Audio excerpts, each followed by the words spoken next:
Li Xiao, a transmigrator blessed with a rare 100 dual-class awakening talent, never imagined that during the awakening ceremony, he would end up as a clay craftsman just like his older sister.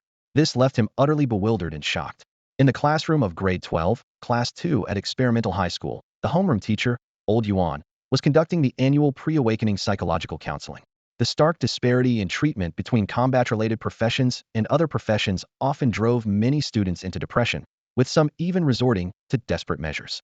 Although all 50 students were well aware of this reality, they still listened intently. Sitting in a corner of the classroom, Li Xiao's eyes shone with anticipation for the upcoming awakening ceremony. As a transmigrator, he deeply understood how brutal this world had become, with only 20 of its territory remaining after being invaded by countless races.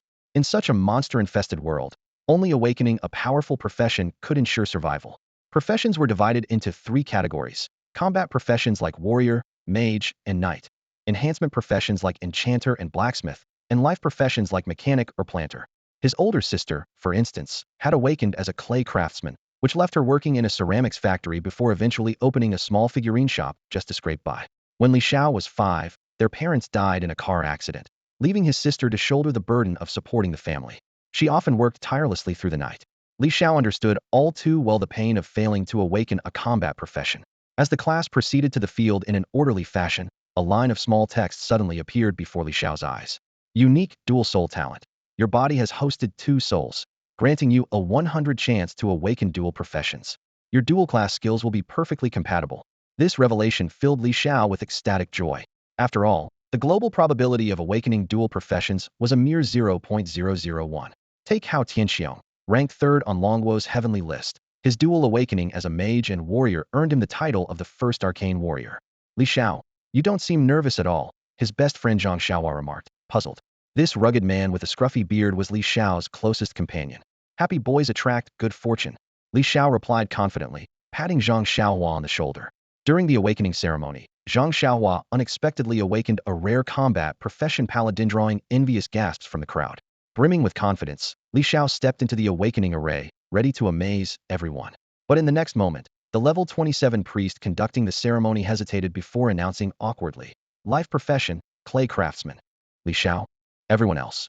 Seriously? That's it. That's all. Li Xiao's profession was that of a clay artisan, a rather ordinary trade in the realm of everyday vocations. Some might even consider it lowly. Most clay artisans worked as assembly line laborers in porcelain or brick factories, while a select few managed to rise to prominence as modern sculptural art masters. Such cases were extremely rare and nearly negligible. A sense of disappointment welled up in Li Xiao's heart. He had initially thought this profession would carry some prestige, but to his dismay, he was merely a clay artisan, a profession he deemed even less remarkable than his previous occupation as a chef. At least as a chef, he could prepare delicious meals at home. The murmurs of pity from the surrounding crowd only deepened his despondence. The priest, evidently disappointed, waved dismissively, signaling Li Xiao to step down. Yet, Li Xiao earnestly pleaded, "Teacher, please, let me try again. There might still be a chance for something unexpected." He understood that he had only awakened one profession so far, while the second one remained dormant. Perhaps the priest's skill proficiency wasn't sufficient. The priest, however, scoffed at the suggestion and replied coldly, "What kind of surprise could there possibly be? Go ahead and try." Undeterred, Li Xiao maintained his sincerity. The priest, with a resigned shake of his head, decided to cast the skill one more time. After all, this potential activation skill consumed minimal energy, so using it again wouldn't hurt. At the very least, it might put an end to Li Xiao's hopes. But in the very next moment, the priest's eyes widened in shock. What unfolded before him was utterly inconceivable. Li Xiao had awakened a dual profession. The priest exclaimed in astonishment, unable to contain his excitement. Across the globe, there were fewer than 10 known dual profession individuals. To have one awaken under his guidance was an extraordinary honor. As his voice echoed, the entire venue fell into stunned silence. Dual professions symbolized unparalleled strength, a guaranteed position on the Dragon Nation's prestigious leaderboard. However, when the priest finally discerned Li Xiao's second profession, his expression abruptly turned somber. How could this be? He felt as though he had won a massive lottery prize, only to lose the winning ticket. Despite awakening a dual profession, both turned out to be mundane trades, utterly absurd. Just as he reached for his phone to contact the Education Bureau, he hesitated and reluctantly put it down. A dual profession, while notable, was not extraordinary in this case.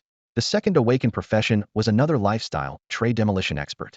The priest sighed in disappointment and remarked, "I suggest you apply to an engineering university." At least you'll be able to secure a decent job in the future.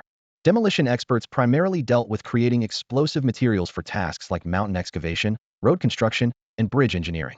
While still a lifestyle profession, it was at least a step above Clay Artisan. Demolition experts in construction companies typically earned around 10,000 yuan a month. Li Xiao left the magic circle feeling dejected and rejoined the queue. With such a promising golden finger ability, how had he ended up awakening two lifestyle professions? As a transmigrator, was he truly destined to become just another cog in society's machine? At that moment, Zhang Xiaohua spoke up in an attempt to comfort him. Brotherly, don't be upset. From now on, I've got your back. This heartfelt reassurance, brimming with pure camaraderie, was the kind of bond that could only exist during one's school years. Li Xiao felt a flicker of warmth in his heart and managed a faint smile. But how long could such feelings last? As Zhang Xiaohua continued to grow and excel, would Li Xiao still have the courage to stand by his side? Suddenly, a thought flashed through Li Xiao's mind. His golden finger ability seemed to have one more crucial detail. The skills of his dual professions would achieve perfect synergy. This was a game changer. He recalled reading that under normal circumstances, the skills of dual professions were unrelated and disconnected. Li Xiao was a magic swordsman, capable of combining magic and swordsmanship, though the two could not truly merge. At this moment, he opened his information panel and saw some key attributes. Name, Li Xiao. Professions, clay sculptor, demolitionist. Level, 10.00. Strength, 4. Agility, 5. Spirit, 4. Constitution, 5.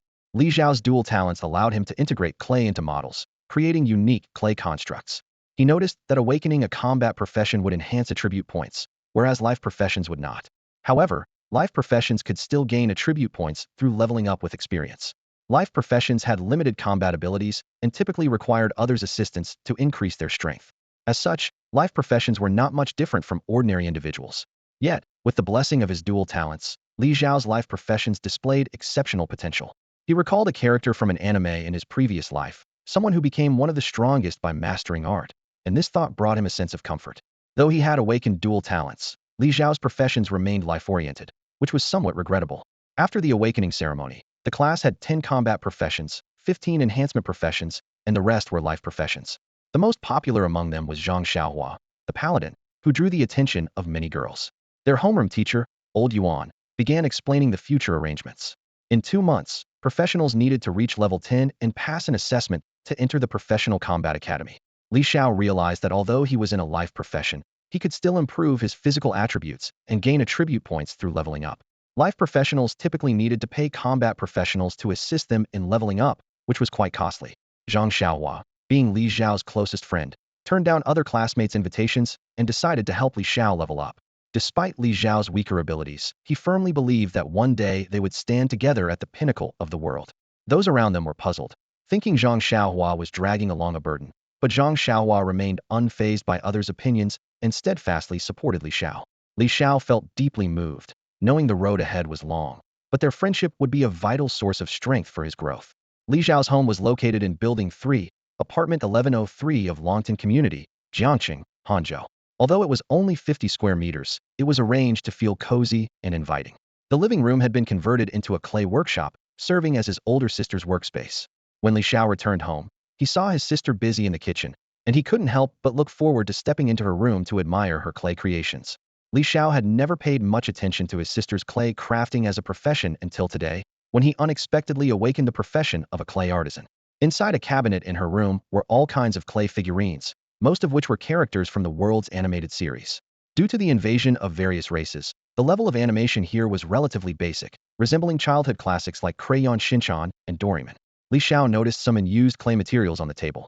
He picked up a fist-sized piece of white clay and placed it in his backpack storage space. In this world, the digitized nature of reality allowed materials obtained from dungeons to be stored by professionals in their backpacks, whereas real-world items could not. The white clay came from a dungeon called White Nightmare, where clay monsters dropped abundant clay materials, serving as a primary resource for clay artisans.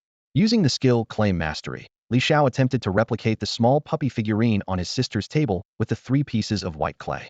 However, his lack of skill proficiency led to failure. Shaking his head helplessly, he realized that creating intricate figurines required improving his skill level. Just then, Li Xiao's older sister, Li Weiyu, walked into the room. Her lively eyes and slightly raised eyebrows exuded a playful charm, blending feminine grace with an endearing liveliness. Having just finished cooking, She noticed her brother staring blankly at the clay figurines and asked in surprise, Xiao, haven't you always scoffed at my clay work? Why the sudden interest today? Li Xiao, who usually focused on studying, physical training, and dreaming of becoming a combat professional, had always avoided anything to do with clay. Why the sudden change? He smiled faintly and replied, I just realized your figurines are pretty adorable. Li Weiyu frowned slightly, feeling a vague sense of unease, but she chose not to press further. The two quietly left the room and ate their meal in silence. As they were about to finish, Li Xiao suddenly spoke up. I have good news and bad news. Which do you want to hear first? After a moment of thought, Li Weiyu chose the good news. Li Xiao smiled and said slowly, I awakened a dual profession. What? Li Weiyu stood up abruptly, her eyes filled with disbelief. Dual professions were akin to the stuff of legends. She struggled to process the revelation but quickly composed herself and asked softly, and the bad news? Li Xiao shrugged, looking helpless. The bad news was that the profession he awakened turned out to be dual life professions. Li Weiyu exclaimed, What the hell? Li Xiao responded with a resigned tone. Sis, you're a girl. How can you use such language? Li Weiyu retorted without hesitation. F. For the first time, the usually gentle and elegant Li Weiyu couldn't hold back her frustration. Life hadn't been easy for the siblings. They both hoped Li Xiao would awaken a combat profession to improve their circumstances. Li Weiyu had been imagining a bright future where Li Xiao's awakened profession would lead them to success and prosperity. Instead, it turned out to be dual life professions, and her mood plummeted from hopeful to deeply disappointed. After a long silence, Li Weiyu finally asked, What are the two professions? Li Xiao replied, The first one is clay artist. Li Weiyu looked puzzled and thought to herself, I've always suspected you were adopted, but now I see you're definitely my biological brother. No need for a DNA test. Li Xiao rolled his eyes and retorted, You're the one who was adopted. Li Weiyu frowned and said impatiently, Enough nonsense. What's the other one? Li Xiao answered, Demolitionist. Hearing this, Li Weiyu felt a bit relieved. She thought that being a demolitionist wasn't so bad. If she worked harder to support him through engineering school, he could become a safe demolition expert in the future. Li Xiao shook his head. Sis, I don't want to be a demolitionist. Li Weiyu was confused. Why not? Li Xiao hesitated for a moment. Deep down, he wanted to say he aspired to join a combat academy, but he knew she wouldn't believe him. After all, life professions couldn't qualify for combat academies. So, he decided to keep it a secret for now and surprise her if he ever managed to get in. Li Weiyu frowned. You're a boy. Why would you become a clay artist? Being a demolitionist would be better, it pays well. Li Xiao replied weakly. Sis, I'm scared. Li Weiyu sighed helplessly, thinking, maybe I've spoiled him too much. He's grown up to be so timid. She recalled how, as a child, Li Xiao would hide in her arms whenever thunder roared. After some thought, Li Weiyu extended her hand and said, Welcome to Weiyu Figurine Studio. Together, we'll grow bigger, better, and achieve greatness. Li Xiao extended his hand as well, but instead of responding to her enthusiasm, he said, Can you give me some materials? I need to level up my skills. Li Weiyu was exasperated. What do you mean? Li Xiao continued. I'm out of living expenses. Even though I've graduated, I haven't started earning yet, so I'm stuck relying on you for everything. Reluctantly, Li Weiyu transferred him 5,000 copper coins. Li Xiao was deeply grateful. Despite not having much herself, his sister was always so generous with him. In this world, all monetary systems were tied to the coins dropped in dungeons. Before his profession awakening, Li Xiao couldn't store copper coins, so Li Weiyu had always given him physical items for his living expenses. Now that he had awakened, he could finally store coins directly through transactions. With confidence, Li Xiao declared, Sis, Weiyu Figurine Studio will one day reach the pinnacle of success. Mark my words. Li Weiyu scoffed, Stop bragging. With that, she got up to do the dishes, while Li Xiao disappeared into his room, closing the door behind him. With clay and some money in hand, Li Xiao decided to visit the auction house to purchase some powdered materials and experiment with making clay creations. Every professional gained a unique skill at level 10, and the clay artist's skill was clay manipulation. Li Xiao knew this skill wasn't particularly impressive, it was more suited for a shadow puppeteer than anything revolutionary. It wouldn't be enough to turn his life around. But Li Xiao had already made up his mind. By combining clay creations with the clay manipulation skill, he believed he could eventually rise to prominence. For now, his priority was to practice crafting clay creations manually. Li Xiao decided to purchase some powder first to start his crafting. The process was straightforward and could be completed through the trading panel. Upon opening the panel, a semi-transparent interface appeared before him, displaying options like personal info, friends, trading house, auction house, backpack, mounts, pets, regions, and channels. At that moment, he noticed two blinking notifications: friend requests from Yu Finfin and Duo Xiaohonghua. Li Xiao quickly realized that one was his elder sister, while the other must be Zhang Xiaohua. After his career change, he no longer needed a phone and could contact others directly through the friends list. He accepted the friend requests and decided to change his name. After some thought, he chose Patrick Star, inspired by a lovable and goofy character from an animated show he had watched in his previous life. As soon as he changed his name, the message box started flashing with messages from both friends. Duo Xiaohonghua asked, Patrick Star, is that you, Li Xiao? Patrick Star replied, yes, it's me. Duo Xiaohonghua commented, what a terrible name. Patrick Star retorted, who are you to judge me? Dropping the topic, Duo Xiaohonghua suggested, forget it. Let's go level up in the wild tomorrow. Patrick Star readily agreed. OJBK. Next, Li Xiao opened the message from his elder sister, Yufinfin. She teased, what a ridiculous name. Is that the extent of your creativity? Patrick Star shot back, simplicity is elegance. You wouldn't understand. Now go wash your dishes. Yufinfin threatened, looks like you're asking for trouble. From now on, you'll be doing half the chores at home. Patrick Star reluctantly replied, all right, fine. He immediately closed the chat window, activated stealth mode, and opened the trading house. The trading house resembled an online marketplace from his past life, with countless shops selling items. However, only materials dropped in dungeons or crafted by professionals could be traded here. Real-world items were not allowed. People from all over Huaxia could trade on this platform, but cross-region transactions were prohibited.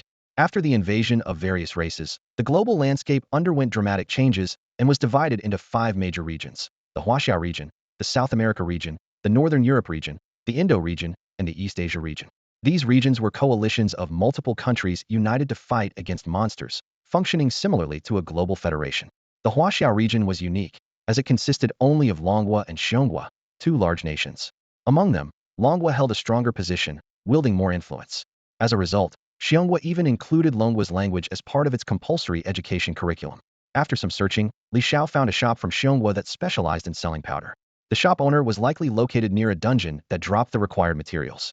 Li Xiao browsed through the shop's inventory and quickly found the beginner-level C1 powder he needed, priced at 30 copper coins per bag. He decided to purchase 100 bags. The transaction cost him 3,000 copper coins, and he received 100 units of C1 powder, which were automatically added to his backpack. Next, he planned to experiment with crafting clay.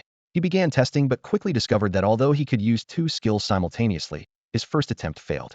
The system notified him that his skill proficiency was insufficient. Feeling frustrated, Li Xiao realized he had already wasted 2 materials. As a claymaker, he understood that crafting required envisioning the structure of the desired item in his mind, and then using skills and materials to bring it to life. Just moments ago, Li Xiao was thinking about crafting a clay spider, but unfortunately, his attempt ended in failure. Perhaps it was because the clay spider was too complex to create. So, Li Xiao decided to simplify his goal and tried to shape a hand grenade out of clay instead. Yet again, he failed. Realizing this approach wasn't working, he decided to simplify further and attempted to roll a simple clay ball. This time, Li Xiao successfully crafted a clay sphere and received an item called Failed Clay Sphere, labeled as created by Patrick Star. However, this explosive and dangerous item seemed volatile and could detonate at any moment. Startled, Li Xiao quickly destroyed it, fearing it might blow up and harm him. Li Xiao was not one to give up easily and continued experimenting. As time passed and the number of failed attempts grew, he gradually began to grasp the rules of crafting. First, the ability to create intricate objects from clay depended on his clay crafting skill level. At his current level, he could only make basic shapes like circles, squares, and rectangles. Anything more complex would result in failure. Crafting clay bombs was even more challenging, as it required considering the compatibility between the explosive powder and the clay. For instance, larger items were less stable and more prone to exploding, while smaller items had a higher success rate. Li Xiao managed to create clay bombs the size of marbles, but he knew that such tiny bombs would have minimal impact, likely no more than a firecracker, and wouldn't harm monsters. He pondered how to make a fist-sized clay bomb that was both stable and effective. After 10 minutes of thinking, inspiration struck, recalled an item from his past life. Snap pops, small firecrackers shaped like tadpoles that made a popping sound when thrown to the ground. Their design must have had a reason, and maybe it could improve the stability of his clay bombs. With this idea in mind, he immediately began experimenting. Consuming 1 unit of basic white clay and 2 packets of basic C1 explosive powder, he successfully crafted an oval-shaped clay bomb labeled, created by Patrick Star. This bomb would detonate upon impact, causing damage. Li Xiao was overjoyed after over an hour of effort. His hard work had finally paid off. Although the system-generated name wasn't appealing, he decided to rename it C1 Tadpole Snap Bomb. Looking at the fist-sized bomb, Li Xiao felt confident that it could inflict some damage on monsters. When he teamed up with Zhang Xiaohua for leveling up tomorrow, he could finally contribute. Having finalized the formula, Li Xiao began mass-producing the bombs. His clay crafting proficiency increased by 1, and his explosive crafting proficiency also increased by 1. Working at a rapid pace, he managed to produce 30 snap bombs within an hour. He still had plenty of clay left, thanks to the generous supply from his sister, but the explosive powder was running low, with only 30 packets remaining. Just as he was about to continue crafting, he suddenly felt dizzy as mental energy was depleted. With only 4 points of mental energy, he couldn't push himself any further. It became clear to him that upgrading his mental energy should be his first priority when leveling up. Resolving to rest, he destroyed all the failed products and prepared to go to sleep.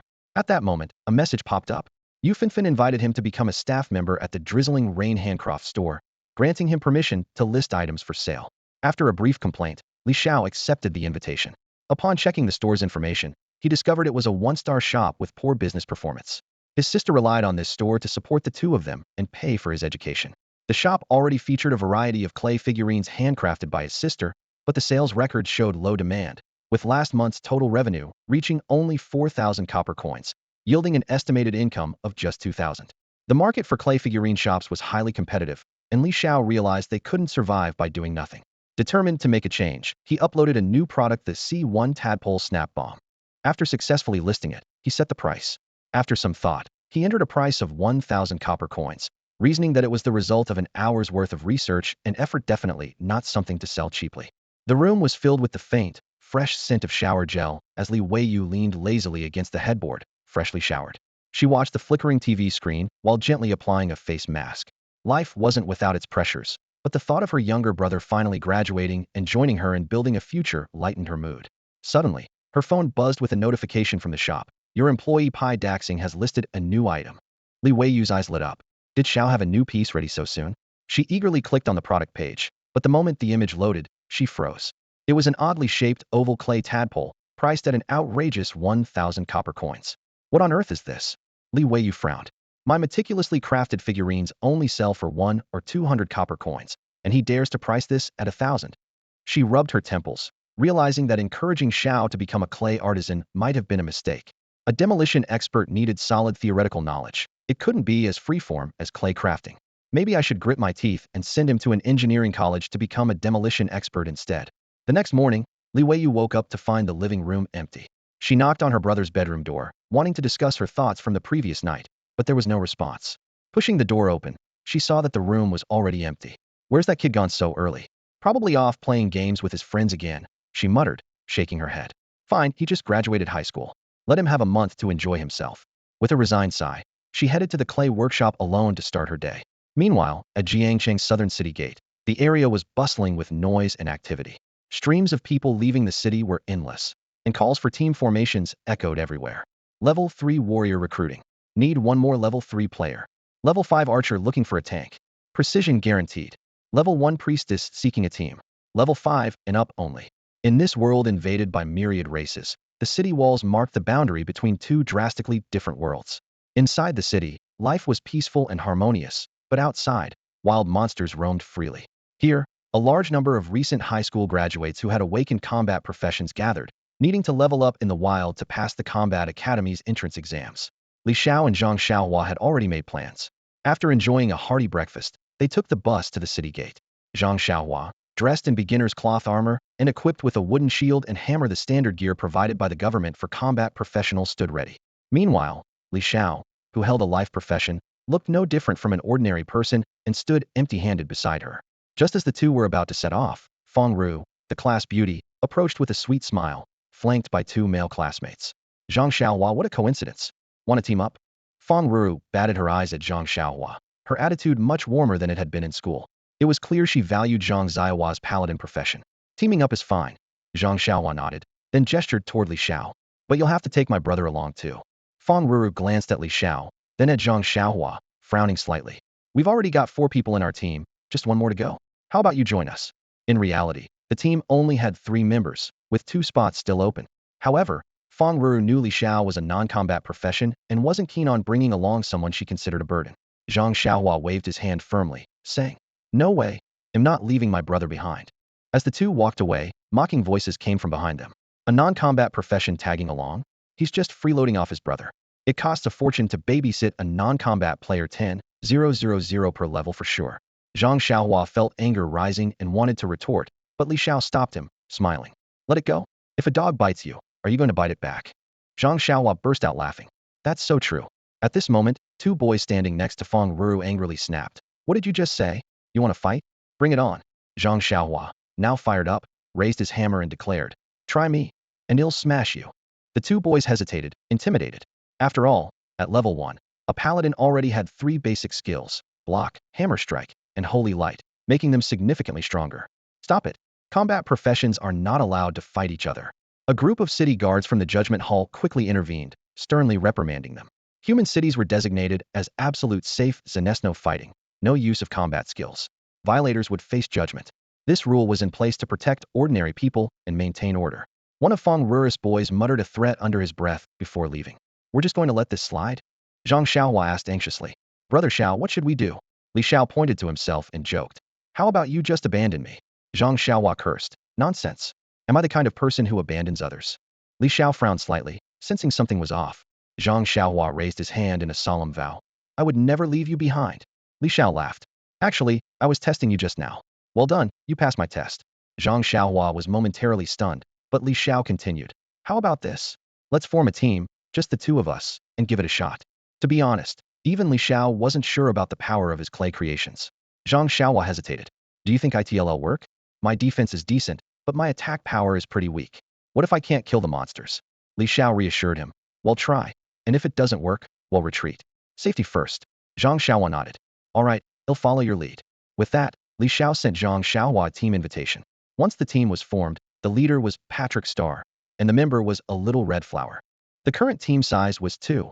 Experience sharing was set at 50, and loot distribution was on random allocation with high-tier items determined by role. Monster experience was fixed, so the more people in the team, the less experience each received. However, teamwork often enhanced efficiency, especially when tackling powerful monsters, as soloing them was usually not an option. The two headed toward the city gate, where they only needed to register to leave the city. A gate guard frowned at them. Just the two of you forming a level 1 team? The wilds aren't a playground. Every year, countless rookies die out there. Zhang Xiaohua replied confidently. If we can fight, we fight. If we can't, we run. Don't worry, sir. The guard, having fulfilled his duty to warn them, added, be careful.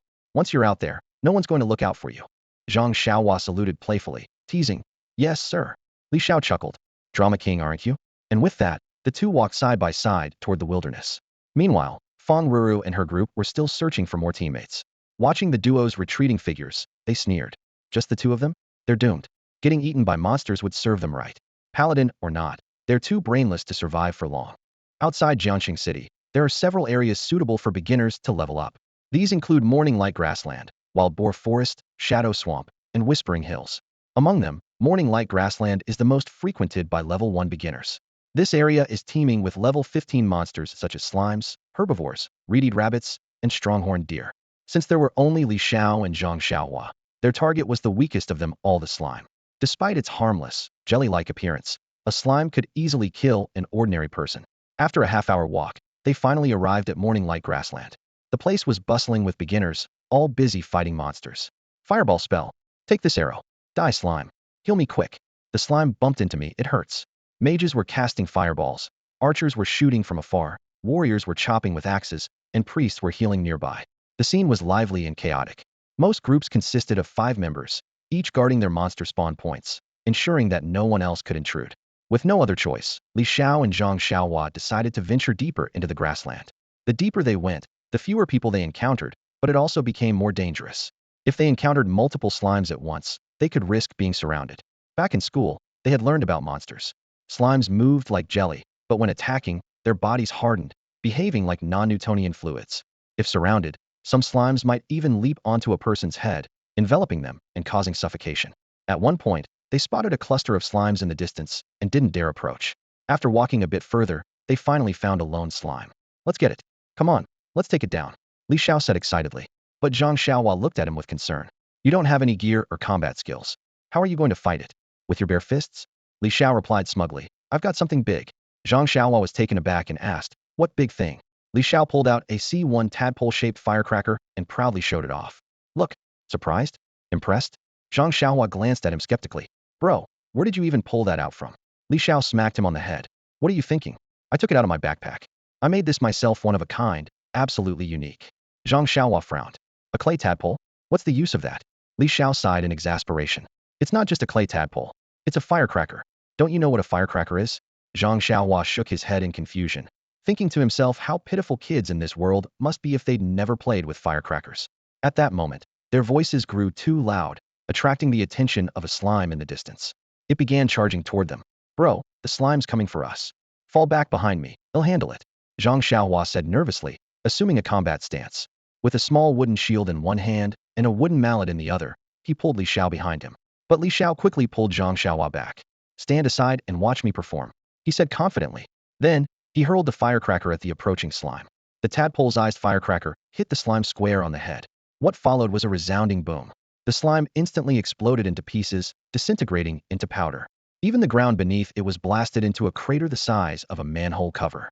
What power! Unbelievable! Li Xiao was stunned. One perfect throw, and the slime was instantly annihilated.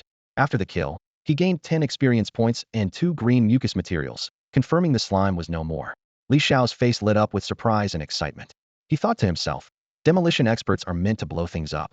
Taking care of a mere slime is nothing. Zhang Xiaohua, on the other hand, was utterly dumbfounded. Even though the slime was just a level 1 monster, most level 1 players usually needed a group to take it down.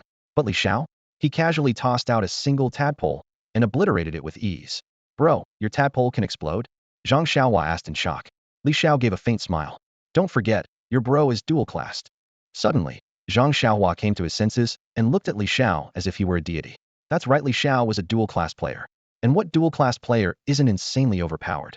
Even though Li Xiao's dual classes were both life professions, his creativity was unmatched. He had combined clay with certain materials to create clay bombs. It was genius so impressive that no one could argue with it. Bro Xiao, take me with you. Zhang Xiaohua's eyes sparkled as he realized he had lucked out by sticking with a powerhouse. Li Xiao stood with his hands behind his back, gazing towards the distant grasslands. He said calmly, don't worry, you've already passed my test. At that moment, the explosion attracted another slime from nearby. Zhang Xiaohua insisted on taking this one down himself, wanting to test the might of his paladin skills. The slime lunged at Zhang Xiaohua. He raised his shield and successfully activated his block skill, then counterattacked with a small wooden hammer, striking the slime on its head. A red 2 floated up, indicating he dealt 2 points of damage. The slime's health bar now read 98100. And so it went. They traded blows. The slime attacked, Zhang Xiaohua blocked, and then he counterattacked. After 50 rounds of this, and 15 minutes later, he finally wore the slime down and defeated it. To be fair, most players needed to gang up on a slime to kill it.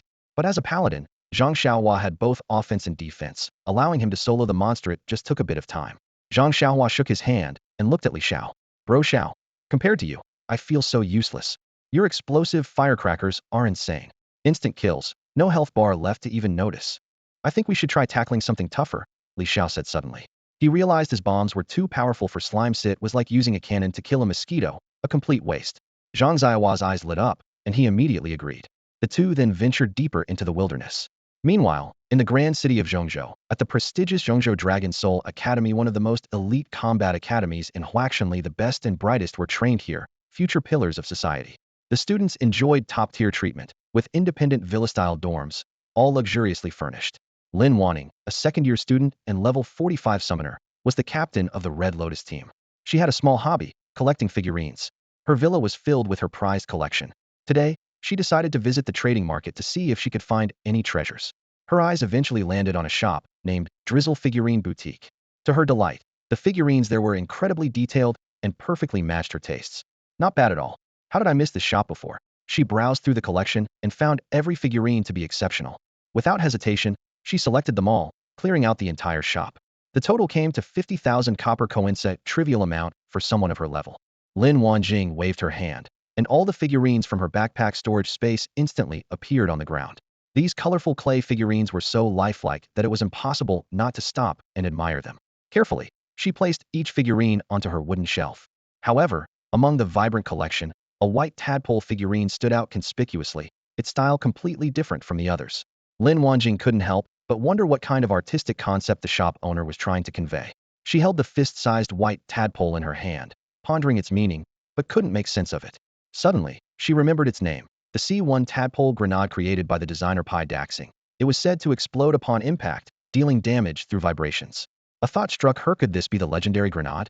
Lin Wanjing had heard of a profession called gunner among adventurers, who could craft such weapons to fight monsters. But a grenade made of clay? This was a first for her.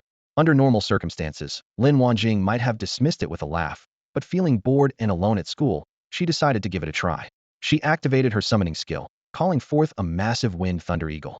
Mounting the eagle, she flew out to the wilderness beyond the city, where most of the wild monsters were around level 10.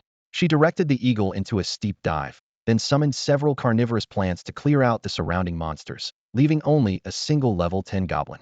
Greek. The goblin trembled in fear at the sight of such a powerful adventurer.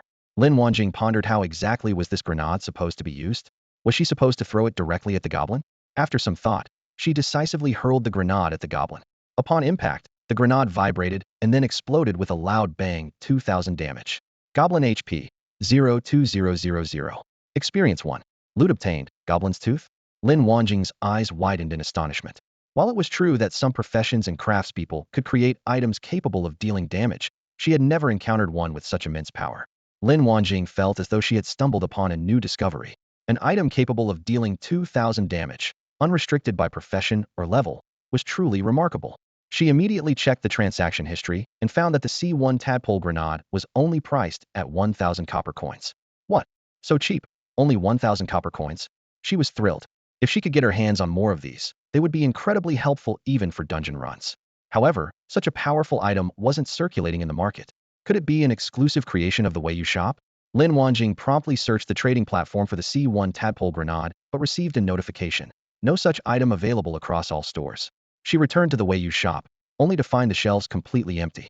She wanted to add the shop owner as a friend to inquire further, but unfortunately, sellers on the online marketplace often hid their identities for privacy, making it impossible to add them as friends. What a pity, she sighed inwardly. She could only keep searching, hoping to uncover the identity of the shop owner. This incredible item she would definitely buy more the next time it was in stock. Lin Wanjing felt as though she had discovered a little secret, filling her with anticipation. She had no intention of sharing this news with anyone and planned to keep it to herself. 1,000 copper coins for a single throw that could deal 2,000 damage without consuming any mental energy. If the item was still available for sale, she would buy as much as she could. There was no such thing as too many. On the Morning Light Prairie, Li Xiao encountered monsters along the way, and each one was instantly killed with a single explosive. Brother, just how powerful is this explosive? Why don't we even see the damage numbers before they turn into corpses? Even Li Xiao was a bit surprised. He had thought being able to instantly kill slimes was impressive, but then he realized that level 2 herbivores, level 3 reed rabbits, and level 4 heavy strike squirrels were all taken out in one hit. He began to realize he had underestimated the power of the clay explosives. Perhaps the mixture of clay and gunpowder had somehow enhanced its destructive power? Li Xiao recalled the saying, 2 parts sulfur, 3 parts saltpeter, and 1 part charcoal, add a bit of sugar, and you've got a big bang. He couldn't help but wonder, why did adding sugar increase its power?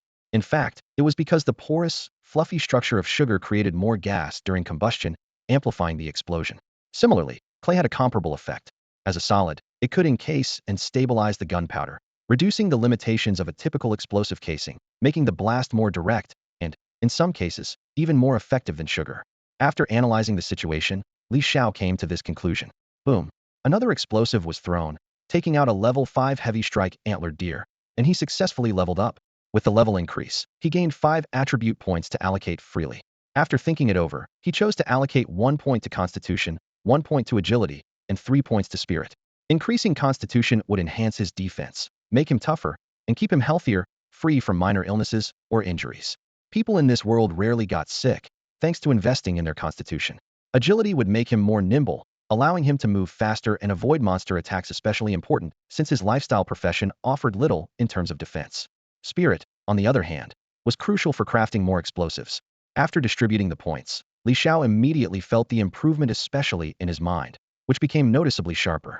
Zhang Xiaohua, having leveled up as well, allocated 2 points to Strength and 3 points to Constitution, a typical distribution for a paladin. Brother, I was supposed to help you level up, but it's like the tables have completely turned. Zhang Xiaohua grinned with delight, his stubbly chin twitching as he laughed. Normally, it would take a 5-person party an entire day to reach level 2, but the 2 of them had managed it in just an hour. The main reasons were the higher experience gained from having fewer members and the sheer efficiency of their one-hit kills. Li Xiao suggested, no big deal. Let's go find some tougher monsters to fight. These ones are starting to feel like a waste of my explosives. Zhang Xiaohua asked, brother, how many of those explosives do you have left? Li Xiao replied, only 15 rounds. Zhang Xiaohua was shocked. You made all of these yourself, right? How much does each one cost? Li Xiao did the math. Each one requires 1 unit of clay and 2 units of gunpowder. Clay is cheap, 2 copper coins per unit, but the gunpowder is expensive. A bag costs 30 copper coins, so each explosive comes out to 64 copper coins. Zhang Xiaohua was stunned. That's pretty pricey. The materials we've been looting from these trash mobs like green slime probably don't even sell for a single copper coin altogether. It did seem costly. The materials dropped by these low-level monsters were practically worthless, and spending 64 copper coins to kill one monster felt like burning money to level up. For 64 copper coins, they could have a good meal or even buy a cosmetic skin in the game. Zhang Xiaohua suggested. Maybe we should save those explosives and let me handle the monsters instead? Li Xiao sighed and said, it's a necessary investment, think bigger. Zhang Xiaohua nodded. You're right. Suddenly, Li Xiao had an idea. But you're not entirely wrong. We can save some resources. Hey, race the plan. Now that you're level 2, you're tougher and can take more hits. Why don't you round up a bunch of monsters, and he'll take them all out in one shot? Zhang Xiaohua's eyes lit up. Great idea, Brother Xiao. The two brothers were highly efficient and wasted no time putting their plans into action. Zhang Xiaohua grabbed his shield and began searching for level 5 Stronghorn Deer. The Stronghorn Deer had 250,250 health points and a skill called Charge. This level 5 monster's attack power was formidable if the block failed. A single charge could knock a person down and drain most of their health. However, the Paladin's blocking skill proved invaluable. A successful block completely negated the damage. Come at me.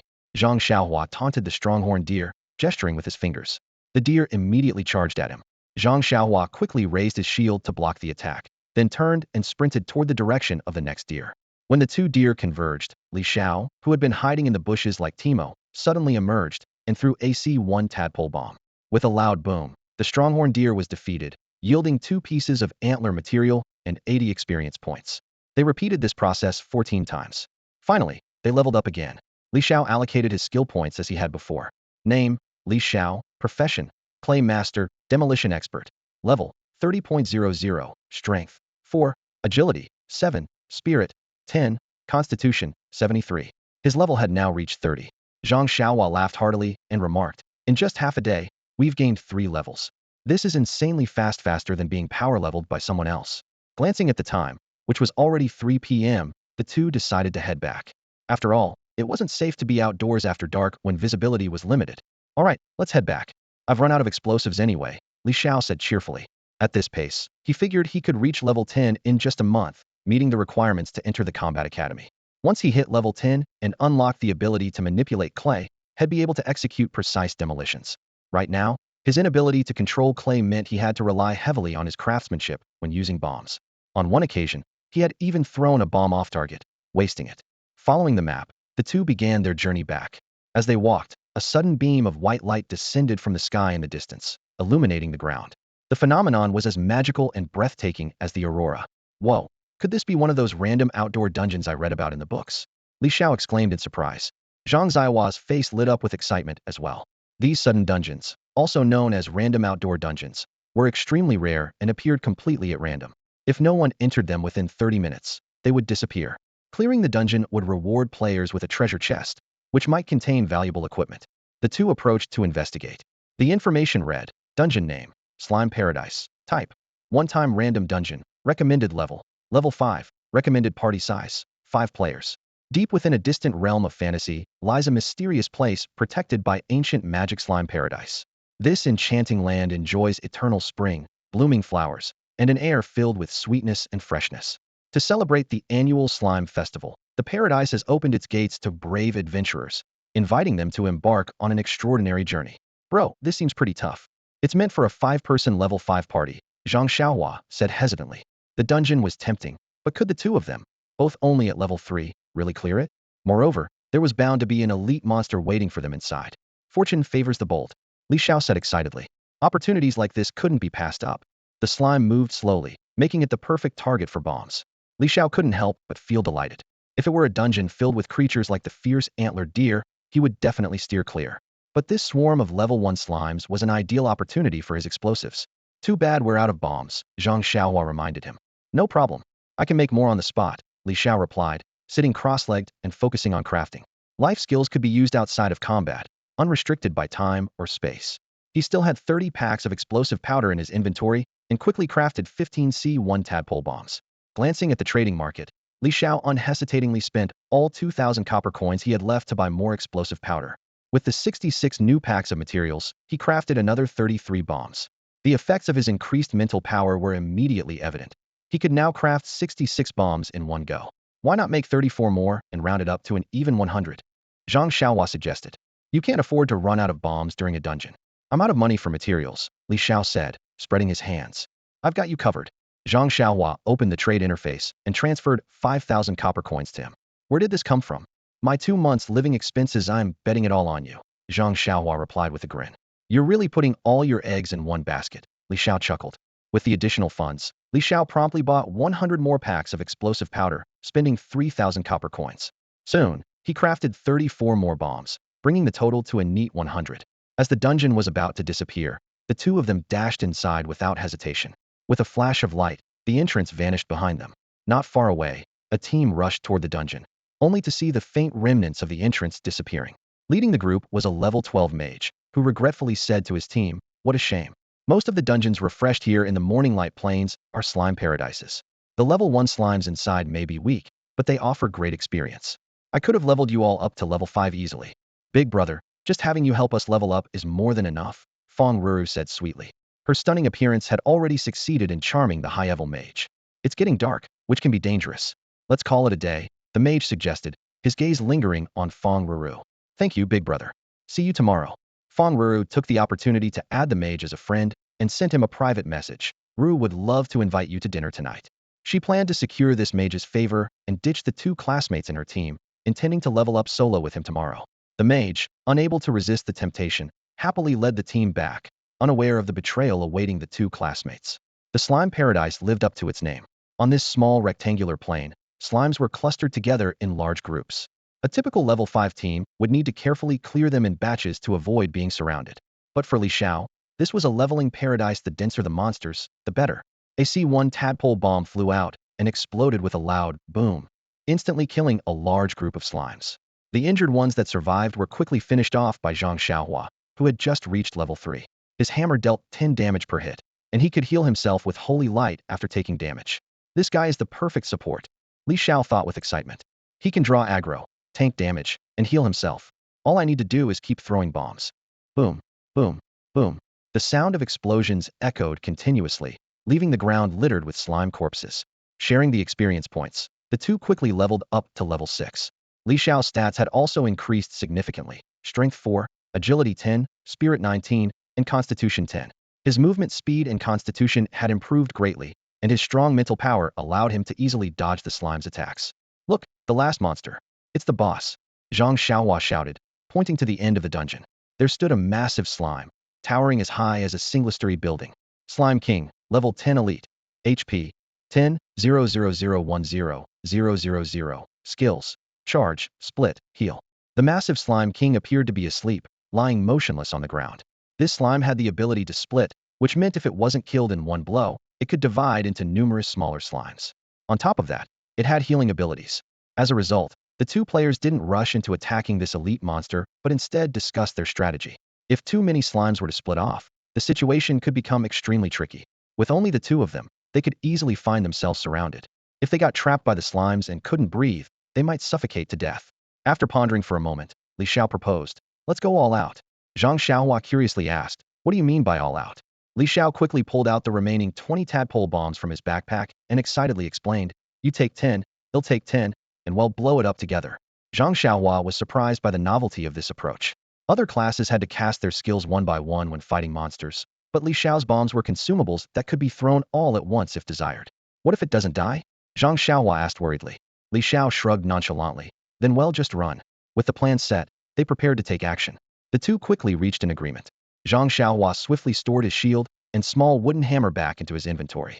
Following Li Xiao's suggestion, he took off his shirt and used it to bundle the bombs together, creating a large explosive package. "Watch for my signal," Li Xiao whispered.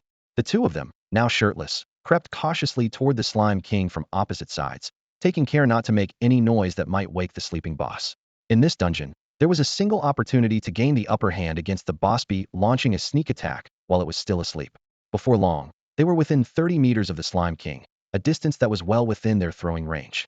Li Xiao gave Zhang Xiaohua a meaningful look, and Zhang Xiaohua immediately understood years of friendship had honed their teamwork.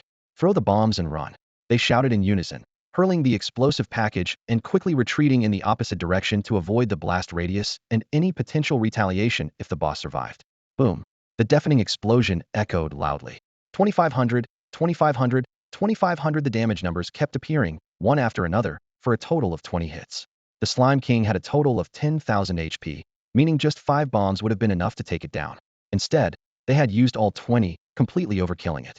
Li Xiao groaned in dismay. Ugh, what a waste of damage. Each bomb costs 64 copper coins. That's overkill. Instant kill. Zhang Xiaohua was completely stunned. He hadn't expected a single bomb to deal 2,500 damage. It seemed that the bombs were particularly effective against this type of anemia natural counter. While the Slime King had high resistance to physical damage from swords and clubs, it was weak against fire magic like a mage's fireball spell, and apparently, explosions were just as effective. After defeating the elite Slime King, they gained 6,000 experience points and a green-tier piece of equipment, the Slime Crown. As they rolled for the loot, Patrick Star rolled a 6, and Little Red Flower rolled a 1. You obtained the Slime Crown, leveled up, and received 5 attribute points to freely allocate. You also successfully cleared the Slime Playground dungeon in 30 minutes and 14 seconds, earning an strength rating and a golden treasure chest as a reward. Both players gained the boss experience points, leveling up instantly to level 7 all in just one day. Li Xiao exclaimed, "Huh? I got another piece of equipment." He quickly opened his backpack to take a closer look. Equipment was categorized by rarity: white for common, blue for advanced, green for rare, purple for epic, pink for magical, and orange for legendary. The item he just obtained was green, indicating it was rare. The spoils of the roll victory were his. The Slime Crown was a rare piece of equipment, classified as an accessory with an equip level requirement of 5 and no other prerequisites. Its basic stats added 10 to physical defense, 10 to spirit, and 10 to constitution, with the effect of reducing some damage when physically attacked. Li Xiao's eyes lit up as he immediately equipped it.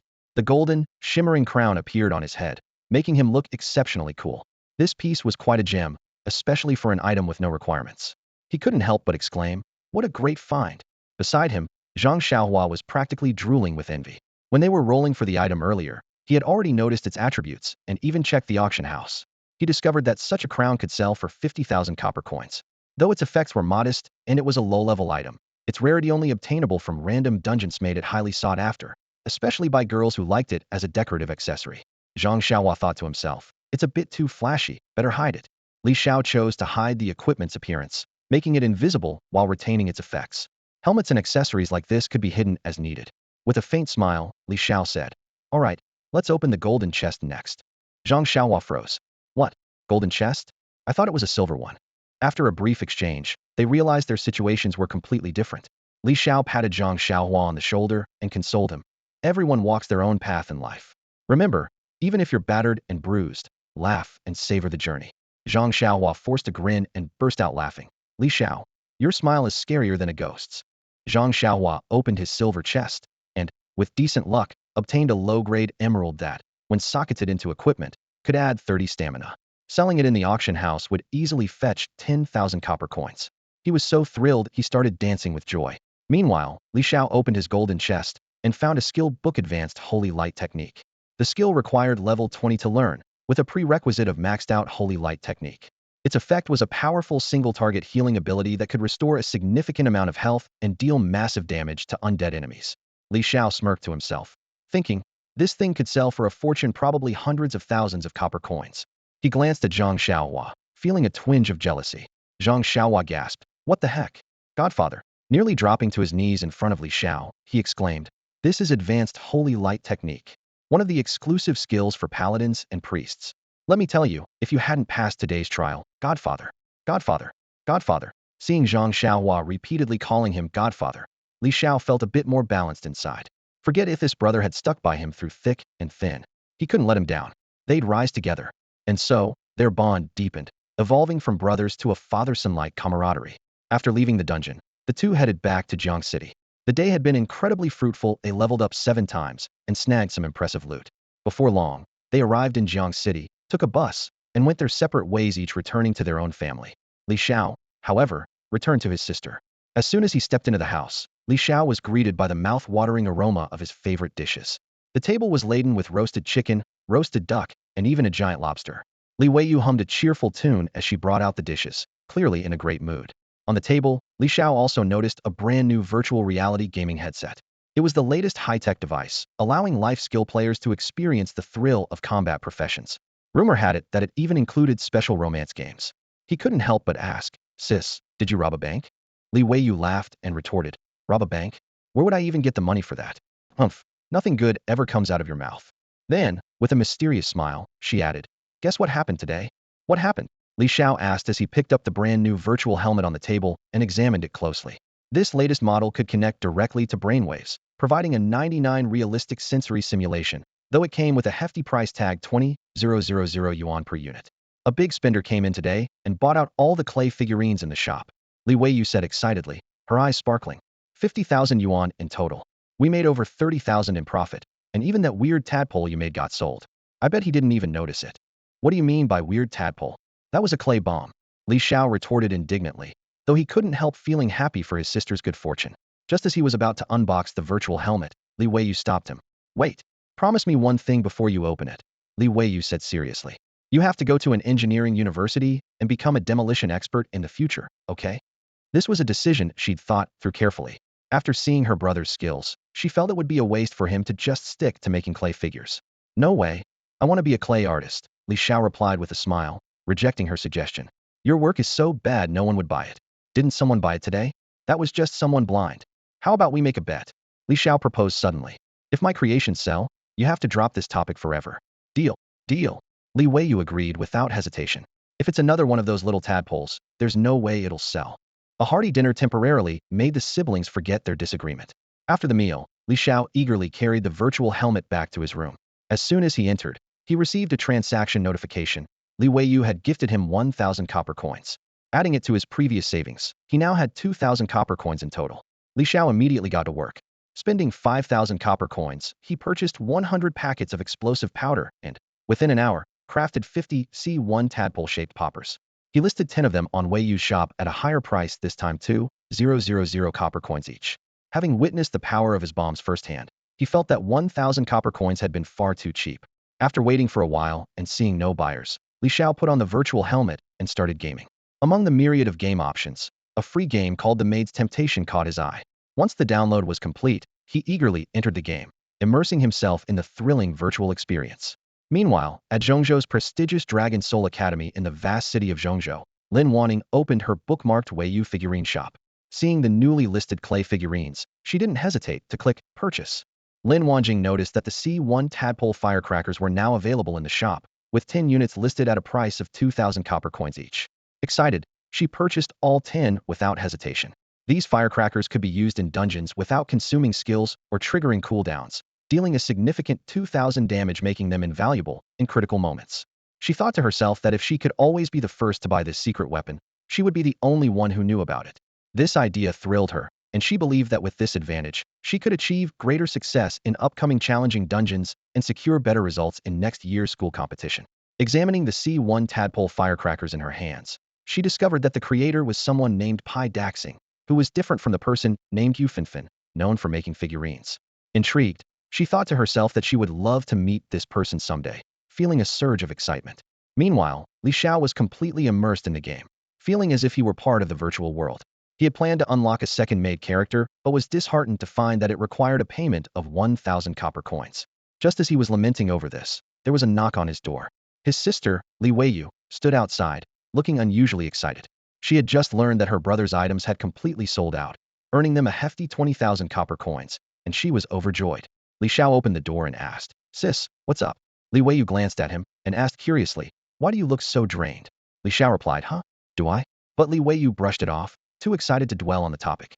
She exclaimed, "We've struck gold. That junk you made got bought by some big spender, and we've got 20,000 in the account." Li Xiao was initially delighted but then frowned. "What junk? What big spender? Did you even look at the items I put up for sale?" Li Xiao replied, "Wasn't it just clay tadpoles?" 10 minutes later, after Li Xiao explained everything, Li Xiao finally understood the truth and exclaimed, "Oh my gosh! Clay that can one-shot monsters below level 10. She paced around the room excitedly before giving Li Xiao a big kiss on the cheek and beaming, "You're a genius. You actually combined 2 life skills to create something brand new. We could really make it big. As long as we keep making these C1 tadpole firecrackers at home, We can earn money effortlessly. Li Xiao, however, voiced his aspirations. Sis, I don't just want to be a crafter.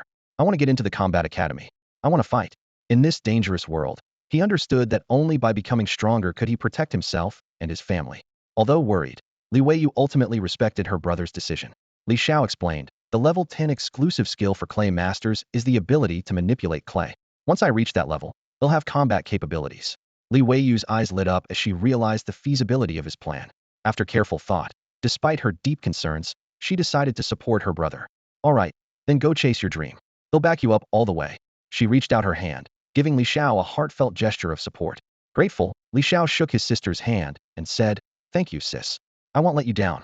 After leaving his room, Li Weiyu transferred the 20,000 copper coins they had earned to Li Xiao. Once the door was closed, Li Xiao put his virtual headset back on, thinking to himself, heh, now that I've got the money, sweet maid, just wait for me to unlock you. The fun times are about to begin. Sis, let's level up together. Early the next morning, Li Xiao dragged Li Weiyu out the door. He had it all planned out. At his current pace, he was confident he could reach level 10 within 2 months. So why not take this opportunity to help his older sister level up too? Li Weiyu was only level 1, and leveling her up would not only enhance her attributes, but also improve her overall health and well-being. Level up? What would I level up for? I'm just in a crafting profession. Li Weiyu shook her head, unwilling to hold Li Xiao back. Sis, you work too hard every day. You really need to improve your constitution so you don't keep catching colds. Also, if you boost your mental energy, your work will become much more efficient, Li Xiao persuaded her. My mental energy is fine. Crafting professions mainly rely on skill proficiency. For us clay artisans, imagination is more important than anything else, Li Weiyu replied. Hey, what are you doing? Li Weiyu suddenly felt confused as Li Xiao hoisted her onto his shoulder. Today, even if I have to carry you, you're coming with me. Li Xiao was determined to help his sister level up. He understood the benefits of increasing attribute points all too well. With his current 22 points in mental energy, he woke up feeling refreshed and could produce 100 C1 tadpole-shaped snap bombs in just an efficiency that was worlds apart from before. When his mental energy was low, making clay figurines exhausted him quickly.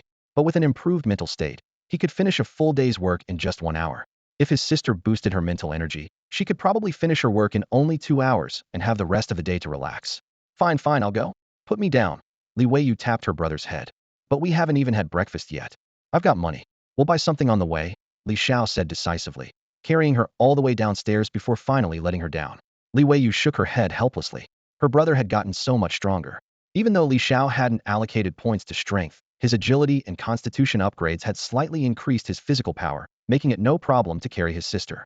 Li Xiao used his panel to contact Zhang Xiaohua, and soon the two of them met up. Good morning, Yug. Zhang Xiaohua greeted cheerfully. Morning, Xiaohua. I heard you awakened as a paladin. Congratulations. Zhang Xiaohua was a frequent visitor to the Li household, so they were all quite familiar with each other. After Li Xiao briefly explained his plan to help his sister level up, Zhang Xiaohua immediately stood up and patted her chest. Count me in. Li Xiao rolled his eyes. What does this have to do with you? And so, the three of them had breakfast together before taking the bus to the south gate to leave the city. With the experience they gained yesterday, they now moved with ease. Considering his sister's level 1 status, Li Xiao chose to grind on morning light planes for safety reasons. After all, the slimes there were both dumb and slow. Wow, so this is a slime? It's so cute, Li Weiyu exclaimed, her eyes lighting up as she saw the slimes. As someone in a crafting profession, she rarely, if ever, left the city. This was her first time venturing out, and she was visibly thrilled, as if she had discovered a whole new world. Creatures she had only ever seen in videos were now alive and bouncing right before her eyes.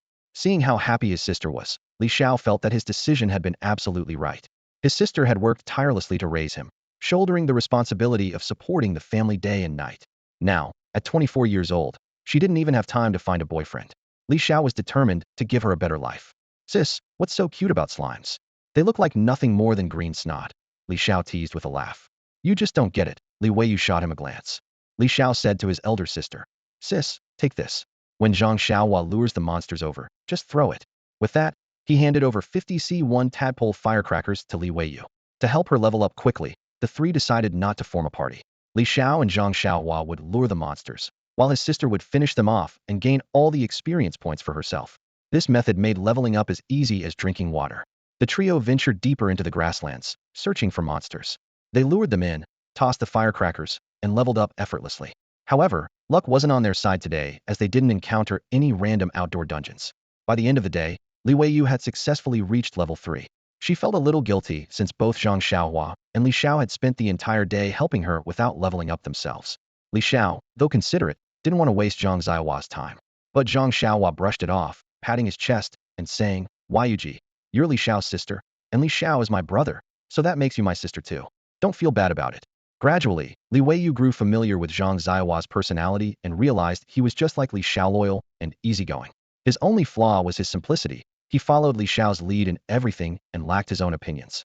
Over time, the bond between the three grew stronger, and these days spent leveling up together brought Li Weiyu immense joy. Surrounded by the endless green expanse of the morning light grasslands, the fresh air reminded her of a freedom she couldn't experience in the steel jungle of the city. In her heart, Li Weiyu secretly yearned to become a combat class professional, though she knew it was impossible. Instead, she silently wished her brother success, hoping he could carry her dreams further. At that moment, Li Xiao was in the distance luring monsters, and as Li Weiyu watched his figure, she felt as though her younger brother's shoulders had grown much broader. Every day, the trio hunted monsters in the morning light grasslands. At night, Li Xiao would list 10 C1 tadpole firecrackers for sale, which were immediately purchased by a mysterious buyer named Sunny Sky. Money was never an issue. Time flew by, and 5 days later, with a loud explosion, 3 horned deer fell to the ground, and Li Weiyu reached level 7. At last, the three were on equal footing. Sis, you should wear this, Li Xiao said, handing her a slime crown. Li Weiyu was stunned, not expecting her brother to have obtained such a rare piece of equipment. She tried to decline, but Li Xiao insisted, now that we're all at level 7, Zhang Xiaohua and I have decided it's time to head to Wild Boar Forest for leveling. It's more dangerous there, so you need to come with us.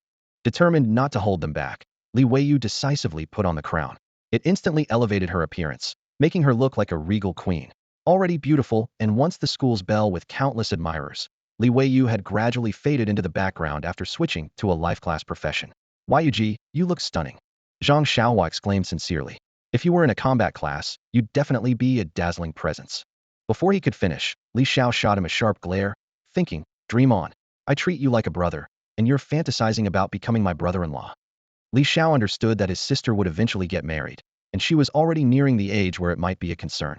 However, the gap between combat and life class professions would only grow wider. As levels increased and strength attributes improved, warriors would be capable of lifting thousands or even tens of thousands of pounds with ease, while life class professionals would face significant challenges in the later stages. Moreover, with a 7-year age difference, such a match seemed unlikely, and Li Xiao definitely didn't want to end up calling Zhang Xiaohua brother-in-law. Under Li Xiao's watchful eye, Zhang Xiaohua buried his budding feelings deep within, marking a moment of growth for the young man. Li Xiao then initiated a party invite, and the two quickly accepted. The party was formed with Patrick Starr as the leader, and Little Red Flower and Rainy Day as the members. The team had 3 members, with experience shared at 33, and loot distribution set to random allocation with high-tier items decided by rolling. Let's go to Wild Boar Forest, Li Xiao announced as he led the group toward their next adventure. The Wild Boar Forest is actually part of the Morning Light Grasslands, located in a southeastern forested area. This is the territory of the razor-tusked boars, ferocious monsters that roam the area. Unlike slimes, which do not attack proactively, razor-tusked boars will immediately launch an attack upon spotting an enemy. These boars are even more vicious than the wild boars of the previous world, surpassing them in both size and strength. Additionally, they possess a bloodthirsty skill that allows them to recover health after attacking an enemy. However, in Li Xiao's eyes, there isn't much difference between razor-tusked boars and slimes. They can be taken down with just 1 C1 tadpole firecracker. The only difference is that these boars are fast and difficult to lure, making them more dangerous if care is not taken. That said, Li Xiao is no longer the person he once was. No matter how many C1 tadpole firecrackers he lists in his shop, the wealthy Qing Tian will buy them all outright, so he doesn't worry about conserving their quantity and uses them freely. Along the way, whenever a boar appears, he simply dispatches it with a single firecracker. The experience points from killing razor-tusk boars continue to accumulate. Defeated razor-tusk boar, EXP 66. Defeated razor-tusk boar, EXP 66. Currently, all 3 of them are at level 7, making it easy to handle the level 6 razor-tusk boars. In about half a day, they managed to take down over 100 boars, significantly boosting their experience points. Barring any unexpected events, they should reach level 8 by the end of the day. This rapid leveling pace is largely thanks to their efficient one-hit kills. Feeling tired, the 3 of them rested under a large tree and ate some food. Ordinary food cannot be stored in their inventory, but ingredients obtained from dungeons can be cooked by chefs into dishes that can be preserved. While such food is often not very tasty and tends to be expensive, it provides ample carbohydrates. For instance, roasted honeydew restores a moderate amount of stamina, costs 50 copper coins, and is tough to chew, but just one piece is enough to fill the stomach. Of course, meat dishes are even more expensive. Elsewhere in the wild boar forest, a man and a woman were also hunting boars. The man, a level 10 mage, was repeatedly casting Lightning Strike to attack the boars. Lightning Strike is a level 10 exclusive skill for mages, which can be acquired for free at the Advancement Center. The woman, surprisingly, was Fong Ruru. She had chosen the priest class, a support-oriented combat role responsible for buffing teammates and healing. To quickly reach level 10, she had teamed up with this mage. The mage had just reached level 10 and acquired his exclusive skill. He ventured into the wild not to level up, but to improve his skill proficiency. Ideally, skill proficiency should be increased by targeting weaker, safer monsters, but Fong Ruru's sweet talk left him dazed. Without even holding her hand, he was persuaded to head to the wild boar forest. The boars in the wild boar forest are higher level and provide more experience points, allowing Fong Ruru to quickly reach level 7. The two had been grinding here for several days without encountering any trouble. However, just moments ago, an unexpected appearance of an elite monster, the Razer Tusk Boar King, plunged them into danger. The Razer Tusk Boar King is a level 10 elite monster and extremely perilous. This is one of the reasons why few people venture into the wild boar forest. The constant threat of elite monsters makes it a hazardous place. A team of 5 level 7 players would barely dare to step into such a dangerous place. Fong Ruru had gone to great lengths to lure the male mage, Tianji Wei, into this area. He was only a few days away from reaching level 10, but accidents always strike unexpectedly. Fong Ruru, flustered, exclaimed, "Brother Tian, what should we do?" At this moment, Tianji Wei also started feeling uneasy. If he were a warrior, he might have had a chance to escape, but as a mage, most of his attribute points were allocated to spirit, making running away nearly impossible. He had no choice but to fight. However, how could a mage possibly stand a chance against an elite monster of the same level? Tianji Wei had just graduated from high school last year. He fell seriously ill during his career change, leaving him physically weak and with no time to level up. Eventually, he enrolled in the Battle Academy. After recovering from his illness, he began leveling up on his own and had only recently reached level 10. His original plan was to hone his skills after reaching level 10, take the trials, and aim to get into the Battle Academy this year. Having little contact with his peers, he often felt lonely. It was precisely this loneliness that made him lose composure when someone as attractive as Fong Ruru approached him. Now, regret filled his heart. If only he had known better than to enter Wild Boar Forest. Was his fate truly to end here? He turned to Fong Ruru and said, "Ruru, in my final moments, can I hold your hand?" Fong Ruru, however, ignored him and instead shouted, "Help! Help! Is anyone there?" She had no intention of dying here with someone she considered a loser. Meanwhile, Li Xiao and his friends were having a meal when they suddenly heard a distant cry for help. "Help! Help! Is anyone there?" It was a girl's voice. Li Weiyu, who had a kind heart, immediately stood up. "Someone's calling for help. Let's go check it out." Li Xiao also got to his feet, and the three of them began walking slowly in the direction of the voice. After walking about 100 meters, they came across the source of the cries in an open area. It was a two-person team. One, a mage, was facing off against a massive wild boar that was as large as a small hill, clearly an elite monster. The other was Fong Ruru. Zhang Xiaohua recognized her as a classmate. Normally, Zhang Xiaohua would have felt inclined to help a fellow student.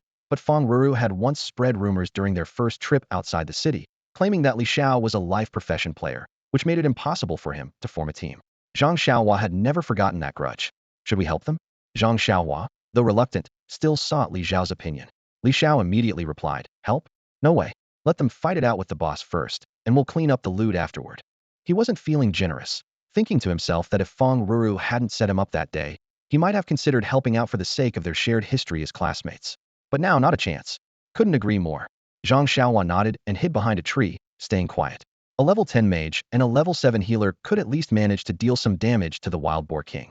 With there, they'd be able to finish it off. After all, they'd previously taken down a level 10 Slime King boss. However, Li Weiyu, being kind-hearted, couldn't bear to just stand by. She wasn't fully aware of the situation but felt that if they could help, they should.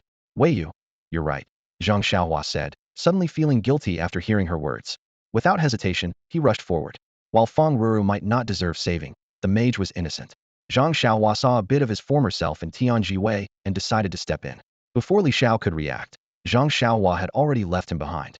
At that moment, the mage Tianji Wei was being relentlessly attacked by the Wild Boar King and was barely holding on.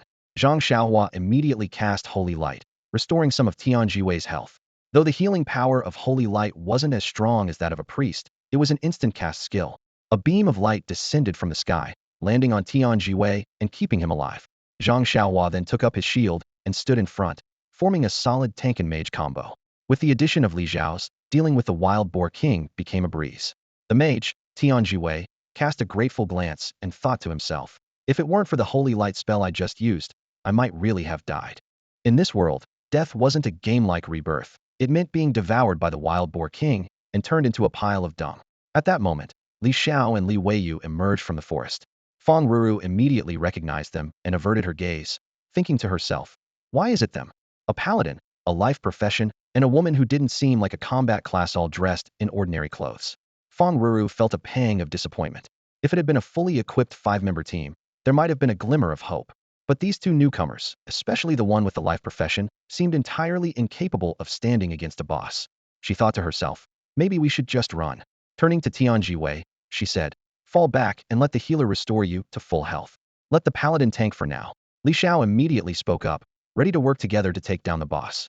Meanwhile, Zhang Xiaohua, who had just sold a basic emerald to buy himself a level 5 paladin set, was confident he could tank the boss for a while. Mage Tian Jiwei quickly retreated to Feng Ruru's side, intending to request healing. However, Feng Ruru had no intention of healing him.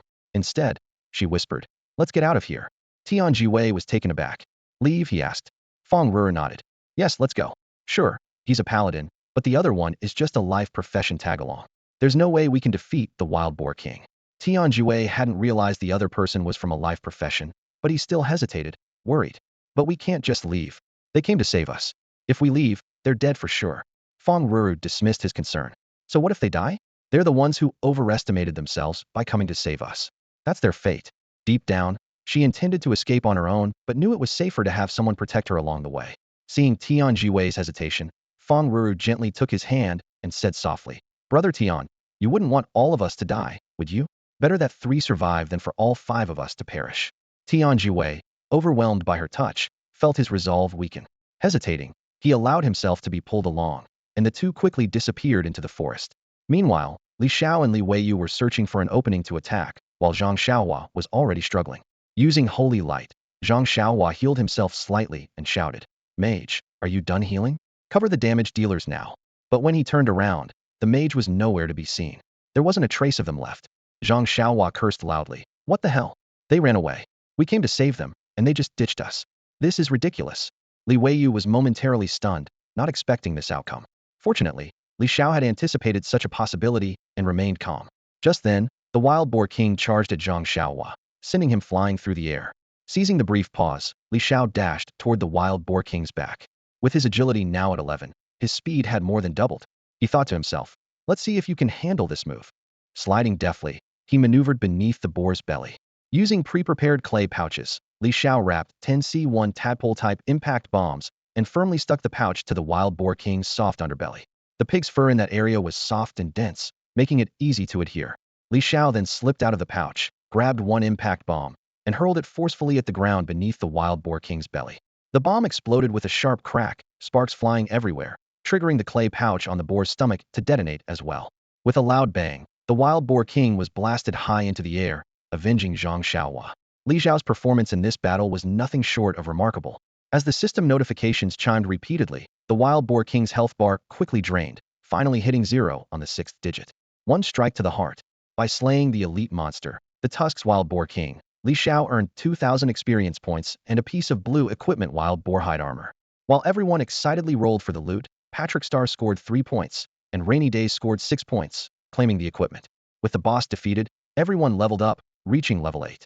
Li Weiyu even unexpectedly acquired a blue piece of gear suited for melee combat, which she traded to Zhang Xiaohua.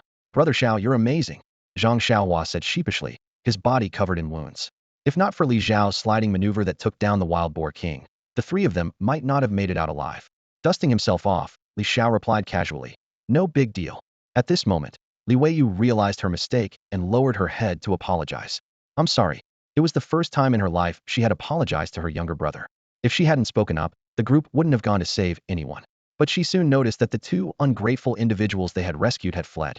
She came to understand that the dangers of the wilderness were far greater than she had imagined. Even a level 10 mage could fall to a boss. All their previous success was thanks to her brother's clay skills. If Li Xiao had been an ordinary combat class, she might have caused his death today. It's okay, sis. We learn from our mistakes, Li Xiao said with a smile, having already anticipated the likely outcome. With his clay abilities, taking down the wild boar king wasn't difficult, though he hadn't expected the two to run away. He looked at his sister and said earnestly, "In the future, when things happen, taking care of yourself should always come first."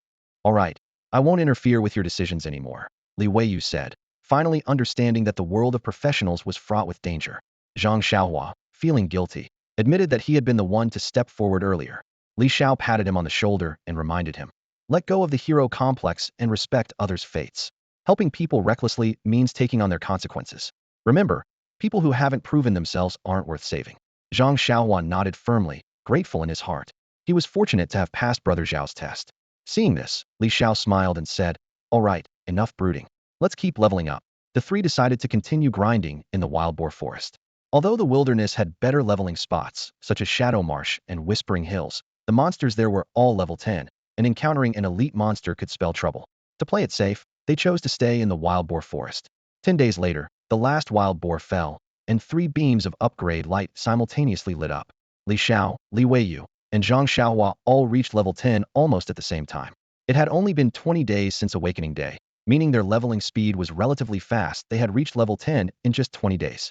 Next, they would head to the Professional Advancement Center for their advancement.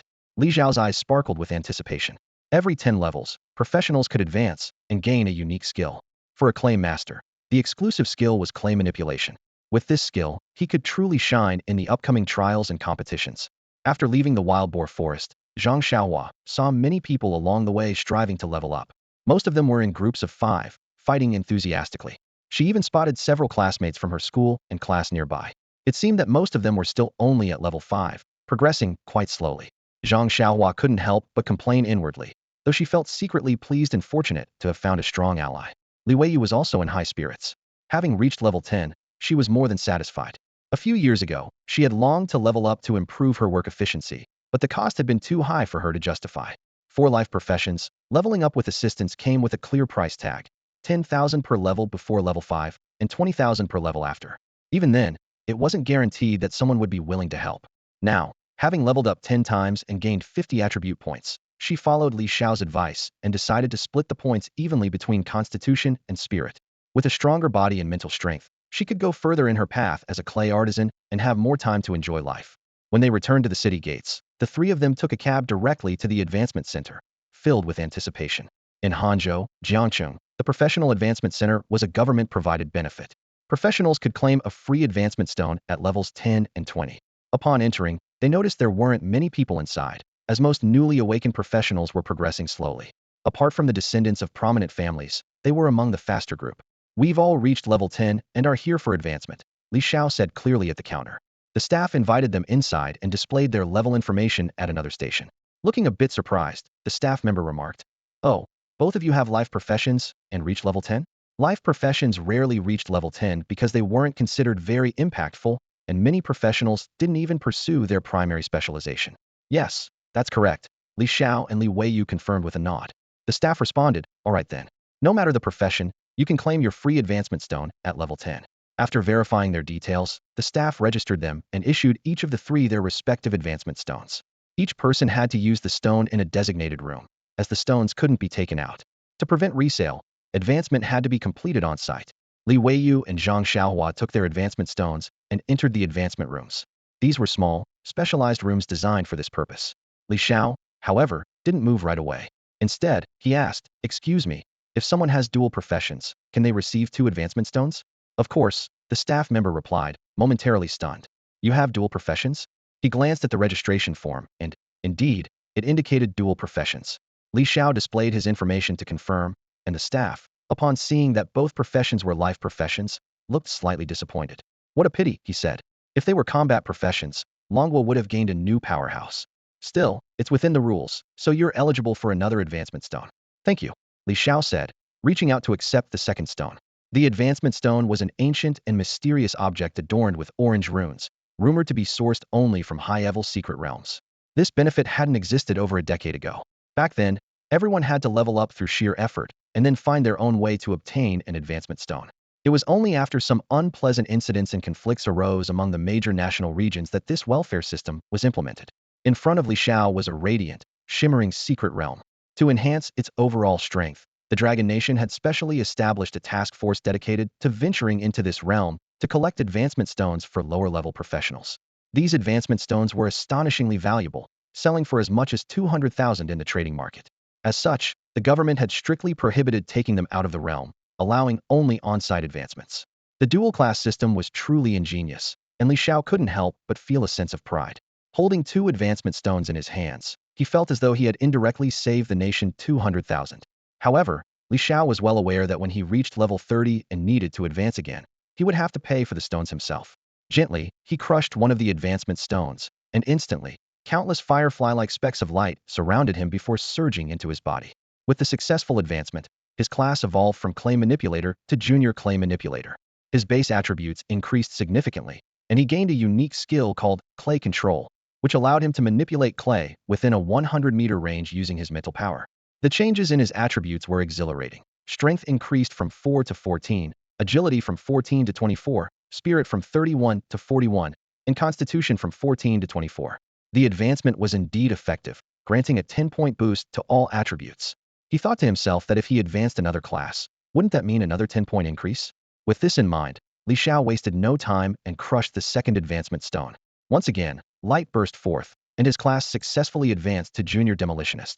His base attributes surged again, and he unlocked the skill Remote Detonation, which enabled him to set and control explosions within a 100-meter radius using a command.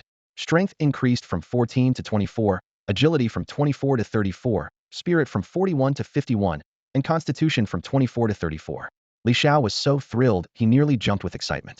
The advantages of being dual-classed made him feel as though he had gained superpowers. Glancing at his attribute panel, Li Xiao was filled with a deep sense of accomplishment. Name: Li Xiao. Classes: Junior Clay Manipulator, Junior Demolitionist. Level: 100.00. The boosts in strength, agility, spirit, and constitution made him feel incredibly powerful, as though he could take on formidable foes like slimes and wild boar kings with his bare hands. His eyes sparkled with excitement. The remote detonation skill enabled him to trigger explosions effortlessly, eliminating the need for physical actions like throwing explosive devices.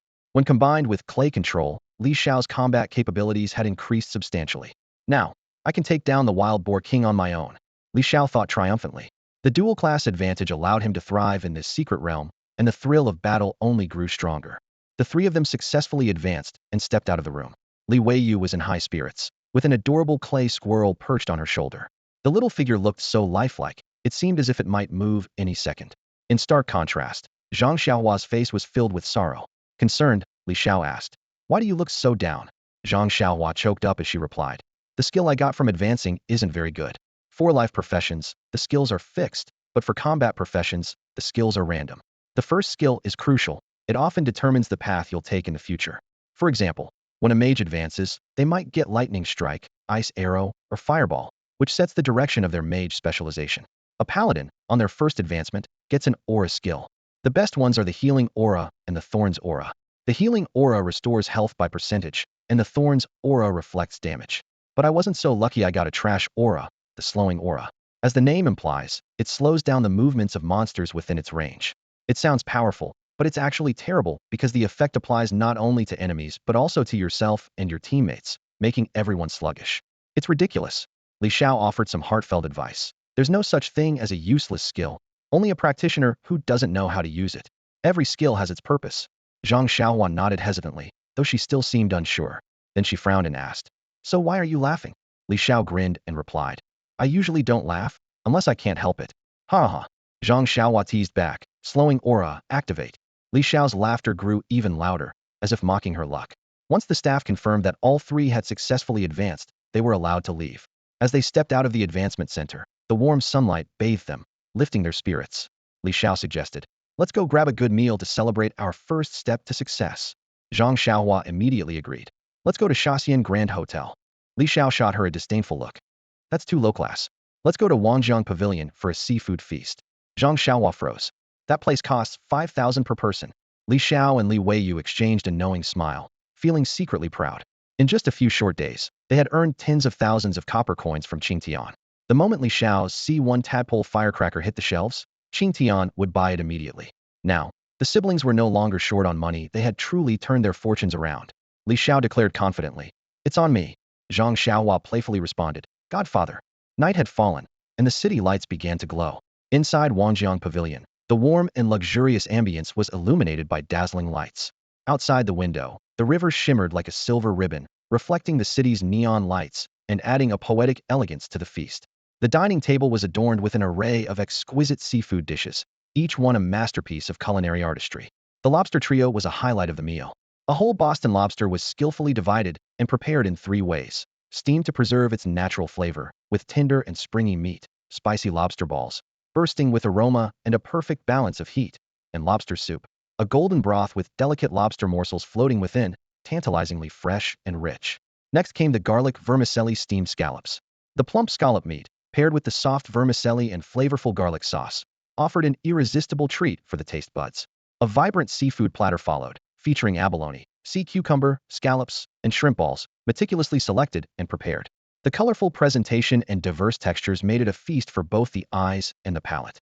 Other dishes included crispy salt and pepper mantis shrimp, their golden shells crackling to reveal juicy, flavorful meat, and typhoon shelter-style fried crab, with its large, succulent pieces of crab meat stir-fried with aromatic garlic and chili, leaving a lingering, spicy sweet aftertaste. For Li Xiao and Li Xiao, who had grown up in poverty and never experienced such delicacies, this meal was a revelation. Even Zhang Xiaohua, from a single-parent family with limited means, never imagined she'd get a taste of the high life. The group quietly indulged in the luxurious feast, filled with emotions. Having money is truly wonderful, Li Xiao thought as he savored a mouthful of lobster meat. He realized that many joys in life could be bought with money, something he hadn't had before. But that would change. He vowed to earn more money to improve life for himself and his sister. The meal cost 30,000 copper coins, but Li Xiao felt it was worth every penny. After all, what's the point of making money if not to enjoy it? To a brighter future, cheers. The 3 clinked their glasses, cherishing this rare moment of togetherness. Soon, they would part ways for a while. Li Xiao and Zhang Xiaohua needed to prepare for the upcoming Battle Academy entrance exams, a test where students entered a shared dungeon and were graded on performance. These scores would determine which level of Battle Academy they could attend. The better the academy, the more resources they'd have, enabling them to achieve greater success. For the dungeon exam, no equipment was allowed. Both of them were at level 10, and leveling up further in the wild had become increasingly difficult, making skill proficiency crucial. Zhang Xiaohua planned to train her skills on the morning light prairie, battling slimes to improve her proficiency. Li Xiao, on the other hand, intended to stay home and focus on crafting clay models to enhance his skill level. Mastering clay crafting was essential after all. He couldn't rely on creating tadpole-shaped models for battle forever. Xiao, I wish you both great success in getting into a top academy. Stay united, support one another, and may your friendship last forever. Li Xiao said with heartfelt sincerity. Thank you, Xiao. Hey, race to a bright future for all of us. The two responded in unison. 1 month from now, we'll meet again and get into Jianghao's Qingfeng Intermediate Battle Academy together, Zhang Xiaohua declared confidently. Absolutely. We're sticking together. I've even invested in a high-level holy light spell for you, so you'd better be ready to heal me. Li Xiao joked. After the meal, Li Xiao and Zhang Xiaohua bid each other farewell, agreeing to meet again after the exams and strive to get into Jianghao's top battle academy, Jiangzhou Qingfeng Intermediate Battle Academy. Back home, it was already late at night. After a shower, Li Xiao prepared to focus on improving his skill proficiency. Only by leveling up his skills could he create better items. However, his eyes fell on the virtual reality headset nearby. Hesitating for a long moment, he ultimately gave in to the temptation of gaming. It's been ages since I chatted with sweetheart sister. He'll work on my proficiency tomorrow, he thought with a grin. This game is just too much fun. After reaching level 10, the efficiency of leveling up in the wild significantly decreases. While players can choose to venture farther from the city to level up, the risks in the wilderness increase accordingly. There's always the chance of encountering a boss that can easily wipe out an entire team. Open wilderness areas are managed by exploration corps sent out by the state. Zhang Xiaohua, a level 10 advanced paladin, contacted 2 life skill players online to team up for leveling. He charged them 10,000 per level as a side hustle. Their target was to hunt slimes. Although higher-level players receive reduced experience points when fighting lower-level monsters, earning only 1 point of experience for defeating level 1 monsters, Zhang Xiaohua didn't mind. His primary goal was to improve his skill proficiency while earning some extra cash. Meanwhile, Li Xiao got into work mode. Thanks to a significant boost in attribute points, he could now complete a full day's work within just an hour, leaving the rest of his time free to watch TV and anime, seeking inspiration for his ideas. On the other hand, Li Xiao became focused on crazily improving his skill proficiency. Consuming materials such as 1 unit of white beginner clay and 2 units of beginner C1 powder, he successfully crafted an item called the C1 Tadpole Firecracker, earning 1 proficiency in both Clay Mastery and Explosive Mastery. His current proficiency for both skills now stood at 952-1000. Leveling up life skills was straightforward, just keep crafting, and each successful attempt granted 1 point of proficiency. Li Xiao had been crafting continuously for 20 days and was close to leveling up. An hour later, his Clay Mastery and Explosive Mastery both reached 1000-1000 proficiency, successfully upgrading to intermediate level. Feeling elated, Li Xiao experienced the joy of reaping the rewards of his hard work. However, when he saw the requirement for the next level of proficiency, he was stunned. The next stage required 10,000 points. Did that mean the stage after that would require 100,000? Suddenly, he thought of his sister, whose Clay Mastery was an ultimate skill. She must have spent years honing her clay skills day in and day out. The thought made him feel a pang of sympathy. With both of his skills upgraded to intermediate level, Li Xiao decided to craft a clay spider. His first goal was to successfully create the spider. In his mind, he visualized the shape of the spider and attempted to craft it by instinctively manipulating the clay.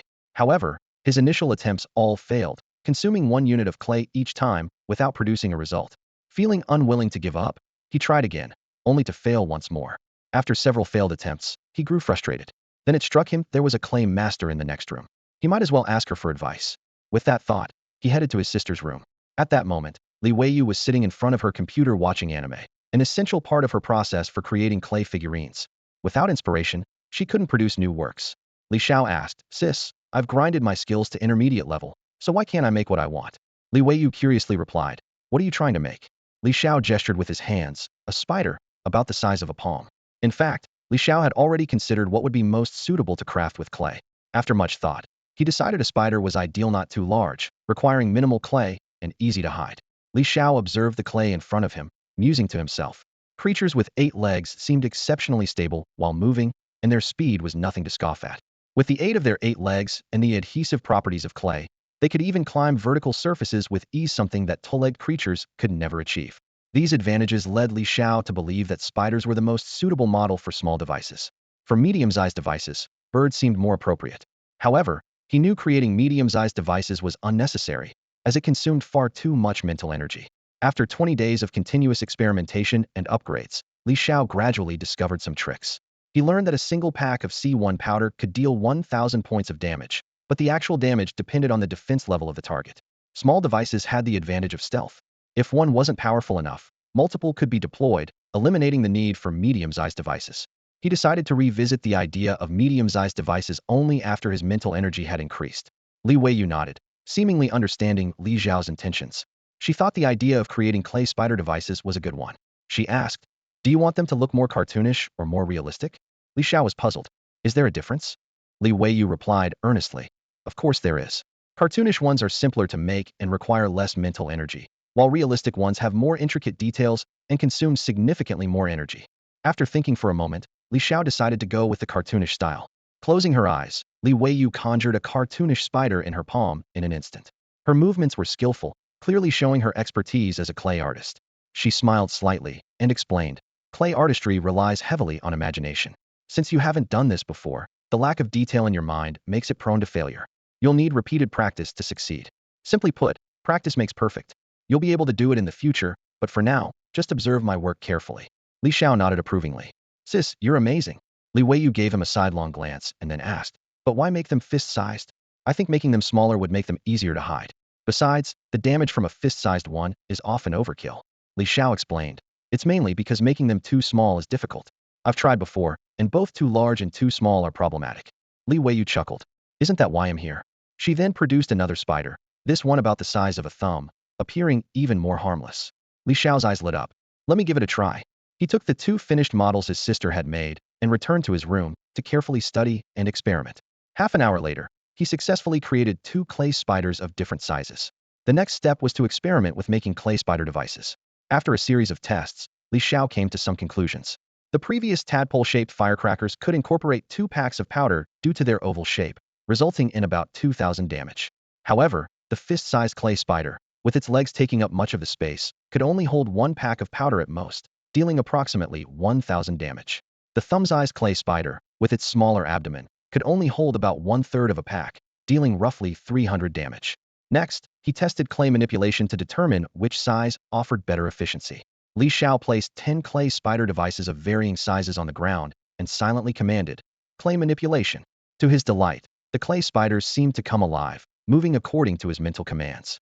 As he had suspected, controlling one fist-sized clay spider consumed nearly the same amount of mental energy as controlling 3 thumb-sized ones simultaneously.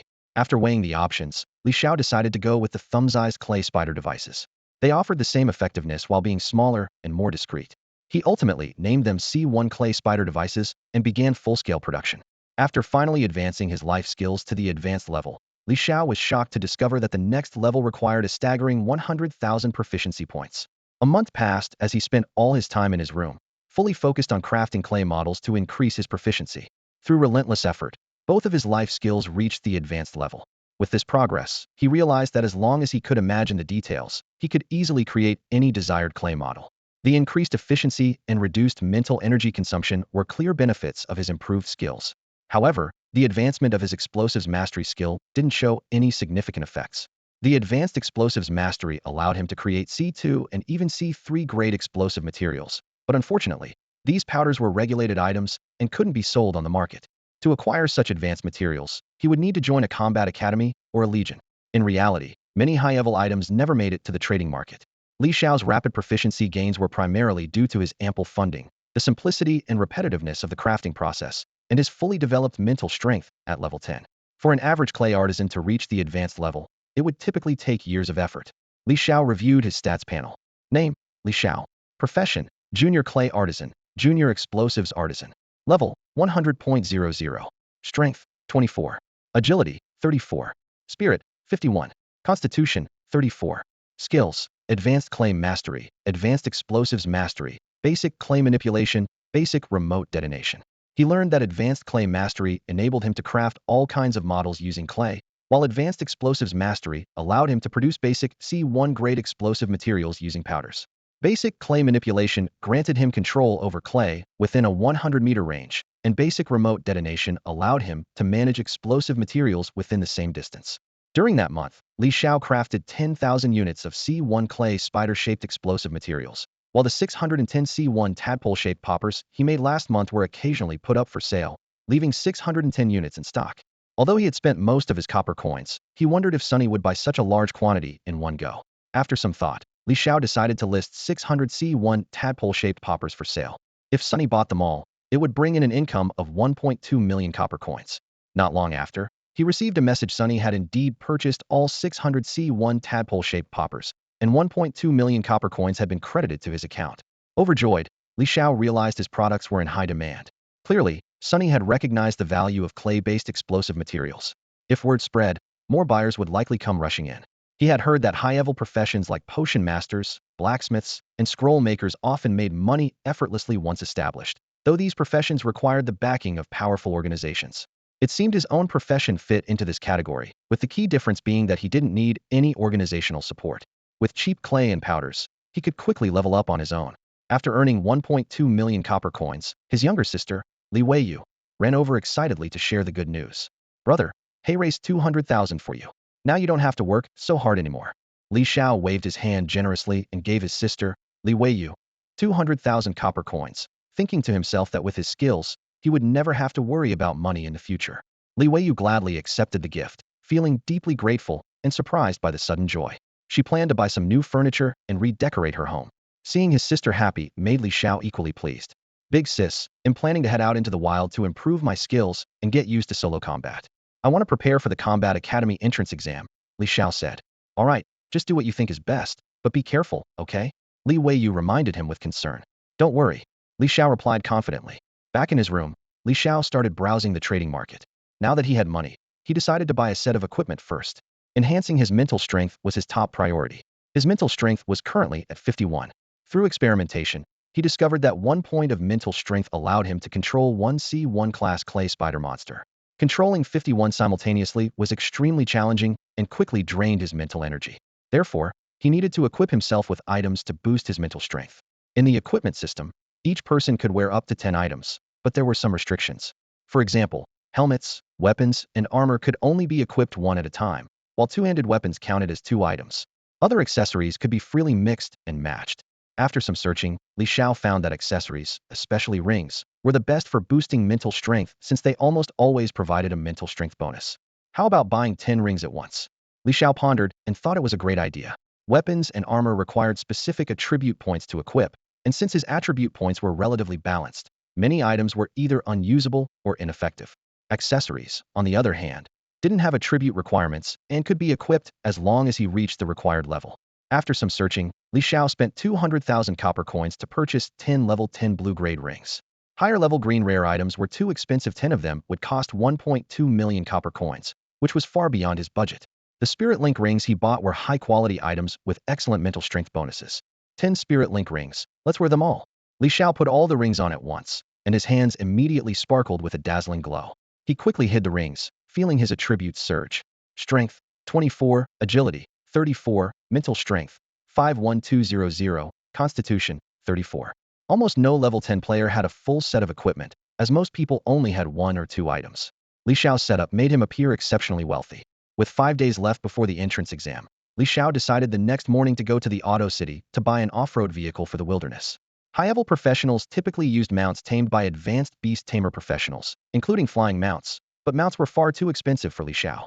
Instead, he opted for an off-road vehicle. These vehicles were crafted by specialized mechanics using materials obtained from dungeons and could be stored in a backpack. Li Xiao walked into a reputable brand store and was immediately drawn to a stylish vehicle. The salesperson enthusiastically introduced it. Sir, this is the latest model from Great Wall Group, the Great Wall Cannon. It seats 4 people, has a cargo area in the back, comes with the latest air conditioning system for year-round comfort, features 25-inch wheels, explosion-proof tires, and is capable of navigating various terrains. It can even withstand attacks from monsters below level 10. How much is this vehicle? Li Xiao asked with satisfaction. Sir, this one is a bit pricey, 1 million copper coins, the salesperson replied. The Great Wall Cannon, huh? He'll take it. Li Xiao decided without hesitation, paying for it on the spot. He then went through the processes of registering the vehicle and completing identity verification, as even professionals were held accountable for traffic accidents. Half an hour later, Li Xiao was driving his brand new Great Wall Cannon down the street.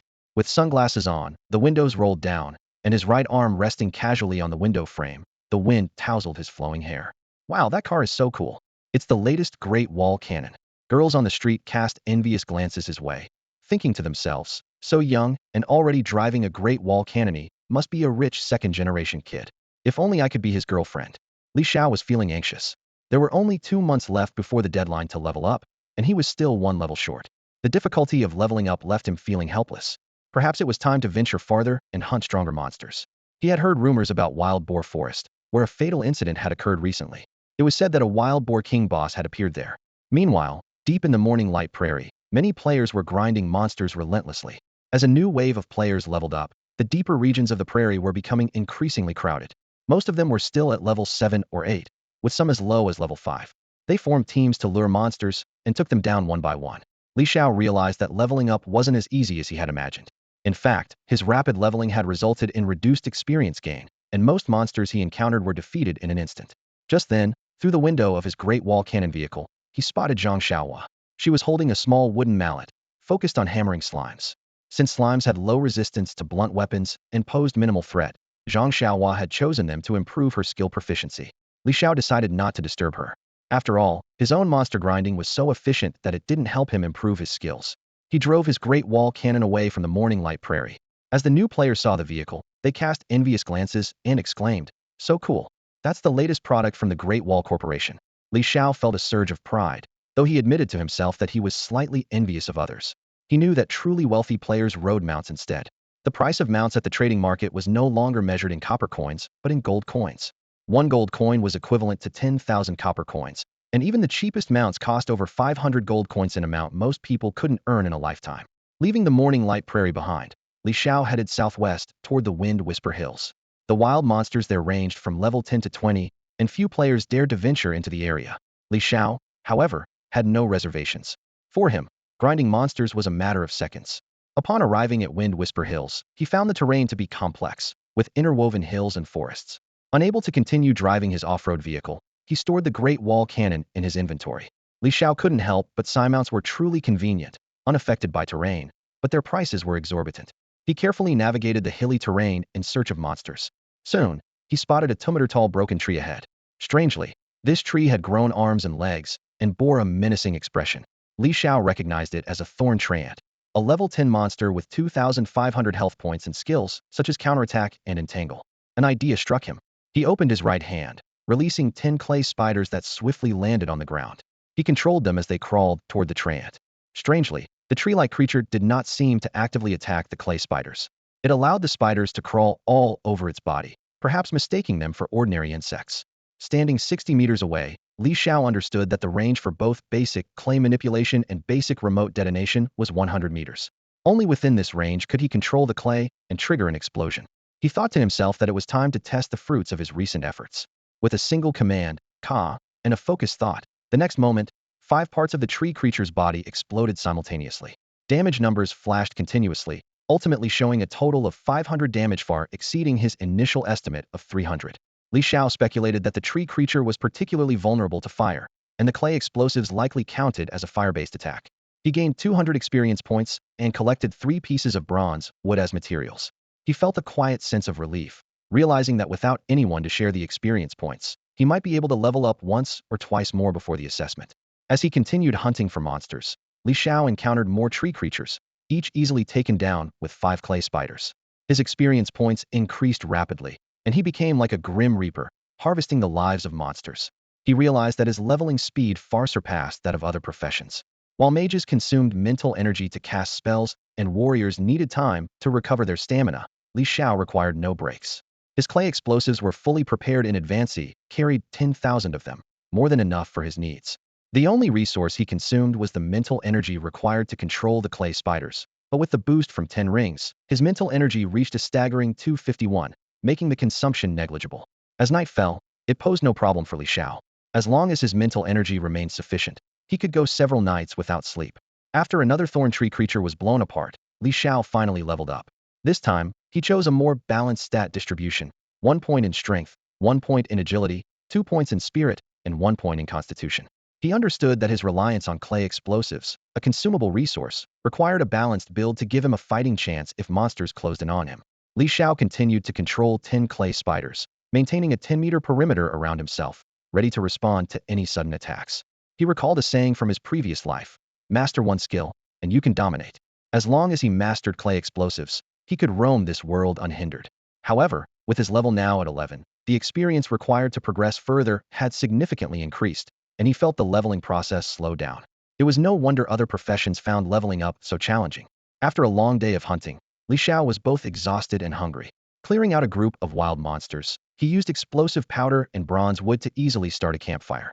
By now, he had ventured over 100 kilometers from Jiang City, and the trading and chat functions on his interface were disconnected from Spire Tower, cutting off all communication. He pulled out the food and water he had prepared in advance from his backpack. After eating and drinking his fill, he leaned against a large rock, ready to rest. Suddenly, a shadow appeared on the ground. Moments later, a woman's figure slowly emerged.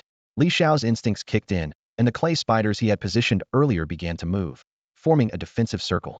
He was ready to detonate them at any moment. With heightened vigilance, he asked, "Who are you?" The woman looked at Li Xiao, her voice as melodious as wind chimes. In the glow of the firelight, Li Xiao could clearly see her face. She seemed to be only 17 or 18, her crescent-shaped eyes resembling a bright moon. Dimples graced both sides of her cheeks, and her fair skin made her look both adorable and alluring. She wore a black outfit that perfectly outlined her graceful figure, a flawless blend of innocence and charm. It was hard to imagine any man refusing a beauty like her. "Sorry, I'm just a level 10 newbie. I can't help you," Li Xiao declined, his heart filled with caution. Anyone appearing here at such a late hour couldn't be simple. The skill she had just used, emerging from the shadows on the ground, was something Li Xiao had never heard of. It was undoubtedly an advanced technique. Her mysterious background might lead to trouble, and he was ready to flee at any moment. After all, a level 10 newbie like him had no business being in the Whispering Hills. The woman clearly didn't believe him. She smiled faintly and said, "Allow me to introduce myself. My name is Zhu Meow, a student at the Academy of War. Are you really unwilling to lend a hand?" Li Xiao shook his head. "Forgive my lack of skill. Please, go back. I can offer you a reward," Zhu Meow said, her voice carrying a tempting tone. Li Xiao responded calmly, "Even if you offered me the stars in the sky, I still wouldn't be able to help." Zhu Meow's delicate brows furrowed slightly, and her tone turned resolute. "What if I offered you a legendary skill book?" Li Xiao froze, his eyes filled with disbelief. "Could you repeat that?" He could hardly believe his ears. I said, a legendary skill book, Zhu Meow repeated firmly. Li Xiao was stunned, his heart racing in shock. Items were categorized by rarity.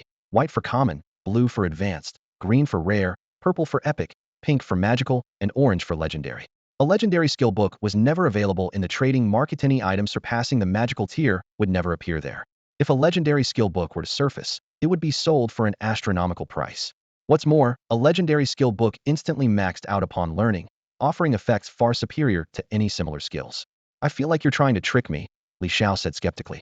It seemed too far-fetched to encounter someone casually carrying such a priceless item. I have no reason to deceive you, Zhu Meow replied. She reached into her pocket, pulled out a skill book, and tossed it directly to Li Xiao. The cover of the book read, Legendary Soaring Swallow Technique, with a learning requirement of level 10 and no other restrictions. The legendary attributes were 1. Ignoring class restrictions, 2. Permanently increasing agility by 100. Holy crap, it really is a legendary skill book. Li Xiao was utterly stunned, his mind reeling at how unbelievable this was. The most incredible part was that the skill book was actually usable for him. Due to the legendary attribute that ignored class restrictions, Li Xiao recalled researching this skill online.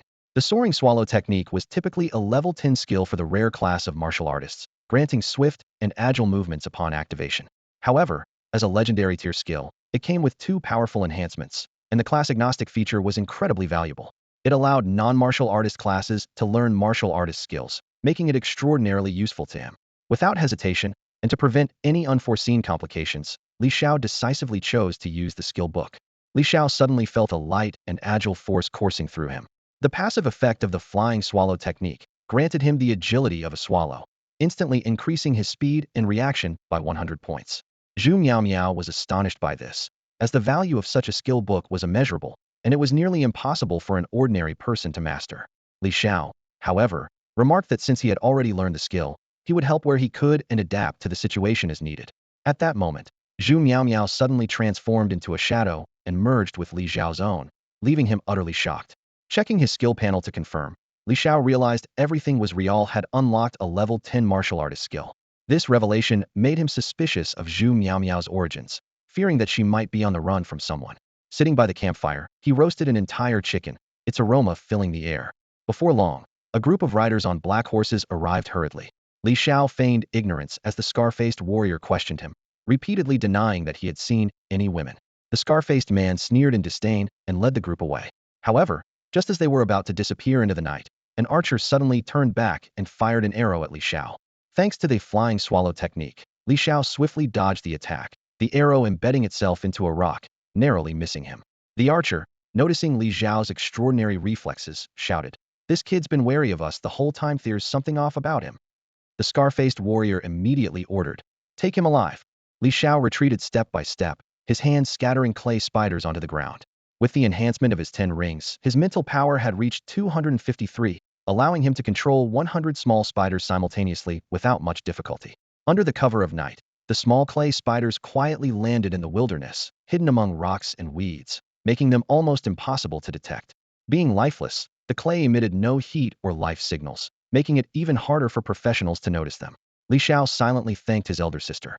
If not for her suggestion, he would have made fist-sized clay spiders, which would have been far too conspicuous.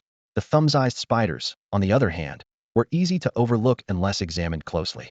The archer chuckled and said, "No problem. How could my arrow miss? You're not running because you're guilty, are you?" Li Xiao shook his head and feigned a helpless expression. "Big brother, I really don't know anything about any woman. I'm just a passerby leveling up here. It's the middle of the night, and with so many of you around, how could I not be scared? Of course I'd be on guard." One of the warriors nearby hesitated for a moment and turned to the scar-faced leader, saying, "Boss, this kid does make some sense." Upon hearing this, Li Xiao breathed a sigh of relief. However, the scar-faced man sneered and said, "Who cares about sense? Let's just kill him first." As soon as he finished speaking, the archer raised his bow, and the warrior tightened his grip on his weapon, charging toward Li Xiao. Li Xiao's heart sank. These guys were truly lawless, ready to kill without hesitation. He knew that this world had laws forbidding professionals from killing each other, punishable by the tribunal. Hastily, he shouted, "Wait." The group halted, and the scar-faced man impatiently asked, "What now?" Li Xiao tried to reason with them.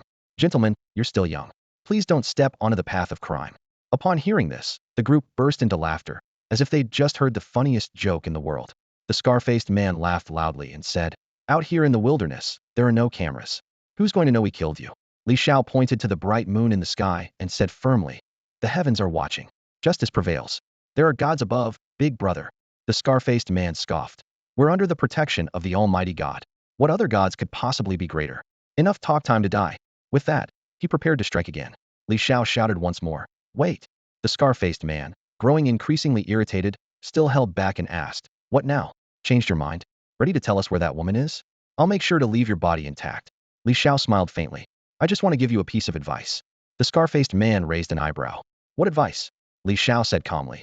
Have you ever heard the phrase, villains die because they talk too much? In truth, Li Xiao had been stalling for time, using his words to divert their attention. By now, the clay spiders had silently climbed onto their bodies. There are bugs on us. The group suddenly realized something was wrong. But in the next moment crack, the clay spiders on their bodies received the command and exploded instantly. Boom, boom, boom. The 5 of them were thrown into chaos, their health plummeting. However, Li Xiao had underestimated them. These 5 were high-level professionals with excellent equipment. Despite the series of explosions, they survived, though severely injured. They quickly got back on their feet, wiping the blood from the corners of their mouths, and roared in fury. You're dead. How dare you ambush us? I'll make sure. But before they could finish their threats, their angry voices abruptly ceased. Each of the 5 men had a thin knife wound on their necks, blood gushing out uncontrollably. Clutching their throats, they collapsed to the ground, dying without ever understanding how they were killed. It was Meow who had struck during the fleeting moment their attention was drawn to Li Xiao. Without them noticing, a shadow appeared behind them, swiftly slashing their throats with a dagger.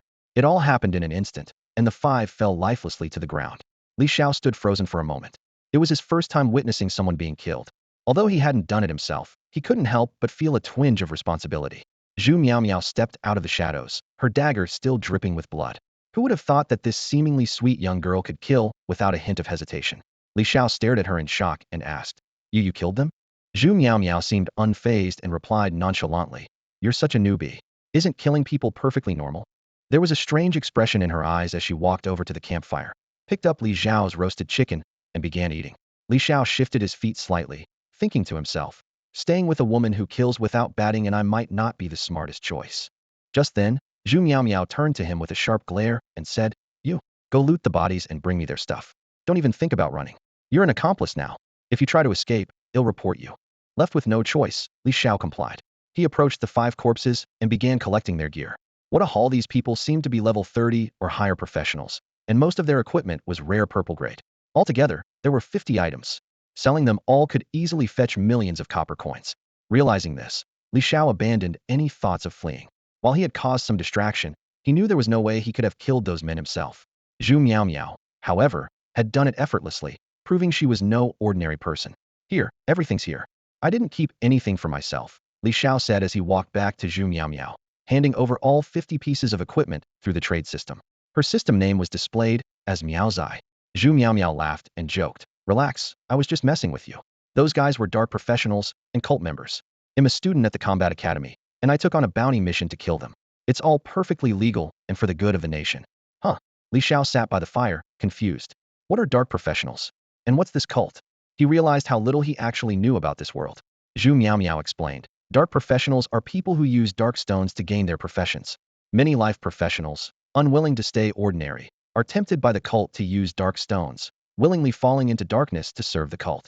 The cult itself is a group of followers who worship an omnipotent god. Think of them as humanity's enemies. Li Xiao nodded, starting to grasp the concept. Dark professionals were originally life professionals who used dark stones to forcibly become combat professionals, but in doing so, they had to serve the cult. By the way, what's your profession? That attack of yours was pretty unique, Meow asked curiously. A life professional, Li Xiao replied, somewhat embarrassed. Meow clearly didn't believe him and pressed. You're joking, right? Seriously? Her eyes widened in surprise. That attack earlier seemed more like the skill of a hidden profession. Although it was a bit rude, she gave him a heads up. This is a rogue skill called Inspect. Don't worry, it won't harm you. With that, Meow waved her hand, and a ball of white light flew toward Li Xiao. Using the Inspect skill on someone directly was considered impolite, so she had informed him beforehand. Moments later, Li Xiao's basic information appeared before her. Name, Li Xiao. Profession, beginner clay maker, beginner demolitionist. Level, 11. Strength, 21. Agility, 131. Spirit, 53. Constitution, 35. My goodness, you really are a life professional. And a dual profession one at that? Zhu Meow Meow exclaimed, leaping to her feet as if she had discovered a new continent. Dual professions were rare enough, but dual life professions? That was practically useless. Normally, having two life professions wasn't much different from having Onite, just meant more options. But what was going on with Li Xiao's stats? Zhu Meow Meow looked at the small clay spider in her hand and exclaimed, "Oh my, this is such a surprise." The item, named the C1 clay spider, was created by the maker Pi Daxing. When triggered, it would explode and deal damage. Li Xiao was equally puzzled. What's going on? How did you end up with my clay spider? Zhu Meow Meow smiled faintly, stowing the clay spider into her inventory. Don't you know thieves have a skill called sleight of hand? She explained. Li Xiao was displeased with her actions. Hey, that's a bit rude. Not only did you use a scouting technique to check my information, but you also stole from my inventory. Zhu Meow Meow countered. Got a problem with that? Li Xiao shook his head, thinking to himself that although this newcomer was only level 11, her ability to level up alone in Wind Whisper Hills was impressive. Her strength was likely enough to instantly defeat all the monsters nearby. Zhu Meow Meow remarked, "You're really strong. I'm starting to admire you." Li Xiao chuckled. As long as you keep a clear mind, there's always a way to overcome difficulties. What's your name? I mean your real name, Zhu Meow Meow asked. Li Xiao, he replied. Zhu Meow Meow said, Li Xiao, let's add each other as friends. After Li Xiao agreed, his friend list gained a new name, Meow Zai. However, since they were currently in the wilderness and out of range of the Spire Tower's signal, the chat function was unavailable. Hey, Li Xiao, Zhu Meow Meow called out. Li Xiao responded. Zhu Meow Meow continued. Can you roast me another chicken? Your cooking skills are pretty good. Having finished one roast chicken, she clearly wasn't satisfied, likely because she had been running for a long time without eating. Li Xiao replied, that'll cost you extra. Zhu Meow Meow laughed. Just kidding. He'll treat you instead. Li Xiao pulled a pre-marinated whole chicken from his backpack and began roasting it, his mind still on the legendary martial artist skill book he had recently acquired. Roasting chicken was a trivial matter in comparison. Oh, by the way, Li Xiao suddenly asked, if I didn't have the clay spider earlier, would those cultists have killed me? Zhu Meow Meow nodded. Yep. Li Xiao asked again, do you think I have some skills? Zhu Meow Meow rolled her eyes. Don't assume the worst of people. When I saw you alone here in Wind Whisper Hills, I figured you must be skilled. And it turns out I was right. You even got a legendary martial artist skill book. Do you have any idea how rare that is? Li Xiao grinned. I know. It's probably worth tens of millions of copper coins, right? Zhu Meow Meow scoffed. Tens of millions of copper coins? This is priceless. A legendary skill book is the rarest thing at level 10. Curious, Li Xiao asked. Why is that? Zhu Meow Meow explained. Because once you learn a level 10 martial artist skill, you'll meet the requirements to learn higher level martial movement skills later on. Got it. Li Xiao nodded, recalling the skill book he had found earlier in a golden chest at the slime park. Li Xiao held a skill book in his hand, his heart filled with astonishment. The requirement to learn advanced holy light was level 20, and this skill book's max level effect not only restored a significant amount of status, but also dealt massive damage to the undead. Li Xiao knew that level 10 skills were often restricted to specific classes, whereas level 20 skills usually had additional prerequisites, such as learning a specific skill beforehand. Holy Light was an innate skill for paladins, making it inaccessible to other classes. This meant that only paladins could master this skill book. He himself had already learned the level 10 skill, Flying Swallow Movement. Though he wasn't a martial artist, he could still learn advanced movement skills at level 20 in the future. This made level 10 non-class specific skill books especially valuable. In comparison, level 20 skill books that ignored all requirements were also rare, but not as valuable as level 10 ones, as they granted an extra skill. Li Xiao secretly felt fortunate, as if he had stumbled upon a treasure. At that moment, he couldn't help but ask Zhu Meow Meow, why would you give me something so precious? Zhu Meow Meow replied helplessly, the situation was urgent at the time, and I thought offering the best thing I had would motivate you. Besides, it's such a valuable item I'd probably want to sell it once we return to the city. Hearing this, Li Xiao thought to himself, was she planning to steal it back with her sleight of hand? To her surprise, he had already learned the skill from the book. Zhu Meow Meow stomped her foot in frustration. How infuriating! Li Xiao chuckled, realizing her plan had been quite clever. For ordinary players, gaining an extra movement skill wouldn't make much of a difference. Only high-level players might consider learning an additional skill. Most people wouldn't even think about using such a skill book, as selling it would provide enough money to level up to 50. But Li Xiao was an exception, wasn't short on money. As long as he could craft clay, he had a steady source of income. And since he belonged to a crafting profession without combat skills, he wouldn't pass up the opportunity to learn one. Aren't you angry? Li Xiao asked. Zhu Meow Meow pouted in frustration. I'm furious. Seeing her reaction, Li Xiao feigned innocence. Forget I asked. After Zhu Meow Meow had finished eating an entire chicken, Li Xiao couldn't help but marvel at her appetite. He took the chance to clasp his hands in farewell. All right, I've helped you, and I've taken the item. We're even now. The road ahead is long. If fate allows, we'll meet again. Farewell. With that, he prepared to leave. Hold on. Zhu Meow Meow clearly wasn't ready to let him go, as she had thought of something else. Li Xiao frowned. What is it now? Zhu Meow Meow smiled. I came to Jiang City for a bounty mission. Those cultists from earlier weren't the only ones. There's still a squad we haven't dealt with. I'm inviting you to help me take them out. You're quite useful. As a rogue, Zhu Meow Meow specialized in assassination and usually worked alone. However, she had miscalculated this time. The cultists' strength exceeded her expectations, and she had nearly lost her life to them. To eliminate the cultists, she needed to find another teammate. But going back and forth to recruit someone would take too much time, and by then, the cultists would likely have fled, making it difficult to track them down again. Li Xiao's ability to control clay spiders would be a significant help. Can I refuse? Li Xiao asked with a slight frown. He didn't want to get involved in this trouble. The cultists earlier had all been above level 30. How could a mere level 10 player like him stand a chance? Zhu Meow Meow smiled. Of course, you can refuse. I'm not a cultist. I won't force you to do anything. Li Xiao clasped his hands again. The road ahead is long. If fate allows, we'll meet again. Zhu Meow Meow looked disappointed, waving a book in her hand. What a pity. I was even planning to give you another legendary skill book. Li Xiao stopped in his tracks, his expression suddenly serious. He raised his right hand high. It's not about the skill book. The thing is, I'm someone who loves helping others. Cultists, you say? They must be eradicated. I cannot coexist with evil under the same sky. The background of the girl before him was clearly extraordinary. For ordinary people, obtaining this legendary skill book might be a once-in-a-lifetime impossibility. Yet in her hands, it seemed as commonplace as a head of cabbage. Zhu Meow Meow smiled faintly and shared the item's details with Li Xiao. Skill book, camouflage technique. Learning level, 20. Requirements, none. Effect, none. Consumes a small amount of mental energy. Can apply a layer of color to creatures and objects, creating a camouflage effect, Zhu Meow Meow explained. Legendary attributes. 1. Ignores learning requirements. 2. Increases mental power by 100 points. Li Xiao studied the information in confusion. This was a level 20 exclusive skill for the combat class puppet mage. Zhu Meow Meow continued. Originally, this skill book required max level mastery of puppet techniques to learn, but this one doesn't. You can learn it directly. The skill's purpose is to add color to puppets, enabling them to camouflage. I think your clay creations could also use this, right? The puppet mage was a unique class with the ability to charm monsters into becoming puppets to aid in battle. Additionally, puppet mages could use the camouflage technique to disguise their puppets. Despite the book's legendary status, Zhu Meow Meow admitted, honestly, it's pretty useless. Other than puppet mages, no one would bother learning this. But it seems like it might be of some use to you. Hearing this, Li Xiao was overjoyed. This skill would be incredibly useful to him. If he could apply a black camouflage layer to his clay spiders, they'd be much harder to spot at night. Moreover, his sister's handmade figurines required painting, which was time-consuming and tedious. With this skill, he could instantly color them with more realistic effects. He could even use it to create clay replicas of himself. Just as Li Xiao reached out for the skill book, Zhu Meow Meow stopped him. What are you thinking? This is a legendary skill book. You really think it's as common as cabbage? Li Xiao understood that this wasn't going to be so easy. Zhu Meow Meow had initially intended to sneak the book to him, but now that didn't seem like an option. So what's the deal? Zhu Meow Meow raised 3 fingers, her smile radiant. Agree to 3 conditions, and the skill book is yours. Li Xiao nodded. Let's hear them.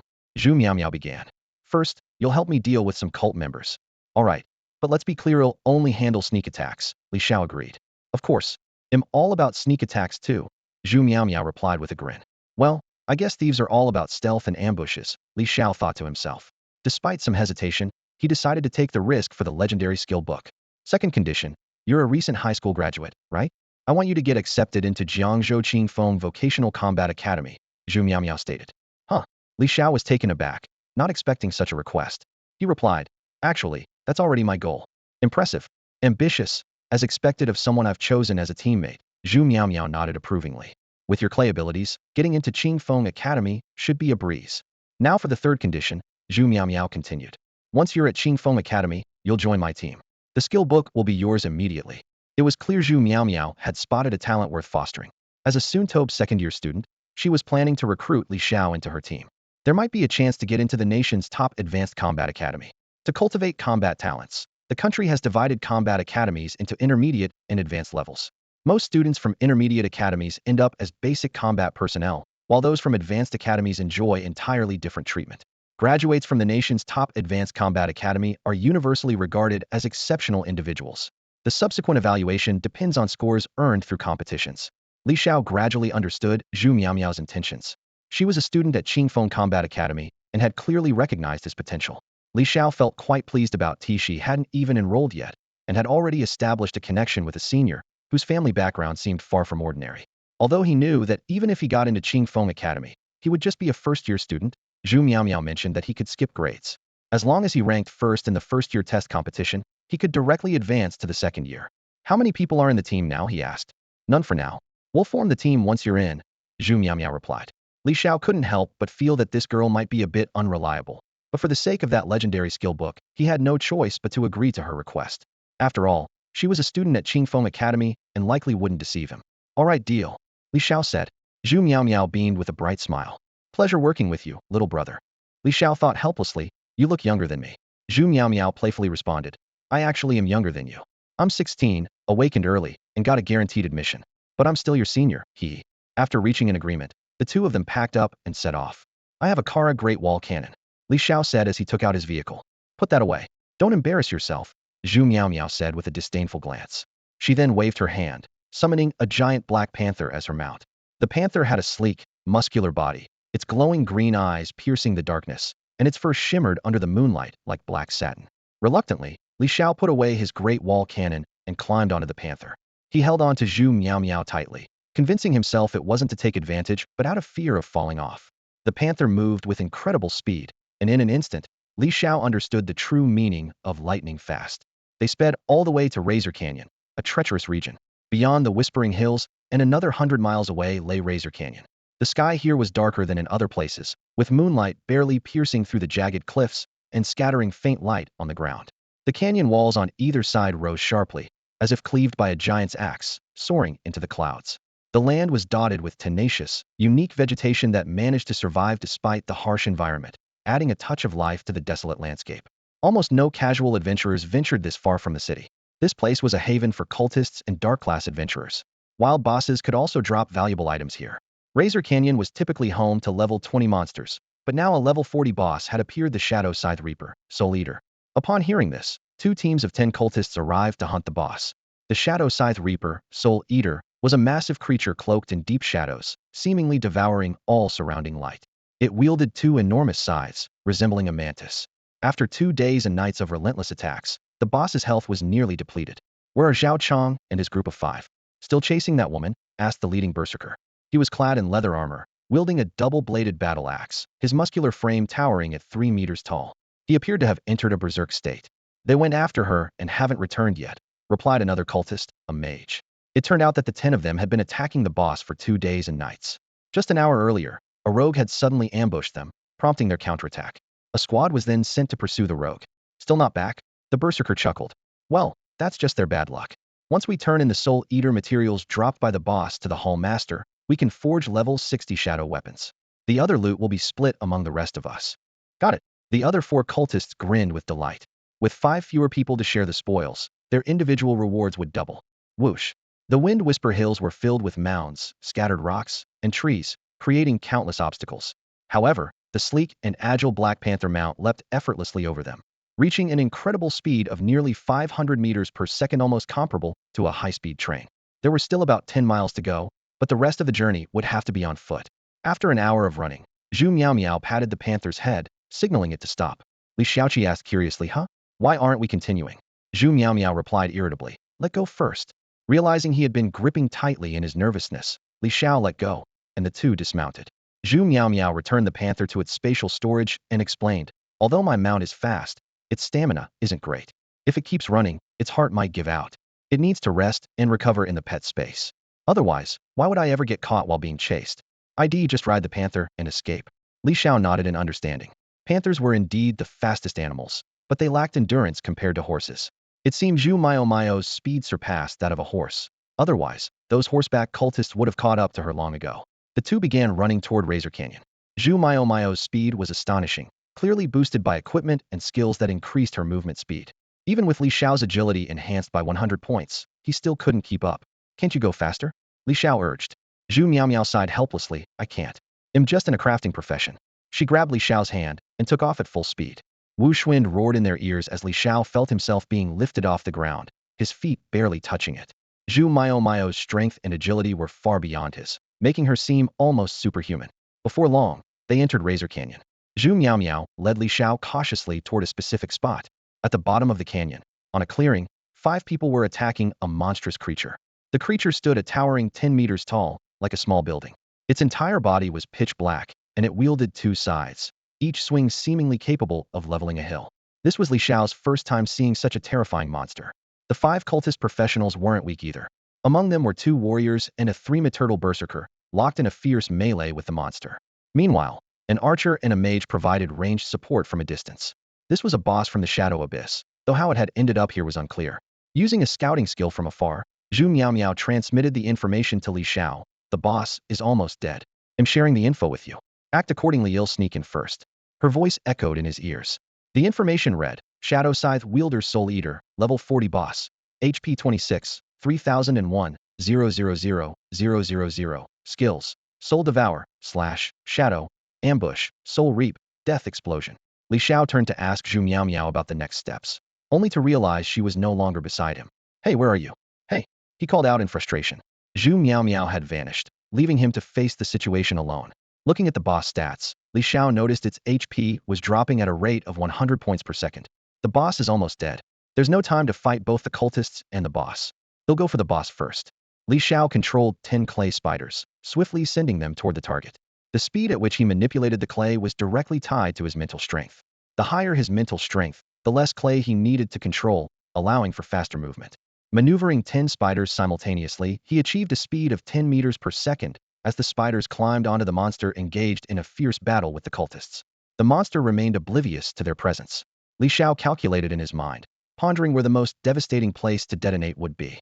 He recalled that in ancient martial arts, targeting the groin, eyes, or joints were considered the most lethal attack points. With this in mind, he decided to control 20 clay spiders and directed them toward the boss vital areas. Although these areas appeared unprotected, the adhesive nature of the clay allowed the spiders to cling securely, ready to detonate at any moment. Once the positions were set, Li Xiao began controlling another 25 spiders, moving them slowly toward the 5 cultists, while keeping a close eye on the boss health bar, prepared to steal the kill. Health status: 5370, 100, 0000, 2330, 100, 0000, 910, 100, 0000. At that moment, Li Xiao made up his mind and decided to detonate. Art is an explosion. With a click, he triggered the detonation of 20 clay spiders when the boss health was down to just 910 points. With a thunderous blast, accompanied by the mage's flame dragon spell, the monster collapsed to the ground. The boss, Shadow Scythe Soul Eater, was defeated, granting Li Xiao 100,000 experience points, a purple-grade item the magic wand, green-grade items including the Bloodhowl Falcon Spear, the towering giant axe, and the flame armor, along with 10 gold coins and the crafting material Soul Eater's heart. His level increased, and he gained 5 attribute points to distribute freely. The experience bar overflowed, and Li Xiao leveled up twice in an instant. This string of notifications filled Li Xiao with joy, as if he had solo killed a level 40 boss at level 11, claiming all the rewards for himself. The clay spiders were truly the ultimate tool for stealing kills. Li Xiao immediately allocated his attribute points to enhance his combat power. Meanwhile, with Shadow Scythe Soul Eater on the brink of death, the cultist berserker shouted, "Frontliners, take healing potions now. This boss will self-destruct before dying, just survive it." The 3 frontliners quickly consumed potions, and as the boss succumbed to the mage's flame dragon spell and the clay spider's explosions, it let out an unwilling roar before collapsing. The self-destruction damage was successfully mitigated. The boss was finally defeated, and the berserker in the front row laughed heartily as he deactivated his berserk state, shrinking back to his normal height. The once 3-turtle man now stood at a mere 1.5 meters. However, the berserker's laughter quickly turned into confusion. What's going on? Where's the loot? Did any of you get it? The 5 cultists exchanged puzzled looks, shaking their heads. Just then, the berserker noticed something white on his body. "Boss, what's this white stuff on you?" The others also discovered strange bugs on themselves and hurriedly tried to swat them away. In the next moment, boom, boom, boom. 5 spiders exploded simultaneously, sending the cultists sprawling. Those with high defenses took minimal damage, while those with low defenses suffered significantly more, with each spider dealing 500 to 1,000 damage. Though not fatal, Li Xiao had already begun maneuvering another batch of spiders. Damn it, someone's ambushing us. The boss loot was stolen. The berserker was the first to react, shouting in anger. The others quickly realized the truth, with the distant archer and mage becoming immediate targets. Zhu Meow Meow seized the opportunity, stealthily approaching and launching a backstab attack right after the explosion, instantly killing one of the enemies. The berserker panicked, hastily consuming potions and re-entering his berserk state, while the two warriors assumed combat stances. However, their health was already in a precarious state, and their bodies were fatigued. The effects of their healing potions were wearing off, and they had expended too many resources in defeating the boss. What followed was Zhu Miao's moment to shine. Despite lacking formal training from a combat academy, she sneered coldly, "You're nothing but trash with levels and equipment, but no skill. Fools." Realizing it now is too late. Like a phantom, Zhu Miao appeared behind one of the warriors, her dagger poised for a lethal strike. "It's you. Where are Zhao Chong and the others?" The cultist berserker glared at the suddenly appearing Zhu Miao, a flicker of wariness in his eyes. "Those useless fools." Zhu Miao's lips curled into a cold smile as her weapon flashed with a chilling gleam, cutting down another warrior who fell to the ground with a thud. In the next instant, her figure vanished into thin air. Damn it, rogues are so disgusting. The berserker gritted his teeth, immediately moving back-to-back with the only remaining warrior. The warrior cast a protective skill on the berserker, then raised his shield in a defensive stance, alert for any potential ambush. The five-person squad had already lost 3 members: an archer, a mage, and one of the warriors lay lifeless on the ground. "Boss, look! That thing crawling on the ground, it's the spider from earlier." The cultist warrior suddenly pointed out a pure white spider on the ground, his voice trembling with fear. "That cursed thing looks like a bomb." The berserker's pupils contracted as he roared, "Destroy it." His shout echoed outward, a shockwave spreading instantly. It was the berserker's roar skillet's power amplified the damage and stunning effect. Boom, boom, boom. The clay spider, moving stealthily, exploded on the spot under the impact of the sound wave. Observing from the shadows, Li Xiao frowned. Neutralized? It seems the clay bombs still need improvement. Their stability is too poor, they detonate prematurely from vibrations. And the white color is too conspicuous. They'll have to change it to black. Despite his critique, a grin played on his lips as he continued to manipulate the clay spiders, sending a constant stream of them toward the two cultists. Another wave of 20 small spiders advanced in perfect formation. The two cultists, held in check by Zhu Miao's stealth attacks, didn't dare to make a move and could only hunker down, waiting for her invisibility to wear off. Roar! The berserker unleashed another shout, shattering this wave of spiders. But in the next moment, 20 more clay spiders crept silently into view. What the hell? More of them? What are these cursed things? The cultist warrior was utterly baffled as the seemingly endless swarm of spiders kept coming. What followed was a scene bordering on absurdity. Roar! Boom! Roar! Boom! Roar! Roar! Roar! Boom! Boom! Boom! Li Xiao had brought along a total of 10,000 clay spider bombs. At this point, he still had over 9,500 left. This was a battle of attrition with a foregone conclusion. Will this ever end? The berserker, after roaring repeatedly, finally reached his limit. Cough, cough. Damn it, my throat's shot. He spat out a mouthful of blood, his already injured body showing signs of collapse. I can't take it anymore. I'm going to kill that sneaky bastard. The cultist warrior finally snapped, charging toward the source of the spiders. Idiot. Don't run off. It's a trap. The berserker's warning came too late. Just then, he sensed movement behind him. Gripping his twin axes tightly, he spun around and swung with all his might. "Oh, you noticed me, huh?" Zhu Miao leapt gracefully into the air, evading effortlessly like a swallow in flight. If Li Xiao had seen this, he would have exclaimed, "Whoa, isn't that the flying swallow technique?" Indeed, it was the flying swallow technique. This was the fundamental difference between a graduate of a combat academy and a common freelance adventurer. Zhu Miao skillfully maneuvered using her swallow step technique and an array of thief skills, deftly evading the berserker's relentless attacks. Despite his well-equipped arsenal and versatile abilities, the berserker couldn't land a single blow on Zhu Miao, who was now operating at peak agility. Frustrated and consumed by rage, his eyes burned red as his stamina waned and his berserk state neared its end. His attacks, though effective against monsters, appeared clumsy and ineffective against such a nimble opponent. "Face me heat-in if you dare," the berserker roared, unleashing a whirlwind attack with his massive axe in a desperate attempt to strike Zhu Miao. However, she observed the weakening storm with calm precision, knowing full well that such a move consumed immense energy. The moment she had been waiting for was close. "My turn," she declared, darting into the eye of the whirlwind with lightning speed. Her dagger aimed directly at the berserker's throat. A flash of disbelief crossed his eyes before he collapsed, unable to comprehend how, as a high-tier purple-armored warrior, he had fallen to a thief of the same level without even a chance to counterattack. Zhu Miao knew this outcome was no coincidence, but rather the hand of fate. She reflected on the berserker's past, once an ordinary man yearning for power, who ultimately succumbed to greed and strayed down a path of no return. With a faint smile, She turned and headed toward Li Xiao's direction, silently musing that perhaps the cycles of fate were destined to unfold this way. Hey kid, don't you dare run. If you've got guts, stop running. Keep running, and it'll skin you alive. Oh, I'm so scared. In a forest at the bottom of a canyon, one was chasing while the other was fleeing. The cultist warrior was relentless in his pursuit, but every time he was about to catch up, he fell just short. The boy playing with clay ahead of him, though not as fast, kept using clay spiders to disrupt him, either blowing them up to obscure his vision or using explosions to knock down trees and block the path. With each attempt, Li Xiao became more adept at manipulating the clay. It felt like an extension of his own body, responding to his will with precision. Of course, facing him head-on was out of the question. A level 30 warrior was not someone Li Xiao could take on directly. He kept running, waiting for Zhu Miao's support. The warrior, growing increasingly enraged, activated a skill and charged forward like a tank, knocking down trees in his path. Losing his cool was exactly the opportunity Li Xiao was waiting for. Hey, man, don't just look ahead, check under your feet. Li Xiao shouted at the cultist in the distance. Startled, the cultist glanced down at the ground, but saw nothing. It was empty. At that moment, clay spiders, which Li Xiao had strategically placed in the trees, leapt down onto the warrior's head. Boom, boom, boom.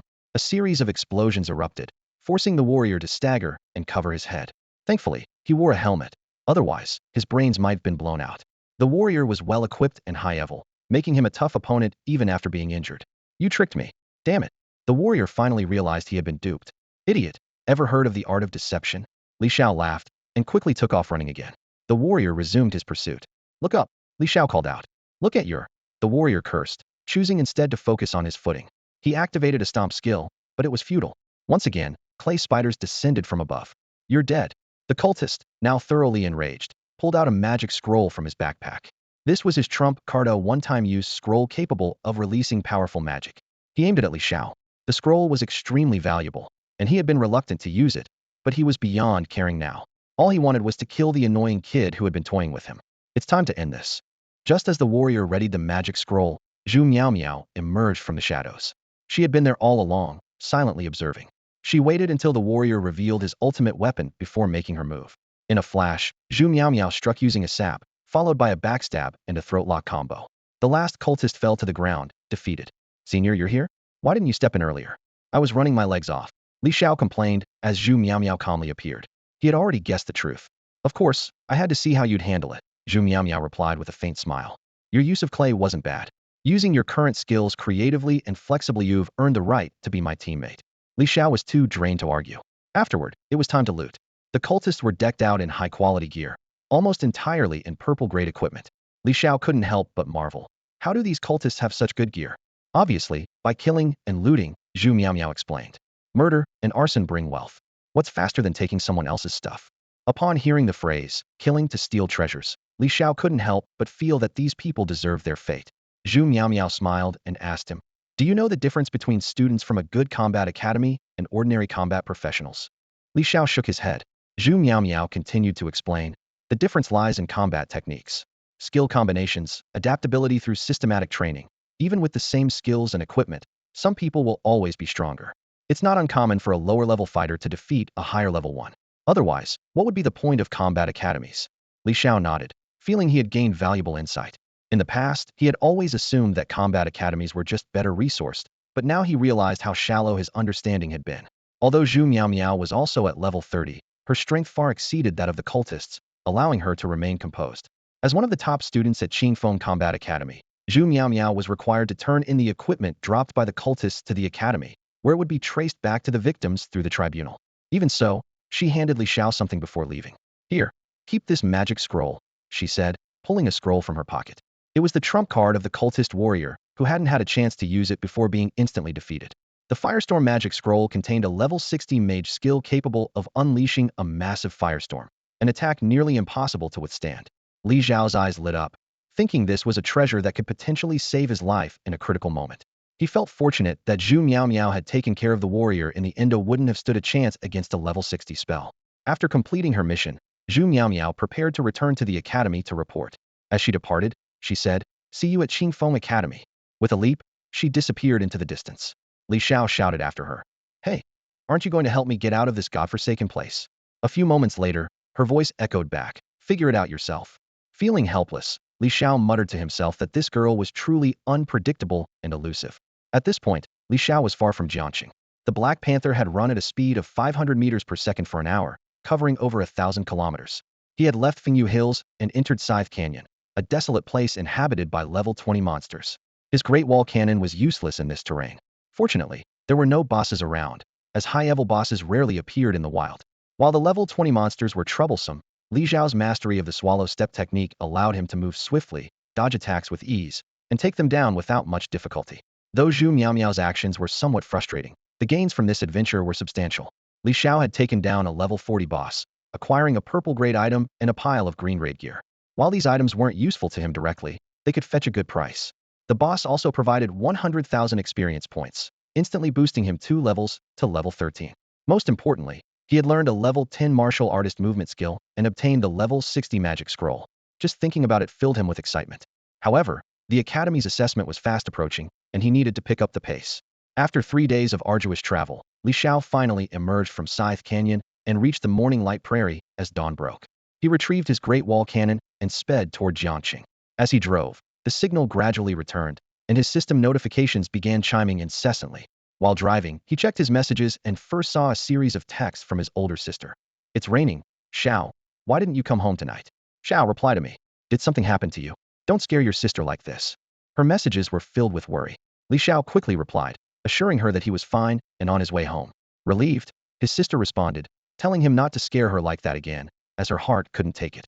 Next, Li Xiao checked messages from Zhang Xiaohua. "Here's a little red flower for you, brother Xiao. After relentless effort, I've trained all 3 skills to intermediate level. Pretty good, right? How about you?" More messages followed. "Brother Xiao, the assessment is the day after tomorrow. Where are you?" "Brother Xiao, the assessment is tomorrow. Where are you?" "Brother Xiao, the assessment is today. I went to your house this morning, and your sister said you haven't been home in days. Where are you?" "Brother Xiao, I'm at the assessment site now. Where are you? Hurry up, you're killing me with worry." Jiangqing Experimental High School. On the sports field, nearly 90 students were gathered, the atmosphere tense yet filled with anticipation. On the other side of the field, 5 specially designed buses stood silently. These buses, provided by the Education Bureau, were made of special steel to effectively withstand attacks from common wild monsters. The students were about to board these buses to head to the assessment site. Teachers from each class were busy taking attendance, checking how many students from their respective classes were eligible for the assessment. After tallying the numbers, it was confirmed that the school had a total of 10 classes, with 110 students who had awakened combat professions. However, 20 of them hadn't managed to reach level 10, leaving only 90 students present today. This was the norm every year. Some students, despite awakening combat professions, couldn't overcome their fear of monsters and chose to give up. Others simply didn't put in enough effort and failed to reach level 10 in the 2-month time frame. Even among those who barely managed to reach level 10, complaints were abundant. "Leveling up is so hard. I only just barely hit level 10 last night," one student grumbled. Another chimed in, "Same here. I only reached level 10 a few days ago. I've been fighting slimes and horned deer nonstop. I'm so sick of it." We've all awakened ordinary combat professions, but Deng Yuanjie from Class 5 awakened a gifted profession Thunder Mage. He could control lightning right from the start and hit level 10 in just half a month. He spent the rest of the time honing his skills. As soon as this was said, envious murmurs erupted among the surrounding students. Combat professions are divided into regular and gifted categories. Regular combat professions include warrior, mage, rogue, priest, knight, ranger, warlock, and druid. Gifted professions, however, are far more powerful, featuring specific prefixes such as Thunder Mage, Necromancer, Flame Mage, Summoner, Berserker, Shield Warrior, Blazing Warrior, Light Priest, Aura Priest, Frost Priest, and so on. These prefixed professions are considered gifted, and upon transitioning, they come with an innate passive skill and unique starting abilities. For instance, Thunder Mages have the passive skill Thunder Affinity and begin with Chain Lightning instead of Fireball, making their leveling faster and their future potential much greater. Zhang Zihua's profession, Holy Knight, is officially classified as Divine Knight, which also falls under the gifted category. His passive skill, Sanctifier, allows him to raise the proficiency of light-based skills more rapidly, and his Holy Light spell deals extra damage to undead creatures. Beyond gifted professions, there are also special professions unique to certain regions, such as the martial artist exclusive to the Dragon Nation. Additionally, there are exceedingly rare hidden professions, though these are almost negligible in number. Compared to hidden professions, dual-class individuals are even more formidable, highlighting the inherent advantages of gifted professions. "It's so unfair," the students lamented collectively. "Wait, isn't Zhang Xiaohua from our class a Holy Knight? That's a gifted profession too, right? I wonder if he leveled up quickly?" The discussion gradually shifted toward Zhang Xiaohua. At that moment, however, Zhang Xiaohua seemed distracted, his anxious gaze fixed on the school gate. The buses were about to depart, but Li Xiao still hadn't arrived. Zhang Xiaohua, how long did it take you to reach level 10? A classmate asked. Zhang Xiaohua casually replied, oh, about 10 days or so.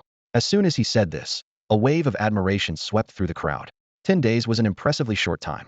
After several days of leveling up, Zhang Xiaohua's skill proficiency was bound to improve significantly in the remaining time, making it only a matter of time before he got accepted into an elite combat academy. However, no one else knew that his rapid progress was entirely thanks to Li Xiao's assistance. Was Li Xiao still alive? Could it be that he and Li Xiao had teamed up to defeat that level 10 boss? That seemed utterly impossible. Not far away, the priest Feng Ruru was staring intently at Zhang Xiaohua. The last time Zhang Xiaohua had tried to save her, he ended up fleeing for his life. Now that Zhang Xiaohua had reappeared, a pang of guilt welled up in her heart. Fortunately, Zhang Xiaohua seemed distracted and didn't notice her presence. All right, everyone, the head count is complete. Get ready to board the bus, said their homeroom teacher, Mr. Yuan, after checking the attendance. Teacher, wait a moment. Someone hasn't arrived yet. Zhang Xiaohua quickly raised his hand. Who? Mr. Yuan asked. Li Xiao, Zhang Xiaohua replied. Mr. Yuan frowned and said, Li Xiao? If I remember correctly, his awakened class is a non-combat profession, isn't it? Why is he even bothering to come? This assessment is for combat academies, not regular universities. As soon as he finished speaking, the students burst into laughter. Haha, this is hilarious. Zhang Xiaohua must be joking. Even if a non-combat profession reaches level 10, it doesn't have combat skills. Exactly. What's the point of a non-combat profession being here? I've never heard of anyone with a non-combat class passing the assessment. The classmates chimed in, mocking the idea. Mr. Yuan's frown deepened. All the other classes are ready to go. Are we really going to waste everyone's time? Even the principal is urging me to move. Zhang Xiaohua pleaded anxiously. Teacher Yuan, please, just wait a little longer. Mr. Yuan sighed. It's not that I don't want to wait. There's no rule against non-combat professions taking the assessment. But isn't this just a joke? It's no joke, Teacher Yuan, Zhang Xiaohua said firmly. If someone from our class gets into Qingfeng Combat Academy, won't that be a big achievement for you? Mr. Yuan forced a smile. Xiaohua, I really hope you can get in. With your talent as a holy knight, you have a good chance. What if it's 2 people? Zhang Xiaohua pressed on. Mr. Yuan took a deep breath. 2. If 2 of you make it, I might even get promoted to assistant head of the grade.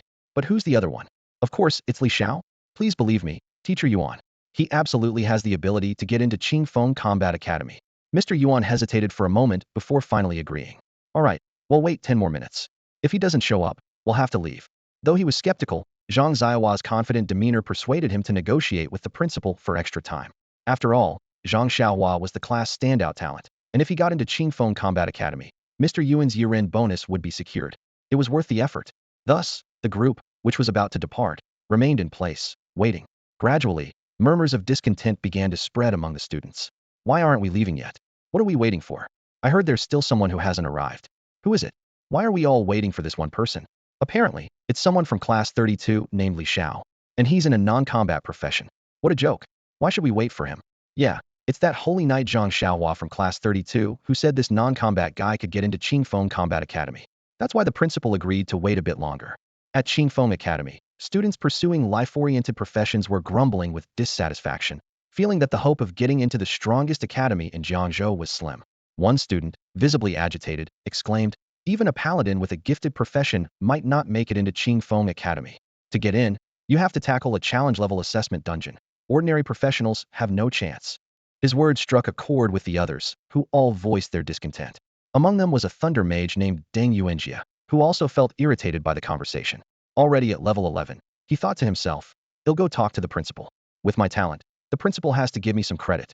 Just as he was about to take action, a sudden blaring horn interrupted him. A large off-road vehicle roared onto the campus, coming to a stop in the middle of the field. The vehicle's striking design, flashy rims, and gleaming headlights immediately captured everyone's attention. Whoa, a great wall cannon. The latest outdoor off-road vehicle, priced at $1 million. So cool. I wish I had one. The students exclaimed in awe, their eyes glued to the car, filled with envy. The car window slowly rolled down, revealing the face of a handsome guy wearing sunglasses. He gave a slight smile and said casually, sorry for the wait. Just got back from Razer Canyon. The moment the words left his mouth, the crowd was stunned. Razer Canyon? That was a place completely out of reach for beginners. Who on earth was this guy? Is Razer Canyon a place for beginners? The further you go from the city, the more dangerous it gets. That area is crawling with level 20 monsters. Who is this guy? So impressive. But Zhang Xiaohua from class 32 immediately recognized him. Isn't that Xiao Ge? When did Xiao Ge start driving a great wall cannon? Why does it feel like we're suddenly living in completely different worlds? I've been working so hard, grinding levels with a life profession for over a month, and I've barely made 40,000. I thought I could show off a little, but compared to him, the gap is just too big. Xiao Ge is driving a great wall cannon now. Xiao Ge, you finally made it. I almost thought you weren't coming. Zhang Xiaohua exclaimed with relief and excitement. As soon as he spoke, the classmates were stunned. Taking a closer look, it really was Li Xiao. Wasn't Li Xiao an orphan? How did he suddenly get so rich? Could it be that his father is secretly a wealthy tycoon, leaving him to grow up independently and develop resilience before revealing the truth? The classmates' imaginations ran wild as they began speculating furiously. Even Feng Ruru, one of the female classmates, was deeply shaken. She recalled the previous incident. It was Zhang Xiaohua, Li Xiao, and another girl who had shown up. At the time, she had grabbed the mage Tian Jiwei and fled. She thought for sure Li Xiao was doomed, but against all odds, he and Zhang Xiaohua had survived. Judging by Zhang Xiaohua's attitude, Li Xiao might really be a rich second-generation heir, using high-end gear and items to defeat the boss in seconds. I need to figure out a way to get closer to him. He saved me back then. It must have been because of my beauty. Guys like him are easy to manipulate. It just takes a little trickery, Feng Ruru thought, her mind spinning with new plans. At that moment, the principal on stage shouted through a megaphone. Whose car is that? How did it get into the school? Principal, it's a student's car. A student's? The homeroom teacher, Mr. Yuan, quickly explained, emphasizing that it was one of his students. Suddenly, he started to think that Li Xiao might really be a rich second-generation heir. Maybe he even had a chance of getting into a combat academy. Instantly, Mr. Yuan's impression and attitude toward Li Xiao shifted dramatically. The principal called out, "All right, now that everyone's here, let's head out." Soon, students from all classes began boarding the buses to leave. Li Xiao turned to the homeroom teacher and said, "Mr. Yuan, he'll just follow along in my car. The bus is too cramped for me. I'm not used to it." Look at that tone. Definitely a rich second-generation heir, maybe even from a prestigious family. Mr. Yuan quickly smiled and nodded. For safety reasons, ID usually say no, but your great wall cannon has better protection than the bus. All right, just follow closely. Make sure to perform well later and aim to get into a combat academy to bring glory to class 32. If he really is a rich kid, even life professions could have a shot at getting into a combat academy. There are so many ways having someone power level him. Gearing up with high-level attributes and clearing a standard dungeon would do the trick. Sure, his future potential might not be great, but that doesn't matter. As long as he can boost class performance, it's good enough for me. Li Xiao gave an okay gesture and said confidently, "Mission accepted."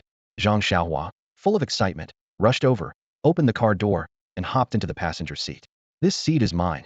"Of course, it's yours," Li Xiao replied with a smile. Once inside, Zhang Xiaohua couldn't stop touching everything, marveling at the car like a kid in a candy store. A few other classmates also came over, gathering around to admire it. A male classmate asked, "Li Xiao, you still have 2 seats in your car. Can you give me a ride for a bit?" Another classmate quickly chimed in. "Me too." They both wanted to get in since the bus was crowded and stuffy. Li Xiao refused without hesitation. "Sorry, it uses too much fuel." The classmates grumbled as they walked away toward the bus. At that moment, seeing the others leave, the class beauty, Feng Ruru, approached. Confident in her looks, she believed that if she asked, she could easily persuade Li Xiao. "Li Xiao, Zhang Xiaohua, thank you for risking yourselves to save me last time," Feng Ruru said softly, her gaze tender and delicate like a blossoming flower bud. She was skilled at sending signals that made boys think she liked them, using this to get them to do things for her. Ordinary boys would fall for it, but Zhang Xiaohua, who was straightforward and simple-minded, wouldn't be easily fooled. He had been tricked by Feng Ruru before and would never forget it. As for Li Xiao, having lived 2 lives and encountered countless green tea girls, he was completely immune. Zhang Xiaohua was about to tell Feng Ruru to leave, but Li Xiao stopped him. Simply telling her off would be letting her off too easy. Li Xiao smiled at Feng Ruru and said, "No need to thank us, Feng Ruru. Isn't it something we boys should do? Helping out when we see injustice." Hearing this, Feng Ruru felt hopeful and said softly, "I will remember your help for the rest of my life." She then pretended to be weak, rubbing her head as if dizzy. "By the way, Li Xiao, could I ride in your car? I get carsick on buses." Li Xiao immediately agreed. Of course. Feng Ruru was delighted. Boys really were so easy to trick. "Thank you, Li Xiao," she said and walked to the back seat, intending to open the car door. However, the door wouldn't budge. "Li Xiao, did you forget to unlock the door?" she asked. "Oh, let me check. It should be unlocked." "Strange, why won't it open? Let me try again." "Okay, it should work now," Li Xiao responded. Feng Ruru tried again, but the door remained locked. In reality, Li Xiao had locked it on purpose.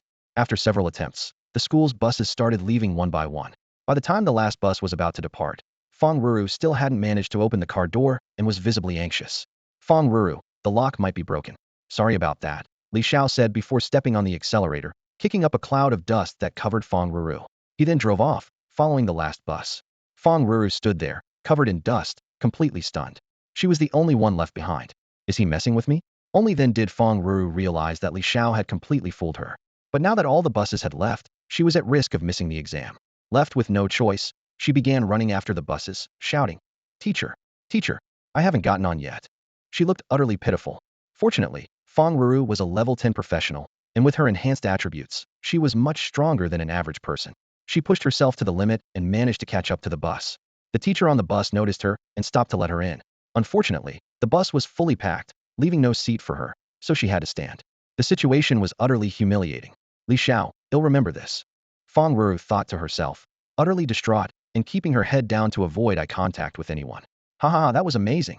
So satisfying. Zhang Xiaohua, sitting in the passenger seat, exclaimed in excitement after witnessing the scene. Brother Xiao, you nailed it. If it weren't for the law, she'd really have gotten off easy. Li Xiao smirked. When dealing with someone like Fong Ruru, there was no room for mercy. Having faced cultists before, Li Xiao's mental resilience had grown significantly. If it weren't for the law, he would have been tempted to deal with Fong Ruru in a much harsher way.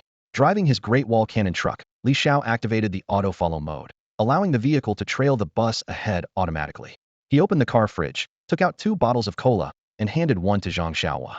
The two of them sipped their drinks, enjoying the scenery out the window with relaxed minds. By the way, Xiaohua, do you think you'll make it into Qingfeng Academy this time? Li Xiao asked, hoping his buddy could join him at the school.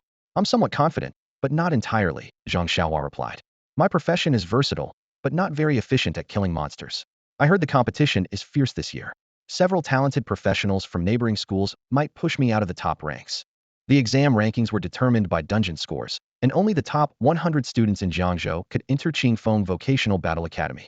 From their city, Jiangcheng, only 10 spots were allocated. With over 1,000 students from various schools competing, the acceptance rate was less than 1. Those who made it into the academy were truly the best of the best. The vehicle activated its auto-follow mode. Li Xiao sat inside, focusing on crafting C1 tadpole firecrackers. Half an hour later, he successfully made 50 of them and excitedly handed them to Zhang Xiaohua. Recalling the last battle with a level 40 boss, he had earned 10 gold coins equivalent to 100,000 copper coins. No wonder there were dedicated gold farming teams. The speed at which they farmed bosses was astonishing. In any case, Li Xiao currently wasn't short on money, and obtaining crafting materials posed no issue. Do you feel confident now? Zhang Xiaohua asked. Of course. Brother Xiao, you're like my big brother. Zhang Xiaohua replied with a grin. Just a brother? Li Xiao smirked slightly. How about Godfather? The assessment location in Jiangzhou was set outside the city in a map known as the Wild City. It was a ruined area that used to be a human settlement centuries ago. However, with the emergence of secret realms, zombies and monsters flooded in, leading to the city's downfall. Later, as professionals rose to prominence, the military cleared the area and sealed the secret realm, turning it into a dungeon. A secret realm is essentially a passageway for alien races to invade Blue Star. Through this portal, foreign entities can infiltrate the planet. Once the secret realm is completely breached and sealed, the monsters within cannot escape. After being digitized by Blue Star's will, these realms become dungeons where professionals can grow stronger. This particular location is a level 5 low-tier dungeon specifically used for assessments. To ensure fairness in the assessment, the military established a dungeon barrier here. Upon entering the dungeon, any equipment or items above level 1 are completely sealed. This way, most students can only use level 1 beginner gear, guaranteeing fair competition. 2 hours later, the buses gradually arrived at the large square of Wild City. Besides the buses, many private vehicles also entered, typically owned by wealthy students from other schools. Li Xiao's Great Wall Cannon seemed unremarkable here, as students from other schools arrived in more luxurious vehicles like the Mountain Sea Cannon or even the $1 million Shenlong Cannon. Some even drove Cullinans capable of withstanding attacks from level 30 monsters. The extravagant vehicles left students in awe. Brother Xiao, our ride looks so low-end in comparison, Zhang Xiaohua said, clicking his tongue in amazement as he eyed the luxury cars. Is that so? I've even ridden a Black Panther mount worth billions, Li Xiao replied with a faint smile, though he secretly marveled at the wealth of students from other schools. Experimental High School was the worst-ranked school in Jiangcheng, making it a place where Li Xiao could stand out. However, here in the square, his Great Wall Cannon seemed utterly unremarkable. At the front of the square stood a large black gate, the entrance to the dungeon. Nearby, recruitment personnel from all 10 vocational combat academies in Jiangzhou had gathered. They would be recruiting students on-site based on rankings and professions. Scores weren't the sole determining factor. For instance, defensive professions and support priests often didn't excel in monster farming, so adjustments would be made accordingly. Students began lining up, with experimental high school occupying a corner. Principal Wang couldn't help but sigh. When will our school ever improve its ranking? Every year, their school ranked last, receiving fewer resources and perpetuating a vicious cycle. The 10 high schools in Jiangxing were also competing for rankings, which were determined by the number of students admitted into the Qingfeng Combat Academy. As the top academy in Jiangzhou, getting admitted there meant a bright future and becoming a standout among peers. Graduates from Qingfeng Battle Academy generally have 3 career paths: pursuing further studies, joining the military, or taking on leadership roles in a city. The number of students applying to Qingfeng Battle Academy is significant, and competition grows fiercer as the rankings rise. However, Experimental High School has not had a student admitted to Qingfeng in years, leading to a gradual decline in enrollment and a vicious cycle. Principal, this year my class Thunder Mage, Deng Yuanjia, has a great chance, said Su Chong, the homeroom teacher of Class 6, Grade 12, with eager anticipation. He secretly felt fortunate if Deng Yuanjia could get into Qingfeng Academy. His chances of being promoted to grade director would increase significantly. Principal Wang nodded with delight and patted Su Chong on the shoulder. Excellent, the grade director position is open. At that moment, Lao Yuan, the homeroom teacher of Class 2, Grade 12, coughed a few times and interjected, Principal, 2 students from my class also have a good chance of getting into Qingfeng Academy. As Su Chong's rival, Lao Yuan was quick to speak up. Zhang Xiaohua from your class does seem promising. But who's the other one? Principal Wang asked curiously. Lao Yuan quickly replied, it's Li Xiao. As soon as he said the name, Principal Wang frowned. I know Li Xiao. He's the dual profession student. But both his professions are life-oriented, aren't they? Su Chong couldn't help but laugh. Dual life professions? What's he going to do in a dungeon, make clay figurines for monsters or decorate bombs? A demolition specialist takes forever to set up explosives. How could he possibly fight? Lao Yuan, don't let your students fool you. The other teachers burst into laughter, teasing, exactly. Even if he's from a wealthy family, there are plenty of people in Jiangzhou with more money than him. A life profession capped at level 10 might barely get into the weakest battle academy, and that's if he's even admitted. Teacher Zhang chimed in. Does Qingfeng Battle Academy take just anyone? How could someone with life professions possibly get in? As the teachers continued to mock him, Lao Yuan lowered his head in embarrassment. I only said there's a chance, not a guarantee. Even if it doesn't work out, there's still Zhang Xiaohua, Lao Yuan mumbled, finding a way to save face before falling silent. Shortly after, the Education Bureau officials began their speech on stage, explaining the rules and guidelines for this assessment. The dungeon for this test was called Zombie Nation, and the goal was to survive 5 waves of zombie attacks to pass. Each student would receive a return stone, a tool that could be used to leave the dungeon immediately in case of danger. Students would be evaluated based on how long they lasted and the difficulty level of the dungeon. Battle academies would select students based on these evaluations, with higher-ranked students gaining access to better academies. Above the portal entrance hovered a semi-transparent white screen, displaying the names of all participating students. Their scores would appear later. I now declare the assessment officially open.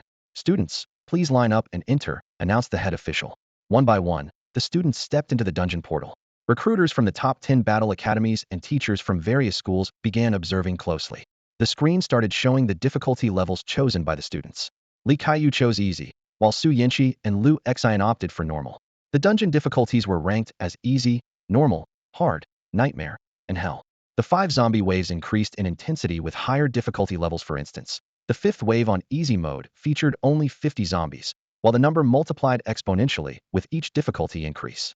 Based on last year's standards, students needed to choose at least hard mode and survive 3 waves to have a chance at getting into Qingfeng Academy. Zhang Qi selected hard, while Su Tian chose nightmare. Suddenly, a student shouted, someone picked hard mode. Moments later, another exclaimed, oh my gosh, someone chose nightmare mode. It was Su Tian, the puppet mage prodigy from Tianyu High School. The crowd erupted in astonishment, and even the recruiters from the top 10 battle academies turned their attention. This year's cohort was proving to be exceptionally strong. Someone had dared to take on the nightmare level dungeon. The Zombie Nation may only be a low-level level 5 dungeon, but once the difficulty is increased, the challenge level rises dramatically. While other dungeons typically increase difficulty by improving the quality of monsters, Zombie Nation does so by increasing their quantity. Though zombies are merely level 5 monsters and move slowly, they carry deadly corpse poison. If scratched or bitten, players enter a poisoned state, losing 0.1 of their health per second until death. Upon death, the player transforms into a mindless zombie. To prevent fatalities among professionals in the dungeon, The Education Bureau outside has stationed 10 priests ready to detoxify at any moment. However, this also means players must complete the dungeon without taking damage. As the number of zombies increases, achieving a no-damage clear becomes significantly harder. On easy difficulty, the first wave consists of 10 zombies. On normal difficulty, it's 20. On hard difficulty, it rises to 40. On nightmare difficulty, however, the first wave alone boasts an overwhelming 80 zombies. And that's just the beginning. Each subsequent wave doubles in size. The second wave on nightmare difficulty surges to 160 zombies, and the third wave to a staggering 320. Imagine facing a horde of 320 zombies tightly packed together. It's a full-blown zombie tide. In such a scenario, if a professional is surrounded, there wouldn't even be enough time to use a return stone before being torn apart. Surviving until the fourth wave means facing a horrifying 640 zombies, an insurmountable challenge for anyone. However, any professional who can endure until the fourth wave would undoubtedly have a shot at gaining admission to Qingfeng Academy. Su Tian, the puppet mage, instantly became the center of attention. If he could successfully fend off 3 waves of zombies, he would undoubtedly rank in the top 10. It's maddening to compare oneself to such talent. Su Tian's gifted profession as a puppet mage made him incredibly powerful. Rumor had it that Su Tian had ventured into the wild boar forest to level up solo at level 3, using his puppets for long-range control without fear of being scratched by zombies. Students from schools across Jiangsheng were buzzing with admiration and envy. Just when everyone thought this was the limit, another shocking piece of news spread. Wanghai Nightmare. Another nightmare difficulty challenger. What the heck? Another student from Tianyu High School. This year, Tianyu High School students were truly formidable. 2 of them had chosen nightmare difficulty. Wanghai was also a gifted professional, a Phantom Ranger. It said there are only 200 Phantom Rangers in the entire Dragon Nation, making it an exceptionally powerful DPS class. The Phantom Ranger's unique talent is summoning a phantom of their body. While the phantom is fragile, zombies' slow movements make it almost untouchable, effectively doubling the output. Incredible. As a regular ranger, how can I even compete? The crowd of students erupted once again, cheers echoing all around. Rangers are already high-output archers, and the Phantom Ranger's output is doubled. Their unique talent, the Phantom Archer, allows them to summon a phantom with 50 of their attack attributes and 10 of their defense attributes. The phantom mirrors the main Bodis attacks and skills in perfect sync. With such a talent, attempting a nightmare-level dungeon is indeed plausible. The room fell silent as students began entering the dungeon one after another. Just when it seemed like the excitement was over, it wasn't. This year's cohort of students was far more dazzling than any previous year, radiating brilliance. And just when everyone thought the surprises had ended, another individual emerged, breaking the silence. As students from the second school began to enter, yet another nightmare-level challenge emerged. Mi-1, a female student, chose the nightmare-level Zombie Nation dungeon. What? Another one? Someone else? Oh my god, what is going on this year? Is everyone this competitive? It's too much, I'm done. The students exclaimed in shock. Mi-1, a student from Yutsai High School, held the role of a priest.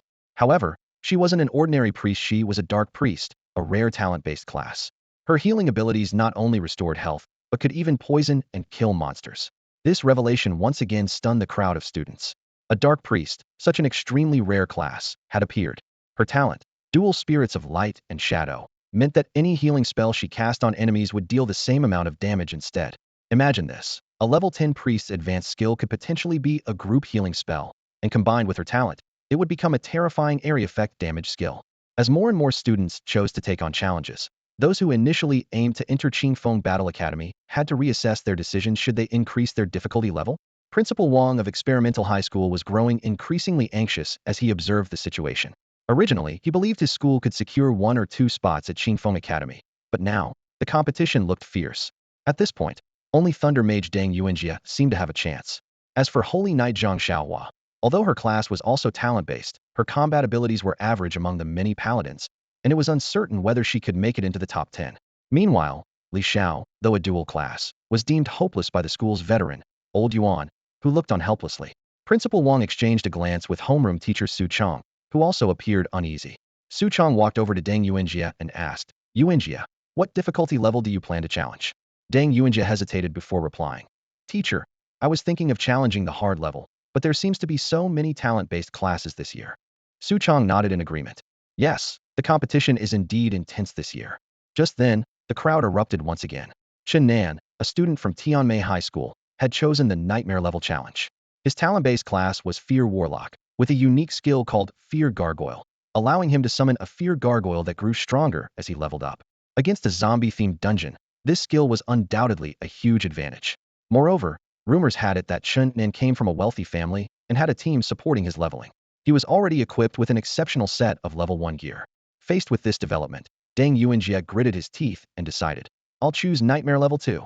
As a Thunder Mage, although his early game strength was limited, he had no choice but to give it his all for a chance at entering a better academy. Su Chong encouraged him, alright, go for it.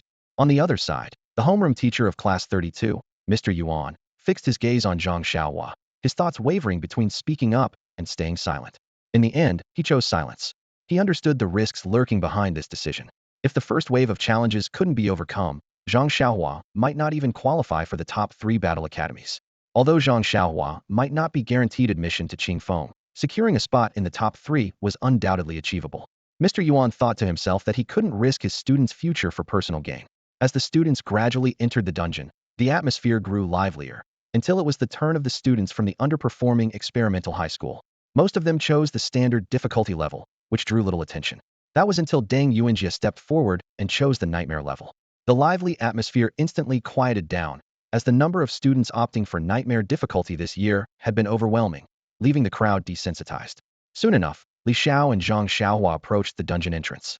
Zhang Xiaohua glanced at Li Xiao and asked in a low voice, Xiaoga, it's pretty competitive this year. What do you think? Li Xiao responded with a grin. Of course, we go with hell difficulty. Are we just going to let Deng Yuanjie steal the spotlight? Zhang Xiaohua nodded in agreement. You're right, Xiaoga. With your skills, choosing Nightmare would just be embarrassing. With that, he strode in without looking back, and Li Xiao followed closely behind. Both of them had chosen the hell difficulty. The display screen above the dungeon entrance immediately updated with their information. Zhang Xiaohua, Hell Li Xiao Hell. By this point, all the students from the top 10 high schools in Jiangzhou had entered the dungeon, leaving only 50 students from experimental high schools still waiting. The small number made the scene feel rather quiet. However, one sharp-eyed student noticed the change on the screen and exclaimed, What the heck? Did those two mess up? Why would they choose hell difficulty? As soon as the words left his mouth, the remaining students turned to look, and the entire crowd was thrown into a state of shock. No way, they picked hell difficulty? Is that even humanly possible to pass? At this moment, even the principals of various schools, the recruitment officers from the battle academies, and officials from the Education Bureau all stood up from their seats in astonishment. Everyone stood up. It was that dramatic. Initially, the principals and admissions officers from various combat academies remained seated. Although many had chosen Nightmare difficulty today, their reactions were merely ones of surprise.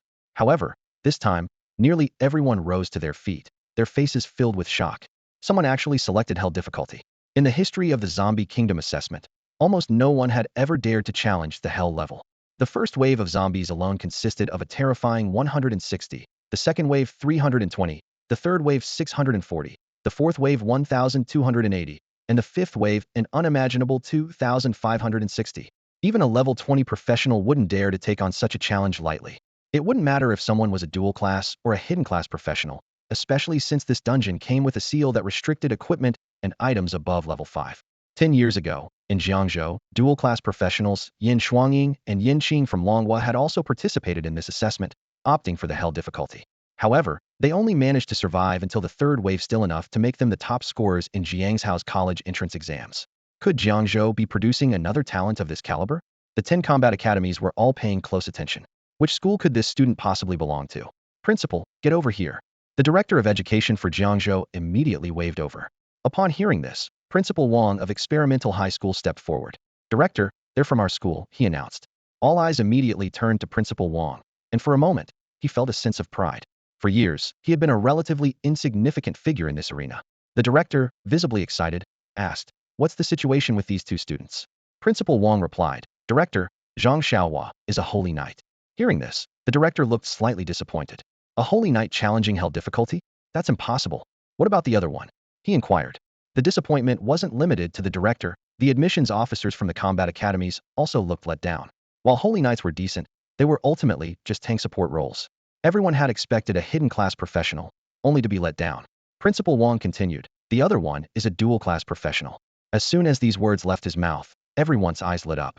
A dual class professional was a rare occurrence, more prized than even gifted class professionals, and could even rival hidden class ones. Dual class professionals had more skills and gained additional attribute points with every advancement compared to regular professionals. Such talent was a hot commodity, with combat academies scrambling to offer early admissions. Principal Wong gave an awkward smile before adding, however, it's a dual lifestyle class. Everyone was left with question marks. What? Longhua finally produced another dual class professional, and it turned out to be a dual lifestyle class? What use is that? The director of education was visibly disappointed now. Was this some kind of joke? If these two students recklessly died in the dungeon after choosing hell difficulty, what then? This was absurd. How could they treat such an important assessment like a game? Even if they chose hell difficulty, they wouldn't survive the first wave. Their score would end up worse than if they had chosen hard or even normal difficulty. Indeed, it seemed these two students were just messing around. Everyone had gotten excited for nothing, and the admissions officers from the combat academies looked visibly let down. Meanwhile, the other high school principals took pleasure in the situation, believing the two students were just fooling around. The scoring system for Zombie Paradise ranged from F, E, D, C, B, A, S, SS, to SSS, corresponding to points of 2, 5, 10, 20, 30, 50, 100, 200, and 400, respectively. The difficulty levels were easy, normal, hard, nightmare, and hell, with scores doubling with each increase in difficulty. In hell difficulty, the points are 10 times the usual amount. Students who choose hell difficulty often fail to clear even the first stage, likely earning an F, which amounts to just 20 points. In contrast, students who choose the easier levels can typically achieve an A rating after clearing the stage, earning 50 points. Principal Wong, looking embarrassed, left in a hurry, and everyone soon dismissed the matter as a joke. The first batch of students who entered the dungeon was about to emerge. In the zombie paradise, the first group of students had managed to survive until the second wave. Some students had already exited, and their scores began to appear on the screen. Wang Air Easy 2 Waves Dungeon rating C 20 points. Su Sanduo Easy 2 Waves Dungeon rating C 20 points. Zhanghai Normal 2 Waves Dungeon rating C 40 points. Li Bo Normal 2 Waves Dungeon rating C 40 points. As soon as they left the dungeon, the students started complaining, saying the dungeon was too challenging, with so many zombies that their legs turned to jelly. Someone remarked that the monsters weren't cute at all, not even as charming as slimes. Warriors admitted that fighting Unknown was manageable, but being surrounded was overwhelming, while mages found themselves running out of mana halfway through, forcing them to retreat while recovering, only to crash into hordes of zombies. Some students shouted that they had been poisoned and urgently needed a healer to detoxify them, clearly bitten by zombies and forced to leave the dungeon to avoid dying inside. Most of the students who exited the dungeon were in a sorry state, with few managing to survive even 1 or 2 waves. Ultimately, they could only hope to enter an average combat academy, falling short of the prestigious Jiangzhou 3 academies. At this time, Feng Ruru, the last to enter the dungeon, also emerged. Her face was pale, and she hadn't even survived the first wave of normal difficulty. After hastily killing 2 zombies, she fled, earning an F rating with just 4 points. However, as a healer, she had additional scoring opportunities, giving her a chance to enroll in a slightly less competitive combat academy. When she looked up at the screen, she was stunned. Li Xiao and Zhang Xiaohua had chosen hell difficulty. How overconfident of them. She thought they were simply asking to die in there. In the dungeon, surviving until the 3rd wave was already impressive. On nightmare difficulty, reaching the 3rd wave was a feat only achieved by the truly exceptional. Su Tian from Tianyu High School, a puppet mage, had chosen nightmare difficulty and was already holding out against the 2nd wave. Upon entering zombie paradise, Su Tian found himself in a sprawling city devoid of life, overrun by zombies, a veritable zombie kingdom. He had heard that this planet once hosted human civilization, but after the outbreak of the zombie virus, the entire planet had fallen. Su Tian thought to himself that he had a good chance of placing in the top 3 for this exam, maybe even securing 1st place. As soon as he entered the dungeon, he began surveying the terrain and found a dead-end alley about 3 meters wide. No matter how many zombies there were, they could only enter through the narrow opening. As a puppet mage, his innate skill was puppet mastery, which allowed him to charm monsters and turn them into his puppets. His puppet was a level 20 orc ripper, a towering figure wielding a massive axe, relentlessly hacking down every zombie that tried to enter. Zombies' weak spot was their heads. Decapitation was a guaranteed kill. With the sound of the axe swinging, zombie heads flew through the air. At the same time, Su Tian cast magic attacks within the alleyway. However, he quickly abandoned this approach, as controlling the puppet while casting spells consumed too much mental energy, and at level 11, his mana reserves were limited. He decided to rely solely on his puppet to eliminate the zombies. Clearing the nightmare dungeon was only a matter of time. The puppet mage Su Tian blocked the entrance of the alley, continuously slashing wave after wave of zombies with his weapon. It was a decent strategy, but relying solely on the puppet to cut them down one by one was too slow. Before the 2nd wave of monsters was completely dealt with, the 3rd wave of zombies had already emerged. The pile of corpses outside the alley grew higher and denser. At that moment, something strange happened. The zombies stuck outside the alley began to turn on each other, engaging in cannibalism. Those that devoured the brains of other zombies grew stronger, as if they were being cultivated like parasites. A zombie that was originally at level 5 started rapidly leveling up. Among them, a larger male zombie was the first to consume the brains of 2 others, becoming overwhelmingly powerful. The other zombies were no match for him. His level skyrocketed to 18, his height reaching 3 meters, with a muscular physique and a utility pole in his hands as a weapon. What the hell is this? Su Tian's heart tightened as he realized the situation was dire. An 18th level zombie had appeared outside. The massive zombie charged in and engaged in a fierce battle with the orc puppet Ripper. The Ripper, already weakened by corpse poison and countless zombie bites, was down to half its health. While it could still hold its own against ordinary zombies, it was no match for this high-level one. After several intense clashes, with a thunderous crash, the Ripper fell to the ground. Crunching and chewing sounds echoed as the zombies tore it apart, blood splattering everywhere. The Ripper was quickly reduced to pieces, and the zombies surged into the narrow passage like a tidal wave. Is this the end? Su Tian felt unwilling, but in the end, he crushed the teleportation stone. In the next instant, he appeared at the dungeon's entrance. As Su Tian reappeared, the crowd erupted in excitement. Su Tian, Nightmare difficulty, 3 waves, grade A, score, 58, 400 points. Look, Su Tian's back. Oh my god, he actually cleared 3 waves of the zombie horde on Nightmare difficulty. That score puts him in first place, 400 points. The students on the scene were all amazed. Many of them struggled to survive 3 waves even on normal difficulty. How Su Tian managed it was beyond their comprehension. Truly, comparisons can be harsh, 400 points, currently the highest score. Su Tian glanced at the leaderboard above and thought to himself, last year, 400 points was enough to make the top 10, but I can't let my guard down. I entered early and finished early, so who knows if there's a dark horse coming up later. At the very least, Phantom Ranger Wang Hai from the same school has a chance of surpassing me. Meanwhile, in the nightmare-level dungeon of Zombie Paradise, Phantom Ranger Wang Hai stood atop a 3-meter-high rooftop. His strategy was entirely different from Su Tian's. He chose to eliminate the monsters from the rooftop with precise, rapid shots. However, picking a rooftop that was too high didn't guarantee safety. If the zombies lost sight of their target, they would scatter throughout the city, making them harder to kill. He had to stick to a 3-meter-high rooftop, ensuring the zombies could see him and gather below. On the rooftop, there were 2 Wang Hais. Whether shooting arrows or casting skills, they were identical. His phantom clone made it easy for him to finish off the second wave of zombies. The third wave soon arrived. 320 zombies swarmed into view. Whoosh, whoosh, whoosh. Wang Hai kept firing arrows, each one hitting the zombies' heads with pinpoint accuracy. Zombies kept falling one after another as Wang Hai drew his bow and fired arrows in a mechanical rhythm. The rapid shooting put too much strain on his beginner's wooden bow, causing it to snap. Without hesitation, he switched to another beginner's bow. During several close calls, zombies nearly climbed onto the rooftop, but Wang Hai skillfully neutralized each threat. Half an hour later, he had eliminated the third wave of monsters. However, the fourth wave brought an overwhelming 640 zombies, doubling the previous count. Wang Hai persevered, taking down over 200 zombies. By then, the duration of his phantom clone ability had expired. He couldn't help but sigh inwardly. How could anyone possibly clear this nightmare-level dungeon? It seemed utterly impossible. Finally, after firing a few more arrows and taking out a handful of zombies, he crushed the return stone in his hand and instantly appeared back at the dungeon's entrance. Wang Hai Nightmare 3 waves grade. A score, 608,480 points. The Phantom Archer Wang Hai score surpassed that of Su Tian, the puppet mage, as he successfully defeated the fourth wave and killed more zombies in total. The audience erupted in astonishment as the record for first place was broken. Wang Hai's impressive 480 points left his classmates in awe. The principal of Tianyu High School beamed with delight at the scene. This year, the school was guaranteed to produce 2 top 10 students. Wang Hai had a strong chance of holding on to first place. Other students continued to take their turns, with scores gradually improving, most ranging between 60 and 100 points. At that moment, someone's appearance caught everyone by surprise. Lin Qingqing. She had completed the dungeon on hard difficulty with an SS grade, earning a score of 200 for 800 points.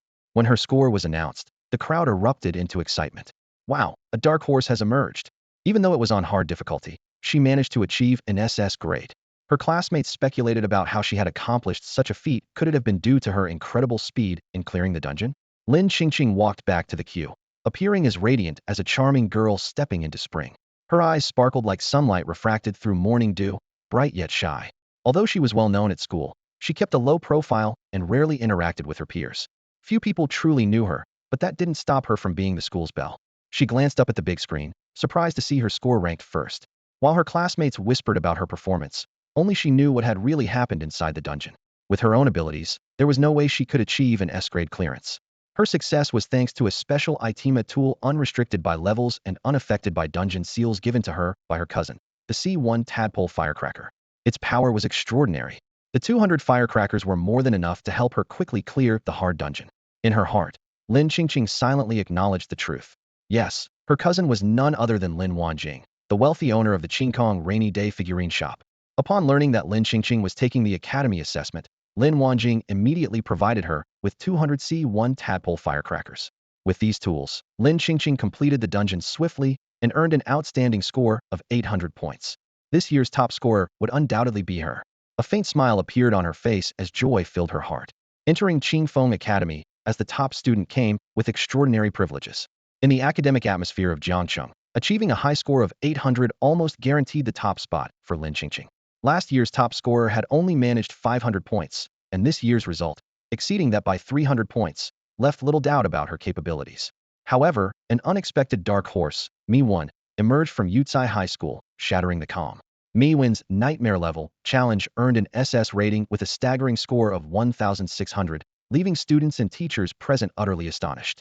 College recruiters from prestigious universities stood up in excitement, their amazement evident.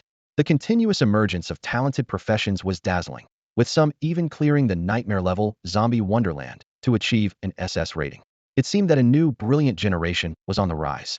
The term brilliant generation refers to a period marked by the emergence of numerous prodigies and powerful newcomers, leading to a significant overall rise in strength.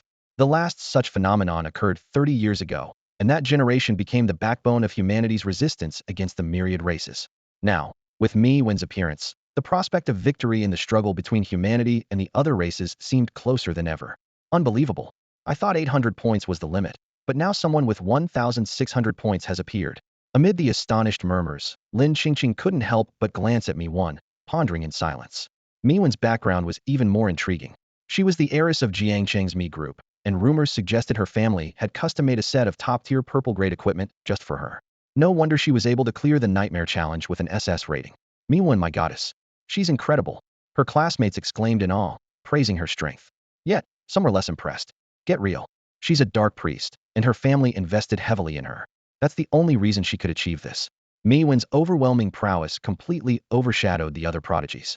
Her score of 1,600 made those with 400 or 500 points pale in comparison. As more talented professions emerged from various schools, Deng Yuanjia, a thunder mage from Experimental High School, also completed his dungeon challenge. However, his performance was less impressive. He only earned a B rating for the Nightmare Level challenge, scoring 240 points. Sighing, Deng Yuanjia understood the inherent risks of taking on such a challenge. Not bad, Yuanjia. Based on this, you still have a shot at the top 10. His classmates tried to console him. However, Deng Yuanjia knew deep down that the competition would only grow fiercer, and the balance between risk and reward would continue to define the road ahead. The homeroom teacher of Class 36, Su Chong, tried to comfort him, occasionally glancing at the homeroom teacher of Class 2, Old Yuan. Deng Yuanjia nodded slightly, his gaze shifting to the large screen. 1. Mi-Wen Nightmare Rating SS Points 200-81600. 2. Lin Qingqing Hard Rating SS Points 200-4800. 3. Wang Hai Nightmare 3 Waves Rating A Points 608-480. 4. Chen Nan Nightmare Rating A Points 608-480.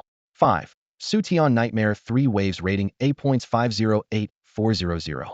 6. Yu Tianzhong Nightmare Rating A Points 508-400. 10. Deng Yuanjia Nightmare Rating B Points 308-240 inch. Among the top 10, 6 were gifted class professionals, while the other 4 were from ordinary professions. Deng Yuanjia, as a gifted class professional, ranked last, leaving him feeling a bit disappointed. However, considering he had entered the dungeon relatively late, he had already done his best and was currently holding onto the 10th spot. If nothing unexpected happened, making it into the top 10 and securing a place at Qingfeng Academy was just within reach. Yuanjia. Feng Ruru approached him gently, her voice soft and reassuring. Don't worry, you're definitely going to stay in the top 10. From what I've observed, most of the students who entered after you from other schools chose the easier dungeons, so their scores won't be as high as yours. And among the remaining ones, only 2 students haven't come out yet. Deng Yuanjia nodded, a thought crossing his mind. Do you know who they are? They're from Class 2, Feng Ruru said disdainfully. 2 overconfident fools who chose hell difficulty. It's practically suicide. Deng Yuanjia froze for a moment. Someone chose hell difficulty. He hadn't been aware of this since he had entered the dungeon earlier than Li Xiao and Zhang Xiaohua. Quickly, he looked up at the screen and confirmed it. Indeed, someone had attempted the hell difficulty. That mode started with a terrifying wave of 160 zombies. Even if they managed to survive by sheer luck, the highest possible rating would be an E, worth only 5 points. In comparison, Nightmare difficulty multiplied the score by 10, yielding 50 points. The challenge of the first wave in hell difficulty was almost equivalent to the third wave of hard difficulty, making it far less efficient for scoring. Well, that secures my spot. Deng Yuanjie smiled faintly. He had been worried that Zhang Xiaohua, the paladin, might push him out of the top 10, but choosing hell difficulty was clearly a foolish move. As for Li Xiao, who pursued a life-based profession, there was nothing to worry about there. As time ticked by, the assessment neared its conclusion. More and more students emerged from their dungeons, with most scores ranging between 20 and 200. Gradually, nearly everyone had finished, but the assessment remained incomplete, as 2 students had yet to come out. "Why isn't it over yet?" a student exclaimed. "Look at the screen. There are still 2 people inside the dungeon. Weren't they the last ones to enter? They should be out by now," another student said, puzzled. "Wait, look closely at their difficulty level theory in hell difficulty," someone pointed out, realizing something unusual. What? Someone actually chose hell difficulty? That's insane. The crowd began to recognize the uniqueness of this assessment, as no one had noticed this detail earlier. Minute by minute passed, but the 2 students still hadn't emerged. This left 2 possibilities. Either they were progressing slowly against the hell difficulty monsters, or they had perished inside the dungeon. "Do you think those 2 students might have died in the dungeon?" one person asked nervously. "No one has had an accident this year. That shouldn't happen," another tried to reassure. "It's possible," a teacher from experimental high school remarked, concerned. "The sheer number of zombies in hell difficulty is overwhelming. If they were surrounded, they might not have had time to use their return stones. They'll be fine. They have to be fine." Old Yuan suddenly raised his voice, his usual calm demeanor replaced with uncharacteristic anger. "Watch your words. If you can't say something positive, don't speak at all." The other teachers, taken aback by his outburst, fell silent. "You too. No matter your results, just make it back safely." Old Yuan prayed quietly. At this moment, he no longer cared about rankings or promotions. He only wished for the safe return of his 2 students. Hell-level zombie paradise. As soon as Zhang Xiaohua entered the dungeon, he was immediately surrounded by the first wave of zombies. What rotten luck. This dungeon was truly hell-level in difficulty, with the first wave consisting of a horrifying 160 zombies. They could easily encircle anyone, and once surrounded, escaping was the only option. Luckily, Zhang Xiaohua was a paladin. He quickly activated his slow aura, which made the already sluggish zombies move at a snail's pace. Although his own speed was also reduced, the zombies became even slower. Taking advantage of this, he used tadpole clay bombs to blast a bloody path and dashed out of the encirclement. He found himself at a basketball court in an abandoned school, surrounded by iron fences and barbed wire. The zombies could only enter through the main gate. Zhang Xiaohua defended the entrance, repeatedly hurling clay bombs outside. Boom, boom, boom. These C1 tadpole clay bombs, crafted with 2 packs of explosive powder, could instantly kill level 10 monsters and made short work of the level 5 zombies. With his high attribute points and immense strength, Zhang Xiaohua's throws were as powerful as cannon fire. He didn't even need to aim, just tossing them casually resulted in massive explosions that wiped out groups of zombies. Any stragglers that managed to get through were swiftly dealt with by a single hammer strike, splattering their brains everywhere. It didn't take long for him to clear out the first wave of zombies. Then came the second wave, 320 zombies. Zhang Xiaohua fought with all his might and continued the slaughter. Soon after, the third wave of 640 zombies surged forward. Zhang Xiaohua used the same strategy, methodically clearing the battlefield. By the time he wiped out the third wave, his clay bombs were completely depleted. However, he still had plenty of stamina to keep fighting. The only downside was that his zombie-killing speed began to slow down, as he was still just a paladin. After taking down over 100 more zombies, they started to close in on him. If he didn't escape soon, he'd risk getting bitten. Zhang Xiaohua crushed his return stone and chose to leave. In the blink of an eye, he reappeared at the dungeon entrance, and his score was displayed. His return caused an uproar among the crowd. The man who emerged from the hell dungeon, Zhang Xiaohua, hell level rating. S score, 110,000. Although he didn't clear the dungeon, his rapid monster-killing speed earned him an S rating, landing him a total of 1,000 points and securing second place. What the heck? Zhang Xiaohua actually made it out of the hell dungeon. That's insane. 1,000 points. Another dark horse. The crowd was in an uproar. Achieving an S rating in a hell-level dungeon was truly mind-blowing.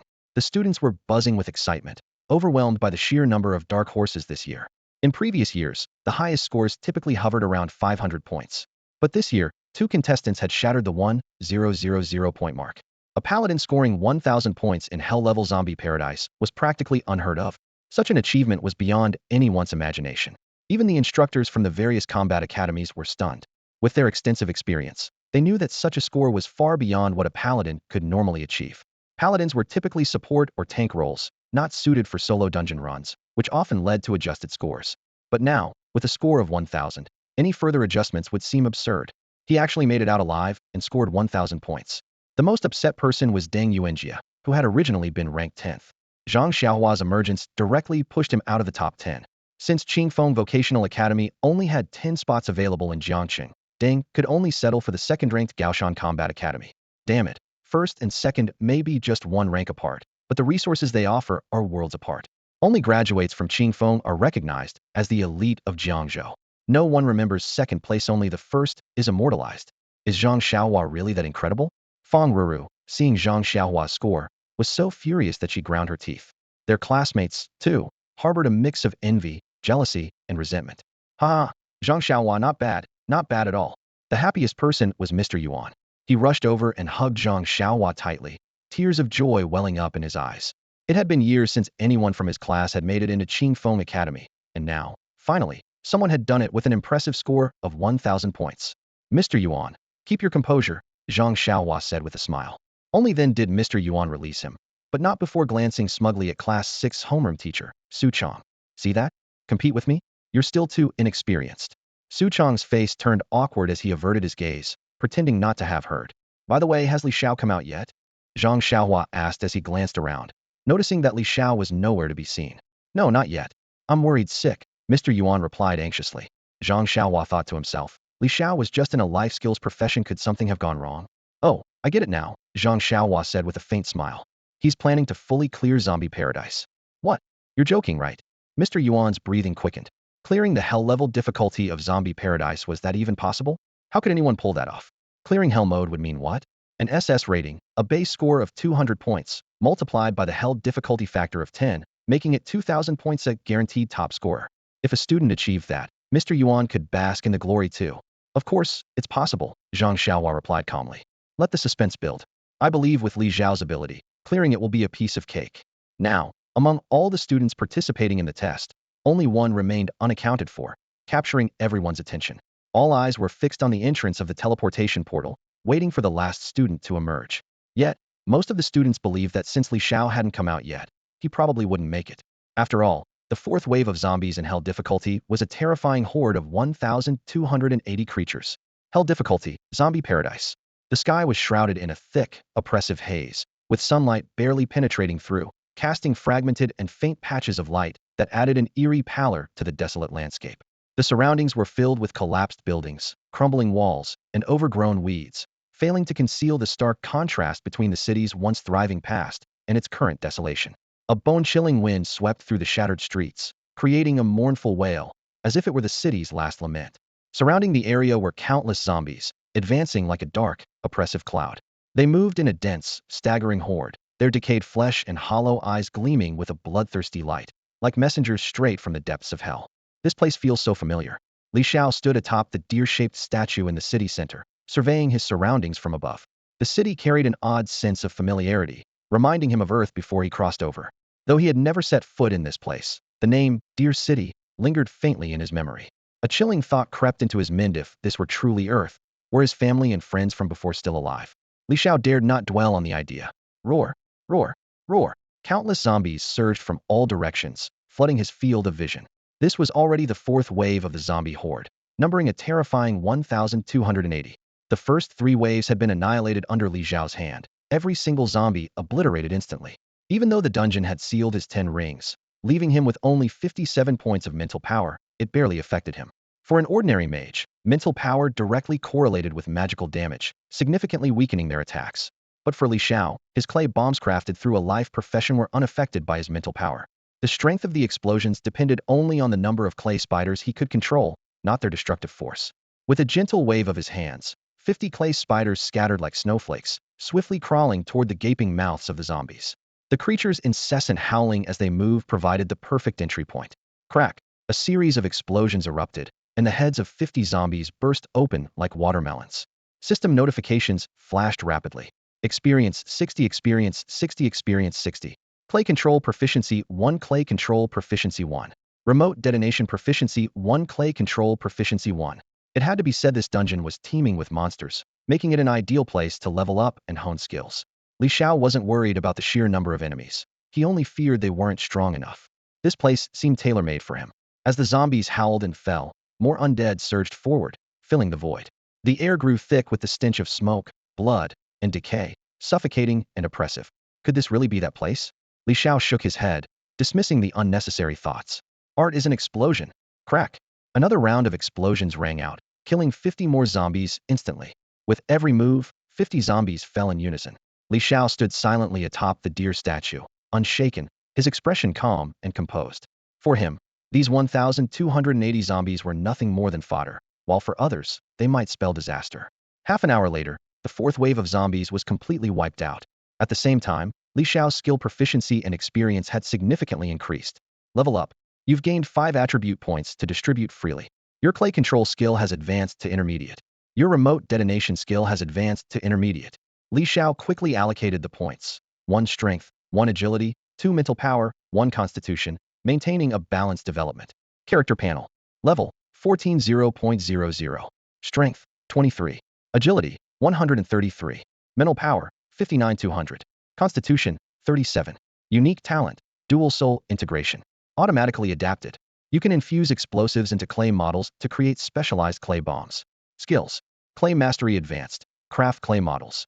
Explosive mastery advanced. Use powder to create basic C1 grade explosives. Clay control intermediate. Control clay within a 300-meter range using mental power. Remote detonation intermediate. Set commands to detonate within a 300-meter range. Swallow's grace basic. Agile and graceful as a swallow. Swift as the wind. Still as the forest. Materials. White basic clay 99,999. Basic C1 grade explosive powder 999. Items. C1 clay spider bomb 3000. Flamestorm magic scroll single use. Heart of gluttony. Wealth. 10 gold coins. Not bad. My skills have improved. Now, clay control and remote detonation have a 300-meter range. Li Xiao nodded in satisfaction. But my swallow's gray skill is still at the basic level. Should I?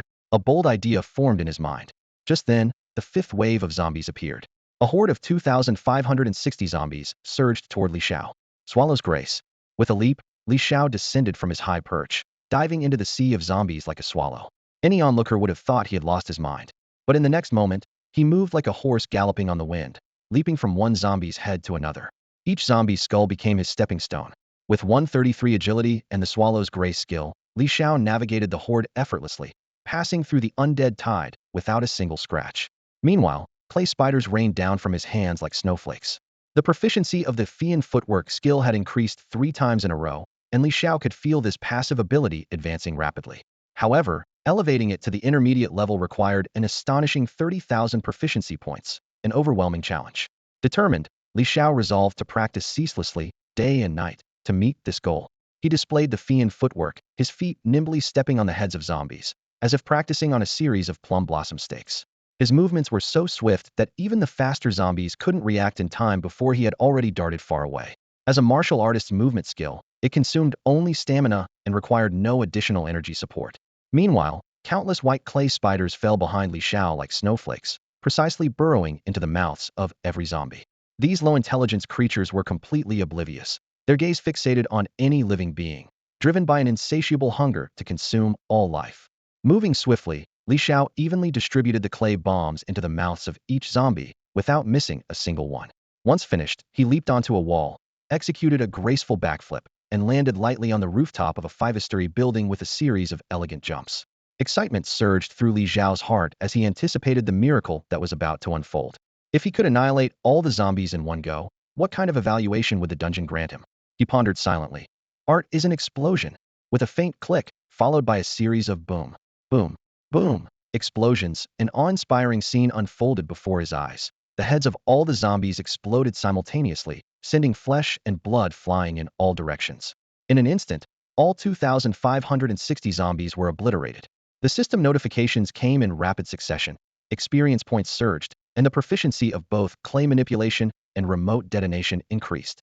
Although these were low-level monsters, and the experience gain had diminished after leveling up, the large-scale annihilation still rewarded Li Xiao with 76,000 experience points, raising his experience bar by 30. The system followed up with a congratulatory message, successfully cleared the Hell-level zombie amusement park in 1 hour and 20 minutes, achieving an SSS rating. Even more exhilarating, Li Xiao became the first person in the world to clear the Hell-level zombie amusement park, earning a special reward. This unexpected news surprised Li Xiao.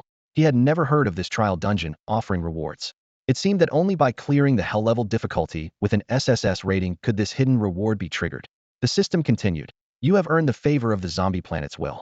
Reward is being upgraded. Moments later, Li Xiao received a legendary item, the first apple. The apple was described as a miracle bestowed upon the world by the Mother of Earth and the God of Nature, containing boundless knowledge, wisdom, and the power of life. Consuming it would permanently increase all 4 core attributes by 30 points. Li Xiao was puzzled by the notion of being favored by the zombie planet's will, but the legendary first apple in front of him filled him with excitement. A treasure capable of permanently boosting basic attributes would undoubtedly spark a frenzy if sold on the market. But how could Li Xiao let this opportunity pass? Without hesitation, he picked up the apple and took a big bite. As the apple entered his stomach, a warm current began to flow through his body, enveloping him in a sensation akin to soaking in a hot spring. This extraordinary feeling lasted for about 15 minutes before gradually fading away. When everything settled, Li Xiao was thrilled to discover that all his core attributes had increased by 30 points, significantly enhancing his overall strength. Li Xiao had reached level 14, and the allocation of his attribute points filled him with immense confidence.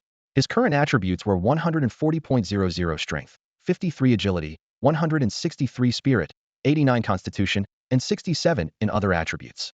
The most notable improvement was in agility, which had increased from 100 points to 220 points, equivalent to the attribute points distribution of nearly 44 levels. He realized that at this stage, his base attribute points were comparable to those of a level 50 professional, undoubtedly pointing the way forward for his future development. However, Li Xiao was also acutely aware of his lack of combat skills. His only effective combat method was the clay spider, which left him feeling the limitations of his power. As a result, he resolved to continue enhancing his attribute points to strengthen himself further. He did not consider himself invincible, as legendary items, though rare, could still be acquired by others to boost their attributes.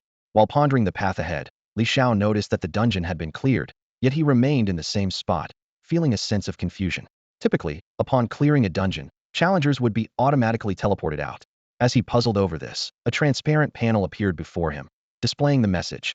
The will of the zombie planet invites you to view a segment. Do you accept? Shocked, Li Xiao speculated that something significant might indeed be occurring. Without hesitation, he chose to accept. In the next moment, the panel's light transformed, and a breathtaking scene gradually unfolded before his eyes. On a vibrant blue planet, humans lived harmoniously, filled with laughter and joy. However, this peace was shattered when a group of humans from another planet arrived, releasing a zombie virus that caused the planet to collapse rapidly, turning it gray. The once clear and azure skies were now obscured by a thick, oppressive haze, blocking out sunlight. The entire world seemed enshrouded in an atmosphere of death. The lush greenery that had once thrived was now gone, replaced by desolation and decay. Bustling cities had become ruins, with towering skyscrapers crumbled and streets littered with debris, all signs pointing to an unprecedented catastrophe. What was even more chilling was that humans now existed in a terrifying new form: zombies. Their pale skin, hollow eyes, and primal instincts drove them to wander the barren land, seeking the scent of the living. Earth had become the zombie planet. Ultimately, the humans from the other planet opened a portal, enabling the zombie planet to launch an invasion on the blue planet. When the vision ended, Li Xiao remained silent, his heart heavy with grief and anger. He understood that it was the actions of these malevolent humans that had turned Earth into the zombie planet, and now they sought to invade the blue planet. Blue planets had created professionals to resist the invasion. Earth was no more, and Li Xiao realized that he might be the sole surviving human from Earth in the entire universe. Overwhelmed by loneliness and fury, he clenched his fists tightly, thinking, who are these evil humans? At that moment, the will of the zombie planet issued a special mission to him. Li Xiao accepted the mission to save Earth without hesitation. His heart was filled with a deep sense of responsibility for his home planet. Whether it was for the unknown rewards or humanity's future, he resolutely chose this path. As soon as he made his decision, it seemed as though a voice from the starry sky softly and melodiously responded to him, like a mother calling out. The next moment, the scene before his eyes changed abruptly, was transported out of the instance. When Li Xiao reappeared outside the instance, he was still immersed in the vivid images he had just witnessed. The surroundings were eerily quiet, with only the sound of breathing breaking the silence. At that moment, Li Xiao's name had already risen to the top of the leaderboard. His achievement left everyone in shock. Li Xiao held difficulty SSS rating score, 410,000, a perfect score. Such a feat could undoubtedly go down in history. Never before, since ancient times, had any hidden or dual-class player achieved such a staggering accomplishment. The students around him were dumbfounded. Many rubbed their eyes, trying to confirm if what they were seeing was real. Li Xiao's hell-level SSS rating and perfect 4,000 score felt utterly unbelievable. Silence lingered in the air for a full 5 minutes before it was shattered by deafening cheers that seemed to roar straight into the heavens. Oh my God, what is going on? The highest difficulty, the highest rating. Is he even human? A perfect score for 1,000 points. The students cried out in amazement. Li Xiao's achievement left them feeling utterly inferior. Some even joked, Li Xiao, I love you. Let's have kids together. In that moment, all envy and jealousy turned into admiration. Li Xiao became a godlike figure in their eyes, inspiring awe and reverence. Without any special gear or items, a mere level 10 novice had cleared a hell-level instance, ascending to the ranks of a monstrous prodigy. The admissions officers from the top 10 combat academies were stunned, staring in disbelief at the leaderboard. The results of the instance couldn't possibly be wrong. It was a manifestation of Blue Planet's will.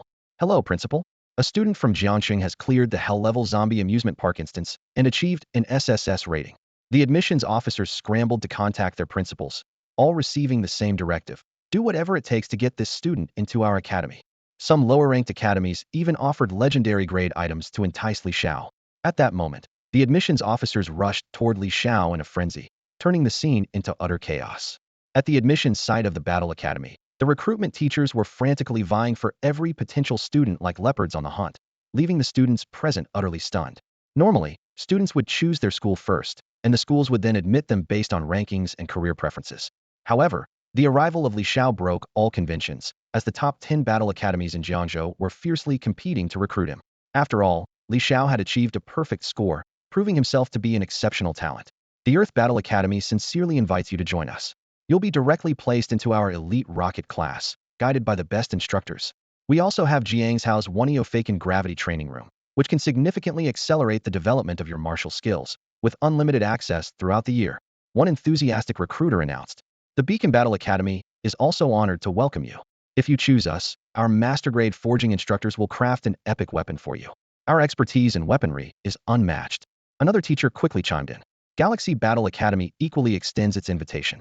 Upon enrolling, you'll receive a high-tier pet egg and a mount, along with an immediate scholarship, a luxurious private villa dormitory, and full tuition coverage. Yet another recruiter passionately added. The Mountain Battle Academy's Flowing Water Division may rank 5th in Jiangzhou, but we boast the finest faculty and a comprehensive training system. We offer 15 martial arts skill manuals, and if you join us, we'll reward you with a legendary grade item, piece of equipment, or skill book. Another teacher eagerly supplemented. 10 recruitment teachers surrounded Li Xiao, each offering an array of dazzling incentives. After careful consideration, Li Xiao found the terms offered by the Mountain Battle Academy to be the most enticing, as they had promised a legendary grade item or equipment. The two leading academies in Jiangzhou, Breeze and Mountain Battle Academies, were widely recognized as the best, with Mountain Battle Academy particularly striving to claim the top spot by presenting the most attractive offers. Li Xiao listened quietly, not rushing to make a decision. His ultimate goal had always been the Breeze Battle Academy, so he patiently waited. As expected, the top-ranked Breeze Battle Academy eventually made a grand entrance. The recruiter, Ping Chuan, a middle-aged man in his 40s, introduced himself and said, Hello, I'm Ping Chuan, a recruiter for Breeze Battle Academy. If you're willing to join us, we're also prepared to offer a legendary grade item or equipment as a scholarship. Choosing Breeze means choosing a bright future. To prevent Mountain Battle Academy from securing Li Xiao, Breeze Academy matched their offer. As the top academy in Jiangzhou, they were confident Li Xiao wouldn't turn down such an opportunity. Li Xiao responded firmly, Mr. Ping, I choose Breeze. Excellent. I believe you'll look back on this decision with pride in the future, Ping Chuan said with a smile, extending his hand to shake Li Xiao's. He congratulated him on becoming part of the Breeze Academy family. The two then proceeded to the Breeze Academy admissions booth to finalize the contract.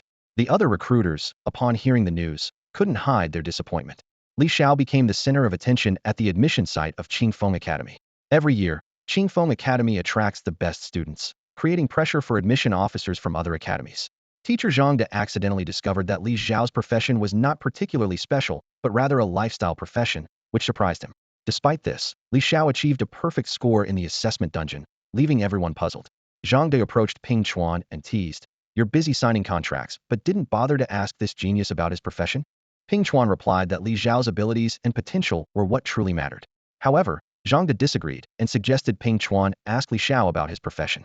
Ping Chuan eventually inquired, and Li Xiao admitted that he was a dual lifestyle professional, a clay sculptor and a demolition expert. This answer left Ping Chuan stunned. Dual lifestyle professions didn't seem particularly extraordinary, so how did Li Xiao manage to clear a hell-level dungeon? Ping Chuan decided to review Li Xiao's records and found no obvious connection between these two professions. Taking a deep breath, he promised Li Xiao a legendary item, but also expressed a desire to see Li Xiao's true strength. Li Xiao nodded in agreement, and the admission officers gathered around, eager to witness his abilities. Li Xiao became the focal point of the event, with everyone curious about how he cleared the hell-level zombie paradise. Class teacher Lao Yuan felt nervous, worried that Li Xiao might have used some unconventional method to pass, but he also hoped Li Xiao would succeed. Zhang Xiaohua, on the other hand, expressed confidence in Li Xiao's performance, eagerly anticipating the impressive effects of his clay sculptor skills. Li Xiao prepared to summon a level 20 silver wind wolf to compete against the others, creating an atmosphere filled with anticipation and tension. Li Xiao smiled faintly, feeling a sense of pride in his heart. Even with all my equipment effects sealed, my stats are still strong enough to rival a level 30 monster, he thought to himself. The admissions instructor from Qingfeng Academy, Ping Chuan, smiled warmly and waved his hand, summoning a magical formation. In an instant, a giant wolf, standing 2 meters tall at the shoulder, materialized with an imposing presence. Although Ping Chuan was an ordinary mage, he specialized in summoning magic. The level 20 silver wind wolf he summoned, augmented by his own attributes, possessed combat power comparable to a level 30 warrior. The surrounding examinees quickly stepped back, creating an open space. With a commanding tone, Ping Chuan ordered, "Go." The silver wind wolf dashed forward like a silver lightning bolt, charging straight at Li Xiao. Yet, Li Xiao remained as steady as a mountain, showing no fear. A calm glint sparkled in his eyes. Just as the wolf's claws were about to tear into him, Li Xiao swiftly sidestepped, gracefully evading the attack. Utilizing the swallow movement technique, his body moved as lightly as a swing, leaping away with remarkable agility. In a fluid motion, he discreetly threw 100 clay spiders from his hand, which adhered precisely to the silver wind wolf's body. The spider's color blended seamlessly with the wolf's fur, making the scene nearly imperceptible to the onlookers. Li Xiao's evasion and deployment skills, honed through countless dungeon battles, now proved invaluable. Ping Chuan, noticing the move, exclaimed in shock, "The swallow movement technique. That technique is a martial skill unique to our Qingfeng Academy. I never expected to see it mastered by a freshman. This is unbelievable." However, the swallow movement technique alone was not enough to inflict substantial damage on the silver wind wolf. As soon as the wolf landed, Li Xiao decisively triggered the clay spiders. With a thunderous explosion, all 100 spiders detonated simultaneously, creating a deafening roar that echoed through the area. The silver wind wolf was instantly blown apart, disintegrating into particles of light and vanishing into thin air. The massive explosion unleashed a powerful gust of wind, kicking up dust and debris as smoke engulfed the scene. The sudden chaos left everyone momentarily blinded by the swirling sand. The awe-inspiring spectacle stunned the crowd, leaving them bewildered and questioning. What just happened? How did the silver wind wolf get destroyed? Li Xiao landed effortlessly on the ground, his demeanor calm and composed. With a faint smile, he turned to Ping Chuan and asked, "Teacher, how did I do?" As the silver wind wolf was instantly killed, the scene fell into complete silence. At this moment, no one doubted that this dual-life profession player had cheated to clear the level. Li Xiao effortlessly dodged the silver wind wolf's attack, shouted a single word, "Ka," in midair, and the wolf vanished into thin air. This fighting style was utterly unprecedented and unheard of. Regardless of the combat profession, everyone needed to use skills to attack monsters. Yet, Li Xiao didn't even lift a finger. It was as if he were a deity, defeating the beast with a single word. When the summoned beast, comparable to a level 30 monster, exploded on the spot, the crowd couldn't help but exclaim, "How is this even possible? This is insane." A thunderous roar erupted from the audience. "Holy crap! That was incredible. What kind of combat style is this? Is he some kind of god? Can he kill monsters with just a glance? How exactly did the silver wind wolf die? Why did it self-destruct?" Li Xiao's performance left everyone in awe, and some girls even began frantically trying to add him as a friend. "Li Xiao, can I add you as a friend? You're amazing. I really want to know how you did that." The students in the crowd were shouting chaotically, while many girls were full of admiration for Li Xiao's display. Although the principals of the various high schools and the education department officials had missed what had just happened, the recruitment instructors from the combat academies had discerned the truth. As seasoned teachers with extensive experience in combat techniques, how could they not see through it? Earlier, While dodging the silver-winged wolf's attacks, Li Xiao had released several thumb-sized white clay spiders into the air. These clay spiders were evidently under his control, targeting the wolf's vulnerable areas such as its abdomen, throat, and chest. When Li Xiao shouted "Ka" and sent the detonation signal, the clay spiders exploded simultaneously. This was a brilliant combination of clay modeling and explosive techniques.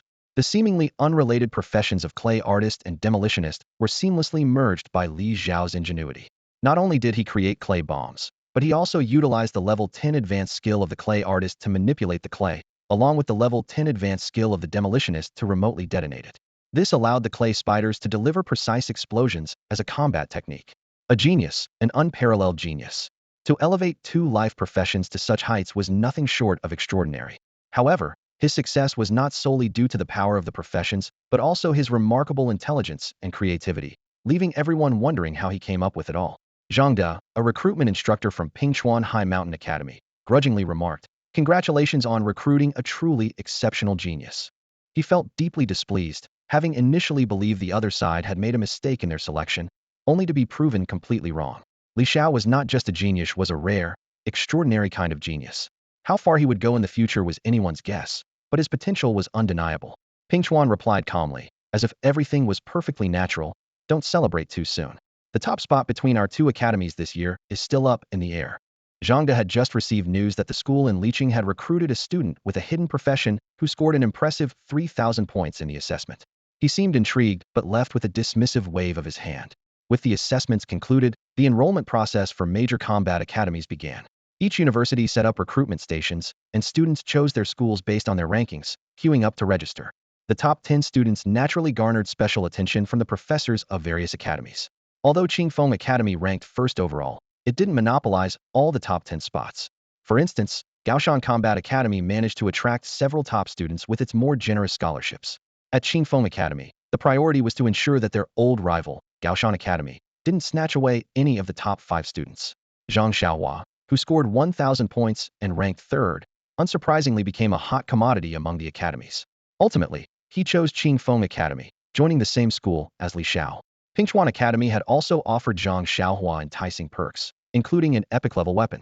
Soon after, Zhang Xiaohua signed an enrollment contract with Pingchuan, reuniting with his brother. Overjoyed, Zhang Xiaohua high-fived Li Xiao in celebration, his excitement written all over his face. Seeing this, Pingchuan's representative paused briefly and asked, "Zhang Xiaohua, can you tell me how you managed to achieve an S rating in a nightmare-level instance?" Zhang Xiaohua stuck out his tongue playfully and replied, "Teacher, that's a secret." With that, he pulled Li Xiao along and quickly slipped away. Pingchuan's representative suddenly realized he had been outsmarted. For a paladin like Zhang Xiaohua to achieve such a high score, it was likely tied to some unique ability of Li Xiao's. Offering an epic-level weapon to recruit Zhang Xiaohua now seemed excessive. Though the contract was signed and couldn't be undone, Pingchuan shook his head in resignation, resolving to propose a new rule to the assessment officials.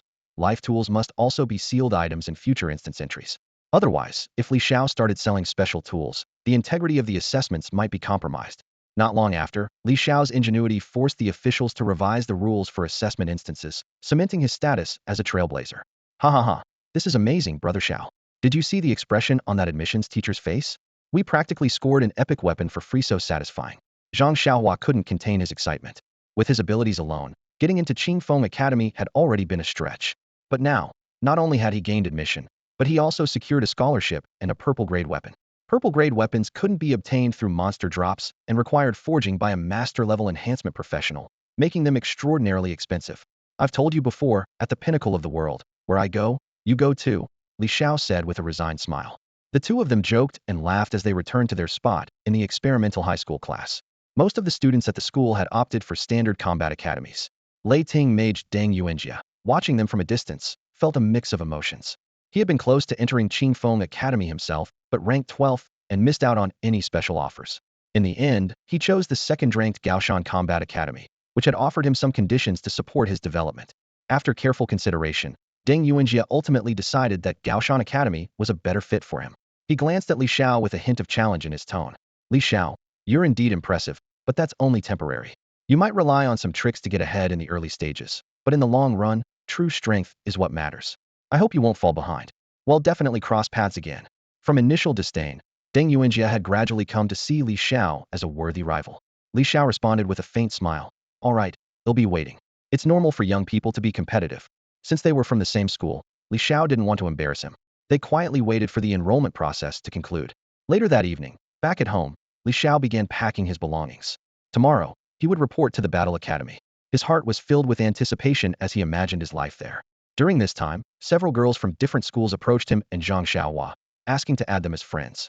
Li Xiao politely declined all requests, while Zhang Xiaohua, on the other hand, eagerly added a bunch of them. Take it easy, Li Xiao said, casting a disdainful glance at him. Women will only slow you down when it comes to drawing your sword. You don't understand a thing. Life would be so dull and boring without girls, Zhang Xiaohua retorted. Suddenly, his eyes lit up as he noticed a stunningly beautiful girl walking toward them. Rubbing his hands together mischievously, he muttered, "Is she here to add me as a friend?" The girl, however, bypassed Zhang Xiaohua entirely and walked straight up to Li Xiao. Before she could speak, Li Xiao preemptively said, "Sorry, am not adding any friends." The girl, undeterred, spoke directly. "Li Xiao, my sister wants to meet you." She was none other than Lin Qingqing, who ranked third in this assessment. Lin Qingqing had scored 800 points, just like Zhang Xiaohua, thanks to the clay puppets. Coincidentally, all three top scorers in this assessment had benefited from Li Xiao's clay puppets. Li Xiao was momentarily taken aback and asked, "Your sister is?" "Lin Wanqing," she replied. "She's also known as Sunny." Suddenly, it dawned on Li Xiao. "Sunny? She's your sister, so that means you're—" He realized that the girl before him was one of his biggest clients for the clay puppets. If not for her massive purchases early on, he wouldn't have had enough money to produce thousands of puppets. Meeting such an important client was certainly necessary. "That's right. If it weren't for you, I wouldn't have achieved such a good ranking." Lin Qingqing smiled faintly. "Also, my sister's real name is Lin Wanqing. Would you be willing to meet her, Mr. Starfish?" Li Xiao's heart skipped a beat as he recalled his performance against the Silver Wind Wolf. Standing before her, he was none other than the creator of the clay puppets, Mr. Starfish. Lin Qingqing had already contacted her cousin, who asked her to make the introduction. "Lin Wanqing, that name sounds familiar," Li Xiao murmured, narrowing his eyes as he tried to recall. Beside him, Zhang Xiaohua suddenly realized and exclaimed excitedly, "Oh my god, is it that Lin Wanqing? The genius who ranked third in last year's National Intermediate Battle Academy competition?" Li Xiao pondered to himself, what kind of professionals could be called prodigies? Undoubtedly, it would be those who stood out and shone brightly in the National Professional League. Across the 12 provinces of the nation and hundreds of intermediate combat academies teeming with talent, only those who broke through the intense competition and made it to the top 3 in the league could be deemed the pride of the heavens. Summoner Lin Wanqing was one such prodigy from the Dragon Nation. With her remarkable performance of securing third place in the national team competition, she successfully gained admission to the highest institution, the Zhongzhou Dragon Soul Advanced Combat Academy. Li Xiao recalled watching last year's National League footage, where the competitors showcased astonishing skills, their abilities intertwining in dazzling displays that left viewers in awe. It was said that some level 40 prodigious students could even rival level 60 professionals. In the face of true experts, levels seemed to lose their significance. "That's right, that's my sister," Lin Qingqing said with a smile. Li Xiao nodded, feeling honored at the thought of meeting such an extraordinary talent. He secretly looked forward to learning a great deal from exchanging ideas with these gifted students. Lin Qingqing grinned and said, "It's settled then." The two added each other as friends to stay in touch. After Lin Qingqing left, Zhang Xiaohua exclaimed excitedly, "Xiaoga, even a prodigy is reaching out to you. Your luck with the ladies is on fire. You better embrace this good fortune." Li Xiao responded by giving him a light chop on the head. "Embrace, embrace, embrace your head." Following this, the group attended to some mundane matters. The director of education briefly explained the follow-up procedures and reminded everyone to arrive at the academy on time. Students from various schools boarded the buses, while Li Xiao drove off in his Great Wall cannon, leaving behind a trail of envious gazes. The next day arrived in a flash, and news broke that a student from Jiangxing Academy had achieved a perfect score in the assessment, stunning the front pages. Jiangxing rises. A mysterious professional clears the nightmare zombie park. Hidden class, spellcaster, revealed unstoppable one-hit kills. A psychic uses telekinetic powers to make monsters self-destruct, causing a city-wide sensation. Experimental high school students are being fiercely recruited by major combat academies. Li Xiao couldn't help but feel speechless. Had he suddenly become famous overnight? And what was this about hidden classes? What was a spellcaster? What about a psychic? Shouldn't professionals adhere to ethical standards and stop reporting nonsense? He casually clicked on a post, and the comments were overwhelming. "I was there at the time. It was insane, killing monsters with spells. No wonder they cleared the level. Who is this Li Xiao? Which school is he from?" "He's from Sanshui High School. Li Xiao's my buddy, we've even had meals together," one comment stated. Another caught his attention. "I've been to a brothel with him's a true brother." "What brothel?" Care to share the location privately, bro? Private chat. Stop spreading rumors. My boyfriend would never go to a place like that. The comments were a chaotic mix, and suddenly, Li Xiao found himself with countless new brothers, friends, and even a girlfriend. Seizing the momentum, he decided to register a Douyin account to attract more followers and potentially earn money through advertisements. Li Xiao immediately took out his phone and created a Douyin account. As he did so, he realized he might no longer be able to freely sell clay explosives in the marketplace. Once his professional abilities were revealed, the government would likely intervene. Clay explosives were classified as non-combat items, accessible to non-combat professionals, but they could easily cause destruction. What if a student bought clay explosives and used them to blow up a school? Wouldn't the blame fall on him? Damn.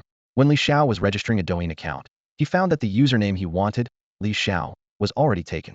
He tried alternatives like Genius Li Xiao, Experimental High School Li Xiao, and Perfect Score Li Xiao, but all were already registered.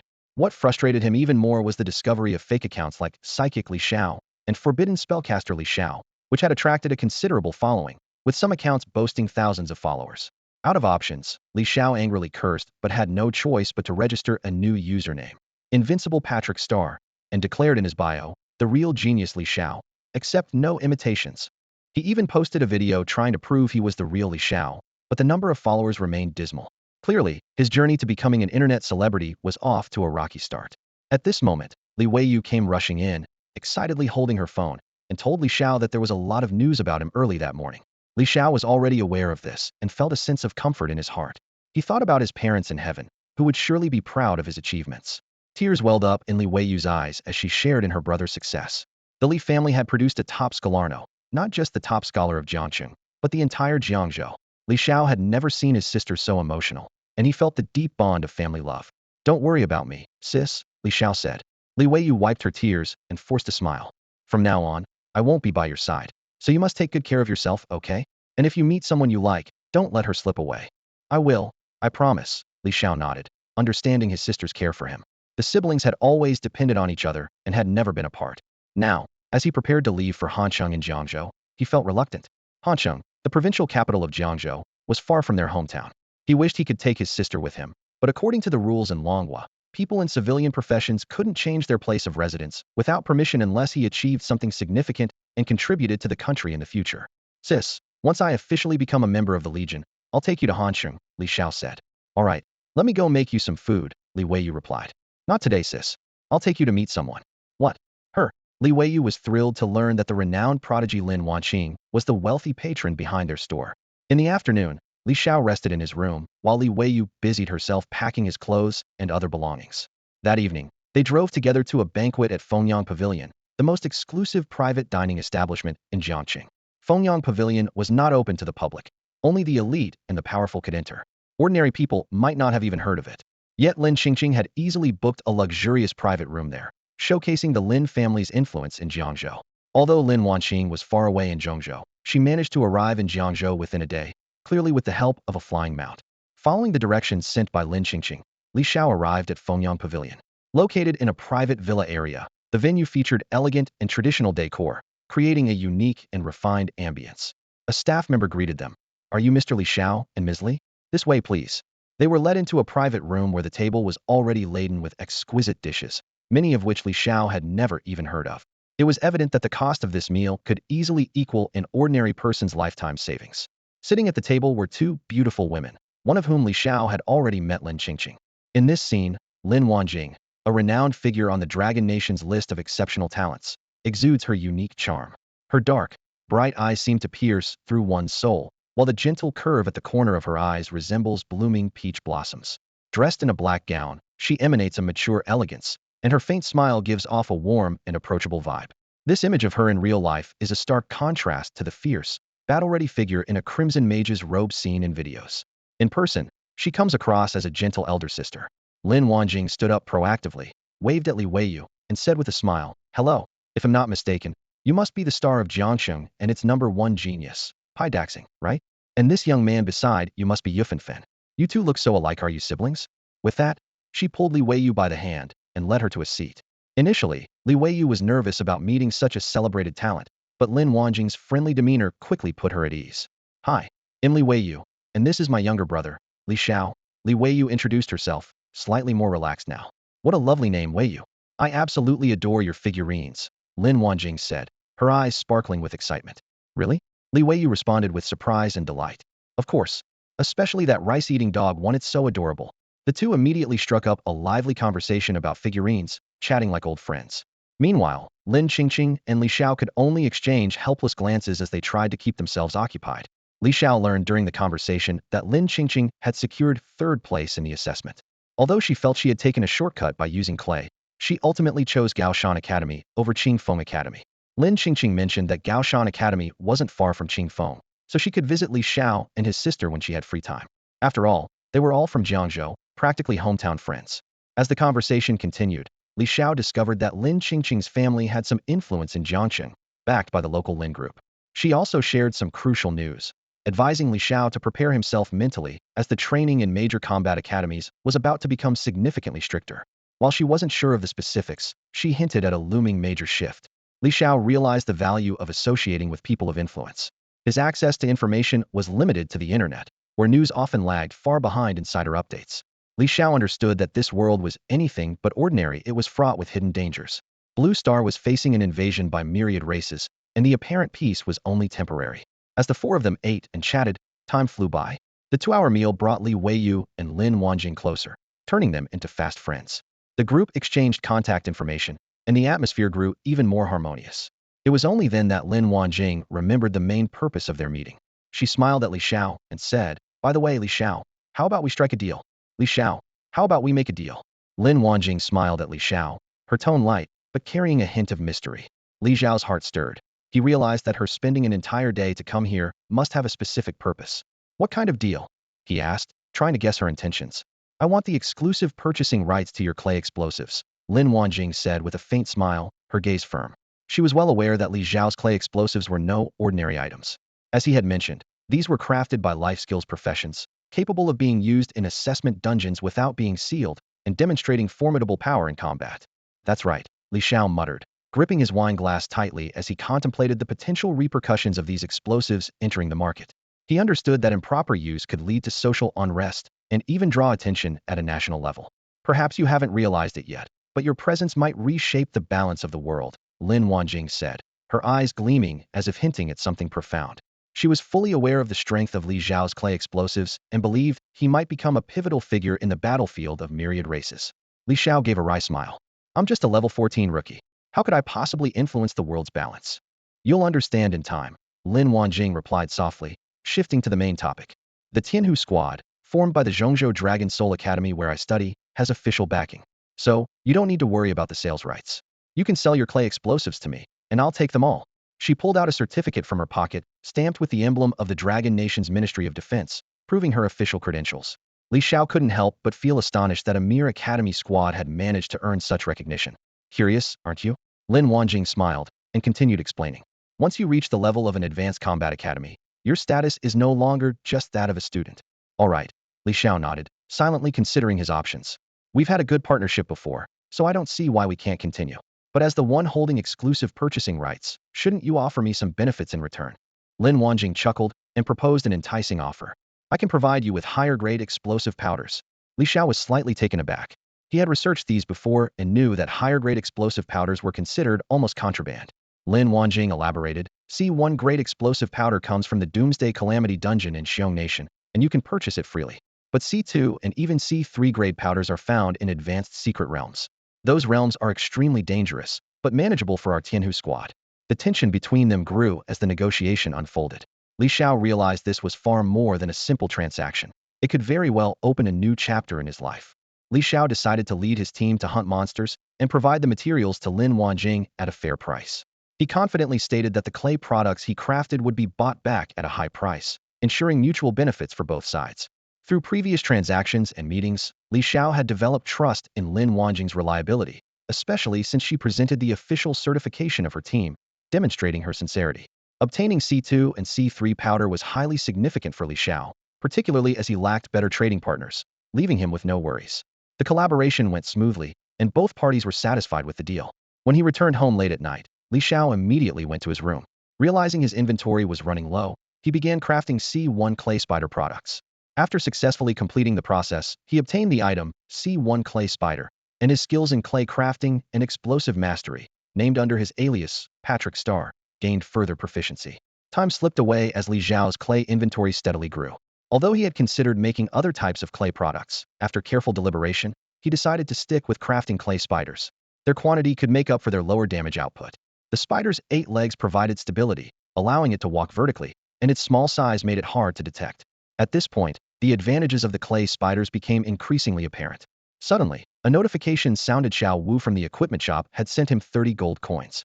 Li Xiao realized that the equipment dropped by the boss he fought in the canyon had been sold. On his way home, he had stopped by Wu's equipment shop to consign some gear he found useless. Surprisingly, the items sold for 30 gold coins, equivalent to 300,000 copper coins. Adding the 10 gold coins he earned from defeating the boss, he now had a total of 40 gold coins. Li Xiao reflected on how lucrative the profession could be, especially with dedicated gold farming teams. However, the money also seemed to disappear quickly.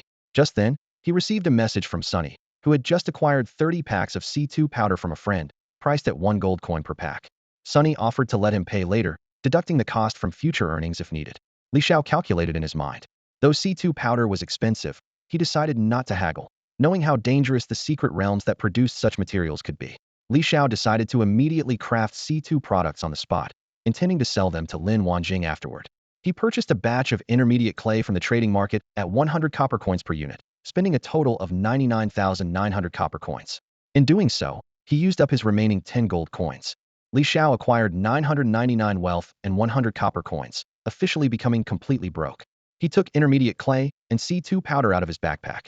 The intermediate clay had higher stability and was a creamy white color, typically used by master sculptors for their creations. The C2 powder, on the other hand, emitted a dangerous aura, making Li Xiao tense up. He realized that if it accidentally exploded, the consequences would be unimaginable. He sighed inwardly, acknowledging just how perilous this profession was. After some thought, Li Xiao decided to craft a C2 tadpole-shaped impact bomb. This type of explosive could be used by other professions, while clay spiders were exclusive to clay masters. To increase stability and avoid unintended explosions, he planned to make the bomb larger. By using more clay with the same amount of C2 powder, he could reduce the density, ensuring it would only detonate under intense vibrations, thus lowering the risk of self-detonation. After some time working on it, Li Xiao became increasingly skilled in crafting clay explosives. Before long, a fist-sized impact bomb was completed, consuming materials including 2 units of white intermediate clay and 2 units of basic C1 powder. Upon successful creation, he obtained the item, C2 tadpole-shaped impact bomb creator, Patrick Star. This item would cause a massive explosion and deal significant damage when triggered by vibrations. Additionally, his clay mastery skill proficiency increased by 5 points, bringing the current total to 126,210,0000, and his explosives mastery skill proficiency also rose by 5 points, reaching the same total of 126,210,0000. Li Xiao went on to craft 15 impact bombs in one go, depleting all of his C2 powder. He then gave 10 of them to Lin Wanning, keeping 5 for himself as a precaution. When Wanning saw how quickly Li Xiao had finished making them, she asked, "How much do they cost?" Patrick Star replied, "These things aren't available on the market, so it's hard to set a price." Wanning pressed further, "What do you think is reasonable?" Patrick Star thought for a moment and said, 10 gold coins each. "How about that?" Wanning responded, "Let me test them out first to see if they're worth it." "Hold on a moment." About half an hour later, Wanning sent Li Xiao 100 gold coins. She said, "The quality's decent. Let's stick with this price in the future." Meanwhile, in a low-level dungeon, Lin Wanning stared at a boss whose 20,000 HP had been obliterated by a single bomb. She couldn't help but marvel. This is insane 20,000 damage in one blast. Thankfully, this guy was born in the Dragon Kingdom. Otherwise, he'd be a terrifying enemy. Li Xiao waved goodbye to his elder sister, his voice loud and clear. "Sis, I'm leaving." At the entrance of the residential area, Li Weiyu looked reluctant, running forward to give her younger brother a big hug. She only turned back towards home with a heavy heart after watching him disappear into the distance. Outside the northern gate of Jiang City, the scene today was truly spectacular. The enormous flying mounts from various combat academies were quietly assembled here, leaving onlookers in awe. There was the massive cloud-winged dragon, its shimmering metallic scales reflecting the sunlight. With a wingspan of up to 200 meters, its outstretched wings resembled a dense forest. The spiritwood giant eagle, entirely green, exuded an imposing aura. And then, the snow-white Aurora Pegasus, as large as a small mountain, seemed like a creature straight out of a dream, leaving everyone astounded. These colossal flying mounts were not available for purchase on the market. They belonged exclusively to official organizations and served as the primary means of transportation. In this monster-infested world, flying mounts were the safest and fastest option. Wow, they're so huge, so incredible. Are we really riding these today? Li Xiao said excitedly, his eyes sparkling as he reached for his phone to capture the moment. One by one, students walked out of the city gate, their jaws dropping in amazement as if they had stepped into the fantastical world of classic of mountains and seas. What's the classic of mountains and seas? Zhang Xiaohua asked curiously. Though her hands were busy holding a set of level 10 equipment she had somehow managed to get. Dressed in silver armor, wielding a majestic black iron hammer in her left hand and a silver shield in her right, she looked every bit like a valiant knight. You wouldn't understand even if I explained, Li Xiao replied dismissively, then noticed something. Why didn't you bring a suitcase? Zhang Xiaohua glanced at her fully equipped hands and shrugged. Do I look like I have free hands to carry a suitcase? Li Xiao sighed helplessly and suggested, Teacher Ping Chuan is over there. Let's head over. The two approached their admissions teacher, Ping Chuan, and greeted him. Behind him stood the mount of Qingfeng Academy, which was much smaller compared to the giant flying mounts of other academies. It was a vibrant, multicolored, seven-colored divine bird. Qingfeng Academy only admitted 10 students, focusing on elite cultivation, while other combat academies accepted anywhere from 30 to 100 students. Teacher Ping Chuan smiled at Li Xiao and nodded in acknowledgement before turning to Zhang Xiaohua with a slight frown. Level 10, and you're already buying equipment? You'll outgrow it soon. There'll be plenty of expenses later, he advised kindly. Li Xiao felt a wave of embarrassment, relieved that he had hidden all 10 of his rings. He couldn't imagine what the teacher would think if those had been spotted. Zhang Xiaohua, however, smiled confidently, patting her chest as her armor made a crisp metallic sound. It wasn't expensive, and I've got to maintain my aura, she said playfully. Teacher Ping Chuan shook his head in resignation. Take it off and store it in your system backpack. ITLL, just add unnecessary weight. Low-level heavy armor like this can weigh up to 200 pounds, and Qingfeng Academy's mounts are small, so ITLL definitely affect their speed. All right, Zhang Xiaohua replied, standing still for a moment. One by one, her armor and equipment disappeared, leaving her in nothing but floral-patterned shorts. The sight was utterly comical. Teacher Ping Chuan looked at her, exasperated. I didn't bring a suitcase, she explained sheepishly. We'll just buy what I need once we reach Han City. Ping Chuan couldn't bear to look anymore. Li Xiao, just put it on, he said. The two of them climbed onto the seven-colored divine bird.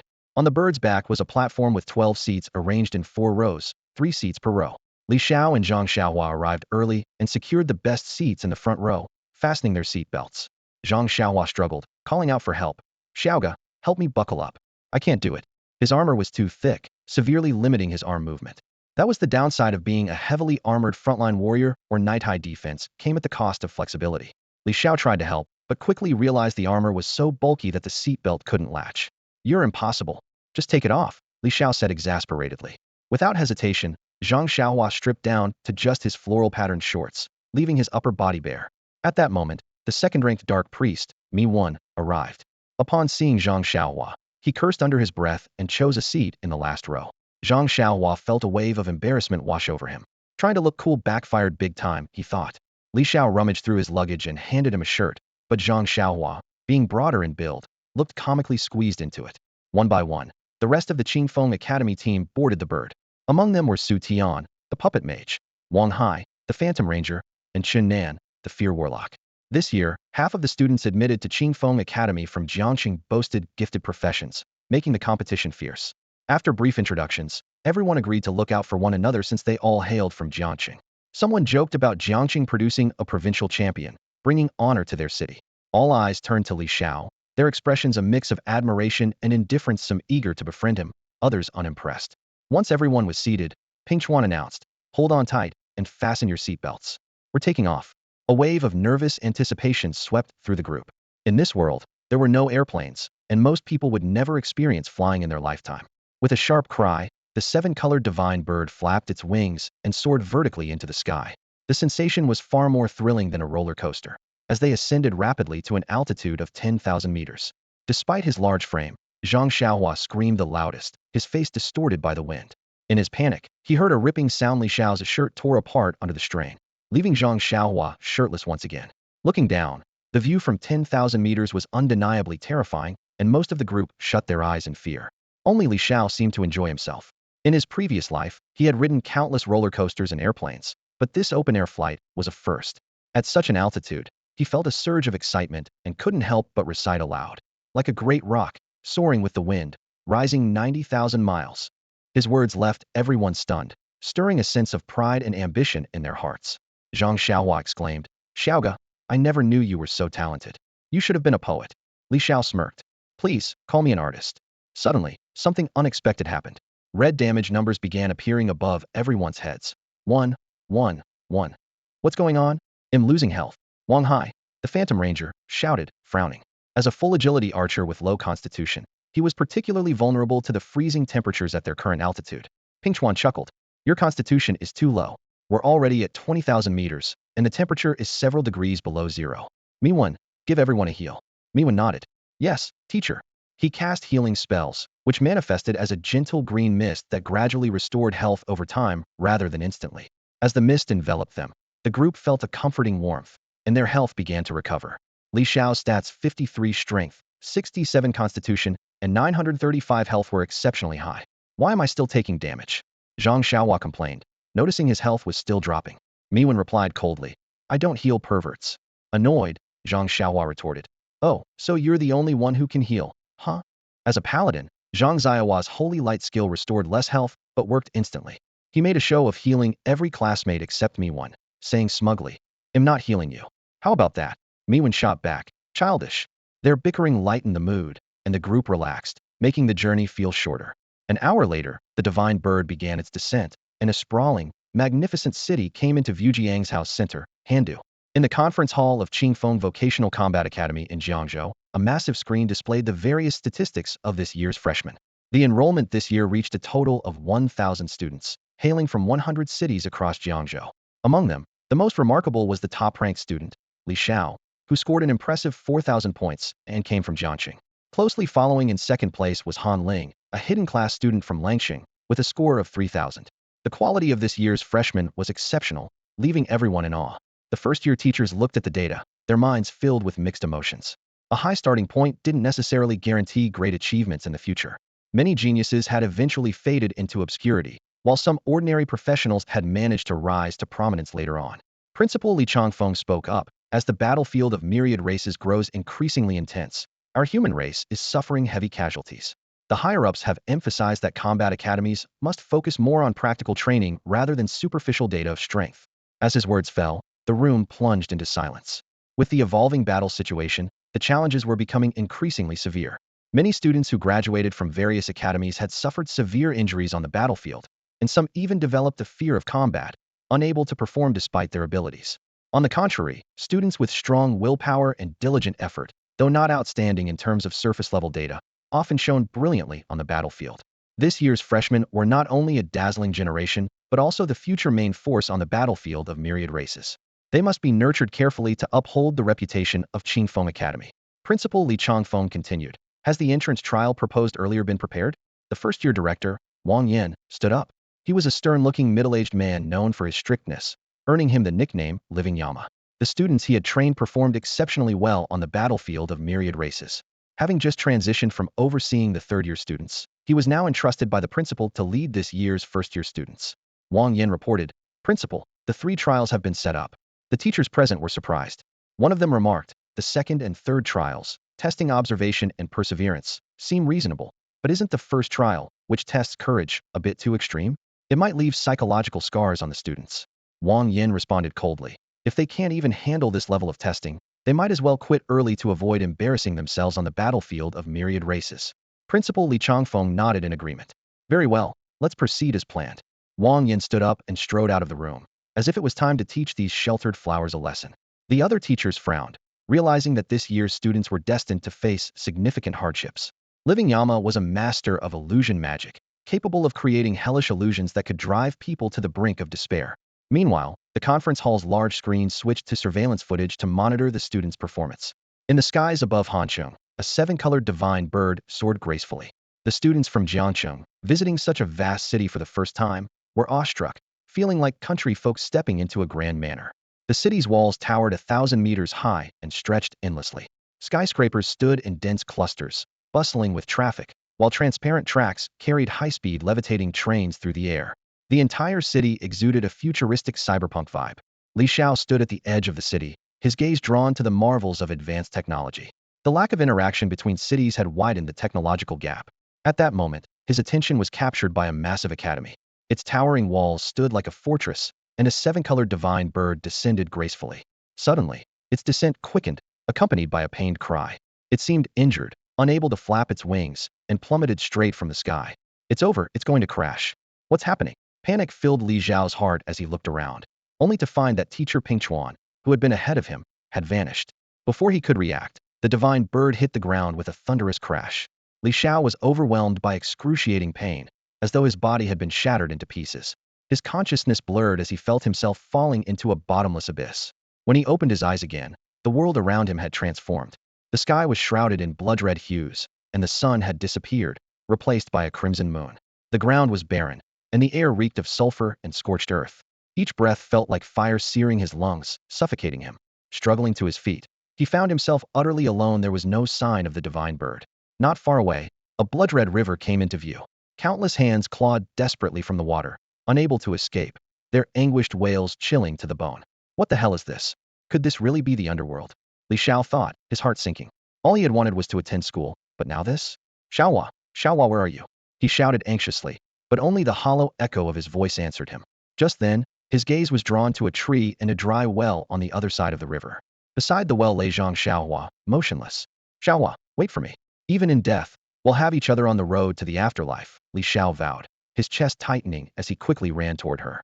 A wooden bridge lay across the river, its surface barely an inch above the water.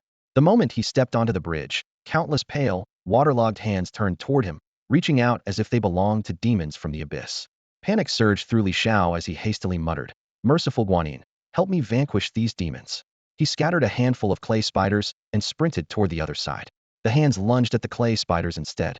"Foul creatures, meet your end," Li Xiao bellowed, detonating the clay spiders. Explosions echoed through the air, and the ghastly pale hands were obliterated, leaving the blood river even redder. Feeling slightly more at ease, he continued running toward Zhang Xiaohua. As he neared her, the scene took another horrifying turn. A deep, guttural growl resonated, sending chills down his spine. From the depths of the dry well, a grotesque, skinless creature began to emerge. Its entire body was blood-red, with every muscle and vein exposed, even its beating heart visible. Its long, twisted limbs ended in razor-sharp claws, and its unblinking eyes, devoid of eyelids, burned with an eerie green light. "Is this really the underworld?" Li Xiao murmured, frowning slightly as doubt crept into his mind. Despite the terrifying surroundings, everything felt oddly deliberate, like a scene from a haunted house he had once visited. As he pondered, the creature suddenly produced a pair of scissors.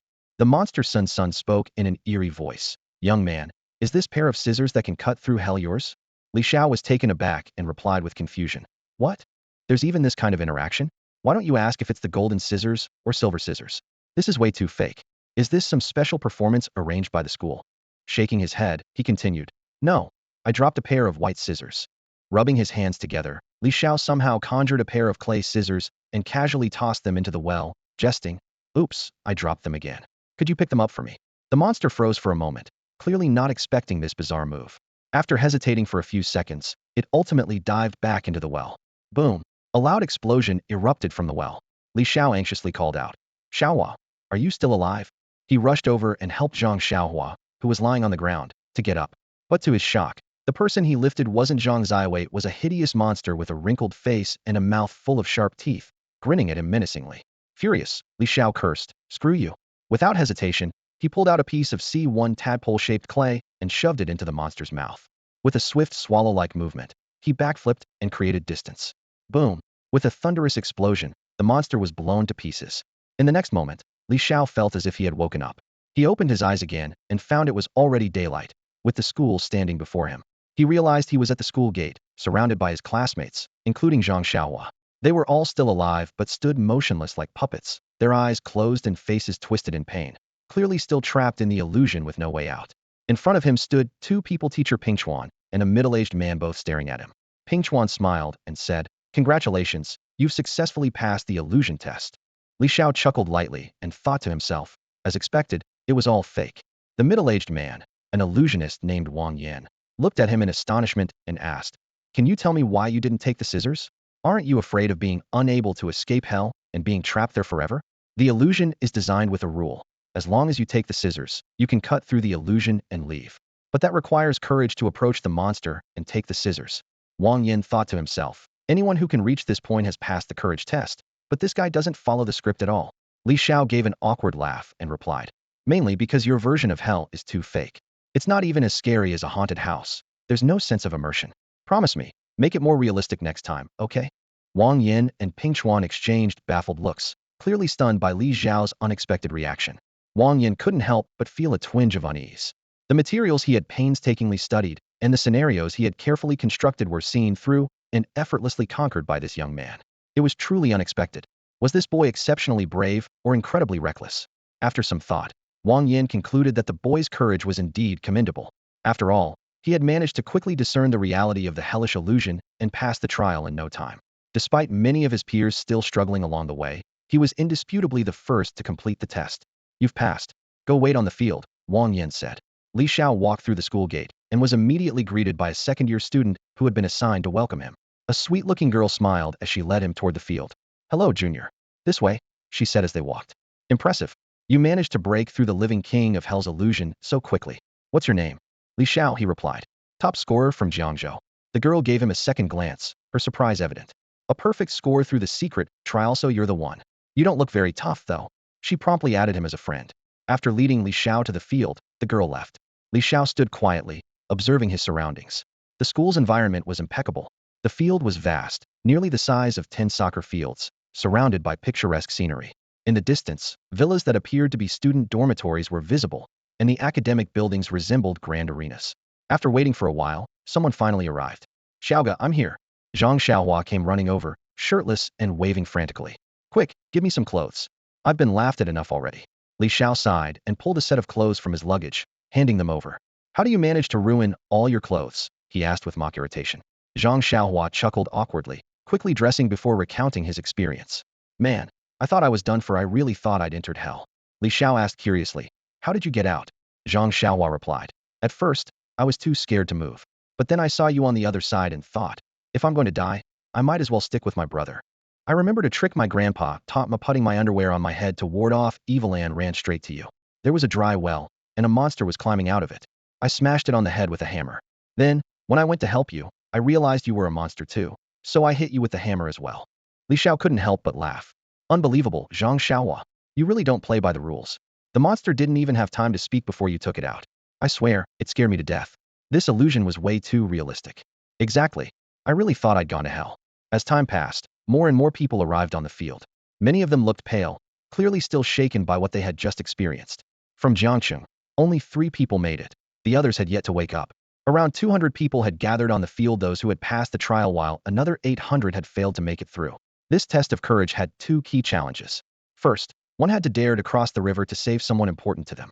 Second, they needed the bravery to retrieve the item necessary to break the illusion from the hands of a monster. It wasn't overly difficult, yet 800 people had failed. Most of them were paralyzed by fear, unable to take any action. Useless. All of you are useless. Wang Yin was extremely dissatisfied with the results and stormed onto the field with the remaining 800 people. Among them were Jiangcheng and a few others. Miwen's face was pale, her body trembling slightly, and the other boys weren't in much better condition. Zhang Xiaohua noticed this and, with his loose tongue, mocked her. Miwen, you're this scared? Aren't you supposed to be a dark priest? Why not just call yourself a cowardly priest? Unexpectedly, this seemingly cold girl suddenly burst into tears. It was clear that beneath her tough exterior, she was still just a fragile young woman. Zhang Xiaohua, not knowing how to handle such a scene, panicked and rushed forward to comfort her. Ugh, ugh. Miwen sobbed as she clung to his shoulder. Li Xiao, unable to bear the sight, turned his head away. Across the field, many girls were crying, wiping away tears that sparkled like little pearls. Li Xiao gradually understood the school's intention. Being a professional warrior wasn't child's play. They were flowers raised in a greenhouse, now facing their first harsh reality check. Wang Yin stood at the front and shouted loudly, listen up. From the moment you entered Qingfeng, you are no longer students, you are warriors. Warriors who fight for Longhua. The situations you'll face in the future might be even more desperate than today. If anyone is scared, now is your chance to quit. As his words echoed, the crying on the field gradually subsided. Yet, not a single person chose to leave.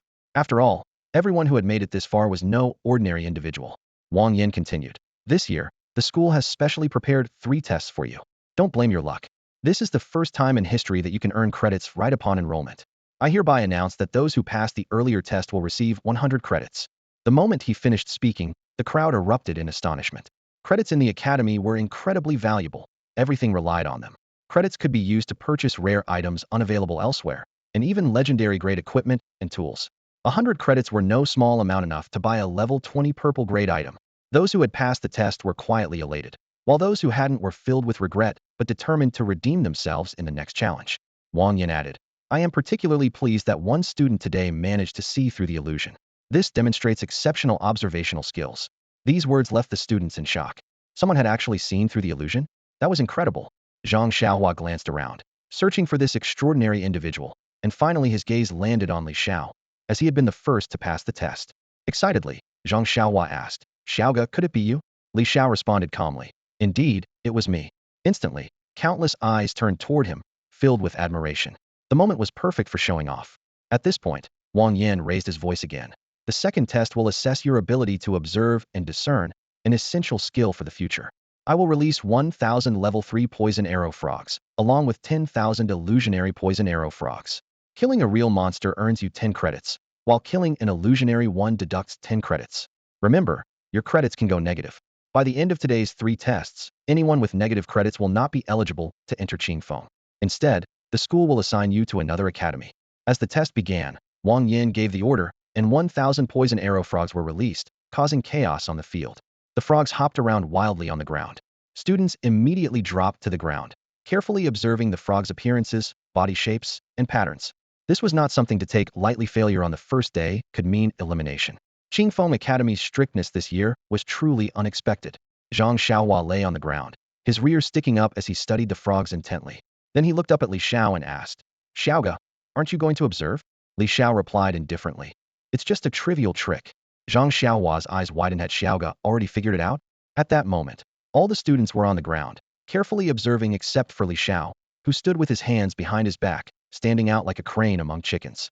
He relished the scene, imagining the entire school bowing before him. Though it was merely his own fantasy, his hands moved swiftly like falling snow, and clay spiders began spreading across the ground. After giving the students 3 minutes to observe, Wang Yin lightly waved his hand, and in an instant, the field was filled with 10,000 poison dart frogs. The frogs hopped around chaotically, blending into a writhing mass as the illusion and real creatures began to merge seamlessly. Moments later, Wang Yin announced, You may begin. The illusion he cast was so lifelike that it was nearly indistinguishable from the real thing, with only the subtlest of differences, testing the students' observational skills to their limits. At that moment, everyone was focused on identifying the real from the fake. Ping Chuan chuckled and asked, Who do you think will win this time? Maybe Zhang Hai. Another student replied, I think it'll be Han Ling. Offered Zhang Yu, while other first-year teachers speculated based on their professional insights. The name Li Xiao came up, and everyone agreed he had a good chance. Wang Yan's gaze landed on Li Xiao, secretly impressed. In his mind, he thought, if he can see through my illusion, this kid is extraordinary. However, Wang Yan noticed that Li Xiao remained motionless, seemingly uninterested. This made Wang Yan uneasy and a little displeased. This kid isn't even observing seriously. How does he plan to tell the difference between real and fake? He thought bitterly. Then again, he's already scored 100 points and doesn't need to worry about elimination. How disappointing. Not long after, the first student made an attempt. He punched one of the frogs, only for it to burst open and spill black ink everywhere, revealing it was part of the illusion. As a result, he lost 10 points. The crowd groaned in dismay. This is way too hard, someone exclaimed, and the rest of the students hesitated to act, fearing similar consequences. A correct guess would earn 0 points, but a mistake would cost them 10 points, putting them into the negatives. Many thought to themselves, better to do nothing than risk losing points. The students continued observing but couldn't distinguish the real frogs from the illusions. It felt even harder than fighting zombies in a dungeon. Their lack of sharp observation and courage was apparent. Wang Yin frowned slightly, dissatisfied with their performance. Could it be that my test is too difficult? He wondered. That can't be it. My illusionary poison dart frogs have double eyelids, while the real ones have single eyelids. Such an obvious detail, and they still can't spot it? To be fair, who would think to check a frog's eyelids? The students were all focused on the patterns on the frog's skin, but those were indistinguishable. The field was filled with groans and complaints. I can't tell the difference. I really can't. This is too hard. I have no idea what to do. No wonder they call him the Grim Reaper. Our year is cursed. Just then, the students noticed small white spiders crawling across the ground, spreading out in all directions. It was Li Xiao's method. Countless tiny spiders scurried around the field. Suddenly, one of the poison dart frogs extended its tongue and swallowed a spider whole. The students frowned, puzzled by this new development. After a while, one student shouted, The ones eating the bugs are real. That was it. The illusionary frogs were just illusions and couldn't consume anything. The entire group had a sudden realization and prepared to act. Too late. You figured it out, but you're out of time, Li Xiao said with a faint smile. Raising his right hand, he snapped his fingers. Art is an explosion. Crack. Boom. Boom. Boom. A series of deafening explosions erupted across the field. The students stood there, dumbfounded. What just happened? Did they all self-destruct? Does that mean we won't get any points? The teachers on the platform were equally stunned, completely at a loss for what had just unfolded. Only those who understood the situation, like Pingchuan Dao, recognized that this kid was truly a genius. His clay spider was consumed by the poison dart frog, proving his judgment was spot on. All he had to do next was detonate it remotely. What a perfect combination of brains and courage. Even Wang Yan, the one who set up this test, was stunned. Could this method actually work? This test was designed to assess observation and discernment, but he had found a clever loophole. The Academy's 10,000 points were all claimed by him alone. This kid completely defied conventional rules. The entire audience of students, teachers, and even the school leaders in the meeting room were left in shock, unable to recover for a long while. Never before in history had such a method been seen in a test. Typically, any profession relied on skills and physical effort to overcome challenges, yet the clay spider achieved precise strikes. This was practically a teaching accident.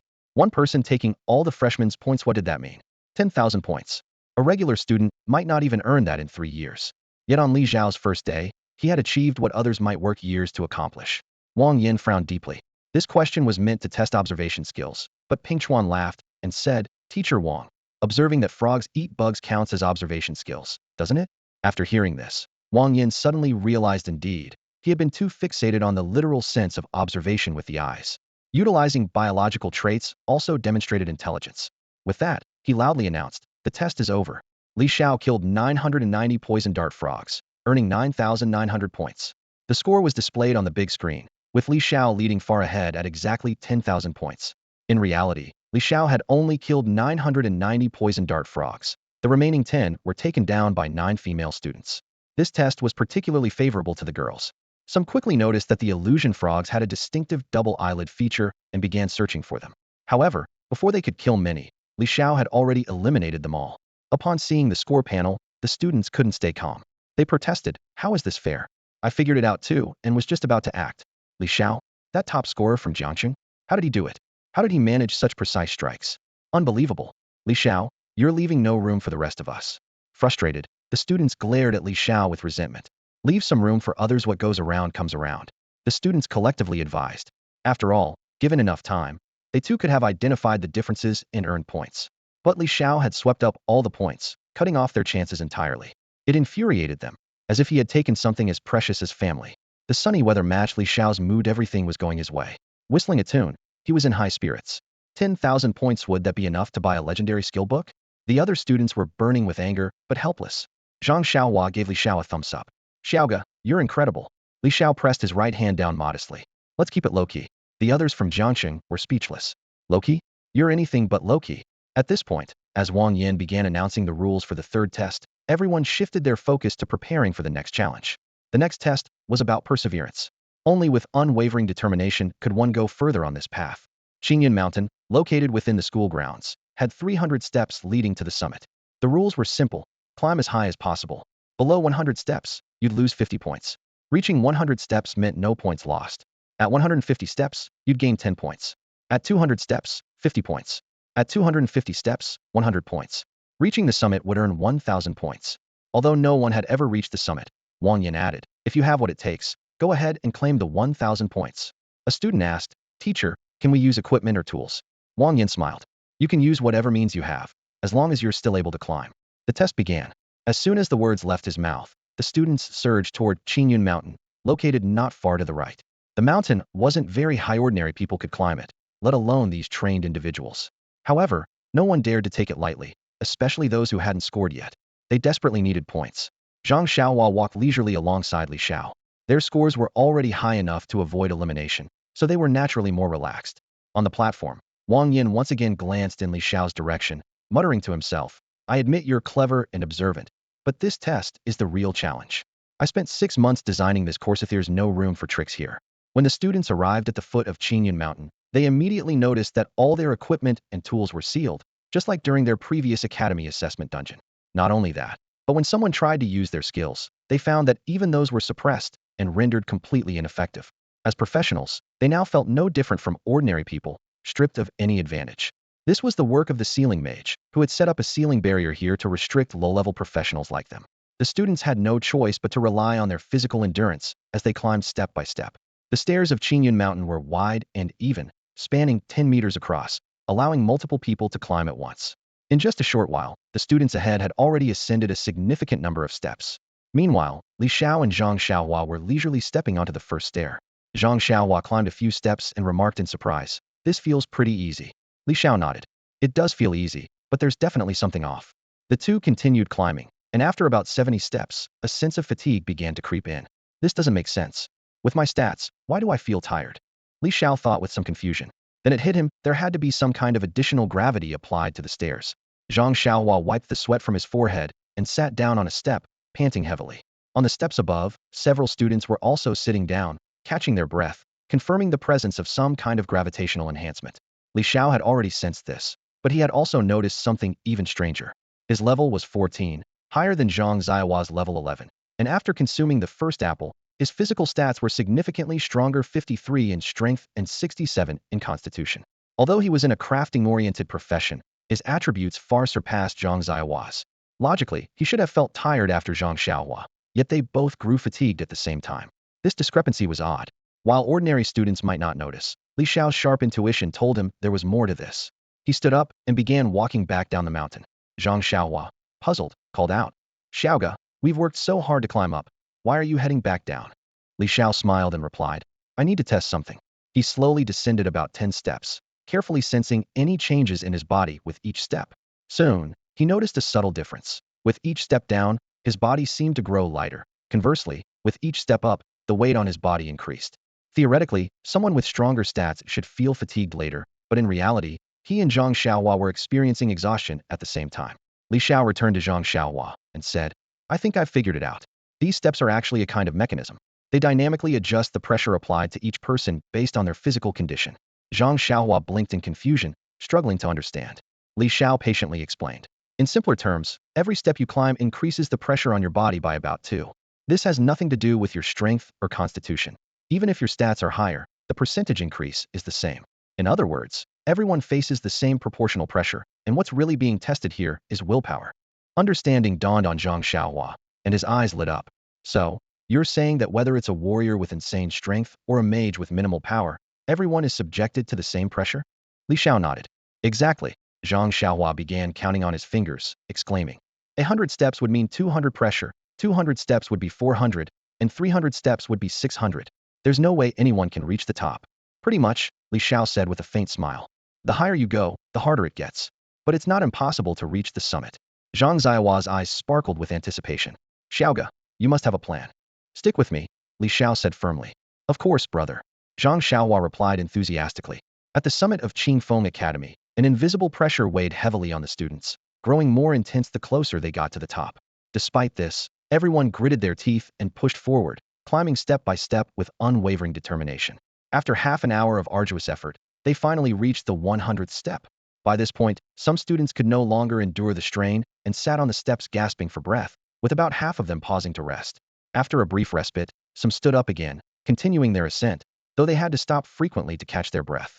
"Look, someone's already reached the 150th step," a student exclaimed in surprise, drawing everyone's attention forward. It was Zhang Yu, the top student from Maple Leaf City, whose performance was nothing short of astonishing. However, ahead of Zhang Yu was another remarkable contender, Han Ling, the top student from Lang City. The two were locked in a fierce pursuit on the staircase, relying solely on their sheer willpower.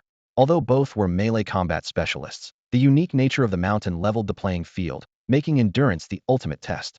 Both of them were drenched in sweat, with beads of perspiration streaming down their faces. Han Ling clenched his teeth and, with great difficulty, stepped onto the 200th step, his body nearly collapsing under the strain of 400 pressure. He stumbled and fell to his knees, silently vowing, "I won't lose to you." Not to be outdone, Zhang Yu mustered all his strength, quickly climbing several steps to reach the 200th step as well. He turned to Han Ling and declared, "A worthy rival. I acknowledge you, but surpassing me? That's impossible." Han Ling forced himself back to his feet, struggling upward with renewed determination, thinking to himself, "The outcome is far from decided." The two gradually widened the gap between themselves and the other students, becoming the sole competitors in this grueling ascent. Hey, have you noticed? That guy who scored a perfect 4,000 points in the Academy's assessment isn't here, Han Ling remarked with a strained smile as he pressed onward. Zhang Yu, visibly irritated, retorted, "Damn it, he took first place in the first two challenges." Both of them had passed the first stage, earning 100 points each, but scored nothing in the second stage, where Li Xiao had swept all the points through cunning tactics, leaving the other students with nothing. Furious, Zhang Yu clenched his fists and silently vowed to surpass Han Ling. He said, "I've looked into Li Xiao. He's a dual life profession specialist, both a clay master and a demolitionist. That guy's pretty crafty." Zhang Yu analyzed. "He combines clay and explosives. No wonder that little white spider earlier was his clay creation. When the poison arrow frog ate it, it detonated. I get it now, such a sneaky trick." Han Ling continued climbing, reaching the 230th step, and grumbled indignantly. "Exactly, just sneaky tricks. But in this stage, we've left him far behind. Honestly, he's just a life profession specialist. He won't get far," Zhang Yu said bluntly. As a wild tiger druid, Zhang Yu possessed an exceptionally rare class with tanking, healing, and damage-dealing capabilities. While druids were slightly weaker defensively compared to paladins, Zhang Yu's wild tiger transformation significantly enhanced his combat prowess. "You're right. In this cohort, only you are worthy of being my rival," Han Ling said proudly, his sharp gaze unwavering. As a Voidwalker mage, a hidden class with boundless potential, Han Ling wielded abilities like blink and spatial distortion, allowing him to learn mage skills and making him a formidable opponent. He regarded Zhang Yu as his true competitor, dismissing Li Xiao as unworthy of consideration. "Let's see who's stronger." The two roared with spirited confidence, stripping off their shirts and continuing their challenging climb up the steps with unrelenting determination. Wang Yin and the school teachers watched the surveillance footage, noticing two students climbing the steps. They unanimously praised the students' perseverance and determination. This unwavering spirit and willingness to take on challenges were exactly what they admired. Apart from these two students, a few others managed to reach the 200th step, while the rest lagged far behind. Some students gave up after reaching the 150th step and earning 10 points, but most hovered around that level. With similar physical capabilities, some could climb to the 200th step, while others barely made it past 100, highlighting the stark difference in perseverance. Ping Chuan remarked, "Director Wang, your hard work over the past 6 months has paid off. In the future, this test could also be used to evaluate upper-grade students." Wang Yin responded with a serious expression, "I will propose to the principal that every year, students should undergo this perseverance test. Only those who reach the top deserve to be students of Qingfeng Academy." Ping Chuan smiled awkwardly. "Reaching the top is no easy feat by your standards. The pressure at the summit is nearly 6 times one's body weight. It's like an average person carrying 6 times their weight. Reaching the top is incredibly challenging." Wang Yin nodded. "That's right. While there might be some variation, that's a fair interpretation. However, I believe it's possible. More and more students at Qingfeng Academy will achieve this." Ping Chuan said with anticipation, "I'm curious too. Who will be the first student to reach the summit? Will it be Hu Hongba or Yu Fei from the 2nd grade? Or Zhu Miaomiao? Maybe Shi Yuanji or Zhou Renshi from the 3rd grade? They all seem to have a good chance. But this year's students might struggle to achieve if they haven't undergone the necessary trials yet." Wang Yin nodded slightly. "These students, fresh out of their comfort zones, indeed fall short. Otherwise, this challenge of mine would be a failure." As they discussed, Wang Yan's gaze suddenly fixed on the surveillance screen, his brows furrowing. He noticed two students resting at the 100th step, one of whom was Li Xiao, a student he had been closely observing. Wang Yan thought to himself, Li Xiao was first in the previous 2 rounds. I had high hopes for him to excel in all 3, but now he's such a disappointment. Shaking his head, he said, "He may be clever, but his perseverance is lacking. He's already given up at just the 100th step. It's such a waste. This test relies solely on determination. Nothing else matters. What can he achieve like this?" Ping Chuan chuckled. "His perseverance does need some work. I'd love to have this student in my class. If he joins, I'll make sure to nurture him well." Wang Yan mused. "Rather than letting you train him, I'd prefer to take him under my wing and toughen him up myself." Ping Chuan smiled wryly. When the living King Yin has his eyes on someone, who can compete? The other first-grade teachers also felt resigned. Everyone wanted Li Xiao, but his lack of perseverance was a concern. Yet with Wang Yan's decision, there was no room for argument. The test continued with 20 minutes left. On the steps of Qingyan Mountain, Li Xiao and Zhang Xiaohua were still sitting at the 100th step, having stayed there for quite some time. Reaching the 100th step neither earned nor deducted points, serving as a baseline position. Zhang Xiaohua looked at the steps and asked, "Brother Xiao, are we really not going to climb any higher?" Li Xiao countered, "Even if we climb, do you think we can reach the top?" Zhang Xiaohua shook his head and sighed, his brows furrowed. "Based on your calculations, reaching the top would mean enduring 600 pressure. This is practically an impossible task. Li Xiao, however, smiled easily, his eyes gleaming with confidence. If we can't reach the top, then what's the point of climbing at all? 100 steps only give 10 points, 200 steps give 50 points, and 250 steps give 100 points. These scores are too insignificant for me to bother with. Suddenly, Zhang Xiaohua seemed to realize something, and his face changed dramatically. Wait, are you aiming for the 1,000 points at the very top? Li Xiao hummed a light tune, his expression calm and resolute. If I say I'll do it, I'll do it. Since we're climbing, we might as well climb to the very top. Zhang Xiaohua immediately chimed in. All the way up. Then, with excitement, he added, that's the spirit. You're truly a great brother, Li Xiao. I knew you'd have a plan. You must be plotting something incredible. Who knows? You might actually pull it off. Glancing at his watch, Zhang Xiaohua asked anxiously, but there's only 18 minutes left. Can we make it? Li Xiao smiled confidently. Sharpening the axe won't delay chopping wood. If my plan works, we'll reach the top in just 5 minutes. Zhang Xiaohua grew even more curious and couldn't help but press further. What's the plan, Li Xiao? Tell me already. I'm dying to know. Li Xiao gave a mysterious smile. Actually, I already tested it earlier. My life skill material, clay, hasn't been sealed. Life skill tools are truly versatile.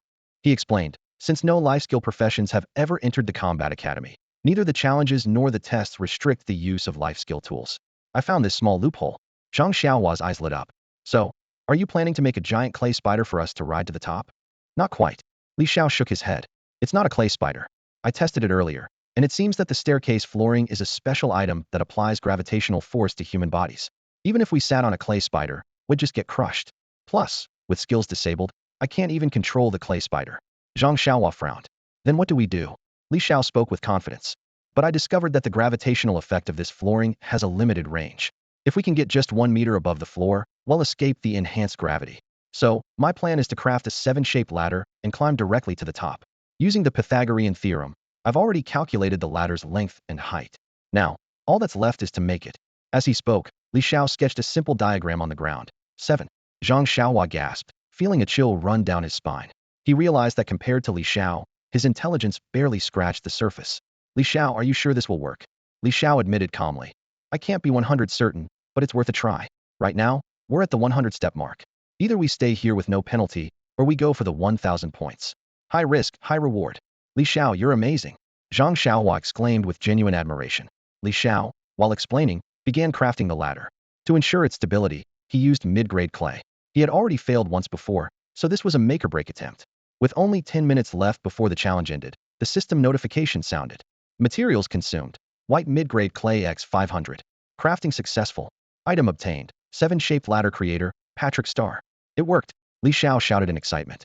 Quick, help me hold it steady. He pulled a massive ladder from his inventory, and Zhang Xiaohua immediately stepped in to assist. Together, they positioned one end of the ladder against the steps at the top of the mountain, while the other end rested securely on the steps beneath their feet. Zhang Xiaohua, still nervous, asked, Li Xiao, are you sure this ladder won't fall? Li Xiao took out some basic clay again, using it as an adhesive to firmly secure the base of the ladder between the floor and the ladder itself. He gave it a push and found it extremely stable. Now, they only needed to leave a 1-meter gap to safely climb the ladder. Otherwise, it wouldn't hold the weight. Zhang Xiaohua tested his jump and realized he could only manage half a meter in height. Without the added pressure, he could have easily jumped 2 meters. Li Xiao then pulled out a 1-meter-high clay block, climbed onto it, and successfully ascended the ladder. Success! Zhang Xiaohua followed closely behind. As he stepped onto the 1-meter clay block, he could clearly feel the gravity seemingly vanish. It turned out these stairs only worked within a 1-meter range. The two of them headed straight for the mountain peak, climbing swiftly. Before long, they reached the same height as the summit of Qingyan Mountain. Then, moving horizontally, they continued their climb, and within 3 minutes, they were at the top. The plan was a success, and the 1,000 academic points were within reach. Meanwhile, Han Ling and Zhang Yu were utterly exhausted, their vision blurred. Here, they had to endure 500 of normal pressure, which had pushed them to their limits. You're doing great, but I can't go any further, one of them admitted. Both understood each other's struggles. They had reached their breaking point and could no longer continue climbing. They gave up the fight, collapsing on the 255th step, staring up at the sky. Suddenly, they both noticed a white ladder in the air with 2 people climbing it. Han Ling rubbed his eyes, thinking, am I hallucinating from exhaustion? Zhang Yu slapped himself, and the sharp pain confirmed it wasn't an illusion. I see it too, they exclaimed in unison, sitting up to take a closer look. To their shock, they realized it was Li Xiao climbing the ladder, almost at the summit. What the? I'm reporting this. Someone's cheating. Damn, someone used a ladder to get across. The people struggling up the stairs quickly noticed what had happened. While they were painstakingly climbing, someone had effortlessly used a ladder to bypass the challenge. Where did that ladder come from? And how is it so long? Wait, it's even shaped like a 7, it's perfect. Was it made on the spot? Upon closer inspection, the ladder seemed to be made of clay. I know who would ice it must be Li Xiao, the top scholar from Jiangzhou. One of his secondary professions is being a clay artisan. Why wasn't his skill sealed? I guess only combat skills were restricted, and his crafting skills slipped through the cracks. This is such an oversight. Teacher, I want to report this. Someone's cheating. The students were in an uproar, shouting loudly in protest. By this time, Li Xiao had already reached the mountaintop, becoming the first to arrive. I made it. I'm the first. Haha, I'm number 2. Zhang Xiaohua joked as he jumped off the ladder with a grin. The atmosphere at the summit was lighthearted and cheerful, as though all the pressure had vanished. There was a traditional octagonal pavilion and a stone tablet clearly meant for recording names. Without hesitation, Li Xiao picked up a carving knife and etched his name in the first spot, with Zhang Xiaohua immediately following suit. After finishing, Li Xiao stood at the edge of the stairs and shouted down to the others. The view up here is amazing. What are you all doing down there? Don't you want to enjoy the scenery? His words enraged the crowd below. Furious, yet helpless, they could only watch as Li Xiao had already taken the ladder away. They'll fight you for this. You're shameless. Han Ling and Zhang Yu, who were stuck at the 260th step and had nearly given up, suddenly found the energy to climb a few more steps in their anger. However, they soon exhausted themselves again. Meanwhile, Li Xiao and Zhang Xiaohua laughed heartily, their mocking tone spreading through the air. You two just wait. Han Ling shouted in frustration. I'm right here waiting, Li Xiao replied with a smirk. Come on up if you can. Han Ling retorted. Why don't you come down if you have the guts? Zhang Xiaohua chimed in. Why don't you come up if you're so brave? Li Xiao quipped. Are you guys parrots? You keep repeating yourselves. Zhang Yu, unable to contain his anger, yelled. Just wait. I'm coming up to deal with you. Motivated by their fury and the taunts, Han Ling and Zhang Yu pushed themselves to climb once more, eventually getting within just a few steps of the summit. Just wait. I'm coming up to get you. Han Ling and Zhang Yu panted heavily, their determination driving them forward. Remarkably, they seemed to forget the pain caused by the pressure as they climbed. Whoa, they're actually coming up? Li Xiao nudged Zhang Xiaohua. Your turn, he said. Zhang Xiaohua immediately activated a slow aura. You'd better stay down there. That's right, the seal on the mountaintop had been lifted, and everyone could now use their skills. With the slow aura activated, Han Ling and Zhang Yu, both exceptional talents, were instantly caught in its effects. What's going on? Why do I feel so sluggish? Han Ling and Zhang Yu exclaimed in shock. It was the paladin's slow aura. The two had already been struggling to climb, and now, under the aura's influence, their movements were reduced to a crawl, like snails. Just as they were about to reach the summit, the time ran out. From the base of the mountain, Teacher Wang Yan's voice echoed loudly. Time's up. The test is over. Everyone head back down. At the same time, the seal and pressure on the mountain were completely lifted. Ah! Zhang Yu and Han Ling were driven to madness and despair on the spot. Just a little more. Just a little more, and they could have reached the top and earned 1,000 points. But those two boys ruined everything. Just you wait. A gentleman never leaves a grudge unresolved. The two exchanged a glance and decided to descend the mountain together. They couldn't deal with them now, but the opportunity would come. After all, they were just in a support profession. When it came to combat, they would surely fall short. When the school's grand competition arrived, they would make sure to teach those two brats a harsh lesson. Shameless. How could they win using such a method? Han Ling fumed internally. Li Xiao was practically a joke, blatantly cheating, and yet he still managed to reach the top. The school leadership was equally stunned and quickly voiced their opinions, insisting that such a victory could not stand. However, Principal Li Changfeng merely smiled and offered a different perspective. This year, we seem to have recruited two troublemakers. But that's not a bad thing, it almost pushed those two students to the top as well. Competition brings vitality. It keeps the students from becoming too stagnant. The principal's words earned widespread agreement. That's true. A lack of energy among the students isn't ideal, the other leaders echoed. Li Xiao and Zhang Xiaohua were like catalysts, injecting life into the school atmosphere. With the principal's endorsement, the other leaders quickly fell in line. After the meeting concluded, Li Changfeng rose to leave, and the rest of the leadership followed him out. Meanwhile, on the school field, Wang Yan, though displeased with Li Xiao's methods of achieving victory, could do little about it. He had, after all, previously stated that any method was fair game. The seal that restricted the use of life skills required additional materials to implement, which he found unnecessary. As a result, he had overlooked the life profession factor when setting up the seal barrier. It was entirely his oversight. Moreover, he had already informed the principal, who had no objections. Therefore, the points would stand. The perseverance assessment has concluded. Our school now boasts an exceptionally clever student who used his wits to become the first to reach the summit. Let's hope he keeps using that cleverness wisely, Wang Yin declared, glaring pointedly at Li Xiao as he spoke. Truthfully, he had little fondness for opportunists and held more admiration for Han Ling and Zhang Yu, who had nearly reached the top themselves. Boo! As soon as he finished speaking, the freshman erupted into boos, clearly disapproving of Li Xiao's actions. Wang Yin continued. On the other hand, our paladin Zhang Xiaohua relied on others' abilities to reach the summit and then even hindered others afterward. Not awarding him points is absolutely fitting. Justice has been served. The crowd burst into applause, satisfied with this decision. Only Zhang Xiaohua appeared uncomfortable, as if he were wearing a mask of misery. Still, I'm quite pleased today none of the students were eliminated. Grade Director Wang Yin concluded briefly before handing over responsibilities to the life instructors. Each student received a student card, which came preloaded with credits. Li Xiao's student ID card showed an impressive amount of credits and astonishing 11,000 points. On the other hand, the situation for other students was far less favorable, with most of their credits ranging between 0 and 100. Soon after, the dorm advisor led everyone to assigned dorm rooms. The dormitory was a small Western-style building, with 4 students sharing each room, and the environment was fairly decent. However, after some inquiries, Li Xiao discovered that it only cost 50 credits to live in the villa area. Though it wasn't particularly cheap, it wasn't overly expensive either. Typically, only senior students had enough credits to afford living there. Without hesitation, Li Xiao decided to spend 50 credits to move into the villa area. Naturally, his close friend Zhang Xiaohua tagged along. Sorry guys, the 2 of us won't be squeezing into the dorms with you. Huh?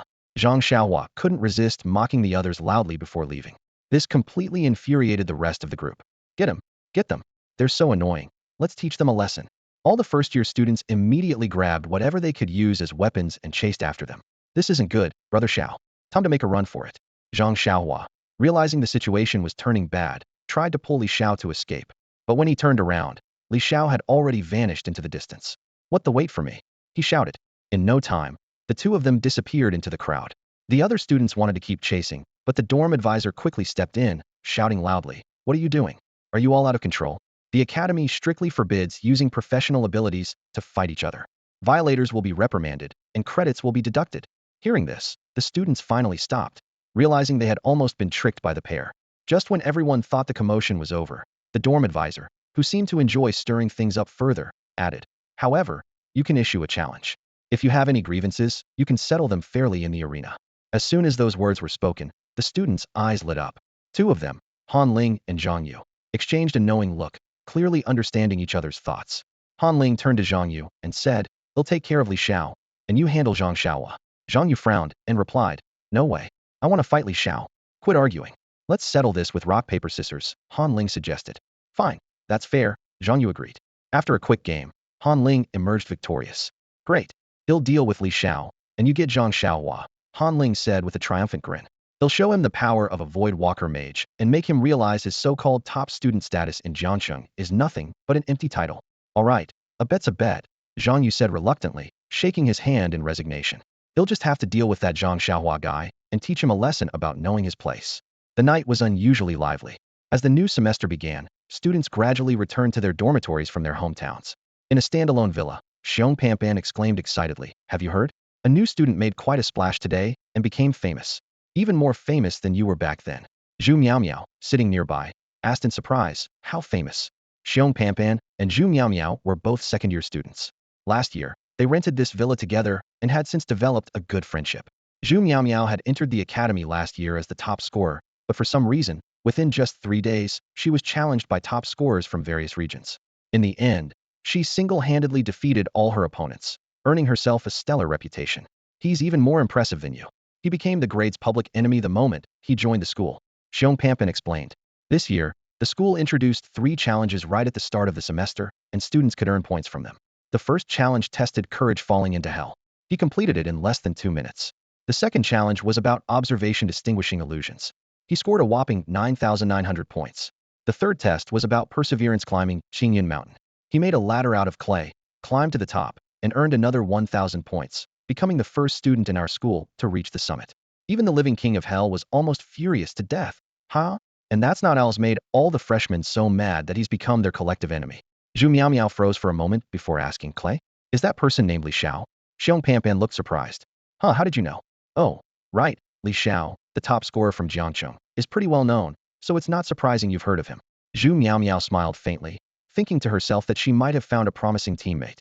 Li Xiao had achieved perfect scores in the Academy's assessments, ranking first in all 3 challenges. Someone like him would be highly sought after by any combat academy. Xiong Panpan added with a grin. Oh, by the way, I actually greeted that student and added him as a friend. His username is Patrick Star. He's quite handsome and totally my type. Zhu Meow Meow didn't catch a word of what Xiong Panpan was saying and simply murmured to herself, I wasn't wrong about him, this guy is mine. Xiong Panpan raised an eyebrow and teased, Meow Meow, are you trying to steal him from me? I finally found a guy I like, and now you want to compete with me? Zhu Meow Meow rolled her eyes and replied, ugh, who's stealing anyone? I'm planning to recruit him as a teammate and form a squad to prepare for the national competition in 2 years. Qingfeng Academy was a mid-tier combat academy, and students had 3 career paths upon graduation. The first was to be assigned to cities as defense personnel, the least favorable option. The second was to join the academy's corps as entry-level combatants. The third was to pursue further education and enter a high-tier combat academy, breaking through barriers to become one of the world's elite. Most students opted for the first or second path, while only the best considered the third. However, getting into a high-tier combat academy wasn't about exams or assessments, it was about competitions and strength. To stand out, students had to participate in the national competition and emerge as champions among countless mid-tier combat academies across the country. Ah!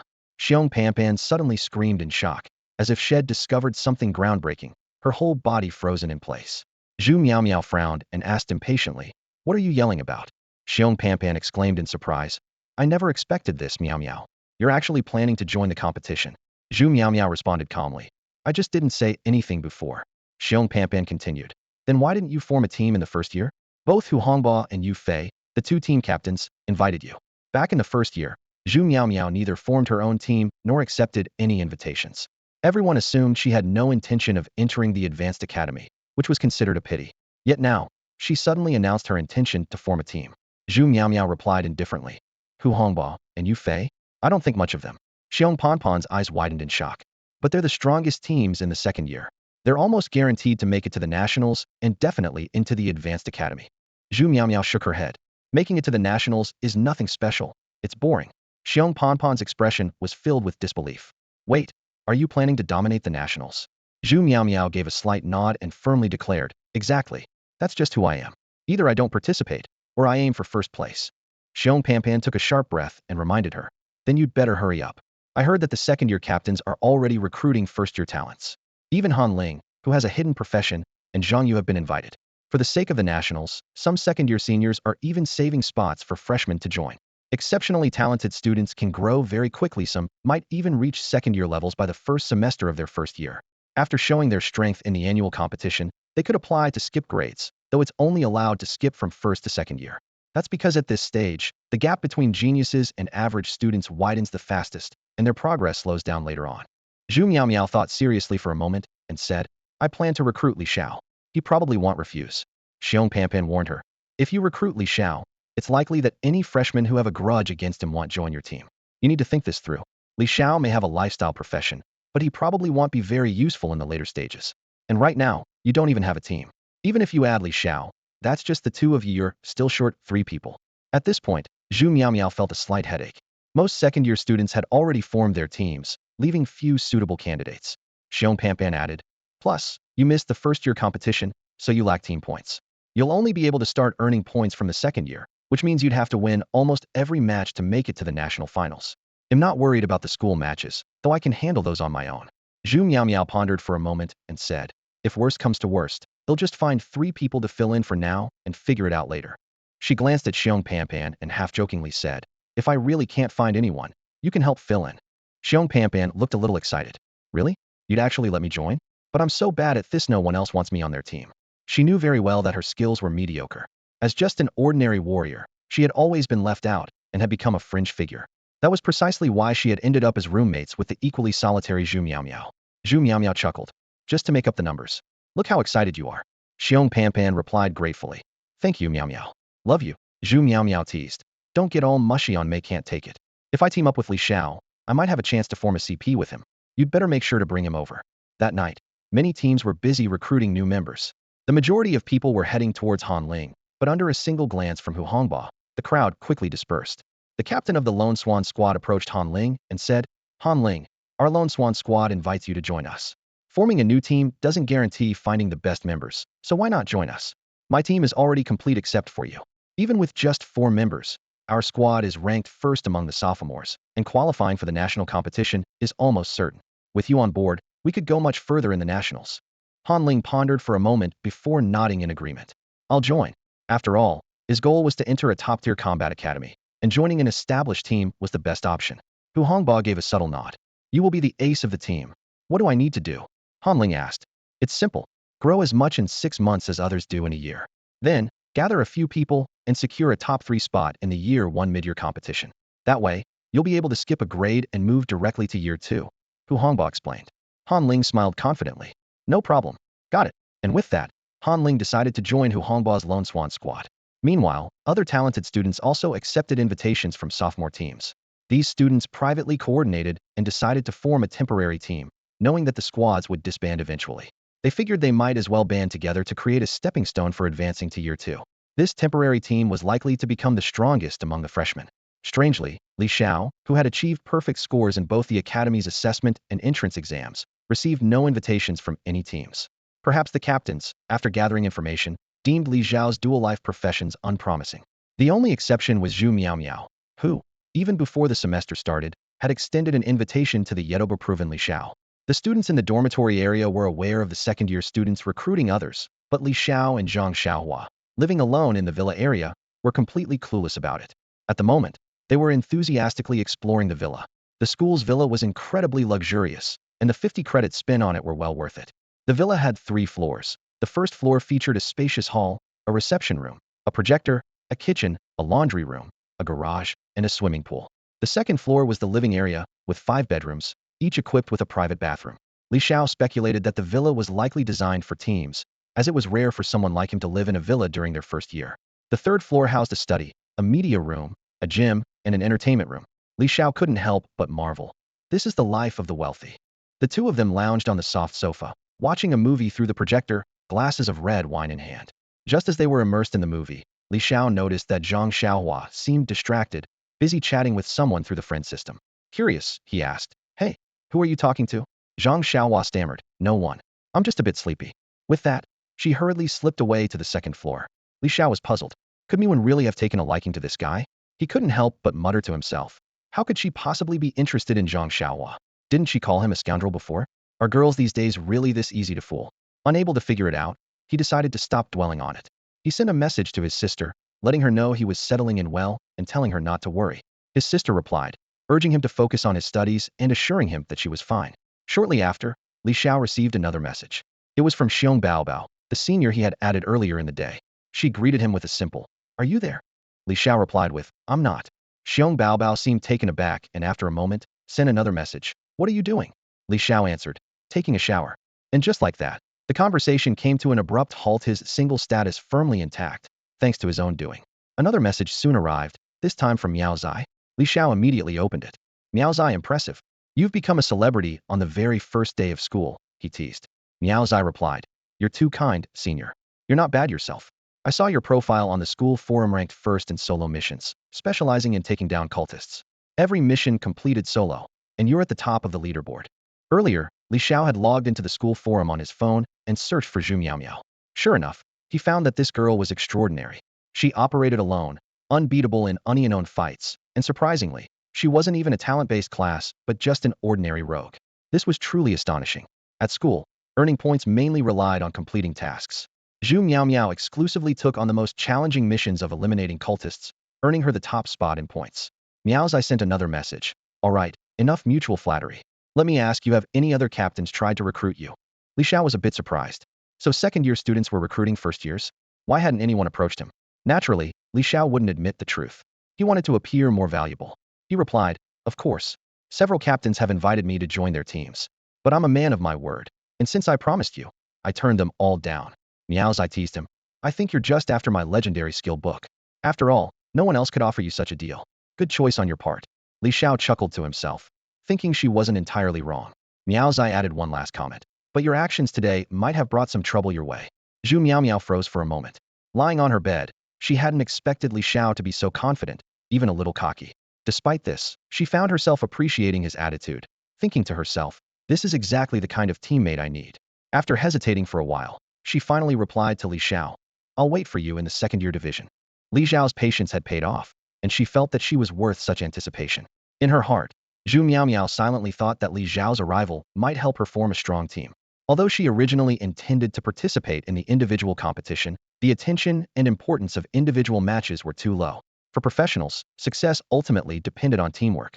Even if she managed to take first place in the national competition, without a team, her path forward would be limited. Watching Li Xiao's incredible clay manipulation technique, Meow suddenly felt inspired to assemble a team. She had always believed that life and her career's future were full of possibilities, a belief that had carried her from being an ordinary row-class player to where she was now.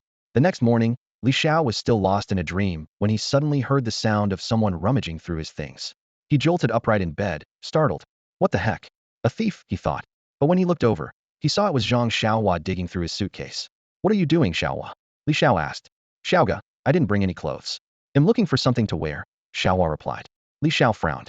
Fine, but why are you making such a mess of my suitcase? I'm looking for something stylish, Xiaohua said defensively. Li Xiao sighed helplessly. Stylish? Look at you, your current outfit is already a disaster. Xiaoga, your sense of style is so bad. Xiaohua retorted indignantly. Li Xiao thought to himself that if Zhang Xiaohua weren't a tried-and-true brother, he would have already thrown a clay bomb at him. Xiaohua eventually picked out Li Xiao's most expensive white polo shirt and a pair of jeans. But because of his chubby frame, the clothes looked uncomfortably tight on him. Stylish. Miwen will definitely like this, Li Xiao teased. Xiaohua's face turned red. Xiaoga, how do you know? Li Xiao rolled his eyes. I know you better than you know yourself. Do you have a razor? I need to shave, Xiaohua asked. Li Xiao kicked him lightly. Get lost. The two of them started playfully wrestling. Just then, a commotion erupted outside the villa. Li Xiao, Zhang Xiaohua, get out here. I challenge you. Come out and face me, someone shouted. Li Xiao opened the window and looked outside. A crowd of dozens had gathered, both men and women, each holding challenge letters and waving flags. We're surrounded, aren't we? Zhang Xiaohua's face turned pale. This must be because of what we did yesterday when we climbed to the top, Li Xiao calmly analyzed. What do we do now? Zhang Xiaohua asked anxiously. Simple. You go out there and fight them off, Li Xiao replied. Who even bothers with challenges? Isn't dating more fun? Xiaohua complained. The problem is, I doubt you'll make it out of the villa, Li Xiao joked. Xiaohua panicked. Xiaoga, is my first ever date going to be ruined just like this? Li Xiao patted his shoulder. Don't worry, I've got this. Thank you, Xiaoga. Thank you for taking on everything for me. I believe you can defeat them all, Xiaohua said, touched. Li Xiao sighed. What nonsense are you talking about? I'm not fighting anyone. I'm out of clay bombs. What am I supposed to fight with? Then what do we do? Xiaohua asked, growing more desperate. Relax, I've got a plan, Li Xiao said with a mysterious smile. What plan? Xiaohua asked curiously. He'll go stall them while you sneak out, Li Xiao explained. Unaware of his own limits, Li Xiao participated in his first kickboxing competition in Southeast Asia in 1974 and emerged as the champion. In 1980, he defeated Lei Long, nicknamed Clay Muscle Man. Li Xiao swaggered down from the second floor, his voice arriving before he did. You dare to challenge me, brother Xiao? Just you lot. Behind him, Zhang Xiaohua was silently preparing to climb over the villa's perimeter wall to escape. Li Xiao walked to the gate but didn't open it. At that moment, a single spark ignited a storm. Numerous top students from various places had gathered, each one ranked in the top 10. Who among them didn't have a temper? Come out and face my challenge. Get out here, and let's settle this in the ring. The students outside erupted, shouting and calling out. Impressive, you've got guts, Li Xiao said, spreading his hands with a slight smirk. But with so many of you here, who should I fight first? The crowd froze, momentarily caught off guard by the sheer number of challengers. Should they all attack him at once? That wouldn't be a fair fight. Li Xiao chuckled and suggested. How about this? You compete among yourselves first and pick the strongest. 3 days from now, I'll fight the winner. The crowd fell silent, considering the idea. However, one sharp student quickly saw through Li Xiao's ploy. This is nonsense. Classes officially start in 3 days. Where would we find the time? The realization dawned on the rest of them. With only 3 days of break left, Li Xiao's suggestion was clearly a trick. Awkwardly, Li Xiao smiled. It seemed not all of them were fools. All right then, why don't you just select a single representative? Li Xiao proposed. The students outside huddled together, initially arguing, but eventually reaching a consensus. Gradually, the noise died down, and it was clear they had made their choice. Han Ling stepped forward. I'll represent everyone. Accept my challenge, he declared, slipping a written challenge through the gate. Li Xiao smiled faintly. Sorry, I decline. Han Ling was stunned, and so was the crowd. Are you kidding me? After all this, you're backing out. Han Ling protested. Li Xiao responded dismissively. Who said I'm obligated to accept any challenges? The crowd fell silent again, realizing he wasn't wrong. Frustrated, Han Ling pressed on. Don't you care about your reputation? Li Xiao held up his student card and waved it. Reputation? What's that worth? Can I eat it? My student card, with over 10,000 credits on it, is far more useful. It got me this big villa, after all. The crowd gritted their teeth in anger, but could do nothing, fuming helplessly. Meanwhile, Zhang Xiaohua had already climbed over the wall and was sneaking away. However, instead of leaving immediately, he lingered at a distance, worried about Li Xiao. To his surprise, Li Xiao suddenly shouted, "Xiaohua, run, you fool! Why are you still watching? If you love watching so much, why not grab a watermelon while you're at it?" The crowd turned to see Zhang Xiaohua, and chaos erupted. "Damn it! We've been played," someone shouted. Zhang Xiaohua bolted, running as fast as he could. Don't let him get away. Unable to do anything about Li Xiao, the students shifted their focus to chasing Zhang Xiaohua. Before long, the villa fell completely silent. Li Xiao stretched lazily, returned to his room, and finally settled in for a peaceful nap. Meanwhile, Zhang Xiaohua was running for his life. The pursuing students were relentless, and though he gave it his all, he knew he couldn't outrun them forever. Sooner or later, they would catch up. At a critical moment, Meow activated her skill, Blazing Speed. At a corner, instantly boosting Zhang Xiaohua's speed. Like an arrow shot from a bow, he dashed forward and disappeared from sight in the blink of an eye. Meow followed closely behind, heading to the meeting spot they had agreed upon. When they met, Zhang Xiaohua greeted her with a radiant smile and said gratefully, "Meow, I couldn't have done it without you." Meow scoffed, giving him a sidelong glance. "Can't you face challenges like a real man?" she retorted. Zhang Xiaohua shrugged it off nonchalantly.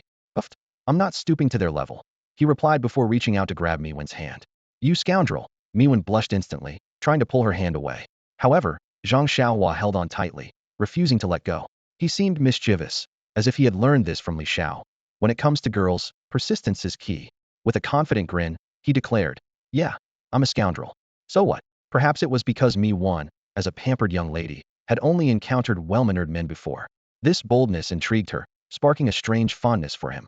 And so, the love story between the wealthy young lady and the underdog quietly began.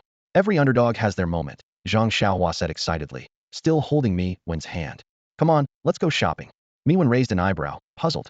"How are we getting there?" she asked. "By bus, of course," Zhang Xiaohua replied matter-of-factly.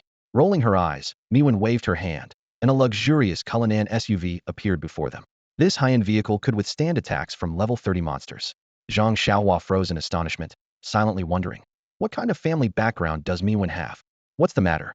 Scared? Meow arched an eyebrow, a hint of disappointment flickering in her eyes. All her life, whether it was her male or female classmates, everyone treated her with caution and kept a respectful distance. Deep down, she sometimes longed for genuine friendships, but there was always a barrier, likely due to her family's status, that set her apart. "Hand it over," Zhang Xiaohua suddenly said, reaching out. "What?" Meow asked, confused. "The keys. Give me the keys. I'll drive," Zhang Xiaohua replied confidently, striking a masculine pose. "How can I let a girl drive?" he said casually. "Why would I be scared? I'm Zhang Xiaohua, destined to follow Brother Xiao and conquer the world. A mere Cullinan can't intimidate me." His self-assured attitude took Meow by surprise. Blushing slightly, she finally handed him the keys. Virum. With the roar of the engine, the love story between the underdog and the heiress officially began. Meanwhile, back at the villa, Li Xiao sneezed, a nagging feeling of unease creeping over him. Without Zhang Xiaohua around, the place felt unusually quiet and empty. That darn Zhang Xiaohua, ditching his friends for a girl. Not even a single message to update me, he thought irritably. Deciding to make the most of his 3-day break, he resolved to restock his arsenal. Materials consumed: basic white clay 1, basic C1 powder 1. Production successful. Li Xiao focused intently on crafting clay, steadily improving his skill proficiency. Unlike others, his combat readiness required meticulous preparation. Though the 3 days were monotonous, they were crucial for him to accumulate strength for future challenges. Li Xiao was making clay spiders at a pace of 20,000 per day. After 3 consecutive days, he had already made 60,000 of them, enough to last for a long time. His life skills were also close to maxing out. During this period, the students who had been clamoring to challenge him showed up once or twice, but Li Xiao paid them no attention. Gradually, they lost interest. Meanwhile, Zhang Xiaohua had been going out early and coming back late, spending his days dating Meow. That guy was really lucky. Li Xiao felt happy for him after all. A brother's happiness was what mattered most. On the 3rd evening, Zhang Xiaohua returned to the villa with a look on his face that suggested something big had happened. Li Xiao teased him, "What's wrong? Got dumped?" "Uff, don't jinx it," Zhang Xiaohua retorted. "Things are great between Meow and me." He went on to explain that something serious had indeed happened. It was about some important news. It turned out that the 3 days given by the school weren't for resting, but were meant for students to interact and get to know each other better in preparation for forming teams. Since they had been secluded in the villa area and out of the loop, they were completely behind on what was happening. Zhang Xiaohua explained. To get into an advanced combat academy in the future, first years have to start forming teams and earning points now. He added that their classmates had held a private gathering and most teams were already formed. Mi-1, being too exceptional, had been ostracized, and she had only just found out and told him about it. Li Xiao chuckled. I think Mi-1 got ostracized because she's been hanging out with you too much. Zhang Xiaohua nodded in agreement. That's probably true. So what do we do now? Li Xiao replied casually. What's the rush? Relax. He had already anticipated this situation. Otherwise, why would Zhu Miao from the second year have tried to recruit him earlier? Zhang Xiaohua was a bit anxious. But what now? All the good teammates have already been taken. Li Xiao asked. Is Mi-1 willing to team up with us? Zhang Xiaohua patted his chest confidently. Of course. She and I won't ever split up. Li Xiao smiled and said, then it's simple. You, me, and Mi-1 has 3 people already. We can just find 2 more to fill the numbers. Zhang Xiaohua looked worried. Brother Xiao, we already have 2 healers on our team. If we just grab 2 random people, aren't we setting ourselves up for failure? Plus, I doubt anyone would want to team up with us. Li Xiao gave a calm smile. If we can recruit someone, great. If not, then ITLL just be 3 against 5. Zhang Xiaohua stared at him in disbelief. You're that confident? You really are my amazing brother Xiao. It seemed impossible to recruit anyone. By evening, Zhang Xiaohua had reached out to a few fellow students from Jiangzhou, including Phantom Ranger Wang Hai and Fear Warlock Chen Nan, but both politely declined. They explained that they had already joined suitable teams and suggested Zhang Xiaohua look elsewhere. Left with no choice, Zhang Xiaohua decided to put the matter on hold for now. After all, opportunities still remained. Before the second year, teams weren't fixed. During the adjustment period, if team dynamics didn't work out, captains could opt to exchange team members. After 3 days of rest, the class assignment day finally arrived. The process was relatively straightforward. There were 30 classes in total, and students and teachers could choose each other. Generally, teachers wouldn't reject students' requests. Every teacher was an exceptional graduate of the academy. However, they wouldn't impart excessive knowledge to the students. Instead, their role involved organizing tasks, assigning periodic missions, and even completing missions alongside the students. The Combat Academy was more like a place to nurture warriors. While teaching philosophies varied among the instructors, their ultimate goal was to train outstanding students. At 9 a.m., all the freshmen gathered on the field. Students who had already formed teams usually opted for the same teacher. Li Xiao turned to his friends and asked, what's the plan, guys? Mi-1 replied, I'll go with you then. Although teacher Ping Chuan had been the admissions instructor, he was also one of the teachers for this cohort. Li Xiao, unfamiliar with the other instructors, decided to stick with someone he knew. As they approached, teacher Ping Chuan waved at them with a smile. Welcome to class 2. Li Xiao said, Teacher, we were just planning to join your class. Ping Chuan patted Li Xiao on the shoulder and said with a laugh, even if you went to another teacher, they'd take you in. I've already spoken to them, you were pre-assigned to me, huh? Hearing this, Li Xiao felt a surge of joy. Ping Chuan then turned to Zhang Xiaohua and teased, you rascal, I got tricked by you during admissions. Are you here to make it up to me? Zhang Xiaohua thumped his chest earnestly and replied, of course, I owe you that. Ping Chuan then glanced at Mi-1 and was surprised to see the dark priest joining as well. He silently praised the choice, thinking, a solid class, this profession has great potential. Addressing the 3, he said, go ahead and report to the classroom. Once everyone's here, they'll hold an introductory session, and then we'll officially begin training. The 3 nodded and headed toward the teaching building. Li Xiao's joining class 2. Are you going too? Mi-1 asked another student. The classmate shook his head. No way. Sharing a class with him? I'd be doomed. No sane person would willingly join class 2. News of Li Xiao joining class 2 spread quickly. Many freshmen deliberately avoided the class, still wary after the incident a few days earlier where he had taken 10,000 points. As a result, nearly no one chose class 2. Ping Chuan soon realized that even after waiting for quite some time, no one else had come to report. He couldn't help but sigh. Seriously? Is this the fallout from choosing Li Xiao? He hadn't anticipated that picking Li Xiao would deter so many other students. Little did Ping Chuan know that the story of freshmen being ignored after challenging Li Xiao had already made him infamous among his peers, albeit in a negative sense. Determined to fix the situation, Ping Chuan decided to personally recruit more students. Teacher, please spare me. But as soon as the student shouted, he darted away faster than a rabbit. After half an hour of chasing around, Ping Chuan hadn't caught a single student. Feeling helpless, he ultimately only managed to recruit 3 students. With just this small group, it was impossible to even take on an advanced dungeon. Ping Chuan was left utterly speechless. After all, some large-scale dungeons required 20 to 30 people to clear, essentially needing an entire class to participate. Ping Chuan thought to himself, what's wrong with these folks? However, in the end, because his group had too few people and other classes had too many, the other teachers forcibly assigned 10 students to his class. Those 10 students were visibly reluctant, but had no choice. At last, a class of 13 was formed. The entire class 2 of year 1 entered the classroom, which now seemed a bit spacious. Ping Xuan first asked everyone to introduce themselves to get acquainted. Then he began his own introduction. Dear students, from now on, I will be your teacher, Ping Xuan. For the next 3 years, I will guide you in your cultivation. Good afternoon, teacher. Zhang Xiaohua, full of enthusiasm, immediately stood up and shouted. Let's give a round of applause.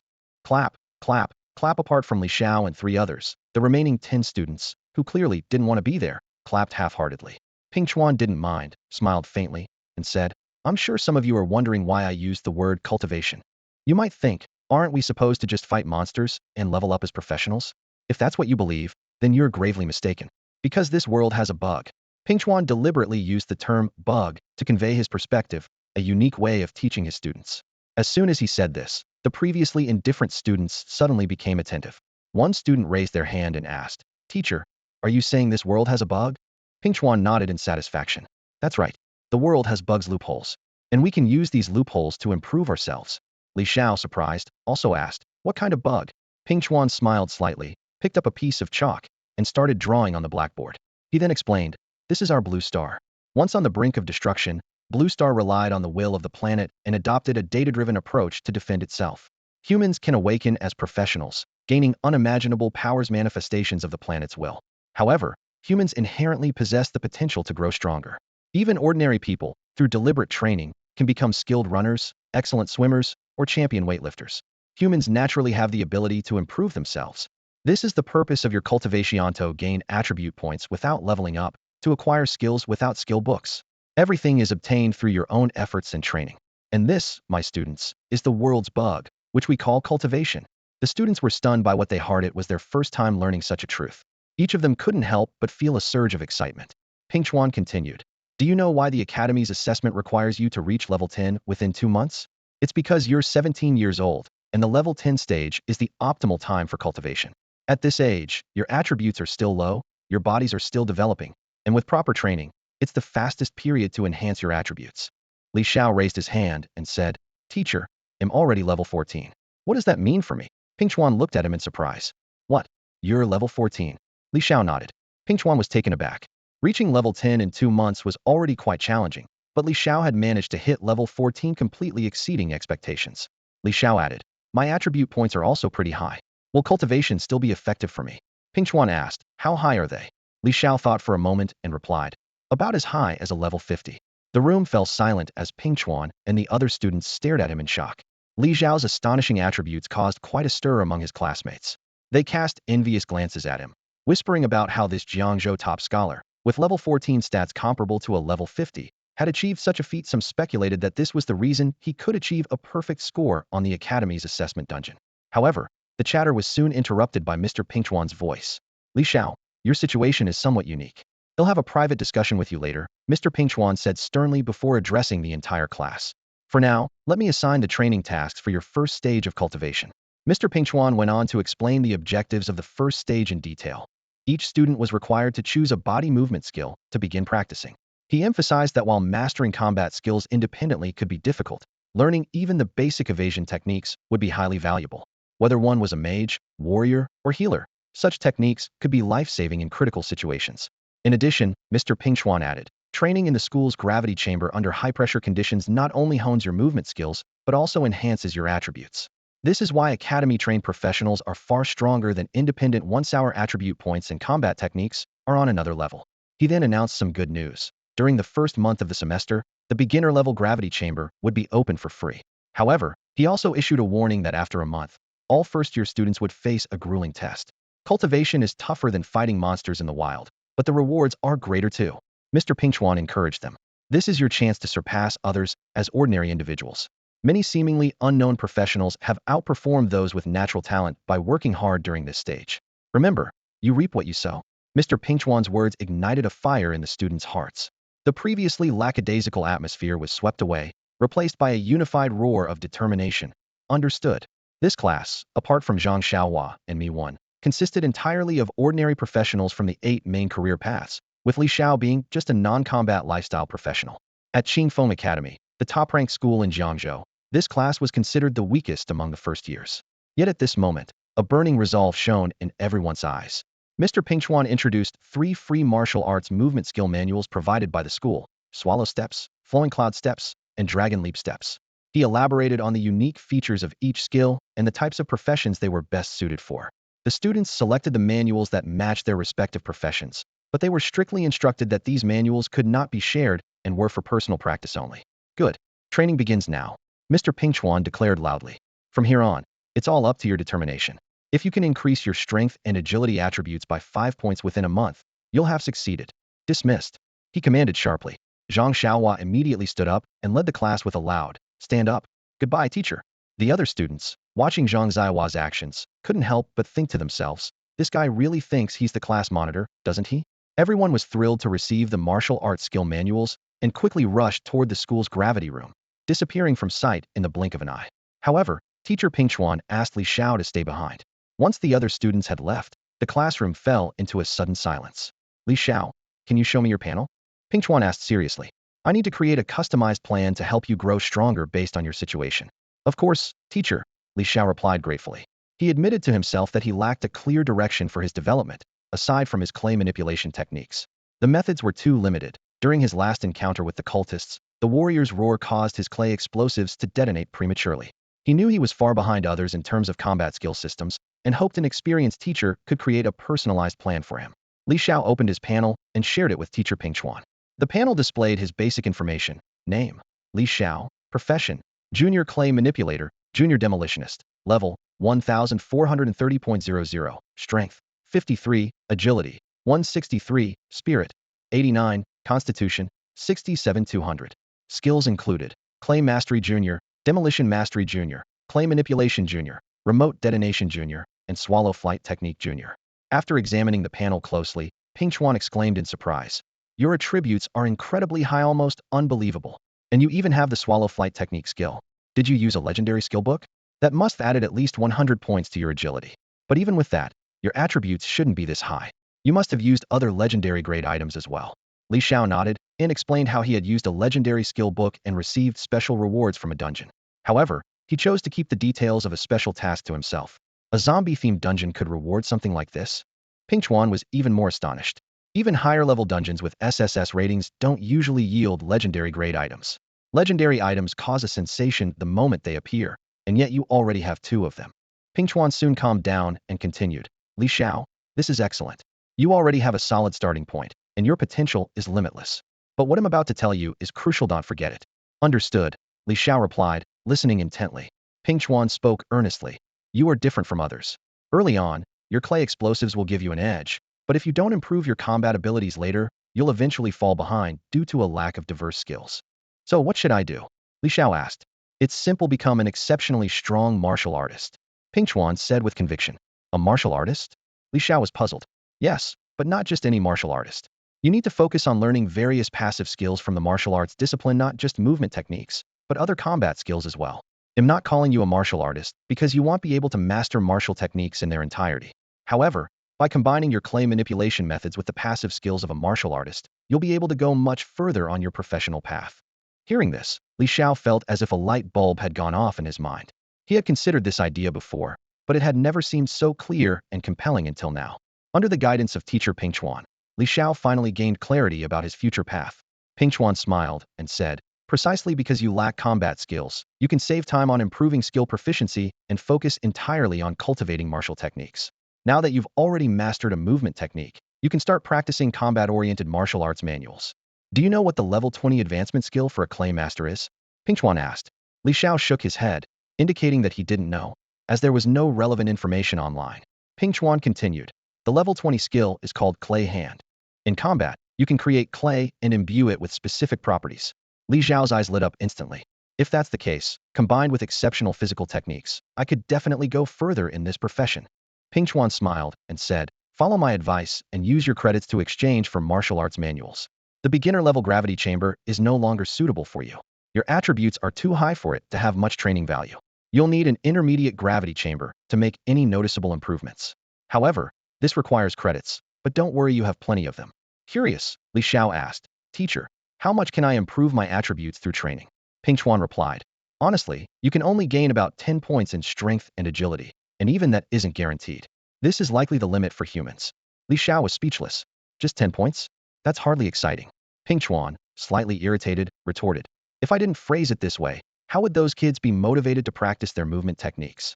The real value lies in mastering the techniques themselves. The attribute gains are just a bonus. Li Xiao couldn't help but feel admiration for Ping Chuan, who clearly went to great lengths to help his students grow stronger. Teacher, we'll take my leave now, Li Xiao said as he bid farewell. Ping Chuan gave a small nod, watching Li Xiao's departing figure and murmuring to himself, Li Xiao, I hope you can succeed on this path. If you do, Longwo will gain another member in its combat ranks. Among the life profession practitioners, there are also geniuses. They'll have new hope. Ping Chuan wished that, through hard work, life profession practitioners could also transition to combat professions. This would not only curb the rise of cultists, but also strengthen Longwo's overall combat power. After leaving the classroom, Li Xiao headed straight to the Academy's treasure pavilion. Behind the teaching building of Qingfeng Academy stood an impressive three-story structure. This was the treasure pavilion, a spacious building divided into various specialized shops equipment, weapons, gemstones, forging, and skill books all meticulously organized, resembling a large-scale trading guild. Unlike the outside world, all transactions here were conducted using academic credits instead of money. Even more astonishing was that many rare items, unavailable in the market, could be found here, showcasing the profound heritage of Qingfeng Academy.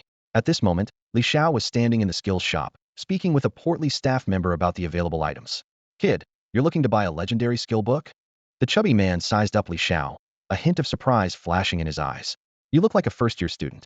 Can you even afford it? Li Xiao smirked confidently and replied, whether I can afford it or not, you'll know once you tell me the price. Sure, I'm just a freshman, but I've got 10,000 credits. Bet you didn't see that coming. The chubby man raised a single finger, his face expressionless. 100,000 credits. Can't afford it. Li Xiao's grin froze instantly. The man simply stared at him silently, saying nothing. Li Xiao frowned. Why is it so expensive?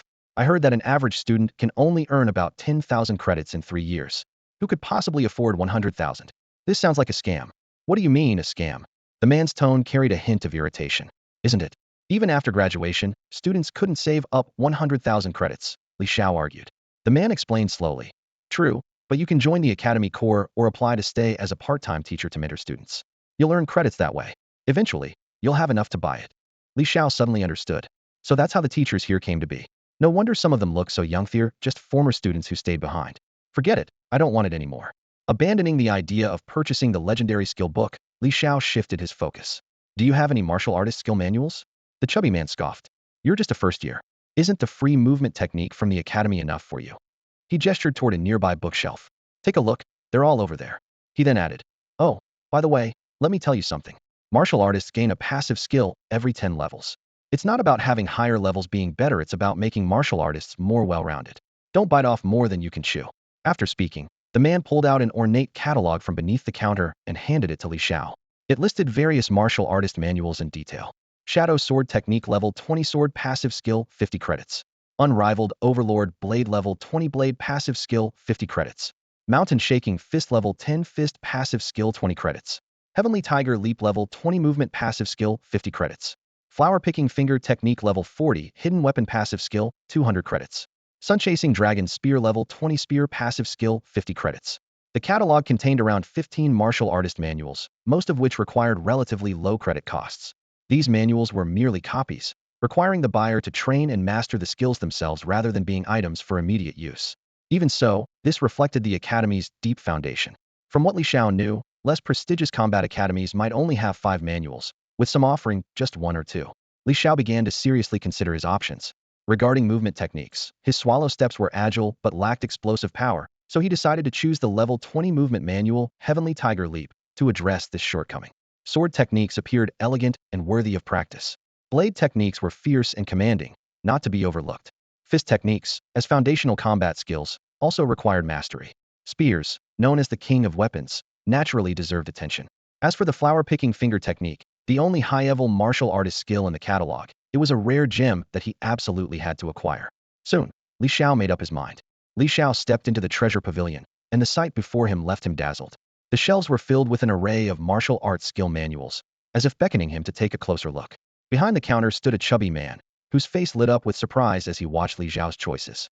1 copy of each: Shadow Sword Technique, Unmatched Overlord Blade, Mountain Shaking Fist, Celestial Tiger Leap, Flower Picking Finger Technique, and Sun Chasing Dragon Spear, Li Xiao said in one breath. Purchasing 6 manuals at once, a move that would seem utterly unbelievable to the average person. Most people would be considered geniuses if they mastered even one. The chubby man thought to himself. The school had a tale about Zhu Meow Meow, a second-year student who managed to master the free swallow movement technique. Most others, however, never got past practicing basic movement skills and wouldn't even attempt to tackle offensive manuals. The chubby man couldn't help but marvel at the fact that Li Xiao, a first-year student, had accumulated so many credits. You must be Li Xiao, the dual lifestyle student, right? The man suddenly asked. Li Xiao nodded, secretly pleased that his reputation had already spread. The man gave a slight smile. If it's you, that makes sense. After all, you don't have combat skills requiring proficiency upgrades. Good luck. Our total is 420 credits. Can I get a discount? Li Xiao asked tentatively. The man shook his head firmly. Absolutely not. With no other choice, Li Xiao handed over his student card. With a beep, 420 credits vanished instantly. Including the 50 credits he had spent earlier renting a villa, he had now used up 470 credits in total. At the start of the semester, he had 11,000 credits, leaving him with 10,530. As soon as he left the treasure pavilion, Li Xiao ran into teacher Ping Chuan, who appeared to have been looking for him intentionally. The teacher greeted him with a smile. Did you pick suitable martial arts skill manuals? Li Xiao nodded and eagerly listed the skills he had chosen. Ping Chuan frowned slightly. That many? You know biting off more than you can chew won't help. Focus on mastering one at a time. Li Xiao grinned and replied. Teacher, the reason I picked 6 is to remind myself that there's still a long way to go, and I can't slack off. Ping Chuan nodded approvingly. That's a great mindset. By the way, I've processed your scholarship application. I picked out a legendary item for you. It was part of the enrollment agreement, but I took the liberty of selecting it based on your abilities. I hope you don't mind. Not at all, teacher. I trust your judgment, Li Xiao said gratefully. Though he didn't know why, he could sense that Ping Chuan had been particularly attentive to him. He was sure that the teacher's choice would be much better than anything he could have picked himself. Good, Ping Chuan said with a smile, handing Li Xiao a legendary accessory. This is your scholarship reward. Li Xiao took it and immediately recognized the treasure, the martial spirit jade. His eyes lit up. It was an exceptional item, the best of the best. Not only did it offer incredible attribute bonuses, but it also had no equipment level requirement. High-level gear with no restrictions was already rare and incredibly valuable. Not to mention this one also enhanced martial skill proficiency. Li Xiao thought to himself, the school truly spares no expense to attract top students. While they promise freshmen legendary items, they often only provide level 20 legendary gear. This, however, was leagues beyond what he had expected. His anticipation for the future burned even brighter. This piece of equipment is level 60, so it could not possibly belong to Li Xiao. Ping Chuan only managed to secure it under immense pressure, vouching for it with his own reputation. The school took into account that the previous owner of this equipment had been Ping Chuan's teacher. That level 60 warrior had perished in a secret realm, and this martial spirit jade was obtained only after Ping Chuan's persistent requests. Teacher, is this really for me? It feels way beyond my level, Li Xiao said, a bit overwhelmed. This equipment was originally meant for lower-level warriors, as higher-level ones had no use for it. However, there had been no warriors in the entire Dragon Nation for the past 20 years. Ping Chuan let out a deep sigh, glanced at Li Xiao, and smiled. The most suitable choice is always the best one. I believe it's perfect for you. Take it. Thank you, teacher. Li Xiao accepted the equipment. It was a beautiful jade pendant hanging from a red cord, with a smooth and delicate texture. Its color was as gentle as spring water. The most striking feature was the dragon motif carved into the jade. The dragon coiled and spiraled, its head held high, eyes wide and piercing, exuding an aura of wisdom as if it could perceive all that existed, its gaze seemingly fixed on the beholder. Li Xiao removed a ring from his hand and replaced it with this legendary martial spirit jade. His attributes changed instantly. Name, Li Xiao. Class, Novice Clay Master, Novice Demolitionist. Level, 1430.00. Strength, 5350. Agility, 163,100. Spirit, 89,480. Constitution, 67. With this level 60 equipment, his power had already become astonishingly formidable. Ping Chuan smiled and said, Go now, don't waste a single second. Li Xiao bowed deeply and headed toward the cultivation building. Watching Li Xiao's departing figure, Ping Chuan stood in silence for a long time, murmuring to himself, Li Xiao, I hope you can carry on Teacher Mu Shangbai's will, break through the barriers, and help the Dragon Nation see the rise of another warrior. It had been far too long since the Dragon Nation had seen the emergence of a true warrior. The cultivation building was a designated space for academy students to practice their skills. It was divided into 2 zones, the gravity room and the simulation room. The gravity room was designed specifically for training martial skills, while the simulation room could replicate various monsters, allowing students to enhance their skill proficiency, master timing, and learn effective combinations for skill execution. Li Xiao stepped into the first floor of the cultivation building, where he noticed a group of students gathered, their arguments filling the air. A mocking voice rang out. Do you seriously think you can master martial skills? How naive. Instead of wasting your time, you'd be better off focusing on practicing your actual skills. Li Xiao silently felt relieved that he hadn't chosen Class 2, as he believed the teachers there weren't particularly competent. In the main hall, a conflict had erupted between students from Class 5 and Class 2. Zhang Xiaohua, along with several classmates from Class 2, was preparing to enter the gravity room when students from Class 5 began mocking her. Each teacher had their own teaching philosophy. Some emphasized the importance of skill execution and proficiency. Although training in martial skills could provide minor attribute boosts, in the later stages of a professional's journey, the attributes gained from equipment often far surpassed the marginal benefits of training. The chances of mastering martial skills were incredibly slim. Perhaps not even one in hundreds could succeed. Teacher Ping Chuan, however, held a different belief. He advocated for students to train in martial skills while their attributes were still relatively low, to explore whether they had any innate talent. Even if they lacked talent, acquiring some evasion techniques could still offer additional attribute boosts. Ping Chuan believed that such training strengthened students' resilience, helped them gain self-mastery, and encouraged open-minded thinking. To him, power wasn't confined to the profession itself. The individual was also a source of strength. The key to greatness lay in combining unique martial techniques with professional skills.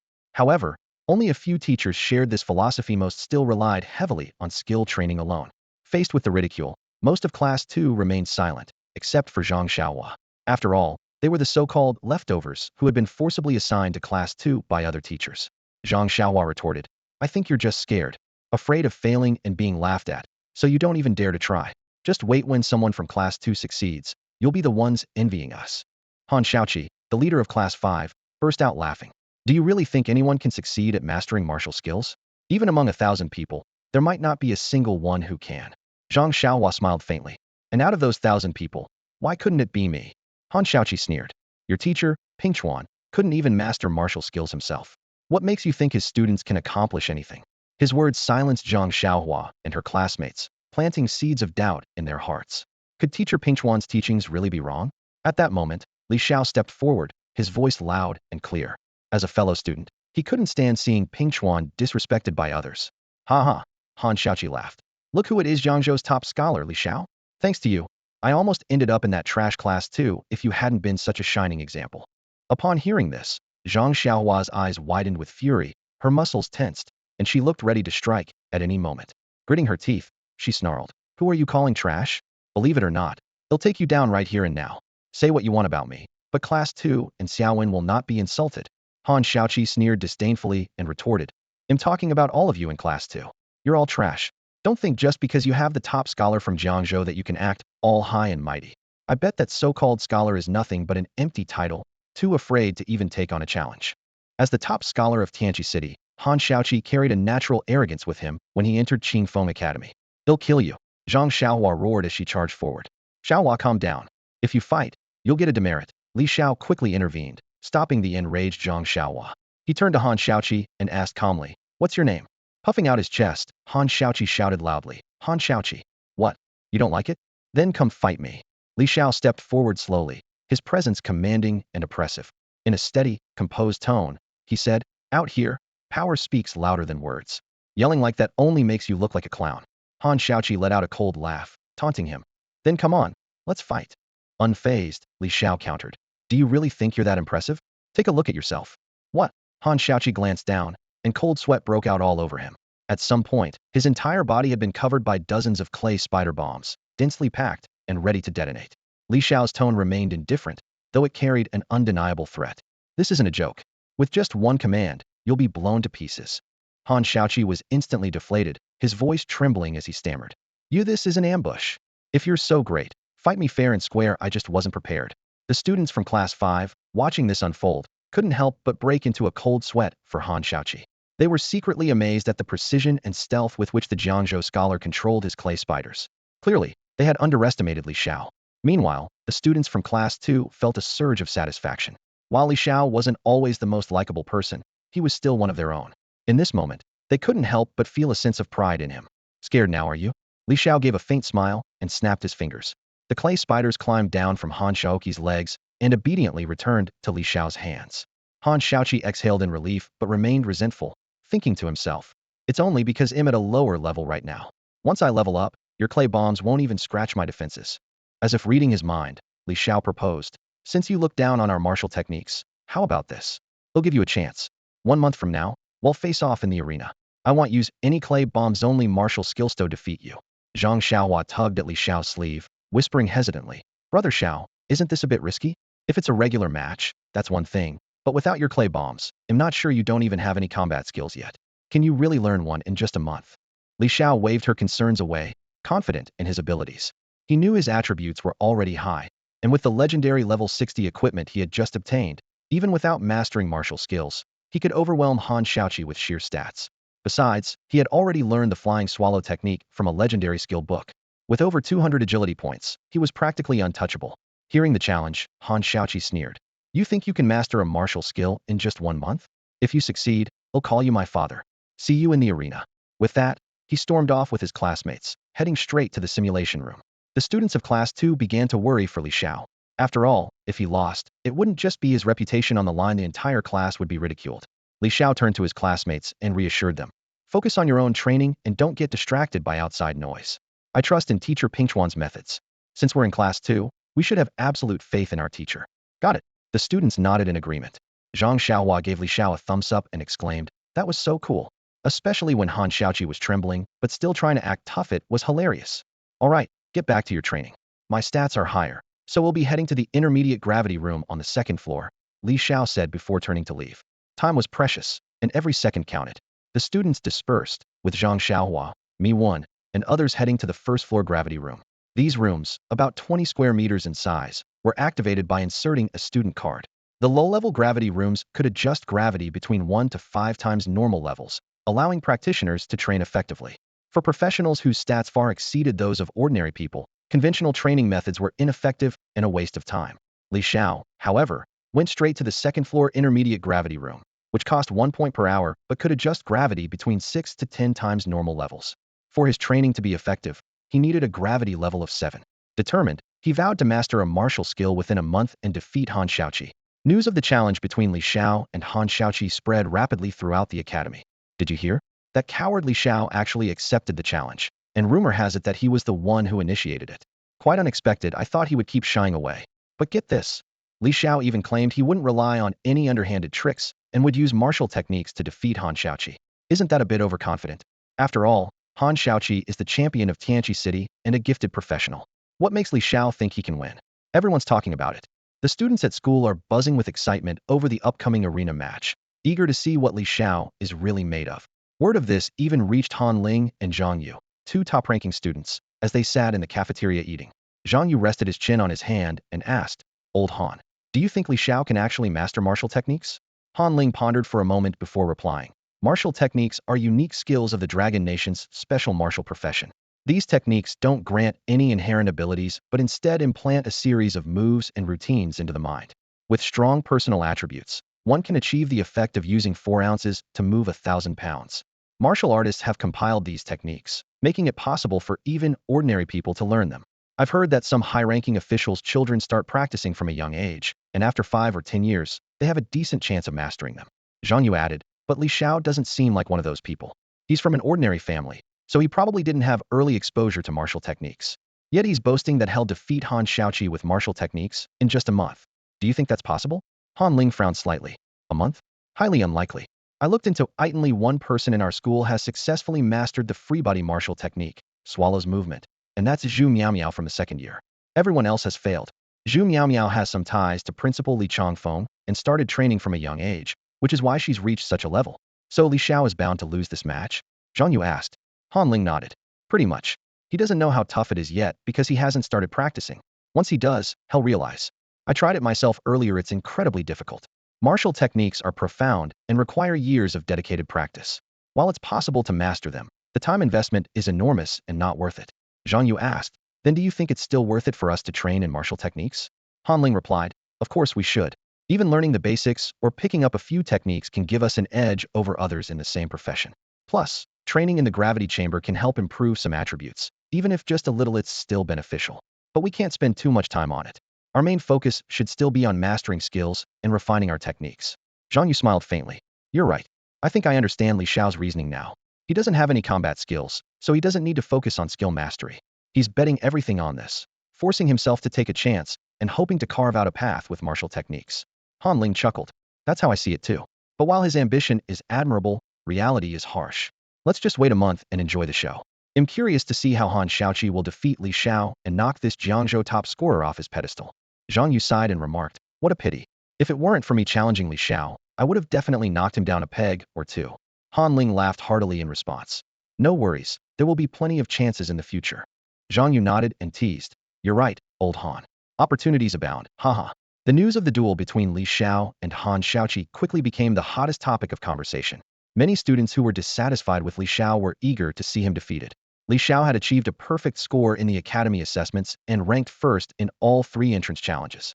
With such accomplishments, he was undoubtedly a peerless talent. However, many looked down on his methods. As the saying goes, the nail that sticks out gets hammered down. And watching a genius fall from grace brought a sense of satisfaction to many. Meanwhile, inside the intermediate gravity chamber, Li Xiao was unaware of the stir his challenge had caused among his peers. His full focus was on practicing the mountain shaking fist. Although he had already mastered a movement technique, he was still lacking in offensive skill. He chose the mountain shaking fist because it was considered one of the simplest martial techniques.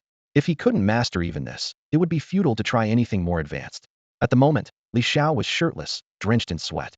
Under the oppressive force of 6 times gravity, every movement was agonizingly slow, providing an intense workout for his muscles. So difficult, unbelievably difficult. After training for an entire day, Li Xiao had made no progress. All he felt was exhaustion. Although his physique was strong enough to endure the rigorous training, reflecting on the challenge he had issued earlier, he realized he might have been too hasty. Mastering a martial technique within a month seemed almost impossible. Where am I going wrong? Sitting cross-legged on the ground, Li Xiao racked his brain in frustration. The manual only outlined the movements and forms, but he felt something was missing. Martial techniques reminded him of the ancient martial arts performed by masters on Earth in his previous life. Physically, he was undoubtedly superior. No on Earth, he would have been invincible. Yet, during his training, he couldn't shake the feeling that something essential was absent. What's missing? Li Xiao stood up and began pacing around the gravity chamber, deep in thought. He was someone who preferred to think things through rather than stubbornly hitting a wall. His personal motto was, as long as you keep an open mind, solutions will always outnumber challenges. Every problem had its key to being solved. Suddenly, inspiration struck him, and he muttered to himself, there really is something different. The martial techniques only provided the movements and forms, but on Earth, ancient martial artists didn't just practice these, they also cultivated a mental discipline or mindset, known as a martial arts inner principles. These principles represented the creator's insights, emotional state, and understanding when crafting the technique. On Blue Star, however, martial professions focused solely on learning the forms, with no emphasis on inner principles or personal insights. The realization hit Li Xiao like a lightning bolt. He exclaimed, what I'm missing is the inner principles. As the words left his mouth, something extraordinary happened. The martial spirit gem embedded in his chest began to emit a vibrant, azure glow, almost as if it had a life of its own, resonating with his thoughts. Why is this equipment behaving so strangely? Li Xiao stared in disbelief at the phenomenon before him. Equipment was typically lifeless and devoid of consciousness. Yet, his martial spirit gem seemed to be responding to him, as if acknowledging his epiphany. This has already surpassed the realm of legendary equipment. Li Xiao was astounded, his heart surging with excitement at the immense value of the treasure in his hands. He began carefully studying the manual, pondering the mysteries of the cultivation technique. The mountain shaking fist, as its name implies, is a technique meant to shake mountains with human strength, requiring an unstoppable momentum and the power to awe the towering peaks. As if in agreement with his thoughts, the martial spirit gem flashed again. Whenever Li Xiao's understanding went astray, the gem would cease its glow. In this way, a mystical connection formed between Li Xiao and the gem, as though they shared a soul. Time slipped by unnoticed, and 5 hours vanished in the blink of an eye. It was now midnight. Li Xiao suddenly stood up, his mind clear with the realization of the essence of the first form of the mountain shaking fist. The essence was not fixed in words, but rather a reflection of the creator's intent and insight. Because of this, different individuals could interpret the same martial art uniquely, leading to varied outcomes. Emerging mountain. This was the core of the first form of the mountain shaking fist. Li Xiao shifted his stance slightly, his figure embodying the majesty of a towering mountain. Power gathered in his heart, his energy sank to his dantian, and his momentum was as unyielding as Mount Tai. He struck out with a fierce punch, his fist whistling through the air. Adjusting his breathing and focusing his strength, he punched again. In that moment, he felt as if he himself was the immovable mountain, unleashing the might to shake the earth. The sensation was right. This was the correct method of cultivation. Once in the zone, Li Xiao's enthusiasm burned like a wildfire, unstoppable as he continued his training. Another 8 hours passed, and only when his strength was completely drained did Li Xiao slowly stop. At that moment, the system displayed streams of data, translating the changes within his body into measurable terms. You have gained insight. Your mountain-shaking fist is advancing rapidly. With the aid of the martial spirit gem, your progress is accelerating. The dual soul power within you is doubling your cultivation speed. You have mastered the first form of the mountain-shaking fist. Li Xiao's eyes widened in disbelief, his heart brimming with joy. It seemed his hypothesis was correct. The key challenge in learning martial techniques lay in grasping the essence of the cultivation method. With the help of the martial spirit gem, he had finally shaped the heart of the technique. What delighted him even more was that the legendary traits of the martial spirit gem further enhanced his cultivation speed. Unexpectedly, his innate dual soul talent also played a crucial role. The first form of the mountain-shaking fist was complete. Without realizing it, Li Xiao had been cultivating for over 30 hours, practicing through the night until the morning of the next day arrived. Fortunately, with a physique rating of 67, Li Xiao could endure it, something others likely couldn't manage. Exhaustion and emptiness crept over him, so he immediately left for the academy cafeteria to indulge himself. Meals in the cafeteria were priced in copper coins, and students who made it here generally didn't lack resources. Li Xiao ordered fried sauce noodles, hot dry noodles, beef noodles, soup dumplings, and a large meat pie, spending a total of 100 copper coins. He devoured the equivalent of 5 breakfasts, eating ravenously until his stomach was completely full, and then returned to the villa. When he got back to the villa, Zhang Xiaohua had just woken up. "Xiaoga, don't push yourself too hard," Zhang Xiaohua said with some concern. "If it really doesn't work out, just use clay during the arena match. That's your profession. There's no need to go all out like this." He was worried that Li Xiao was putting too much pressure on himself for the challenge a month away. Martial skills were notoriously difficult to master, and only one person in the entire school had successfully done so. Training so intensely might not be worth it if it harmed his health. Li Xiao smiled faintly. "Don't worry about me. You should focus on yourself. By the way, how did your practice go yesterday?" Zhang Xiaohua replied. "I spent the whole day practicing with the martial skill manual, but I didn't feel anything. I'm starting to think teacher Ping Chuan might be tricking us. Maybe I should just work on skill proficiency instead." Li Xiao encouraged him. "You have to trust teacher Ping Chuan. Keep practicing, and let me take a look." Zhang Xiaohua nodded and tried a few moves. Suddenly, he shifted his steps and performed a dodging move that resembled a snake slither. This was the dragon soaring footwork, a movement technique suitable for knights, designed to provide a burst of speed. However, it looked utterly ridiculous, like a scruffy earthworm with a sleazy grin. Li Xiao was speechless. "I suggest you shave that stubble. It's hard to watch." Zhang Xiaohua dismissed the comment. "What do you know? Xiaowen likes me just the way I am only." Li Xiao couldn't help but wonder about Miwen's taste. How could she possibly be into Zhang Xiaohua? Then, he leaped into the air, demonstrating the swallow flight footwork. He moved as gracefully as a swallow, staying airborne for an impressive amount of time before landing lightly. The difference between the two techniques was immediately apparent. "Whoa, that's insane!" Zhang Xiaohua exclaimed in amazement. "Your footwork actually looks legit way better than mine. How did you practice it? Got any tips?" He had no idea that Li Xiao possessed the swallow flight footwork. If he knew, he would probably be green with envy. Li Xiao smiled and said, "It's actually simple. When you're practicing dragon soaring footwork, imagine yourself as a dragon.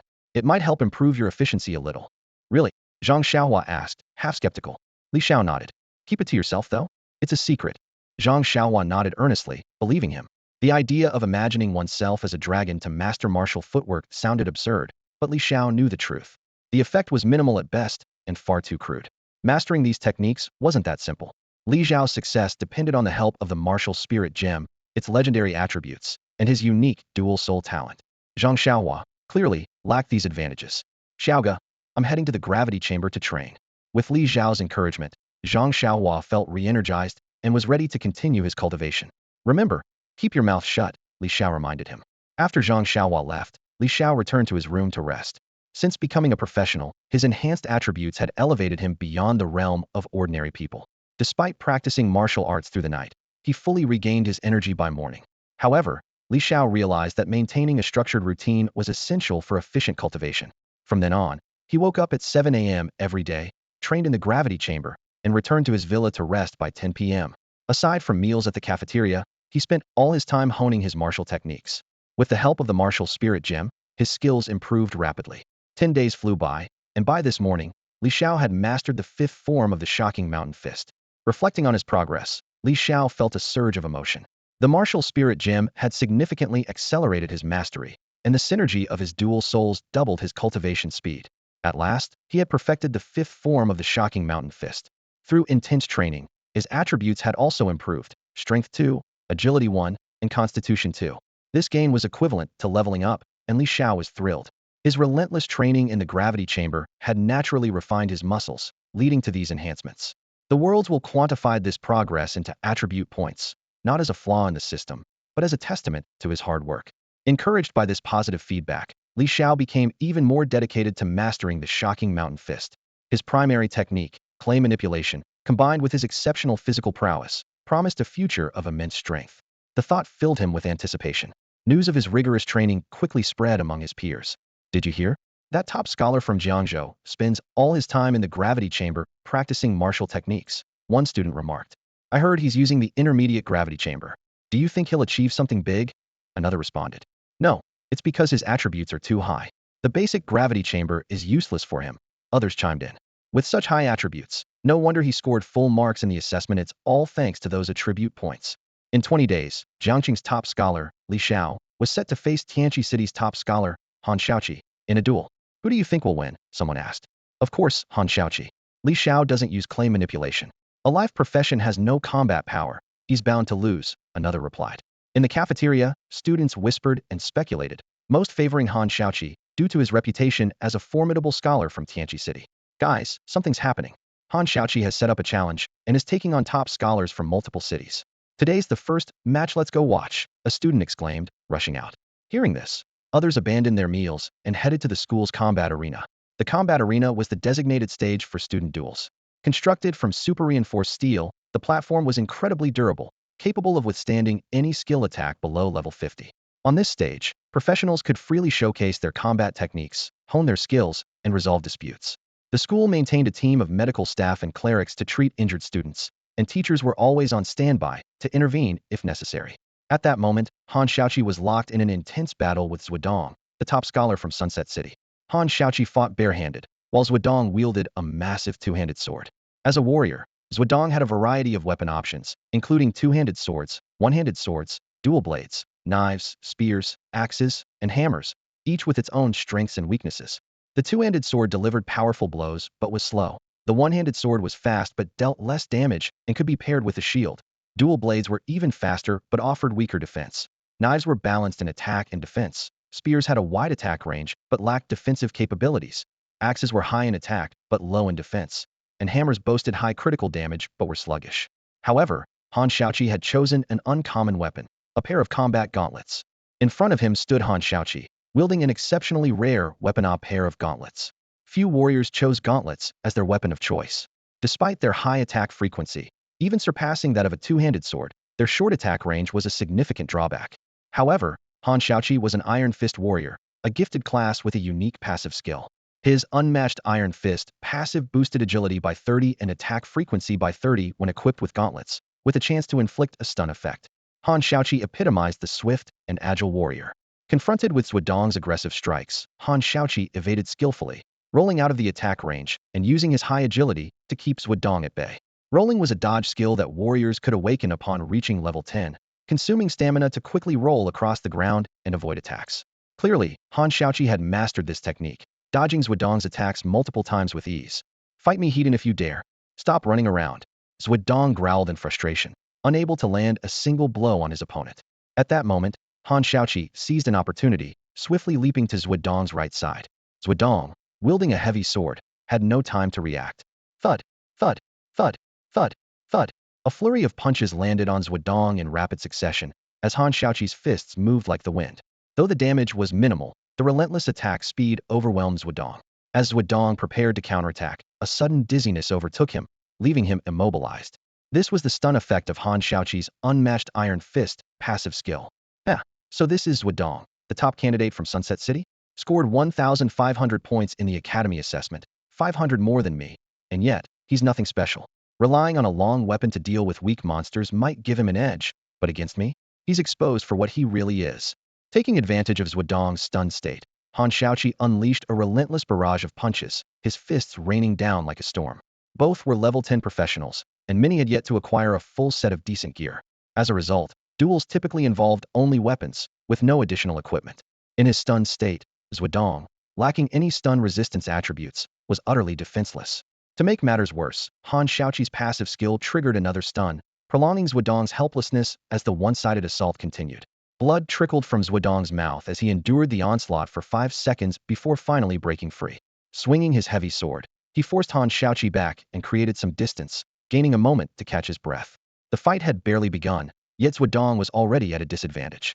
Despite also being a gifted classic greatsword warrior, struggled against the Iron Fist warrior's speed and precision. Wow, is Han Xiaoqi really this strong?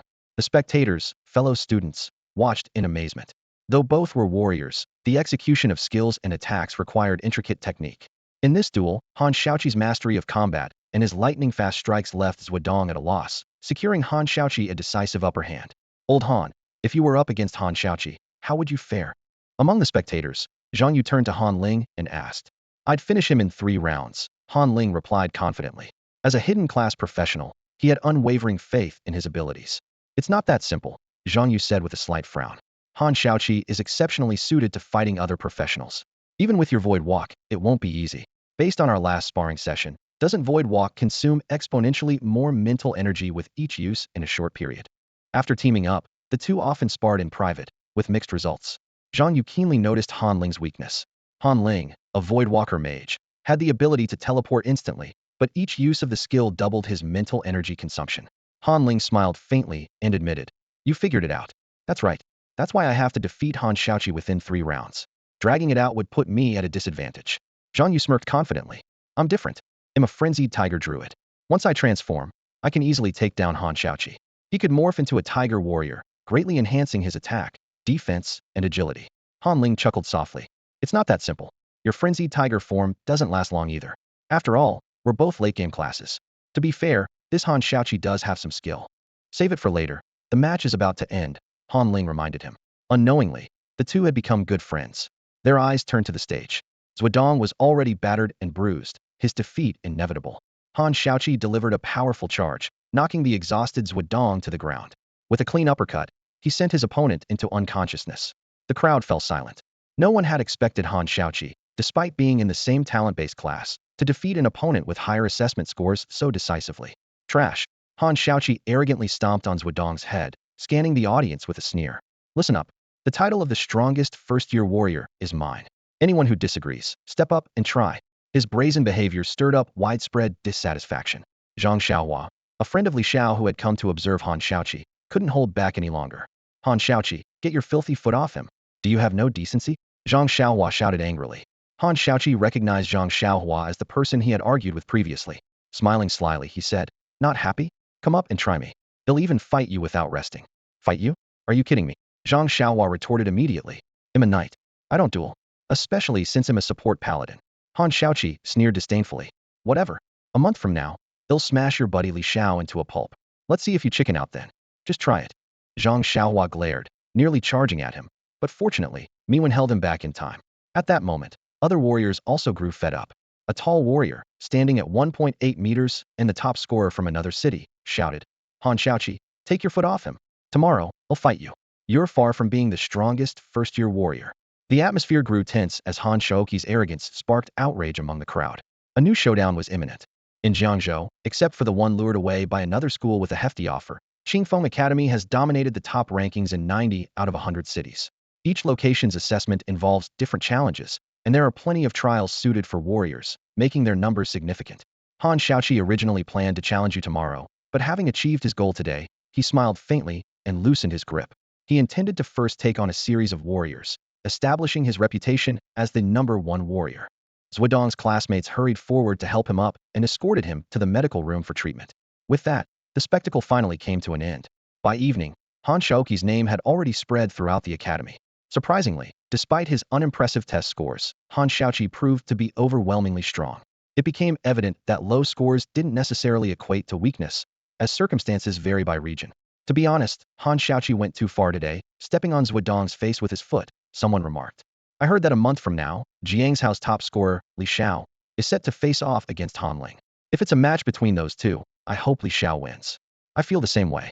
Li Xiao may be annoying with his clever tricks, but Han Xiaoqi's behavior is downright disgusting. Another person responded. Unfortunately, judging by today's events, Li Xiao winning seems almost impossible, especially since he claimed he wouldn't use clay. He's practically tying one hand behind his back. There's no way he can beat Han Xiaoqi. He'll probably end up being stepped on just like Zhuodong. Imagine that Jiang's top scorer being humiliated like that. He'd never dare show his face again. 1 minute of silence for Li Xiao, someone added. As the Academy's public enemy, Li Xiao could never have imagined that Han Xiaoqi's even more outrageous actions would successfully divert everyone's disdain away from him. In fact, Han Xiaoqi's behavior made him far more despised than Li Xiao.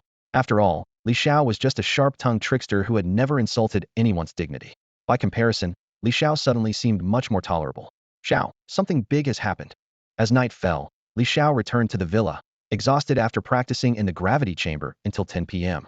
In the living room, Zhang Xiaohua was sitting on the sofa watching TV. When she saw Li Xiao enter, she immediately rushed over excitedly. What happened? Take your time and explain, Li Xiao said. Li Xiao lazily pulled a bottle of coconut water out of his backpack and sank into the sofa, sipping it leisurely. Zhang Xiaohua pouted. Didn't you hear any news today? She asked. Li Xiao shook his head. What news? I spent the whole day in the intermediate gravity chamber, completely worn out. He tilted his head back and finished the coconut water. It had been meticulously crafted by a professional chef and could only be consumed in non-combat situations to slowly restore stamina. Zhang Xiaohua continued. Today Han Xiaoqi had a match against Zhuodong, the top scholar of Sunset City. Guess what happened? Li Xiao's curiosity was piqued. What happened? Han Xiaoqi completely defeated Zhuodong. He's an Iron Fist warrior, and Zhuodong couldn't even touch him. Zhang Xiaohua eagerly described the match's highlights. Li Xiao smiled faintly, thinking to himself, what a brother. But Zhang Xiaohua's expression quickly turned worried as she brought up Li Xiao's upcoming challenge match in 20 days. Xiao, don't be stubborn. Let's just use the clay bomb technique to take him out. Zhang Xiaohua believed that if Li Xiao used the clay bomb technique, not even 10 Han Xiaoqis would stand a chance. However, Li Xiao was determined to defeat Han Xiaoqi using martial techniques. He smiled and replied, it's just Han Xiaoqi. Look at you, all worried. Have you forgotten what I told you? Zhang Xiaohua froze for a moment. Li Xiao continued, as long as I'm here, I've got your back. With that, he slowly stood up and threw a punch. Boom. The sound of his fist cutting through the air created a sonic boom. The sheer power of the 5th level of the shocking mountain fist was unmistakable. Li Xiao's martial techniques were all passive skills, making his basic attacks far stronger than those of other professions. The damage from basic attacks depended on strength and agility attributes, but for martial artists, their skills amplified this, allowing 1 point of strength to deliver the effect of 2 or even 3 points. This was the unique power of martial artists in the Dragon Kingdom. Of course, warriors had their own advantages, with an array of combat skills capable of unleashing explosive damage. Although Li Xiao hadn't fully mastered the shocking mountain fist, his brief display left Zhang Xiaohua in awe. Damn, Xiao, have you been practicing combat-style martial techniques? That's right. The 10-skill martial technique, shocking mountain fist. Li Xiao replied confidently. Isn't Han Xiaoqi all about fists? Then I'll defeat him with my fists. Brother Xiao, can you really beat Han Xiaoqi? Zhang Xiaohua looked doubtful. Han Xiaoqi's talent and profession were as an Iron Fist warrior, known for his incredible punching strength. Yet Brother Xiao had chosen to fight him with fists as well, directly challenging Han's strongest skill. It was hard to believe. I am Xiao the Emperor, destined to suppress all enemies under heaven. Li Xiao stood with his hands behind his back, speaking calmly. Hearing this, Zhang Xiaohua felt a wave of relief. It seemed Brother Xiao's confidence remained unwavering, and her faith in him grew stronger. In 20 days, Han Xiaoqi will undoubtedly lose. As for martial techniques, I don't think Li Xiao can fully master them in a month, but he can certainly grasp some fundamentals. Combining footwork with fist techniques, victory is certain. Zhang Xiaohua went upstairs and lay on her bed, chatting with me when on her phone. Just as Li Xiao was about to head upstairs to rest, he suddenly heard a knock at the door. Opening it, he found it was Teacher Pingchuan. Li Xiao immediately invited him in. Li Xiao, you're being too impulsive. Teacher Pingchuan began in a reproachful tone. He had just learned about Li Xiao's agreement to a duel with Han Xiaoqi, intending to defeat him using martial techniques. After understanding the full story, Pingchuan felt a sense of warmth, realizing that Li Xiao's actions stemmed from a conflict over his own teaching philosophy with students from other classes. However, he also recognized that such a move was rather rash. Martial techniques require years of painstaking practice to have even a small chance of mastery. You're being too hasty. 1 month is simply not enough, Pingchuan said earnestly. Considering Li Xiao's lifestyle profession, which allowed him ample time to train, Pingchuan didn't want this impulsive challenge to shatter Li Xiao's confidence or make him abandon this path. I know you took on this challenge impulsively because of me. How about this? I'll come up with an excuse to take the class into the secret realm a day early, canceling the duel. Later, when you're ready, you can challenge Han Xiaoqi again. This way, you won't lose face, Ping Chuan proposed. He had thought through this strategy. For young students, pride was a significant concern. Once Li Xiao had genuinely mastered martial techniques, it wouldn't be too late to face Han Xiaoqi. Li Xiao, think carefully before you speak. You've turned down countless challenges before. Why couldn't you resist this one? Do you know the consequences of losing? Li Xiao shook his head, and Ping Chuan continued. The scholarship I applied for on your behalf, the martial spirit JDI, is extremely precious. The school wouldn't have approved it easily. I vouch for you with my reputation to secure it. If you lose the duel, the school might think you're not as promising as they believed and could revoke it. Li Xiao felt a pang of anxiety. Losing the level 60 martial spirit jade would significantly hinder his potential. Teacher, may I say something? Ping Chuan, realizing he had been a bit too worked up, nodded for him to continue. Teacher, if I manage to learn martial techniques, could I beat Han Xiaoqi? Ping Chuan thought for a moment before answering. Of course. Your base attributes are already very high, and you have a martial footwork skill. If you add a martial attack skill to that, you'd be at least equivalent to a level 20 martial profession. A level 10 martial artist only has 2 passive skills, but it's impossible for you to succeed. Even with the martial spirit jade's enhancement, 1 month is far too short. I estimate you'd need at least 6 months. Li Xiao smiled. Teacher, there are still 20 days left. How about giving me a chance? If I can't learn it by then, I'll just use Clay to beat Han Xiaoqi. Integrity doesn't matter, I simply won't lose. In truth, Li Xiao had already ensured he wouldn't be defeated. The only question was whether or not he'd need to resort to Clay. Ping Chuan looked slightly embarrassed, but couldn't help laughing. You really are shameless, haha. Li Xiao had always been a bit cunning, even cheating during school tests. Would he truly avoid using Clay as he claimed? It seemed Ping Chuan had been worrying unnecessarily. All right, since you're so determined, I'll leave it to you. Ping Chuan smiled, stood up, and, after a few parting words, took his leave. Watching teacher Ping Chuan's departing figure, Li Xiao silently vowed not to disappoint him. Although martial techniques became increasingly difficult to master as one progressed, there were still 20 days left. No matter what, he had to succeed in mastering the mountain-shaking fist. The school had been buzzing with excitement recently. Just the day after Han Xiaoqi defeated Zhuodong, he faced off against another city's top fighter in the arena and emerged victorious once again. It had to be said Han Xiaoqi certainly had some real skills. Over the following days, he issued challenges every few days, winning 5 consecutive matches and defeating 5 champions in a row, earning widespread fame. Han Xiaoqi grew increasingly arrogant, humiliating his opponents after each victory and even boasting that he would defeat Jiang's house champion, Li Xiao, by the end of the month. As a result, the upcoming duel between Li Xiao and Han Xiaoqi became a hot topic of discussion. I heard Han Xiaoqi defeated 5 city champions in a row. He's really something. And those gauntlets he uses are so unusual, one student remarked. His talent is incredible, his iron fists are unstoppable, enhancing his agility and even causing a stun effect. Once he gets close, he's nearly impossible to counter, making him especially dominant in unknown matches, another student added. Yeah, he's perfect for the arena. Almost no one dares to take on his challenges now. Many of his opponents have ended up with internal injuries and need days to recover, others chimed in, expressing concern for Li Xiao. Poor Jiang's house champion just had to accept Han Xiaoqi's challenge. It's like hitting a brick wall. With only 10 days left until the end of the month, everyone's eagerly anticipating the showdown. Meanwhile, Li Xiao was training hard in the intermediate gravity chamber, sweat dripping from his brow. The air around him seemed to thicken with each breath he took. His piercing eyes gleamed with determination, and his deep gaze shone with a sharp intensity.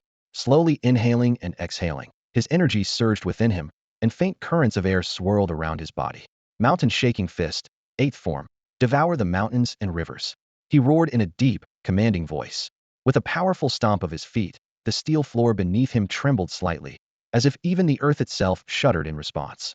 He launched his fists forward, the gusts of his punches roaring through the air, tearing through it with a thunderous sound.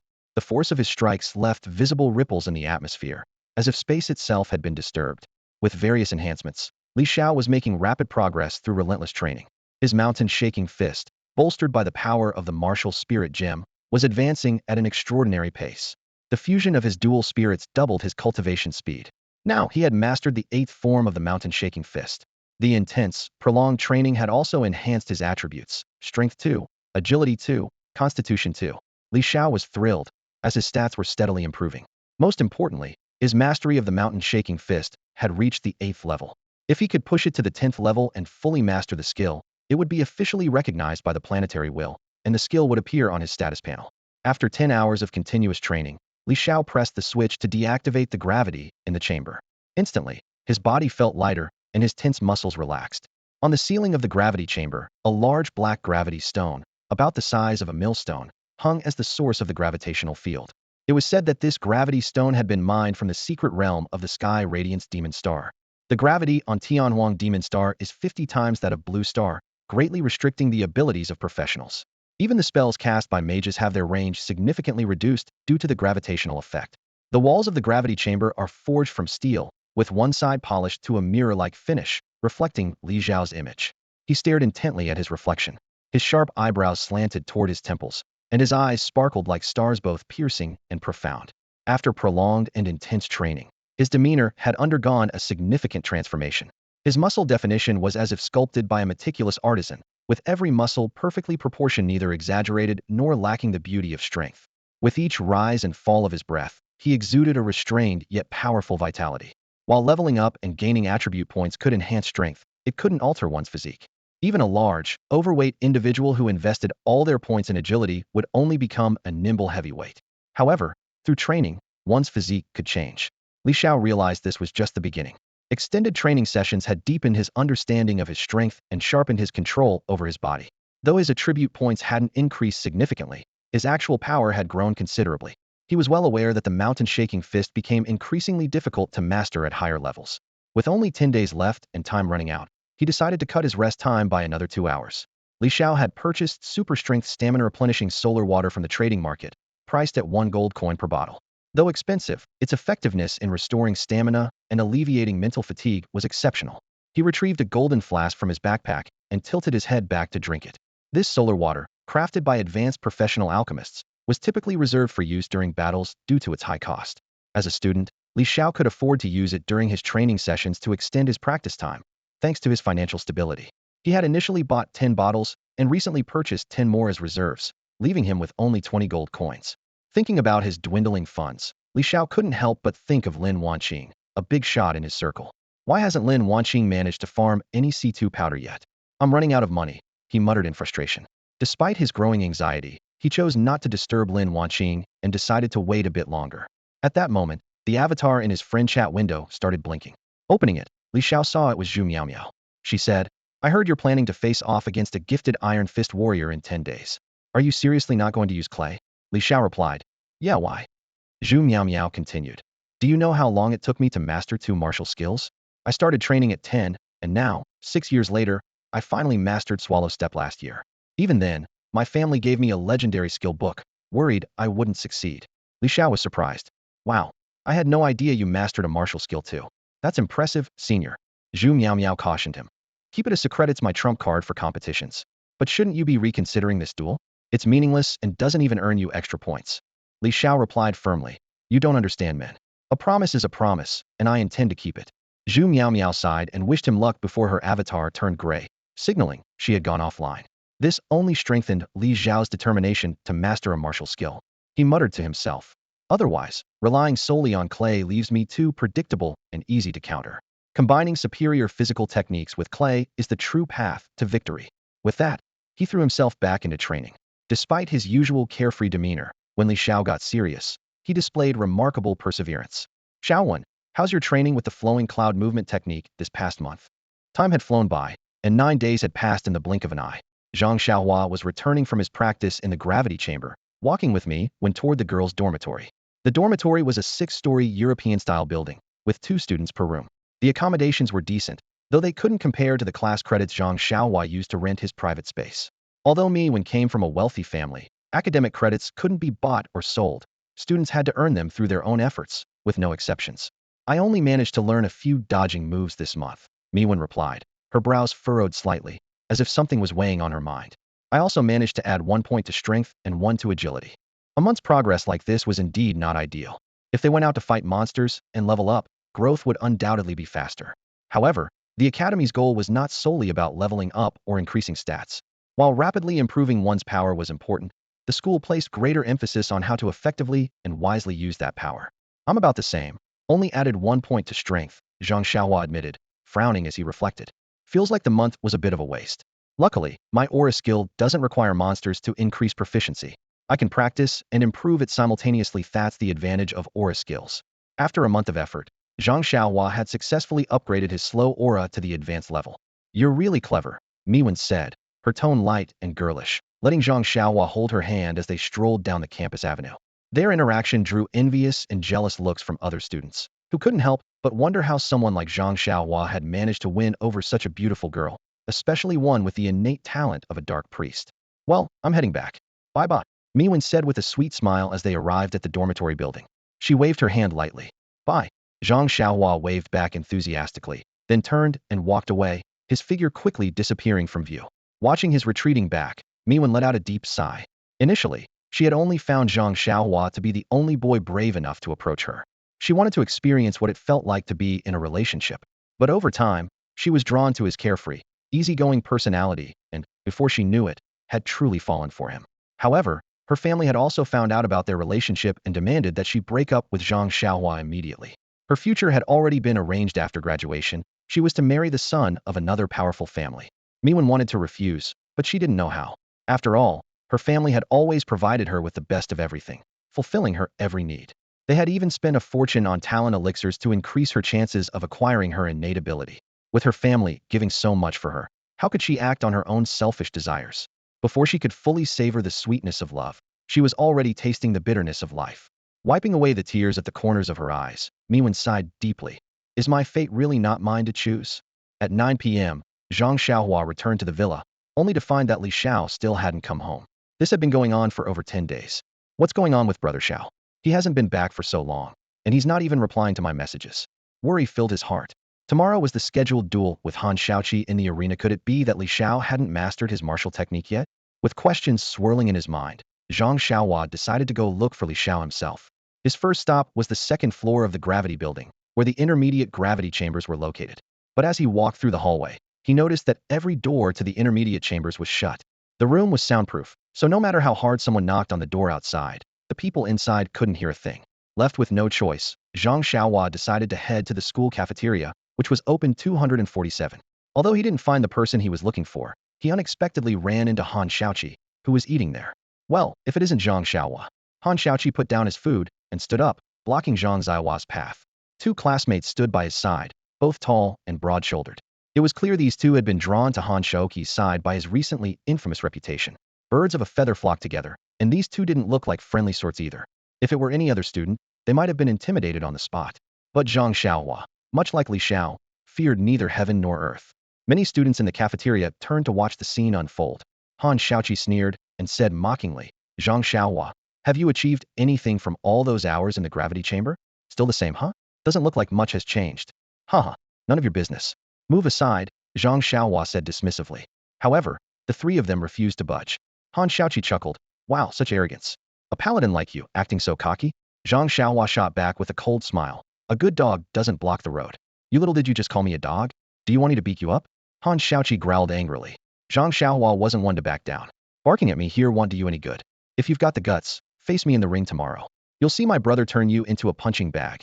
With that, Zhang Xiaohua gave the three of them a strong push, forcing his way past them, and walked off confidently. Xiaoga, I've already hyped you up.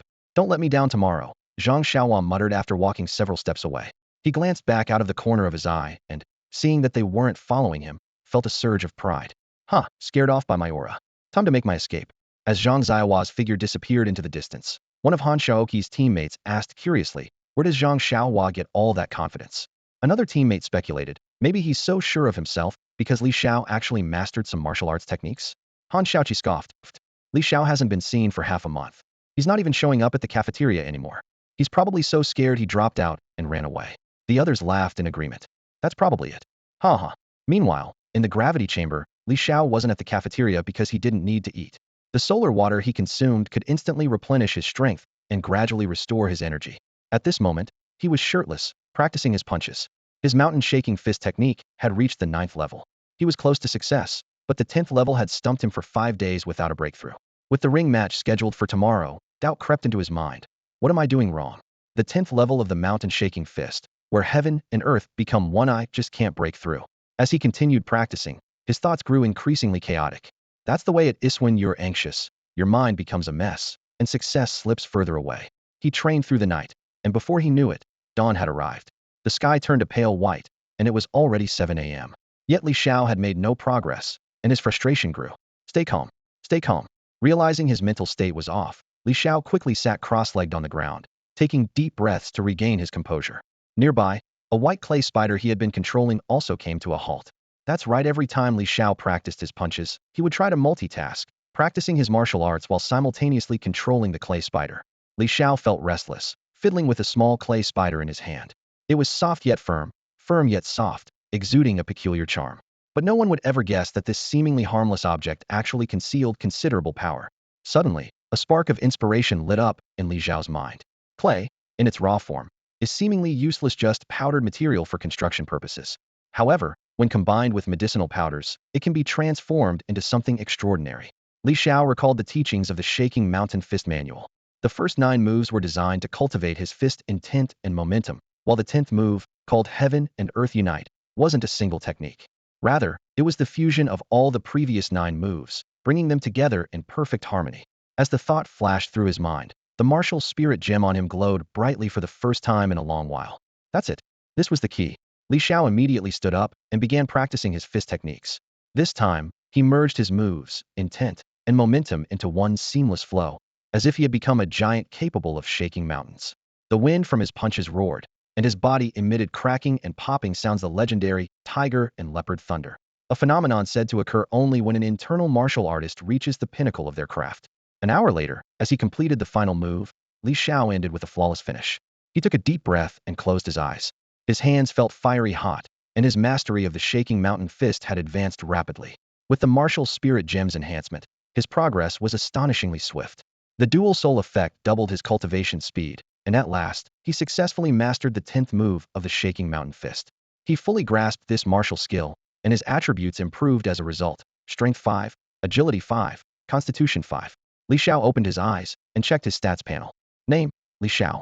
Profession, Junior Clay Master, Junior Demolitionist. Level, 1430.00. Strength, 6250.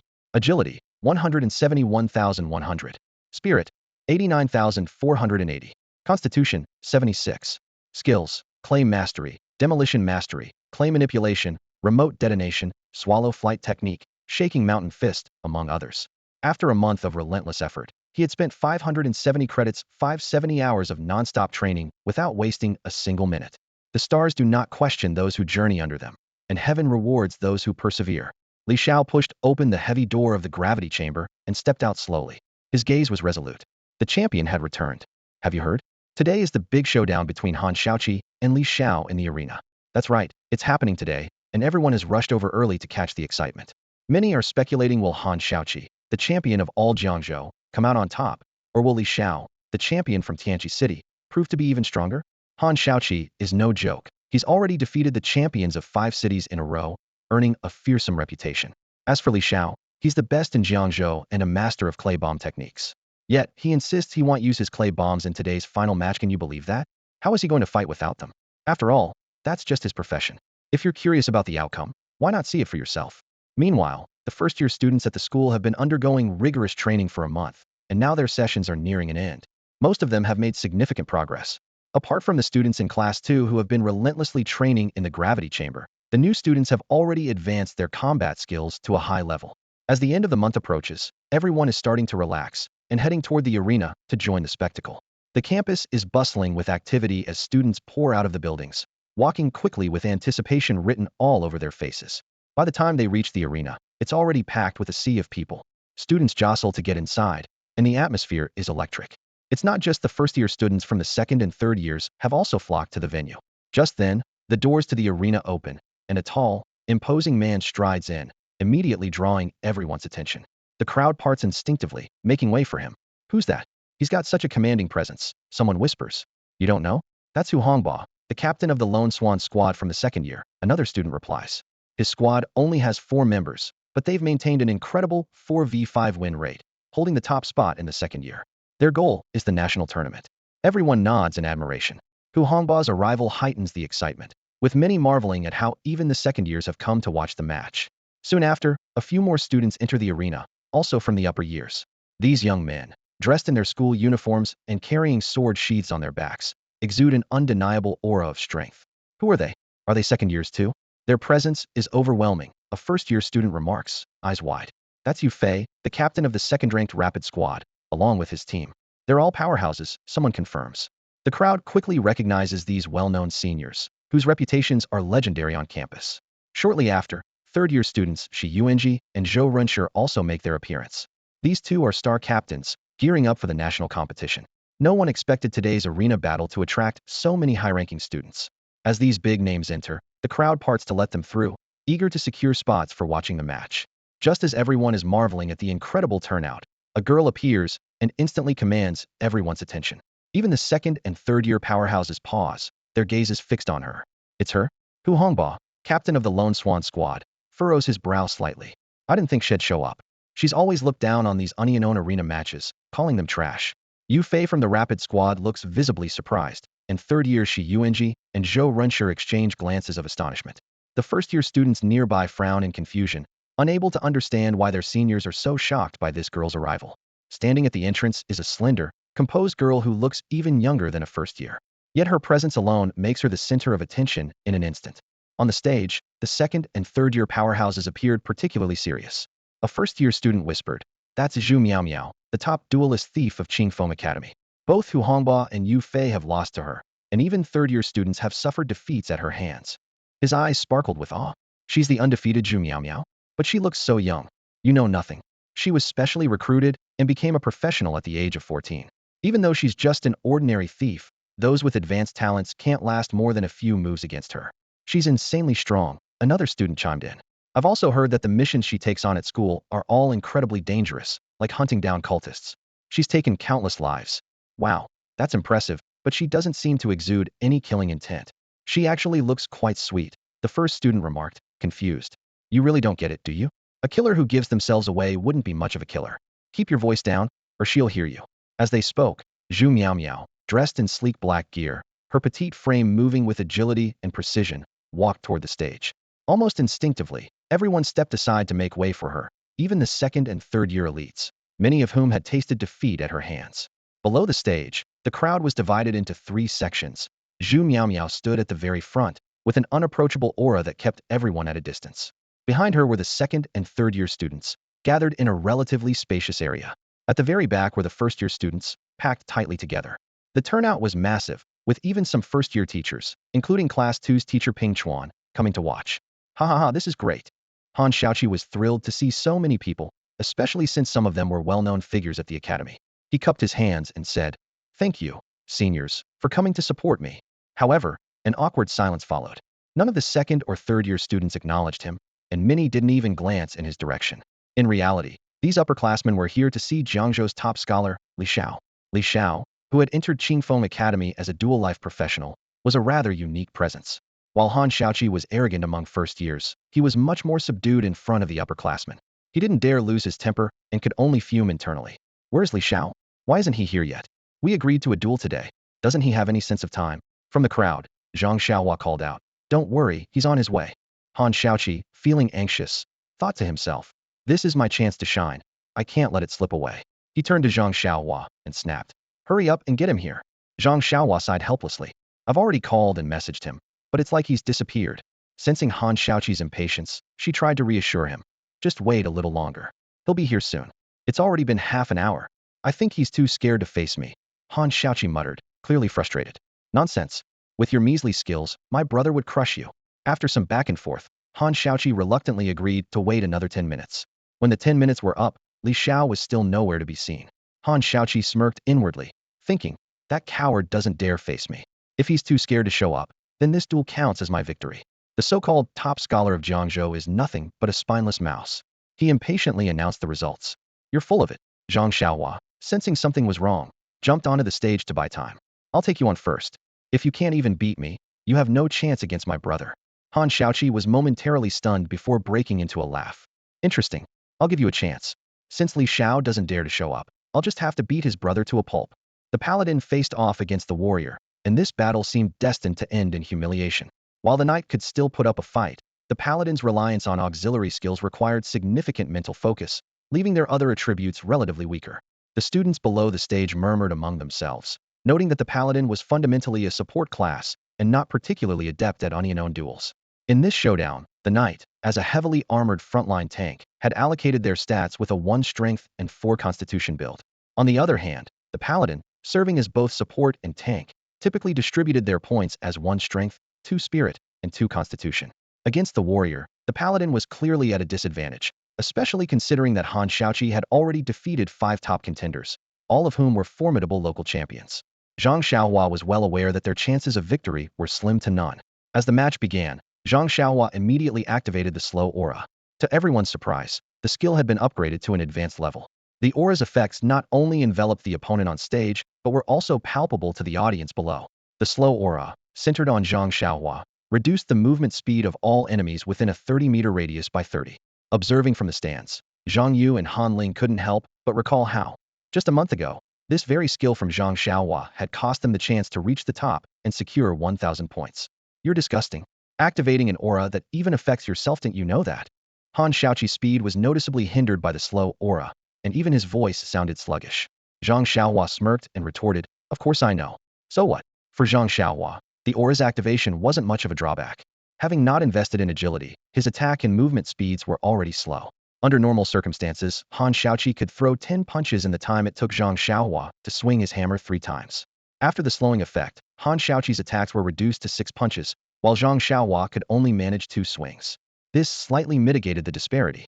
Even so, Han Xiaoqi's agility advantage remained significant, further amplified by his class talent, which increased his agility by 30. Despite the aura's effects, Zhang Xiaohua was still at a clear disadvantage. With his extensive experience from previous arena matches, Han Xiaoqi quickly suppressed Zhang Xiaohua and launched a relentless assault. Although Zhang Xiaohua managed to dodge a few times, Han Xiaoqi's punches were simply too fast. After being struck several times, Zhang Xiaohua was left dizzy and unable to counterattack. Pathetic. Han Xiaoqi seized an opening and delivered a powerful punch aimed at Zhang Xiaohua's head. A ringing sensation filled Zhang Xiaohua's mind as he stumbled back, desperately trying to cast holy light for healing. However, Han Xiaoqi wasn't about to give him the chance. Charging forward, Han Xiaoqi rammed into Zhang Xiaohua, sending him tumbling across the ground. "Get off the stage. You're useless, let Li Xiao take your place." Han Xiaoqi showed no mercy, clearly dismissing Zhang Xiaohua as an unworthy opponent. But Zhang Xiaohua refused to yield, clenching his teeth in defiance. "I'm not done yet. Let's go again." Though he couldn't match Han Xiaoqi, as a paladin, his resilience and durability allowed him to endure. Struggling to his feet once more, Zhang Xiaohua resolved to hold the line and exhaust Han Xiaoqi's stamina until Li Xiao arrived. "Fine. I'll beat you until you surrender." Han Xiaoqi roared, charging forward again with unrelenting ferocity. What followed was a brutal and one-sided slaughter. Time and again, Zhang Xiaohua was knocked down, only to rise stubbornly to his feet. His refusal to give up was both heartbreaking and admirable, turning the match into an agonizing spectacle of sheer determination against overwhelming odds. The students below the stage couldn't bear to watch any longer, it was just too brutal. Zhang Xiaohua stood unsteadily in the ring, his body covered in injuries, yet his face burned with a stubborn determination to not admit defeat. Blood trickled down from his forehead, blurring his vision, but time and time again, he pushed himself up from the ground, earning both the sympathy and admiration of everyone present. His body had reached its limit, and continuing the fight could be life-threatening. A few teachers, visibly anxious, rose to their feet, ready to intervene and stop this out-of-control match. Holy light. Seizing a fleeting moment, Zhang Xiaohua traced a glowing arc with his fingers, channeling a sliver of vitality into himself, barely managing to recover some strength. By now, he wasn't just fighting for Li Xiao anymore. The carefree Zhang Xiaohua everyone knew was gone, replaced by a bloodied, unyielding warrior. "Come on," he roared through gritted teeth, blood seeping from the corner of his mouth. "I'm not done yet. Either you kill me today, or I'll take you down." Han Xiaoqi's eyes flickered with shock before they ignited with rage. "You're insane. Killing you would just get me in trouble," he bellowed, charging at Zhang Xiaohua with a ferocious burst of power. His fists, like cannonballs, struck Zhang Xiaohua squarely in the chest. The force of the blow sent Zhang Xiaohua flying off the stage. Boom. The heavy impact echoed through the arena as he hit the ground hard and lost consciousness instantly. The students below gasped audibly, exchanging uneasy glances.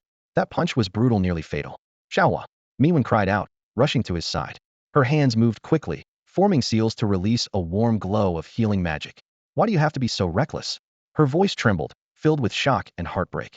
Meow was utterly shaken by Zhang Xiaohua's sheer tenacity today. She had never imagined that the usually light-hearted and carefree man could possess such fierce resolve. Her initial plan to amicably break up with him wavered, and she couldn't help but realize that she might have already fallen for him. Help him. He's barely hanging on. The surrounding students panicked, especially those specializing in healing professions. They rushed forward, casting waves of restorative magic over Zhang Xiaohua. Several teachers also arrived to assist with powerful healing spells. Thankfully, the large crowd of spectators included many healers. Dozens of them worked together, their intertwined healing lights forming a network that managed to pull Zhang Xiaohua back from the brink of death. Han Shaoqi's confidence stemmed from knowing that with so many healers present, Zhang Xiaohua wouldn't actually die. He sneered dismissively. What a waste of time. The match is over, I win. Come back in 10 years if you want another shot. With that, he turned to leave. You think you can just walk away after doing this? An icy voice rang out, stopping everyone in their tracks. They turned toward the source, and there he was, Li Xiao. Having just broken through in the gravity chamber, he had rushed straight to the arena, only to witness his brother Zhang Xiaohua being knocked off the stage in such a state. Li Xiao's expression was as dark as a storm, and the murderous intent in his eyes was almost tangible. It's Li Xiao? He's here. He actually showed up. I thought he wouldn't dare come. His brother's been beaten like that, how could he not? He'd never live it down. Though, if Han Shaoqi takes him down too, that'll be something to see. The crowd buzzed with murmurs. Despite Li Xiao's intimidating presence, everyone knew that winning a duel required more than just a strong aura. Li Xiao strode over to Zhang Xiaohua, crouching down to ask Meow with concern. Meow, how is Xiaohua? Will he be okay? Still channeling her healing magic, Meow replied. The teachers checked him out of danger. He's just unconscious and needs some rest. Her face was full of worry. Please take him back. I'll deal with Han Shaoqi, Li Xiao said calmly as he rose, turning toward the stage with deliberate, heavy steps. Can he win? Meow murmured, watching Li Xiao's retreating figure with a mix of worry and hope. She carefully lifted Zhang Xiaohua, preparing to leave. For professionals like them, injuries like this weren't life-threatening. Li Xiao walked toward the arena, and the crowd silently made way for him. He leapt onto the platform, his gaze cold and unwavering as it locked onto Han Shaoqi. With a calm yet firm tone, he said, the way you treated Zhang Xiaohua, I'll return it to you in kind. Han Shaoqi chuckled lightly, showing no signs of backing down. Bring it on. But let's agree no using clay. Li Xiao's voice carried a resolute edge. I already said, the way you treated Zhang Xiaohua, I'll pay it back the same way. The implication was clear, intended to settle this fight with his fists. Rip. Li Xiao tore off his t-shirt, rolling his neck and stretching his muscles, ready to give it his all. His well-defined physique was on full display, with 4 prominent abs drawing attention. This was the result of his grueling training in the gravity chamber. The students watching below couldn't help but gasp in amazement. They hadn't expected Li Xiao to have such an impressive build. Han Shaoqi smiled faintly, and Rip tore off his shirt as well, revealing his own powerful musculature. No one had anticipated that Han Shaoqi's physique would be just as striking. The moment his upper body was exposed, the contours of his muscles left everyone in awe. His chest muscles were as solid as rock, his 8-pack abs perfectly aligned, and the veins on his arms stood out prominently, pulsing with every movement as if brimming with boundless strength. Li Xiao, do you really think a month of training is enough to surpass me? Han Shaoqi clenched his fists, his gaze carrying a hint of disdain. I've been doing strength training every single day since I was 5 years old, day after day, year after year. You regular students only have a strength level of 5 before your class change, but my pre-class change strength test scored 20. And let me tell you, I didn't slack off this past month either. I may not have wasted time on pointless combat techniques, but I've never skipped a single day of strength training. He glared at Li Xiao coldly and shouted, how are you going to fight me? Tell me, what gives you the confidence to claim you can defeat me? His words sent waves of shock through the crowd of students. No one had expected Han Shaoqi to be such a person. Starting strength training at such a young age explained his ability to defeat champions from other cities so consistently. Although he was an agility-based fighter, his strength was clearly not to be underestimated. Every professional has their own hidden trump cards to some extent. Take Zhu Meow, for example. You might think she's just an ordinary thief, but you'd be completely mistaken. She has mastered 2 martial techniques, and with her swallow step technique and exceptional skills, she is undefeated in unknown combat. What's more, she has yet another martial technique. She hasn't revealed a hidden trump card that sparks anticipation. As for Han Shaoqi standing before them, he seems to be just an agile warrior, but at this moment, he's already revealed his trump card. Years of strength training from a young age had given him power far beyond the average person even before his class change. During a month of training in the intermediate gravity chamber, he never stopped honing his strength. Even focusing solely on strength training, he managed to enhance his attributes within the gravity chamber, compensating for any lack of power. Now, the senior students watching from below began to take Han Shaoqi seriously. It became apparent that his ability to defeat those top students wasn't because they were weak, it was because he was simply too strong. A powerful agile warrior holds a clear advantage in unknown battles. Is this Li Xiao really not planning to use his clay? Third-year powerhouse, Shi Yuanji frowned slightly. He thought Li Xiao's decision was clearly impulsive and lacked sound judgment. It was said that Han Xiaoqi had once mocked martial techniques as useless and questioned the training methods of Class 2's teacher, Ping Chuan, which led to this challenge. Another third-year powerhouse, Zhou Rinshi, remarked, "No one ever said practicing martial techniques is useless, it's just not worth the effort." Shi Yuanji glanced toward the stage, recalling how he once considered training in martial techniques, but ultimately gave up due to the significant time investment. He couldn't help but feel puzzled, wondering where Li Xiao found his courage. Zhou Rinshi nodded in agreement. Although they had mainly come to witness the clay in action, this unique arena battle had captured their attention, and they were eager to see the outcome. Meanwhile, on the second-year side, a girl had appeared next to Zhu Meow at some point. With a sweet voice, she cheered for Li Xiao. "Go, Li Xiao." The girl was none other than Xiong Panpan. She then turned to Zhu Meow and asked, "Meow, do you think Li Xiao will win?" Zhu Meow shook her head slightly, pondering for a moment before responding, "Hard to say, it depends on how he performs." She recalled how Li Xiao had used the clay to hold his own against high-level cultists in Razer Canyon the last time, so she didn't think he was weak. However, without using the clay, his chances of winning seemed slim. Not far away, Yu Fei, the captain of the flying squad, had his gaze fixed on Zhu Meow. He thought to himself, Zhu Meow's presence here seems to have a purpose. This is too unusual. She normally wouldn't care about a duel at this level. It wasn't just Yu Fei. Gu Hong, the captain of the second year's top squad, had the same thought. As they both pondered, the battle on the stage had already begun. "Jiang's house top student, today I'll knock you off your pedestal." Han Xiaoqi charged forward, shedding the disguise of his outerwear to reveal his muscular, tank-like physique. Li Xiao, however, responded with a faint smile. "If you dare let me get close, you're as good as dead." Han Xiaoqi chuckled as he closed the distance between them. A warrior's charge skill, which delivers knockback and stun effects, is an effective way to approach an opponent. The greater the strength, the longer the stun effect. With his exceptional agility and speed, Han Xiaoqi's attack seemed impossible for Li Xiao to evade.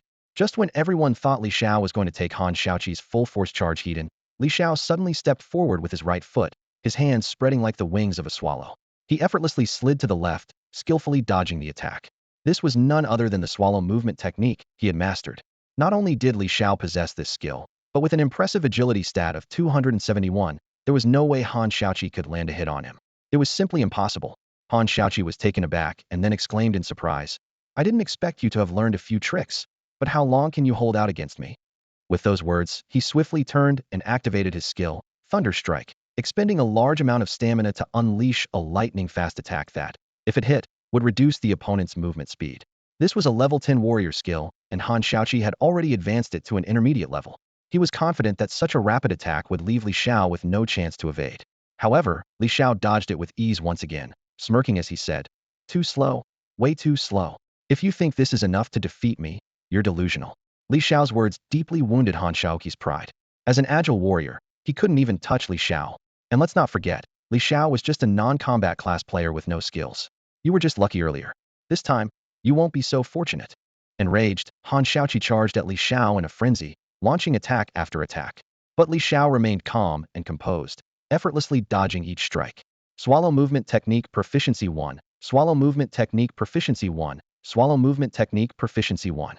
All Li Xiao wanted was to test the practical effectiveness of the Swallow Movement Technique, and the results were outstanding. "What's going on?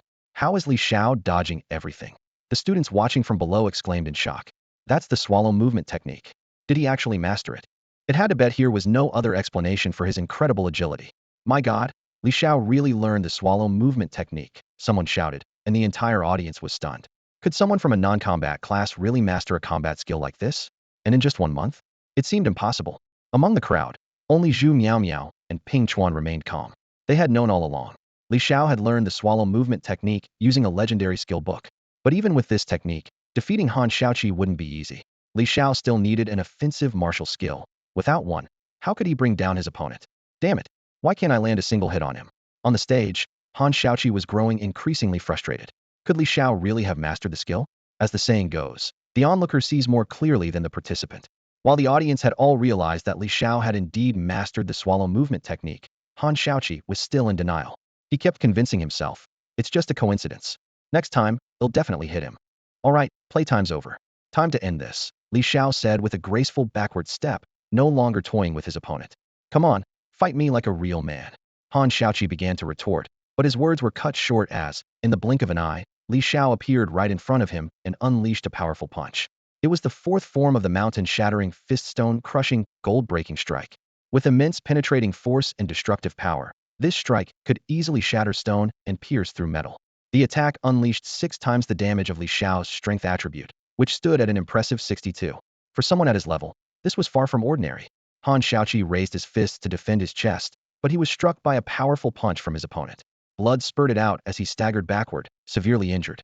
His eyes widened in disbelief. How could the opponent's punch carry such immense power? You've actually mastered martial techniques. Han Xiaoqi exclaimed in shock. His words caused an uproar among the audience.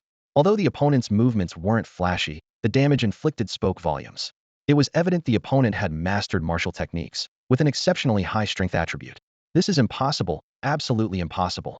Han Xiaoqi roared in fury as he charged forward again. Swinging his fists wildly, he thought to himself that if he could knock Li Xiao unconscious, he might still have a chance. However, Li Xiao effortlessly dodged with his agile footwork. Then, he unleashed the 9th form of the mountain-shaking fist, with his intent as unyielding as a mountain. This technique could triple his base strength, though it was primarily a defensive move. Han Xiaoqi's relentless punches felt as though they were striking an impenetrable mountain wall. Unable to break through, he was instead forced back by the overwhelming power. It was clear he was no match for Li Xiao. As Li Xiao prepared to launch another attack, fear flashed across Han Xiaoqi's face. After several exchanges, his entire body ached, and his energy was rapidly depleting. If this continued, he would surely be killed. Desperate, Han Xiaoqi raised his hand and shouted, "Wait, I surrender." In the arena, the rules dictated that the fight must stop once a participant surrendered. However, Li Xiao had no intention of showing mercy just because Han Xiaoqi conceded. "I told you, whatever you did to Zhang Xiaohua, I'll repay it in kind." Without hesitation, Li Xiao stepped forward and unleashed the mountain-crushing blow, delivering a devastating punch to Han Xiaoqi's chest. A sickening crack echoed as bones shattered. Han Xiaoqi was sent flying like a tattered sack before crashing heavily onto the ground. Just like Zhang Xiaohua, he lost consciousness. In this arena battle, Li Xiao utterly crushed the once arrogant Han Xiaoqi using 2 martial techniques. The audience was left in shock, unable to recover from their astonishment for a long time. The arena fell into complete silence. It was almost unbelievably a non-combat profession had defeated a combat profession. Li Xiao had used his fists to triumph over the Iron Fist warrior. It was simply outrageous. But he had won, undeniably so, and he had done it with his bare hands. The entire audience was stunned. In just 1 month, Li Xiao had mastered 2 martial arts techniques. Who could still claim that martial arts techniques were useless? This wasn't about the techniques being worthless, it was about Li Xiao's extraordinary talent. This battle was undoubtedly his breakout moment, his fight for recognition. Li Xiao was now destined to become the #1 in his grade. From this moment on, no one would dare underestimate the title of Jiangzhou's top scholar. Li Xiao's potential was astonishing. If he had resorted to his clay manipulating skills, Han Xiaoqi might not have lasted even a single round. A true prodigy has emerged in the 1st year, sighed Shi Yuanji from the 3rd year. Luckily, he's not in our grade, or he'd be a serious competitor. Zhou Rinshi chuckled and said, "Don't sell yourself short. If you gave it your all, you'd still be a terrifying powerhouse. Let's Gao VE got the national competition to prepare for this year." Shi Yuanji smiled faintly. But if they want to make it to nationals, they've still got a long way to go. After all, there are plenty of geniuses across the country. Hu Hongba, a 2nd-year student, watched the match and regretted deeply that he hadn't recruited Li Xiao for his team. Who would have thought that someone from a non-combat profession could be this strong? Unfortunately, the open spot on his team had already gone to Han Ling, a void walker from a hidden profession. Yu Fei, the captain of the flying squad, shared the same sentiment. "We should have pulled Li Xiao into our team. His talent in martial arts techniques is undeniable. If he continues to master them, he won't be any different from a martial artist. Having another fighter on the team would significantly boost our strength." But missed opportunities were missed opportunities. Now, it was uncertain which 2nd-year team would be lucky enough to recruit this rising star. On the other side of the arena, Xiong Panpan shouted, "He won. Haha, amazing Li Xiao." Zhu Miao also gave Li Xiao a slight nod of acknowledgement. Seeing this, Hu Hongba and Yu Fei both felt a pang of unease. Could it be that Zhu Miao, who seemed to know Li Xiao, was thinking of forming a team? If she brought Li Xiao on board, this year's dynamics would become highly unpredictable. Both of them sensed the potential threat. Zhu Miao was already unbeatable in solo competitions. If she formed a team and recruited Li Xiao, the duo could become a powerhouse among the 2nd-year teams. Hu Hongba and Yu Fei exchanged glances, as the top 2 teams in the grade both felt the pressure. Hu Hongba spoke up, "I know what you're thinking." Yu Fei replied, "And I know what you're thinking. It's probably the same thing." Hu Hongba laughed and said, "But there's no need to worry too much. No matter how strong they are, it's just the 2 of them.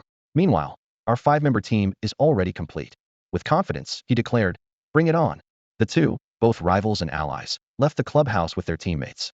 This scene was a breakthrough for him. Fantastic. Teacher Ping Chuan from Class 2 had been watching the entire event, and the students of Class 2 were thrilled. Li Xiao's remarkable performance proved that Ping Chuan's teaching methods were effective.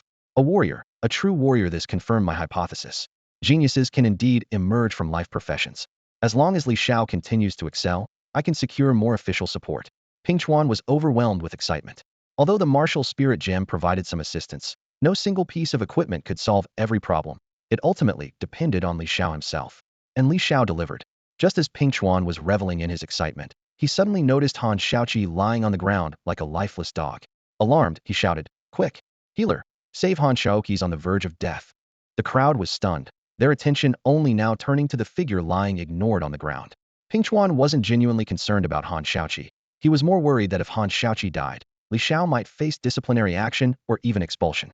The students, eagerly anticipating the arena match in a month, were shocked to see things end this way. News of the incident spread rapidly, causing a stir among the student body. Soon, the school's senior leadership was also alerted. The emergence of such a figure at Qingfeng Academy was significant enough to warrant attention. This was precisely Li Xiao's intention. Didn't plan to hide his abilities. Only by showcasing his talent could he gain the academy's recognition and secure more resources. In the school office, Principal Li Changfeng met with Ping Chuan personally. "Ping Chuan, you've taught an outstanding student," Li Changfeng remarked with a smile. "Another student has mastered a martial skill at our school, and in such a short time, they've mastered 2 techniques. It's unbelievable. In reality, it was only one skill." Ping Chuan explained with a smile. Before his cultivation, he had already learned the swallow movement technique, using a legendary skill book. "Oh, that's still very impressive," Li Changfeng said, clearly amazed. "But how could someone of his background obtain a legendary skill book? There's only one such book in all of Jiangzhou, and it's in Meow Meow's possession." Could it be that Meow Meow gave it to him?" Ping Chuan chuckled. "That's quite possible. I've noticed he has some connection with Zhu Meow Meow." Li Changfeng nodded thoughtfully. "That would make sense. Still, mastering 2 skills in a month is astonishing, though even mastering 1 in a month is extraordinary. I never expected Meow Meow to connect with Li Xiao. Could they be planning to form a team? I've always said that professionals need a team to go further. On the battlefield, no matter how strong an individual is, their power is limited. That little girl has finally figured it out."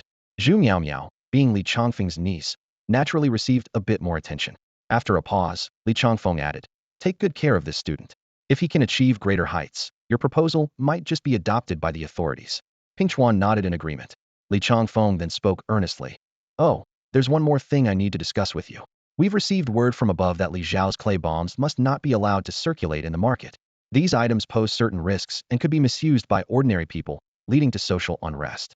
You'll need to communicate this to Li Xiao. If he faces any difficulties, the school will provide some support. Additionally, if he's willing to sell the clay bombs, the school's military corps will purchase them all. That said, I hope Li Xiao doesn't end up as just a live professional specializing in making clay bombs.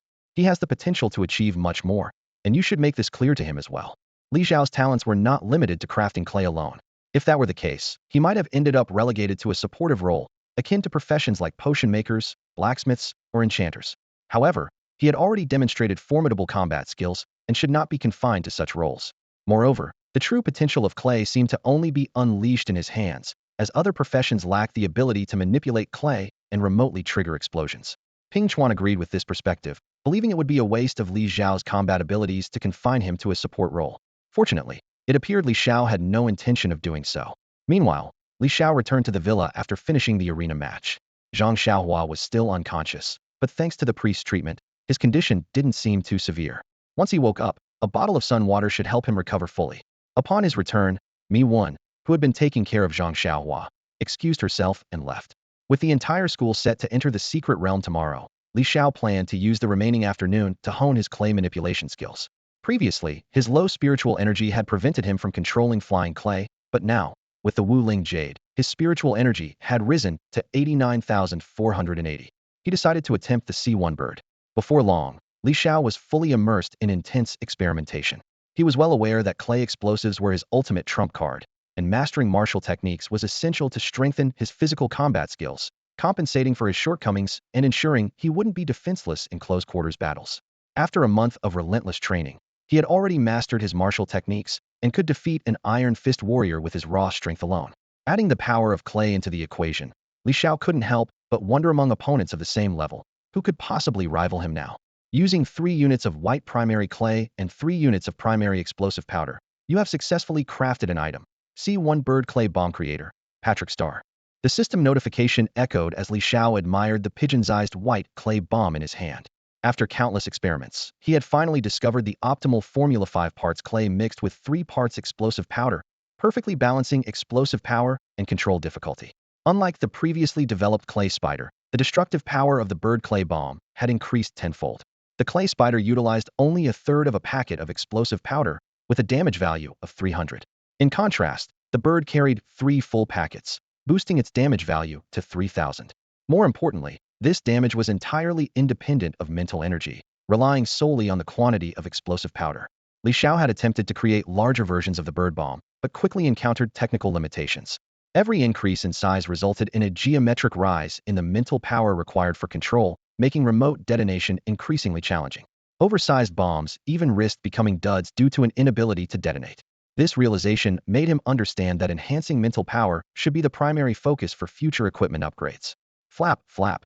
5 white clay birds soared gracefully through the air, eventually returning to Li Xiao's palm. Without the amplification provided by his martial spirit gem, he wouldn't have been able to control all 5 birds simultaneously. Guiding them through the air consumed several times more mental energy than ground-based maneuvers, with each wing beat draining his focus. Despite their formidable power, the C1 bird clay bombs had a significant flaw: their glaring white appearance made them highly conspicuous, rendering them unsuitable for use against intelligent adversaries. Li Xiao quietly calculated that learning camouflage techniques could greatly enhance the practicality of these bombs. Next, Li Xiao entered a state of intense focus, fully immersing himself in crafting C1 bird clay bombs. An hour later, he had reached his production limit of 100 bombs, but found himself deep in thought. The birds had high damage but lacked stealth, while the spiders were stealthy but low in damage. Was there a way to achieve the best of both worlds? Suddenly, inspiration struck him like a bolt of lightning: earthworms. Li Xiao's eyes lit up. A worm clay bomb could burrow underground, silently approaching its target before emerging beneath the enemy to detonate. This design would perfectly combine high damage with exceptional stealth. The only drawback was its slow movement, requiring precise predictions of enemy movements. Without hesitation, Li Xiao began a new round of development. He understood that a diverse arsenal of bombs was crucial for adapting to different combat scenarios. Before long, he had created the first worm clay bomb, half a meter long, as thick as a thumb, and made from 3 packets of primary clay. Eager to test it, Li Xiao conducted an experiment in the villa's flower bed. While the white primary clay successfully tunneled into the soil, its insufficient hardness caused it to break apart quickly. Switching to intermediate clay, he found it too rigid, resulting in a lack of flexibility necessary for the worm's movements. I refused to give up. Li Xiao gritted his teeth and persisted, continuously adjusting the formula and refining the crafting process. After half an hour of relentless experimentation, he finally found the solution. A triumphant smile spread across his face. Li Xiao only needed to use intermediate clay for the head and tail of the worm, while using basic clay for its body. This approach ensured the drill-like hardness of the head and tail while maintaining the flexibility of the body. The clay worm was successfully crafted, and next, he began creating a worm clay model named Earth Dragon. The process consumed 1 intermediate clay, 2 basic clays, and 3 powders, ultimately resulting in the item C1 Earth Dragon Clay, crafted by Patrick Starr. Li Xiao discovered that the Earth Dragon Clay could burrow through soil, but its movement speed was only 1/5 that of the clay spider, making it quite slow. Additionally, it couldn't penetrate granite. After an hour of effort, he managed to produce a total of 100 Earth Dragon Clay pieces. By this time, Li Xiao was feeling a bit fatigued. He rubbed his temples and decided to take a short break. Glancing at the sofa, he noticed that Zhang Xiaohua was still sound asleep, evidently having been seriously injured earlier. Just then, a knock came from the door. Li Xiao's heart stirred, thinking, "Don't bother asking me, I won't join your team." He opened the door and was pleasantly surprised to find it was Teacher Ping. As he opened the door, he welcomed him warmly, saying, "Please, come in." Since the competition had ended today, many people from both second and first grades had approached him to form teams, which he found quite irritating. As soon as Teacher Ping entered, he showered Li Xiao with praise, commending his talent in this field and encouraging him not to let it go to waste. Li Xiao modestly replied, "It's all thanks to your guidance, Teacher Ping." After some small talk, Teacher Ping got straight to the point, informing Li Xiao that his abilities had come to the attention of the national authorities, and the school had received instructions. His clay creations must not enter the market. Li Xiao had already anticipated this and nodded with a smile, expressing his understanding. It's for the sake of societal stability, after all. Teacher Ping continued, explaining that while the clay couldn't be sold on the open market, Li Xiao was permitted to sell it to official organizations, including the school corps, national corps, and elite squads. The school core would purchase it unconditionally. He advised Li Xiao not to spend too much time on this and instead focus on improving his own strength, which was far more important. Li Xiao nodded in full agreement, as this was already his plinto prioritized enhancing his own abilities and only sell the clay when he needed funds. Li Xiao then asked Teacher Ping whether the school had any C2 grade powder materials. He had been yearning for C2 powder, which could deliver greater destructive power in a smaller volume. Teacher Ping shook his head, explaining that it was a restricted material and not allowed to circulate. Furthermore, C2 powder came from high-level secret realms, and Xingfeng Academy, being a mid-tier academy, did not have access to high-level secret realms. However, he added that if one day that secret realm were to be conquered and transformed by the planet's will into a dungeon, obtaining the material would become easier. Li Xiao realized that C2 powder was indeed difficult to acquire, and that he could only rely on Lin Wanjing to obtain it. Before leaving, Teacher Ping reminded him to get some rest, as they would officially enter the secret realm tomorrow. He also suggested that Li Xiao find 2 more teammates from other classes, as his temporary team only consisted of 3 people. However, Li Xiao felt confident that he could handle the roles of 3 people by himself and saw no need to share the spoils with others. In his mind, Zhang Xiaohua would serve as the tank, Miwen as the healer, and he himself would handle the offensive perfect trio. Seeing that Zhang Xiaohua was still asleep, Li Xiao found himself with nothing to do. He sent a message to Lin Wanjing, inquiring about the C2 powder. Just then, he received a long-awaited reply from her. "Sonny, you'll have to wait. Our team encountered some trouble in this secret realm, and one of our members was seriously injured. We've temporarily halted all actions." Patrick Star, huh? Could it be because of me? If that's the case, I would feel really bad. Sunny Sky. No, it has nothing to do with you. It's a long story. As a first-year student, you should be preparing to enter the secret realm soon, right? Be careful, especially watch out for cultists. Recently, more and more cultists have been infiltrating the major secret realms, and the situation isn't looking good. One of my teammates got injured fighting a group of them. Patrick Star. All right, thanks for the warning. As for the C2 powder matter, let's not rush it. You take care too. After ending the conversation, Shaoli couldn't help but feel uneasy. Are the cultists really this rampant now? Sunny Sky's team is a strong one that even placed 3rd in the national competition. It seems he needs to be extra cautious when he enters the secret realm. At that moment, Zhang Xiaohua finally woke up, groggily opening his eyes. Xiao Gu, am I still alive? Of course you are. With your thick skin, how could you possibly die that easily? What happened? Did you win the fight? Obviously. I avenged you. I used my fists to beat them down hard, knocked them off the stage, just like what happened to you. Zhang Xiaohua let out a frustrated cry. What did I miss? Shaoli replied irritably, stop whining. Go, and let me know you're safe. The poor girl was so worried about you. She even cried. Don't be reckless like that again, it's embarrassing. Hee. Zhang Xiaohua chuckled sheepishly before heading upstairs to open his panel and message me one. After a long day, Shaoli also returned to his room to rest. A while later, Zhang Xiaohua came into Xiao Li's room with a miserable expression. What now? Did you eat something bad? Xiao Gu, I got dumped. Wah, Zhang Xiaohua wailed, looking utterly dejected. Was it because I embarrassed myself today? It turned out that when he contacted me earlier, she suggested a peaceful breakup, saying they weren't a good match, and that she planned to switch teams and not group with them anymore. Shaoli frowned slightly. That didn't seem right. Earlier, Miwen's concern for Zhang Xiaohua was written all over her face. Her feelings were clearly genuine. So why the sudden breakup? Drawing on his experience from 2 lifetimes, Shaoli quickly deduced the reason. It could only be the influence of Miwen's family. Coming from a good background, with beauty, talent, and an excellent profession, her family probably looked down on Zhang Xiaohua, thinking he had no future. Xiao Gu, what should I do? I don't want to live anymore.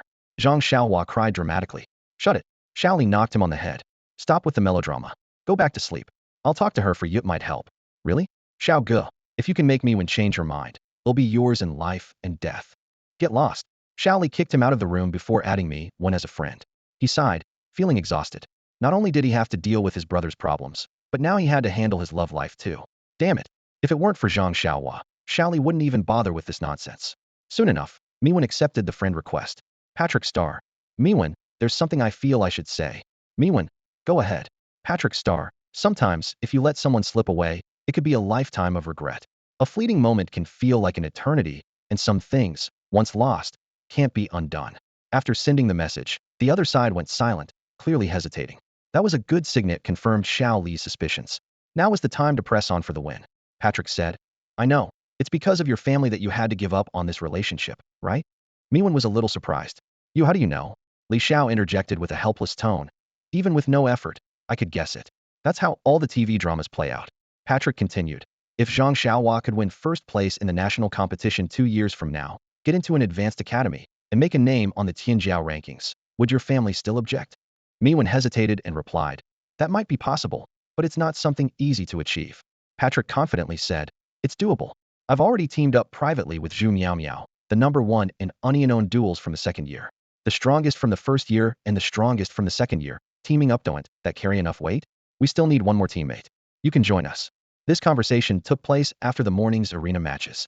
Zhu Meow and Patrick had decided to form a team, but were still short 3 members. Li Xiao insisted on including Zhang Xiaohua in the team. Zhu Meow agreed, and said she would also look for suitable candidates, adding that if she couldn't find anyone, she would bring Xiong Pampan along. Even so, they were still missing one team member. Finally, Zhu Meow asked Li Xiao to find someone with a gifted profession in the first year. Li Xiao had already planned to invite Miwen to join because her gifted profession as a dark priest, with both offensive and defensive capabilities, was a perfect fit. At this moment, Miwen fell silent again, clearly hesitating about her decision. She was an obedient girl who never dared to defy her family's orders. Li Xiao decided to deliver the final blow. If you join, you'll gain love, friendship, championships, glory, and a brighter future. If you don't, you'll just become a puppet of your parents and regret it for the rest of your life. Make your choice, will you join or refuse? Whether it's achievable or not, let's dream big first. Li Xiao was confident that Miwen wouldn't refuse. After all, he had performed impressively today, proving his status as #1 in their year. Sometimes, strength speaks for itself, especially when paired with Zhu Meow, the top second-year student. This combination was undeniably enticing and hard to turn down. After a long pause, Miwen finally responded, "I'll join." Li Xiao let out a sigh of relief. He had finally succeeded. As the saying goes, better to destroy a temple than break up a marriage. He silently congratulated himself, feeling like he had done a great deed. Xiaohua, you should thank my ancestors for 8 generations. Do you know how much effort I put into this?" The next morning, all the teachers and students of the school gathered. First year, second year, and third year students stood neatly in their designated spots on the field. Miwen and Xiaohua met again, and the atmosphere was a little awkward. However, Miwen took the initiative to speak. Let's start as friends and not get too close. She was worried that her family might find out and intervene since they had likely planted informants in the school. Despite this, Xiaohua was beaming with joy and patted his chest confidently, saying, "Don't worry, Miwen. No matter what, I'll dominate the nation and make our team #1, even if it kills me." From this moment, Zhang Xiaohua set his first life goal. Miwen nodded slightly without much comment. Deep down, she wasn't captivated by the idea of dominating the nation. She just wanted to stay by Zhang Xiaohua's side. Li Xiao, with a head full of black lines, muttered to himself, "Hey, you two lovebirds, have you even considered my feelings? My love life hasn't even begun yet." Miwen nodded slightly, expressing her gratitude to Li Xiao. "You're the captain, Xiaohua, and I will follow your lead from now on. Please take good care of us." Li Xiao nodded in response, solidifying the initial bond of their 3-person team. Meanwhile, the headmaster had been speaking on the stage for quite some time, emphasizing that the academy's training was about to officially begin. He reminded everyone to stay vigilant, work together, and help one another after entering the secret realm. With a wave of his hand, Headmaster Li Changfeng declared, "Enter the secret realm." Li Xiao had assumed that the academy mages would open a portal to transport everyone into the secret realm. To his surprise, the teachers began casting spells instead. A massive teleportation array appeared in the air, encompassing the entire academy. The ground trembled as the array radiated a dazzling light. In an instant, Qingfeng Academy, located in the heart of Hansheng, vanished, leaving behind an empty plot of land. The next moment, the scenery completely changed. The academy buildings, and all the students had been transported elsewhere. Holy crap! So this is how we enter the secret realm, Li Xiao exclaimed in astonishment. By now, they found themselves in the snow-covered world of Yunqing, classified as danger level, subwolf. The current exploration progress was displayed as 36.15. A system prompt informed them that once the world was fully conquered, a 2-way portal would be established, and the secret realm would be transformed into a dungeon by the will of Blue Star, granting substantial rewards. However, the prompt also warned that the current world was extremely dangerous for them, urging caution in their actions. Qingfeng Academy had been transported to what resembled a military base, surrounded by towering walls and an icy, snow-laden landscape. Alongside their academy, other institutions such as Gaoshan Academy and Lushui Academy were also being teleported into the area. Inside the base, numerous individuals clad in high-quality gear were either bustling with activity or smiling as they observed the newcomers. These people were former students of the academies, now Legion warriors who had joined the academy's military forces after graduation, continuing to fight for their alma maters. Each academy bore the responsibility of conquering secret realm worlds as part of their talent development programs. This process could take anywhere from a few years to a decade, all in pursuit of defeating the realms. If left unconquered, monsters from these worlds would invade Blue Star through the realm's entrances. Only by fully conquering these worlds could they cease to be a threat and instead become dungeons, bolstering the overall strength of humanity's professionals. This was the mission and purpose of combat academies. Is it about to begin? Li Xiao murmured to himself. He wasn't the only one feeling this way. Every first-year student was filled with excitement and anticipation. The battle was about to commence. Principal Li Changfeng stood at the forefront, beginning to explain the details of this cultivation mission. The secret realm, in essence, is an entire planet that has invaded Blue Star. This secret realm, known as Ice and Snow Cloud Star, spans an area of 110 million square meters. Its temperature remains at a constant 10 C year-round, with some regions dropping below 100 C, where even a drop of water freezes instantly. The difficulty level of this world has been rated as subwolf grade. After 2 years of exploration, the current progress stands at 36. 10 mid-level academies from Longhua have been dispatched to participate in this operation. However, the primary force in conquering the secret realm is not the academy students, but the academy legions, which are mainly composed of graduates. The purpose of bringing students here is to help them gain experience and grow stronger. Nevertheless, the strength of the academies alone is insufficient to conquer the entire world. Many freelancers also join in. These are individuals who, after transitioning to their professions, did not join an academy, a legion after graduation, or dropped out for various reasons. They choose self-cultivation to grow stronger independently, and such individuals are not uncommon. Additionally, Longhua is not the only participant in this secret realm. Its entrances are scattered across the globe, and other nations also partake in the exploration, which means encounters with people from other countries are possible within the realm. The Huaxiao region shares a good relationship with the Northern Europe region, and the school administration particularly reminded everyone of this. Although the teleportation points for each country are far apart and encounters are unlikely, students are advised to remain vigilant if they do meet individuals from other nations. Huaxia's ally, Xiong country, is considered a friendly nation, so students are reminded to be polite when interacting with them. There is also the concept of contribution points in conquering the secret realm. The country with the highest contribution points will gain ownership of the final dungeon, which will enhance the nation's overall strength. After explaining these details, the principal handed over the management responsibilities to the grade-level directors.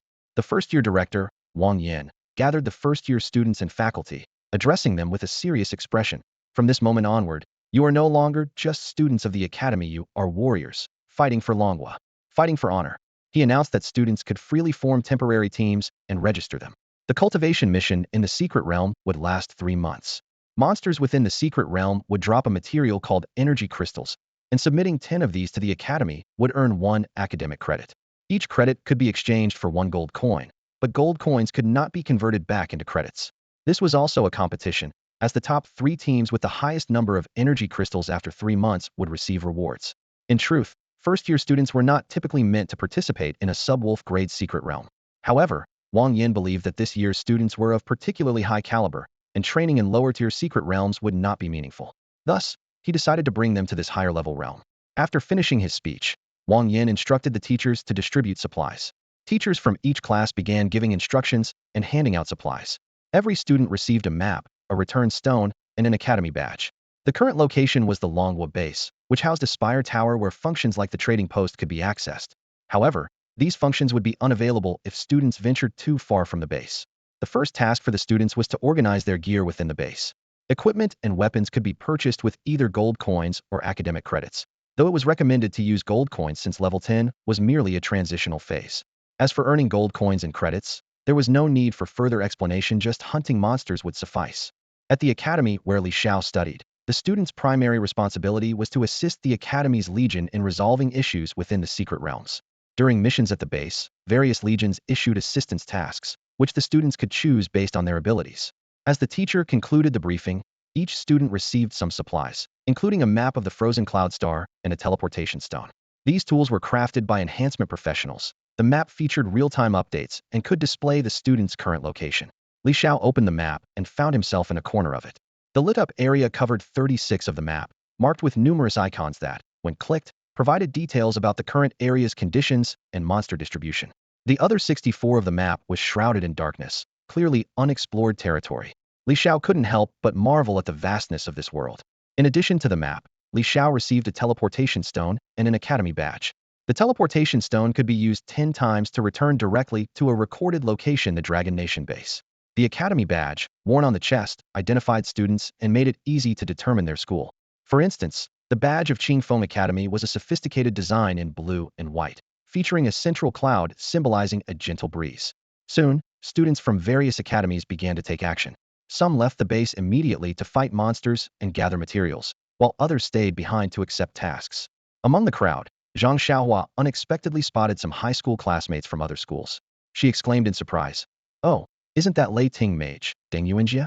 He's at Gaoshan Academy, unbelievable." She then noticed another familiar figure and shouted, "Who's that? Oh my, it's Feng Ruru. She's here too? This time, I'm not saving her." Zhang Xiaohua chattered on incessantly. Li Xiao gave her a look, signaling her to pay attention to Mi Wen's expression. Noticing Mi Wen's uneasy demeanor, Zhang Xiaohua hurriedly explained, "Xiaowen, let me explain. Feng Ruru is such a manipulative person." Meanwhile, Li Xiao headed to the Academy's registration desk to form a team, as only registered teams could participate in this month's competition. Teams that submitted the most energy crystals would earn points, with the top 3 teams receiving additional rewards. First-year students were eager to compete for these prizes. "Hello, I'd like to register a team," Li Xiao said at the registration desk. The staff member replied, "Sure, tell me the team name, and I'll check for duplicates." Li Xiao answered, "Xiao." The staff member paused, slightly surprised. "Just one character? That name might not work. How about choosing another one?" Li Xiao asked, "Why not? Is it already taken?" The staff member explained, "Not exactly, but imagine during a competition, the announcer says, 'Ladies and gentlemen, next up is the highly anticipated Team Xiao.' Doesn't sound very impressive, does it?" Li Xiao thought for a moment and admitted, "Yeah, that does sound a bit lame. How about Team Wolf Warriors?" Li Xiao suggested. The staff members shook their head. "Taken. Try another." Li Xiao continued, "Team Dawn." Still, the staff members shook their head. "Also taken." Li Xiao tried several more names. Team Super, Team Invincible, Team Supreme. Every single one was already taken. The staff member urged, "Did you not check online before registering? You're holding up the line. Hurry up, there are others waiting." In a last-ditch effort, Li Xiao blurted out, "Team Art." The staff member immediately stamped the form.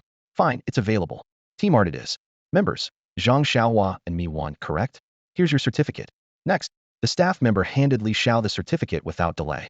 As Li Xiao stepped out of Qingfeng Academy, he still felt a bit dazed. At the same time, Zhang Xiaohua and Mi Wen emerged from the mission center. The two had divided responsibilities. One registered the team, while the other accepted tasks. Zhang Xiaohua excitedly asked, "Xiao Go, are we registered? What's the name?" Li Xiao replied, "Team Art." Zhang Xiaohua and Mi Wen exchanged puzzled looks. Mi Wen questioned, "We're a combat team, and you named us Art? Are you serious?" Li Xiao shot her a look. "Any objections?" Both Zhang Xiaohua and Mi Wen quickly shook their heads. "None at all. Whatever the leader says goes." Satisfied, Li Xiao nodded and asked Zhang Xiaohua, "What task did you take?" Zhang Xiaohua grinned mischievously. "I went for the toughest one, the only level task for first years. I grabbed it." You should have seen the mission center. Everyone, even students from other schools, was staring at me in shock. They were totally stunned. "Just wait, we'll surprise them all when we complete it." Mi Wen spread her hands in resignation. "I couldn't stop her." Li Xiao laughed. Classic Zhang Xiaohuathis is so you. Students from other academies typically start leveling up near their respective bases. After all, most students are only at level 10 at this stage, with relatively weak combat power. The usual strategy is to level up first, acquire better equipment, and then consider taking on missions. Even the stronger first-year teams only dare to take on level missions at most. However, Zhang Xiaohua was different. She jumped straight into an level mission right from the start. Although it was a first-year mission, most students wouldn't even consider tackling something like this until the second half of their first year, who would take on an level mission at the beginning of the school year. Moreover, this particular mission was left behind by last year's first-year students, a task that no one wanted to touch. If no one took it soon, the mission center might reclassify it as a second-year mission. Of course, if it were reassigned to the second-year level, it would no longer count as level. The mission center at the academy base assigns mission levels based on student year, aiming to encourage students to take on challenges. Wow, I heard a first-year student accepted its level mission. Who could it be? How bold? Don't they know there's a penalty for failing a mission? Who else could it be? It's Zhang Xiaohua, the one hanging out with Li Xiao. She probably dragged Li Xiao into this mess. Oh well, Li Xiao has plenty of credits to spare. Failing the mission will just cost him some. It's not just some. Failing its level mission costs 1,000 credits. Such reckless bravery, they really don't know their limits. She'll keep it down. Look, they're right there, just sitting around. Huh, thinking about teaming up with them? Forget it, you might lose your life in the process. News of Zhang Xiaohua accepting this level mission quickly spread. The students of Qingfeng Academy all knew about it, especially since the base had a messaging system linked to the Spire Tower, allowing everyone to communicate through the Friends network. Among the first years, there was an exceptionally strong team composed of 1 hidden class member and 4 talent class members. Their 5-person team had already been scouted by second-year upperclassmen to form a temporary squad aiming for the top 3 rankings, with plans to skip grades. This was the team led by Han Ling and Zhang Yu. Zhang Yu complained angrily. I thought our team was invincible after taking on a B-level mission, but now someone else has accepted its level mission. Whose team is it? Han Ling frowned. Who else but Li Xiao? Zhang Yu grumbled. Ugh, it's him again. He's stealing all the attention. Han Ling reassured him, don't worry. Just wait until he fails the mission and gets humiliated. Does he really think level missions are so easy to handle? The mission center has rules to prevent students from randomly taking missions. Teams can only accept 1 mission at a time. This level mission will hold him up for 3 months. Meanwhile, we can complete several missions and surpass him. Zhang Yu laughed. You're right, Han. You're always the smart one. Once we reach the second year, you'll definitely be a tough rival. Han Ling rolled his eyes. Cut the chatter. Let's focus on leveling up. Once we hit level 15, we'll start taking on missions. With that, the strongest team used the teleportation array and disappeared from the base. The teleportation arrays, set up by Legion mages, were scattered across the map, greatly reducing travel time. And so, with Li Xiao taking on this level mission, he once again became the hot topic at Qingfeng Academy. The news even began to spread to students from other academies. At this moment, Li Xiao's trio, known as the Art Squad, was sitting in a milk tea shop at the base, sipping milk tea to warm up. As the saying goes, sharpening the axe doesn't delay the chopping of wood. Li Xiao wasn't drinking ordinary milk tea, but a steaming cup of herbal tea. It was meticulously crafted by a specialized milk tea artisan at the base, designed to retain heat for 10 hours in freezing conditions, and it was reasonably priced, only 100 copper coins per cup, with Li Xiao treating. Xiaohua, share the mission with the team, he said. Got it, she replied. This was a first-year mission from the Legion base, with the objective of clearing the Frost Ice Soul stronghold. The mission was classified as level, and the enemies included Ice Soul Wolves, Ice Soul Bears, and the Ice Soul Demon King. The monsters ranged from level 20 to 30. The task was to completely eliminate the Frost Ice Soul stronghold located in the extreme cold region, especially the Ice Soul Demon King, to remove the threat to the surrounding areas. The mission had a 1-month time limit, with a reward of 1,000 credits upon success, but failure would deduct 1,000 credits. Li Xiao frowned slightly and looked at Zhang Xiaohua and Mi-1, asking, if we fail the mission, who's going to cover the credits? The two silently looked at Li Xiao, the implication clear. Who else but him? Li Xiao was the only one with credits. If we really fail, Captain, I don't have any credits, but I can compensate you with 300 gold coins, Mi-1 said with a smile. That's more like it. Li Xiao nodded, then turned to Zhang Xiaohua. What about you? Does offering myself count? Zhang Xiaohua teased playfully. I swear, I could just clobber you. Li Xiao replied, exasperated. Enough of that. Since we've taken the mission, let's just get it done. Brother Xiao, should we level up by fighting monsters first? Zhang Xiaohua asked. Level up? No way. Time is tight, and the mission is critical. Let's head straight to the task, Li Xiao said decisively. What? Mi-1 asked in surprise. We're only level 10. How are we supposed to complete this mission? Only Zhang Xiaohua knew that Li Xiao had long been capable of defeating higher-level monsters. Li Xiao instructed, you two, go get yourselves a set of level 10 gear, focusing on defense attributes. They'll wait here for you, and then we'll head out. Brother Xiao, aren't you getting any gear? Zhang Xiaohua questioned. Li Xiao raised his hands, showing 9 rings. Zhang Xiaohua and Mi-1 were completely dumbfounded, thinking, what's going on? Is his entire gear set made up of rings? It was common knowledge that equipment was categorized into helmets, armor, belts, weapons, shields, shoes, gloves, and accessories, with each person allowed to equip up to 10 items. Most types allowed for only 1 piece, but accessories could be worn freely. Still, who would wear 9 rings? For Li Xiao, weapons were useless. Increasing attack or magic attack power didn't affect his clay-based skills. Therefore, accessories boosting mental power were his best choice. Brother Xiao, 9 rings? What about the last piece of equipment? Zhang Xiaohua pointed to the pendant on Li Xiao's neck. This, Li Xiao replied. Zhang Xiaohua sneered. You're so extra. Get lost. Li Xiao shot back, silently lamenting that he couldn't show off cool gear like other combat professions. Before long, Zhang Xiaohua and Mi-1 had equipped themselves with level 10 gear. Zhang Xiaohua, having earned 100 credits at the start of the semester, only needed to spend 1 credit per gold coin to buy a set of blue-level gear. Once equipped, she looked every bit the knight, clad in silver heavy armor, wielding a silver hammer in one hand and an iron shield in the other, exuding a commanding presence. Mi-1, on the other hand, had already prepared a top-tier set of level 10 purple gear. She wore a fitted white mage robe and carried a wooden staff adorned with a ruby, radiating elegance. Meanwhile, Li Xiao stood there in a floral shirt patterned shorts, and flip-flops, completely lacking the appearance of a professional adventurer. Xiao, you look so beautiful, Zhang Xiaohua said, gazing at me with a goofy smile. Ahem. Li Xiao coughed a few times, interrupting their conversation. No flirting during team missions. Zhang Xiaohua rolled her eyes. Got it. Miwen lowered her head, her cheeks tinged with red, and murmured, "I'll follow the captain's orders." Li Xiao thought to himself, I'm supposed to be the captain, so why do I feel like a third wheel? Before long, the three of them arrived at the teleportation array in the base. The array was massive, covering an area of 100 square meters. Simply stepping into the beam of light would activate its teleportation function. As Li Xiao and his companions approached, they instantly drew the attention of the crowd, especially Miwen. She stood out in her high-grade gear, dazzlingly radiant. In contrast, Li Xiao's attire was rather casual, wore slippers, looking as if he were out for a leisurely stroll. As they entered the teleportation array, it felt as though they had stepped into a void-like space. Above them appeared a map, dotted with numerous green markers indicating possible destinations. As the team leader, Li Xiao was responsible for selecting the destination, while the other members would follow him through the teleportation. However, the mission location Li Xiao needed to reach the Frostbite Ice Core outpost could not be accessed directly. They first had to teleport to Snowfield Teleportation Point 18, and then proceed on foot. Li Xiao selected Snowfield Teleportation Point 18, and the three of them vanished in an instant. The next moment, they reappeared on a snowy plain. The area was devoid of snow, with barren, frost-cracked ground that looked as though it could split stones apart. The entire world seemed drained of color, dominated by a stark white hue. The bone-chilling cold was palpable, with the temperature dropping to -20 degrees Celsius, making them shiver involuntarily. Snowfield Teleportation Point 18 was located on the edge of this desolate region, a dangerous area rarely visited. Beyond this point, past the Frostbite Ice Core outpost, the map showed only a dark, uncharted territory, unexplored by the Legion. After all, this was an entire planet, and exploration was limited by manpower and time. Just as they landed, three giant serpents covered in white scales appeared in the distance.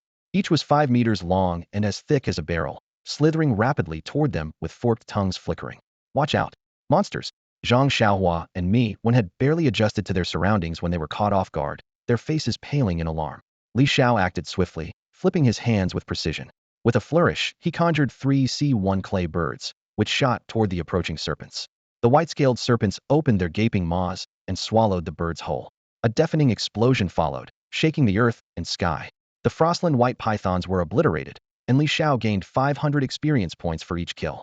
The loot included energy crystals X1, Frostland white python gallbladder X1, Frostland white python fangs X2, and Frostland white python skin X3 from each serpent. Since Li Xiao had set the loot distribution mode to team leader collects all the materials were deposited into his inventory. He planned to sell everything later and divide the profits equally among the three of them. Although most of the materials had low value, worth only a few dozen copper coins, the energy crystals were far more valuable.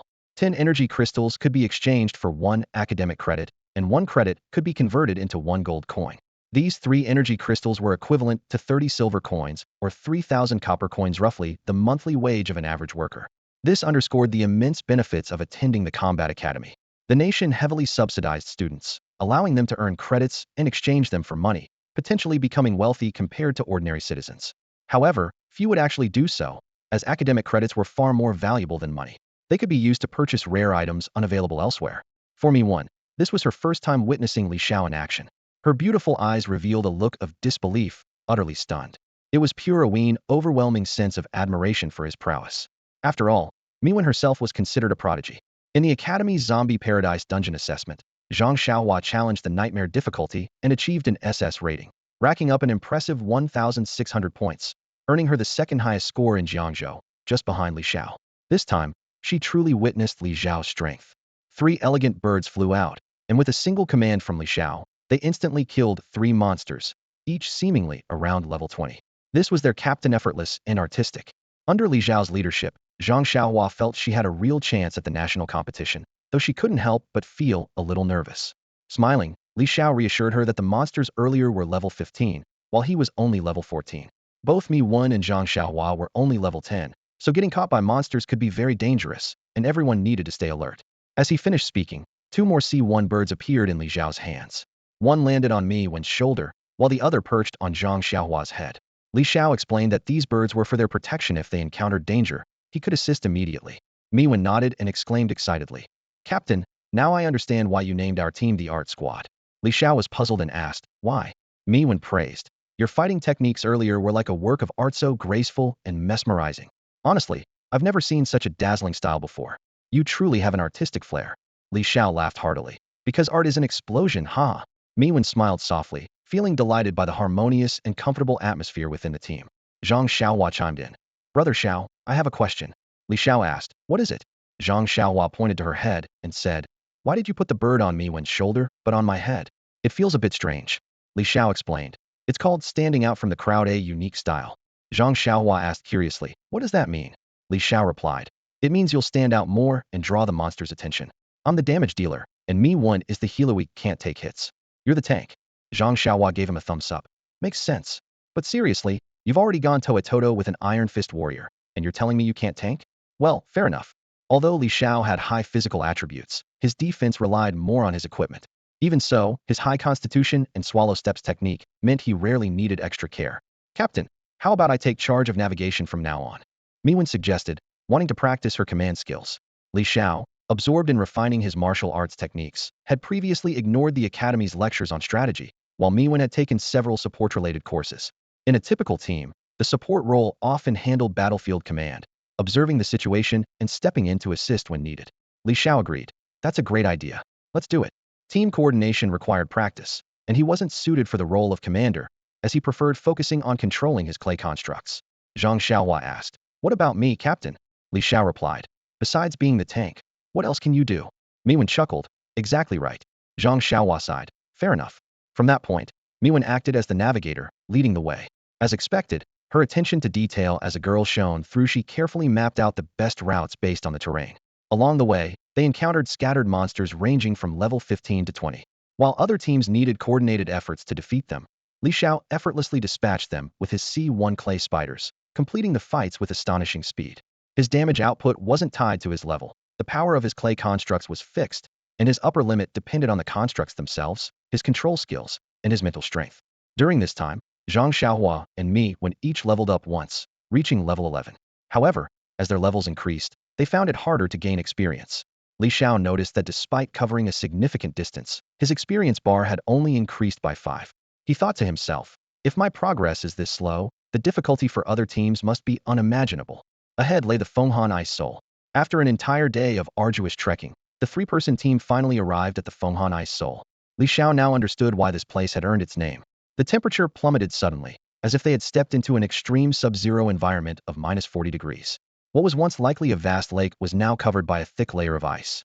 The lake bed, too, had likely frozen solid, forming a massive block of ice. The surrounding landscape was devoid of trees, and no plants could be seen anywhere. All that stretched before them was an endless expanse of uneven ice, occasionally dotted with small icebergs. Li Xiao attempted to use his C1 Earth Dragon drill to pierce the ice surface, but it was impenetrably hard, leaving him astonished.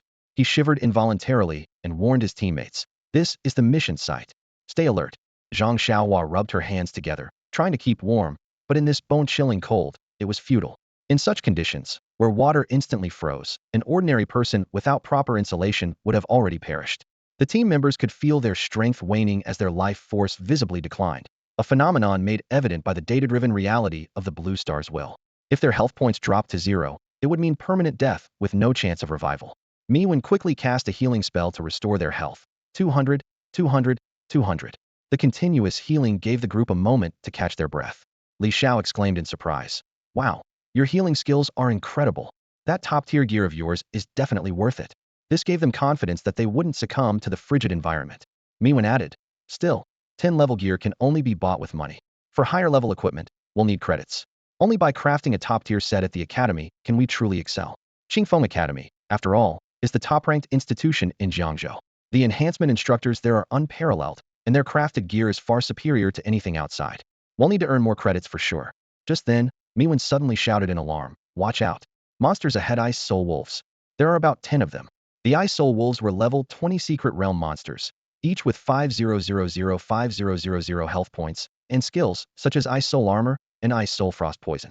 Meow quickly advised, run first. There are too many of them, and we could get surrounded. The 3 of them sprinted toward a nearby small hill, using it as cover to avoid being encircled by the enemy. Zhang Xiaohua, you take the front. They'll keep your status up. Once they reach the hill, they position themselves with their backs against it, facing the pack of wolves. The 10 Ice Soul Wolves could only attack from the front. 2 of them lunged first. Zhang Xiaohua stepped forward, put away her weapon, and pulled out a prepared two-handed great shield. With a howl, the 2 Ice Soul Wolves pounced, their teeth sinking into the shield and activating their Ice Soul Frost Poison skill. Zhang Xiaohua's health instantly dropped by a third, and she entered a frostbite state. Frost appeared on her body, rendering her immobile. Meow reacted swiftly, casting a healing spell, followed by a dispel skill and a light of resilience buff. She restored Zhang Xiaohua's health and bolstered her defense. All right, you can hold them off. Zhang Xiaohua's face lit up with excitement, and he immediately shouted, "Come at me, you little brats. Bite me if you dare." Punishment. He unleashed the Knight's punishment skill, a technique he had learned from a skill book. A massive iron hammer suddenly descended from the sky, striking an ice wolf beast with a heavy blow and stunning it. This significantly reduced the defensive pressure and bought them nearly half a minute. Meanwhile, the other ice wolf beasts joined the fray, charging toward them. Mass healing. Meow cast an advanced group healing spell, creating a 30-meter-wide glowing circle that enveloped both monsters and teammates. As a dark priest, she could not only heal allies but also inflict damage on enemies. All of the ice wolf beasts began losing health over time, with a damage rate of 100. Li Xiao was taken aback, thinking to himself that it was no wonder Meow had received an SS rating during the academy assessment. Roar, roar, roar. The ice wolf beasts in the rear leaped toward Zhang Xiaohua. Now's the time. Everyone fall back. Li Xiao's eyes sharpened as he gave the command. In fact, during their earlier retreat, he had already set up numerous clay spiders. As the wolves approached, each one ended up with 10 spiders clinging to it. A single clay spider dealt 300 damage, and if detonated, it could cause 3,000 damage. Although he had planned to wait a bit longer, Meow's additional damage output prompted Li Xiao to detonate them early. Click! At Li Xiao's command, the 10 wolves in midair exploded in a series of deafening blasts. Boom, boom, boom. In an instant, all 10 wolves were obliterated, leaving only 2 more in front of Zhang Xiaohua. So you're the one roaring at me, huh? I'll hammer you to death. Zhang Xiaohua quickly switched to a small one-handed shield and hammer, striking furiously at the wolves. However, his attacks only dealt a pitiful 30 damage per hit. In contrast, Meow's healing spells from the rear dealt significantly more damage, thanks to her full set of purple gear. Mountain-shattering fist. Li Xiao dashed forward with a single step, targeting the wolf on the right. His punch landed with a powerful 300 damage, instantly killing one of the wolves. The other lunged at him, but he swiftly dodged using the swallow step technique, creating distance before throwing 2 clay spiders. He detonated them midair. Boom. The final ice wolf beast was blown to bits. All the ice wolf beasts had been annihilated. Li Xiao pondered to himself combining clay explosives with martial techniques was the key to victory. As long as he wasn't caught in close combat, he could kill monsters freely. But if they got too close, using explosives recklessly would endanger himself. After defeating the ice wolf beasts, they earned 1,000 experience points per kill, totaling 12,000. Their loot included energy crystals X1, frost serpent gallbladders X3, ice wolf fangs X2, and ice wolf pelts X12. Zhang Xiaohua exclaimed in surprise. What the heck, Brother Xiao? How is your barehanded damage higher than mine with weapons? This is absurd. After all, Li Xiao was only a crafting class professional. Li Xiao chuckled. Of course it is. I've mastered the martial skill mountain-shattering fist, which deals damage equal to 15 times my strength. Just now, I hit with 5x strength. Zhang Xiaohua began counting on his fingers. 300 damage, 5 times. Wait, how much strength does that mean you have? He scratched his head. My math isn't great. Let me calculate. Meow rolled her eyes at him. There's nothing to calculate, it's 60 strength. Zhang Xiaohua was flabbergasted. 60 strength? What kind of insane stat is that? You'd have to put every single attribute point into strength to reach that. Even Meow looked visibly shocked. No wonder their captain had been able to defeat Han Xiaoqi. This was beyond extraordinary. Don't be so surprised. I'm just a crafting class professional without any combat skills, Li Xiao said with a faint smile, turning away and striking a composed pose. Zhang Xiaohua couldn't help but marvel inwardly. What nonsensical combat skills? Martial techniques don't count as skills? And how on earth did he achieve such ridiculous stats? Brother Xiao was full of surprises. Suddenly, Meow's expression changed dramatically. Something's wrong. Danger. She felt a faint tremor in the ground, the unmistakable rhythm of a pack of wolves running. The earlier explosions must have been too loud and attracted the pack. Sure enough, in the distance, countless wolves began to appear 10, 20, 50, 100, 300, their numbers growing rapidly. The situation was dire, and even Li Xiao's expression grew serious. Facing such an overwhelming horde of ice wolf beasts, they stood no chance. Why are there so many ice wolf beasts? Is this really just an level mission? 1,000 ice soul wolves. This is practically a wolf tide. It seems like all the wolves in this area have gathered together.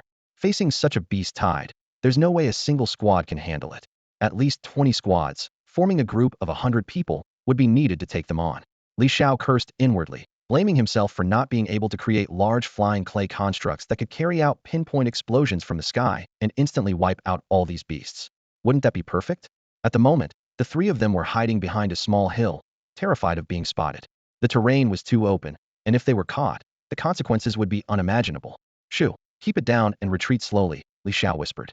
Captain, let me try using Light of the Mind on your clay bird, Miwen said as she focused on the bird perched on her shoulder and began casting her skill.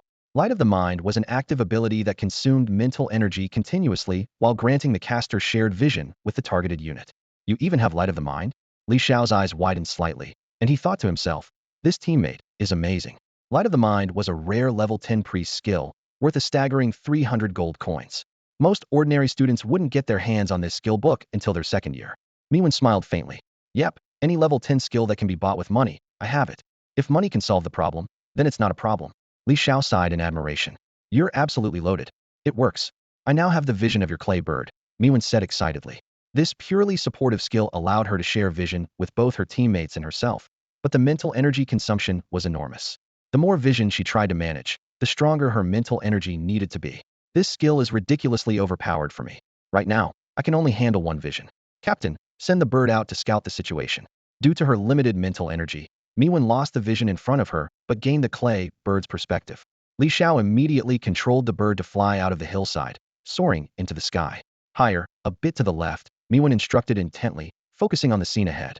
Huh, those wolves don't seem to be coming toward us, she remarked in surprise. The wolf pack wasn't charging at them, but instead maintaining formation. At the center of the pack was a massive ice soul wolf, clearly the Li Wolf King. The Wolf King walked across the icy surface with its head lowered, sniffing at something. Suddenly, it stopped and let out a deafening roar. In response, the wolves surged forward, clawing at the ice with their sharp talons. The tough ice surface began to break apart as they dug deeper, as if searching for something. What's going on? What are these wolves doing? Miwen asked, bewildered by the scene. Zhang Xiaohua whispered, Xiaowen, what's happening? Miwen responded, these ice soul wolves are digging through the ice, going deeper and deeper into the layers below. Li Xiao nodded. Exactly. Unlike dungeon monsters, creatures from secret realms are part of their planet's ecosystem. It's normal for them to have intelligence. They must have a purpose. Could they be looking for treasure? Treasure? Where? Zhang Xiaohua instantly perked up, her excitement causing her to jump. Li Xiao immediately shot her a glare. Keep your damn voice down. If you attract the wolves, you won't even know how you died. Zhang Xiaohua gave an awkward smile and repeatedly apologized. Sorry, I got too excited. She observed carefully for a moment longer and then whispered to me one. Captain, those wolves haven't noticed us at all. Should we run or? Li Xiao thought for a moment and replied. Let's wait a bit longer and see what those wolves are up to. All right. Miwen nodded and continued to wait patiently. 10 minutes later, Li Xiao asked. Miwen, what's the situation now? Miwen estimated and replied. The wolves are digging the tunnel deeper and deeper. We can't see what's inside. Li Xiao asked again. How far are the wolves from us? Miwen answered. About a kilometer away. Li Xiao sighed. What a shame. My clay manipulation and remote detonation range is only 500 meters. It's too far to use. Miwen asked, do we keep waiting? Although she was currently acting as the team's strategist, major decisions were still up to the captain.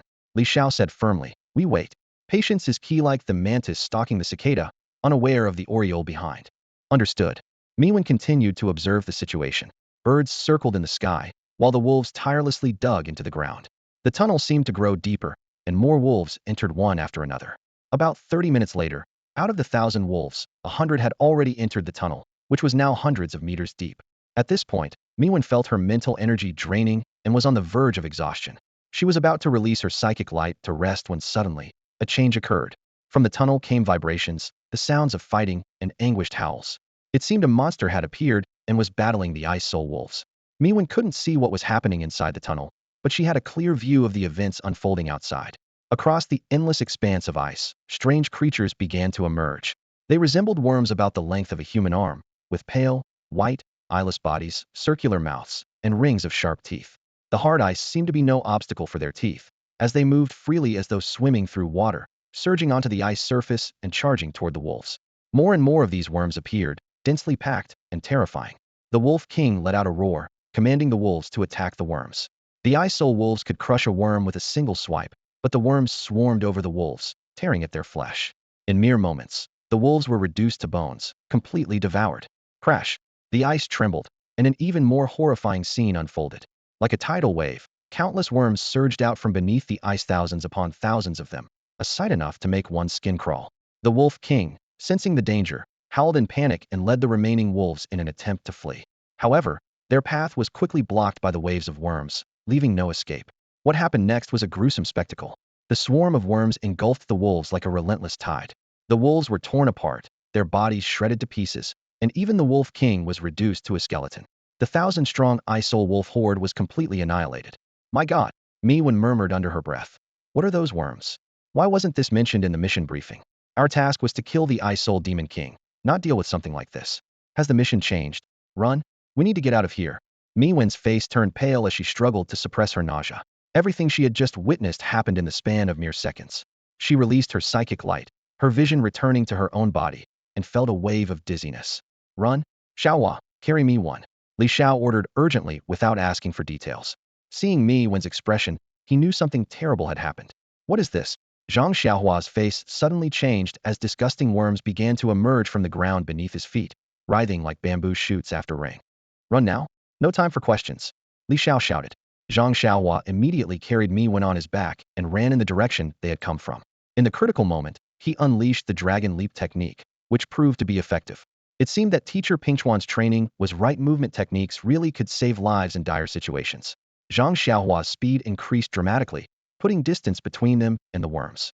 Go! Li Xiao used the swallow step technique to leap into the air, scattering clay like snowflakes. Captain, don't detonate it. Meow weakly called out, turning to look at Zhang Xiaohua. If the explosion draws the worm swarm here, all three of us will be doomed. Just as he was about to detonate, Li Xiao suddenly stopped. In the blink of an eye, the clay spider was devoured by those bugs. Their digestive ability seemed unusually potent, as they immediately excreted a black, viscous liquid. Clearly, the spider had been fully digested. However, there were only about 5 of these bugs. Li Xiao thought to himself, all right, let's have some fun. Using his swallow movement technique, he easily dodged the bug's attacks and seized an opportunity to strike one of them. His fist landed heavily on the bug, dealing 62 damage and sending it flying, but it wasn't killed. The bug was too light for the mountain-shaking fist to unleash its full power. Staring at the ice-devouring bug, Li Xiao was startled. Level 5 Secret Realm Monster. Health, unknown. Skills, unknown. Unidentified monster. Observe and kill to reveal its attributes. Just a level 5 monster? He hesitated briefly, but knew he couldn't linger. Until he fully understood the situation, he needed to act cautiously. Let's capture 2 and test their attributes, Li Xiao decided. With a wave of his hand, he summoned a massive 3-meter-long clay centipede. This was merely a clay model, not a living creature, and the precise powder-to-clay ratio still required further experimentation. It was the largest clay construct Li Xiao could control with his current mental strength. The clay centipede immediately coiled around 2 ice-devouring bugs. Under Li Xiao's command, it tightened its grip, eventually compressing the bugs into spherical shapes. Unable to resist the immense pressure, the 2 bugs were rendered immobile. Grabbing the clay centipede, Li Xiao dashed toward Zhang Xiaohua. With his high agility score of 171, he quickly caught up to her. He then summoned another centipede, using one end to bind Zhang Xiaohua and the other to secure himself. This allowed him to pull her along, increasing their speed. The trio sprinted away and soon escaped the icy terrain of the Frostwind Ice-Soul stronghold, returning to the snowy plains. Zhang Xiaohua was panting heavily from exhaustion, and Meow didn't look much better. Both quickly retrieved recovery potions and sat down to replenish their strength. Take a break, Li Xiao said, letting them rest briefly. He unfolded the clay centipede, which was now riddled with bite marks, while the bugs inside seemed to have grown larger. Crack! Li Xiao detonated 2 clay spiders he controlled, killing the monsters. This time, he obtained detailed information. Ice-devouring bug, level 5 Secret Realm Monster Special. Health, 300,300. Skills, bite, ice devour, digest, crystallize, evolve. A level 5 monster with 5 skills? This mission was shaping up to be far from ordinary. Meanwhile, in the principal's office at Alpine Academy, Principal Baoyaxian was speaking with a young knight clad in armor. Principal, we have a situation, said the young man. Dong Hao, a graduate of Alpine Academy and now the leader of Alpine's 9th 100-man regiment. What kind of situation? Baoyaxian inquired. We've identified a key point in the strategy to conquer the Ice Cloud Star, Dong Hao replied. During the Alliance's base Legion advancement, we discovered a creature called the Nebula Nest Broodmother. Killing one of these grants a 0.5 world progress point. Initially, it starts as a mere level 5 bug, but it possesses the evolution skill. Through continuous evolution, it transforms into the nebula nest brood mother. The threat of the brood mother loomed over the land like a dark cloud. They constantly split and reproduce, creating swarms of insects in staggering numbers that struck fear into all who encountered them. However, the rewards for defeating a brood mother were substantial, especially the rare enhancement skill book, Fission. The Qingfeng Legion had already secured one copy of the book due to their top contributions. Rumor had it that the skill book possessed an enviable effect. When applied to the fireball spell, it allowed the spell to split into two midair. When used with the holy light spell, it could heal two individuals simultaneously without diminishing its effect. The rarity and value of this type of enhancement skill book were self-evident, as it could imbue specific skills with unique effects, creating powerful enhanced versions. Principal Bao Yaxian rubbed her temples, her thoughts drifting to the years of rivalry with Qingfeng Academy. Gaoshan Academy had always ranked second in Jiangzhou, a fact that had been a thorn in her side. Just then, young knight Dong Hao reported in a low voice, "Principal, during the intense battle, one of my squads discovered that these brood mothers might just be clones. The true super brood mother is likely hidden deeper within. 3 brood mothers escaped, and we've been tracking them." He unfolded a map and pointed to 3 locations. One at the Windchill Ice Core base on an open map, and the other 2 hidden in unexplored dark zones. Dong Hao tentatively asked, "Principal, should we report this to the base?" Behind this question lay his desire to claim the rewards for himself. The allure of that skill book was simply too great for him to resist. After a moment of contemplation, Bao Yaxin asked, "How difficult are these brood mothers?" Dong Hao explained, "Normally, they aren't too challenging, roughly equivalent to a Legion A-level mission. For third-year students, it would probably be an S-level task. However, if a brood mother consumes too many surrounding creatures and continues splitting, the difficulty could escalate to SS level. That said, the smaller insects are only level 5 monsters, so as long as we have enough manpower, we can handle them." Bao Yaxian continued to probe, "How many people can you mobilize?" He clarified that the Legion Alliance was currently engaged in capturing a large plane, so the main forces could not be easily diverted. Dong Hao responded, "I can deploy 5 squads." After weighing the options, Bao Yaxian made a decision. "Take 5 squads and deal with the 2 brood mothers in the deeper zones. For the one closer to us, we'll report it to the base and leave it for the third-year students to handle." Dong Hao hesitated, visibly reluctant. "Principal, why not let our academy's students take on the task? The monster isn't particularly strong, but the rewards are incredibly lucrative." Bao Yaxin shook her head. "If we don't report it, the base won't update the mission information. If students from other academies happen to take on the mission in that location, it could lead to unforeseen accidents." Dong Hao said with a smile, "What a coincidence. I've already looked into this. There's a first-year's level mission at the Fenghan Bingpai outpost. This year's first-year students are all from the first half of the year, so there's no chance anyone would take on this mission. You can rest assured about that." He added, "Principal Sikong Jun, the 4th commander of Qingfeng Academy, has already obtained this skill book and is getting stronger by the day. I really can't keep up with him. The Legion tournament is coming up soon, and I must get my hands on this skill book. It takes 3 brood mothers to have a chance of dropping one. If students from other academies get this skill book, it would be a huge loss for us." Bao Yaxin nodded. "All right, let's go with your plan. Inform the task department to issue an internal third-year level mission with the objective of killing the brood mothers. If the skill book drops, it must be handed over to the academy, and we'll purchase it at the price of a legendary grade skill book. The skill book can be exchanged for 100,000 merit points. If it really drops, you can use 100,000 points to acquire it." Dong Hao agreed cheerfully. "Understood, I'll handle it right away." The Combat Academy was a comprehensive system that nurtured both students and legions. As the legions and students grew stronger, they continuously provided resources for the academy, forming a virtuous cycle. Shortly after, Gaoshan Academy issued an internal third-year level mission, with a chance to earn 100,000 merit points. Many elite teams were eager to take on the challenge. These third-year teams were incredibly strong, some even rivaling or surpassing Legion squads. After all, most Legion members were ordinary graduates, while the truly outstanding students often moved on to advanced academies. The academy wouldn't suffer losses either, as the entire Longhua only had 10 advanced combat academies. For every talent they nurtured, the upper echelon would reward the academy with additional resources. Soon, 30 squads from Gaoshan Academy embarked on the mission. Since their last encounter with the ice devourer worms in the Frostbite Ice Realm, Li Xiao and his teammates had avoided returning to that place. Despite the importance of their mission, preserving their lives took precedence. Although the mission was currently stalled, they still had 3 months left. By making good use of this time and finding a way to complete the task, they wouldn't consider it a loss. Thus, the trio decided to stay in the snowy plains to grind experience by hunting monsters, while gathering energy crystals to exchange for points and participating in competitions. To their surprise, the number of monsters in this area was far greater than they had anticipated. The snowy plain served as a leveling area for level 20 students. First-year students were not permitted to enter due to their inexperience, while second and third-year students generally looked down on this area, so academy professionals were rarely seen here. Occasionally, however, small teams of independent adventurers would arrive to hunt monsters.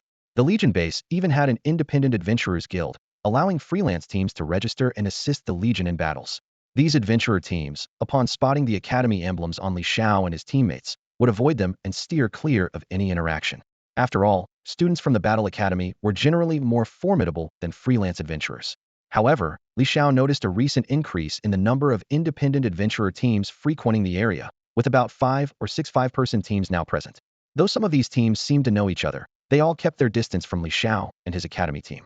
Just then, with a thunderous blast, Li Xiao managed to take down 6 Frost Earth White Pythons in one go, earning 500 experience points and collecting valuable materials. Energy Crystal 1, Frost Earth Python Gull 1, Frost Earth Python Poison Fong 2, and Frost Earth Python Skin 36. Zhang Xiaohua handled the task of luring the monsters. Meow focused on dealing damage and healing, while Li Xiao delivered the finishing blows. Their teamwork had become increasingly seamless, and the speed at which they cleared monsters was improving rapidly. Even so, after an entire day of monster hunting, Li Xiao's experience bar had only increased by 15, bringing his total progress to 50. This slow pace was undeniably frustrating. Despite this, the team had accumulated significant gains, with 120 energy crystals and a large haul of materials. It had to be said, when it came to leveling, the secret realm after being conquered by the Legion offered fewer monsters compared to dungeons, making the leveling process slower. However, the drop rate of items in the secret realm was exceptionally high. Occasionally, defeating minor monsters could yield rare level 20 blue equipment that would be far harder to obtain in dungeons. What's the deal with all these adventurers? Why are they flocking here? Zhang Xiaohua asked in confusion as she spotted another small team of adventurers approaching in the distance. Li Xiao pondered for a moment before replying. When something unusual happens, there's always a reason. They're definitely not here just to level up. If that were the case, they would head to dungeons instead of the secret realm. Meow nodded in agreement, adding, once a secret realm is fully conquered, it becomes a dungeon for Blue Star, allowing players to repeatedly farm monsters and gather materials at a faster pace. The only difference is that the drop rate in the secret realm is much higher. Something that might take 100 runs in a dungeon could drop after just 10 runs in the secret realm. Li Xiao nodded again, exactly. Independent adventurers enter the secret realm primarily to scavenge for rare opportunities. Li Xiao, Zhang Xiaohua, and Meow sat together in a circle, discussing the predicament they were facing. Zhang Xiaohua suggested that the issue might stem from a missed or unhandled boss, or perhaps a boss that had escaped from the battlefield ahead. These bosses, when in a weakened state, could be easier to defeat and had higher drop rates. However, missed boss tasks were typically assigned to academy students, leaving freelancers with no chance to intervene. Li Xiao expressed his frustration at this, while Meow shared her own theory.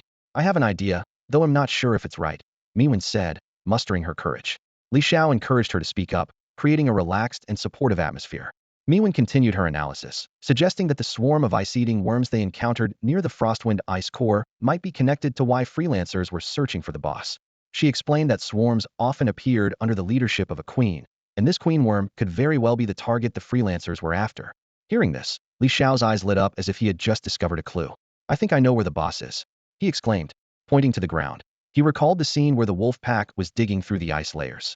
He theorized that they weren't searching for treasure, but for the queen worm. The ice-eating worm's digestive abilities had disrupted the frostwolf beast's survival, ultimately leading to the pack's demise. The three of them understood that if they wanted to take on the queen worm, they would first need to deal with the swarm. What should we do now, Brother Xiao? Zhang Xiaohua asked, clearly troubled. Li Xiao firmly declared that they had to find a way to kill the queen worm, as fortune favored the bold. But first, let's head back to the base and rest, he added. Zhang Xiaohua voiced his concern. What if someone else takes down the boss while we're resting?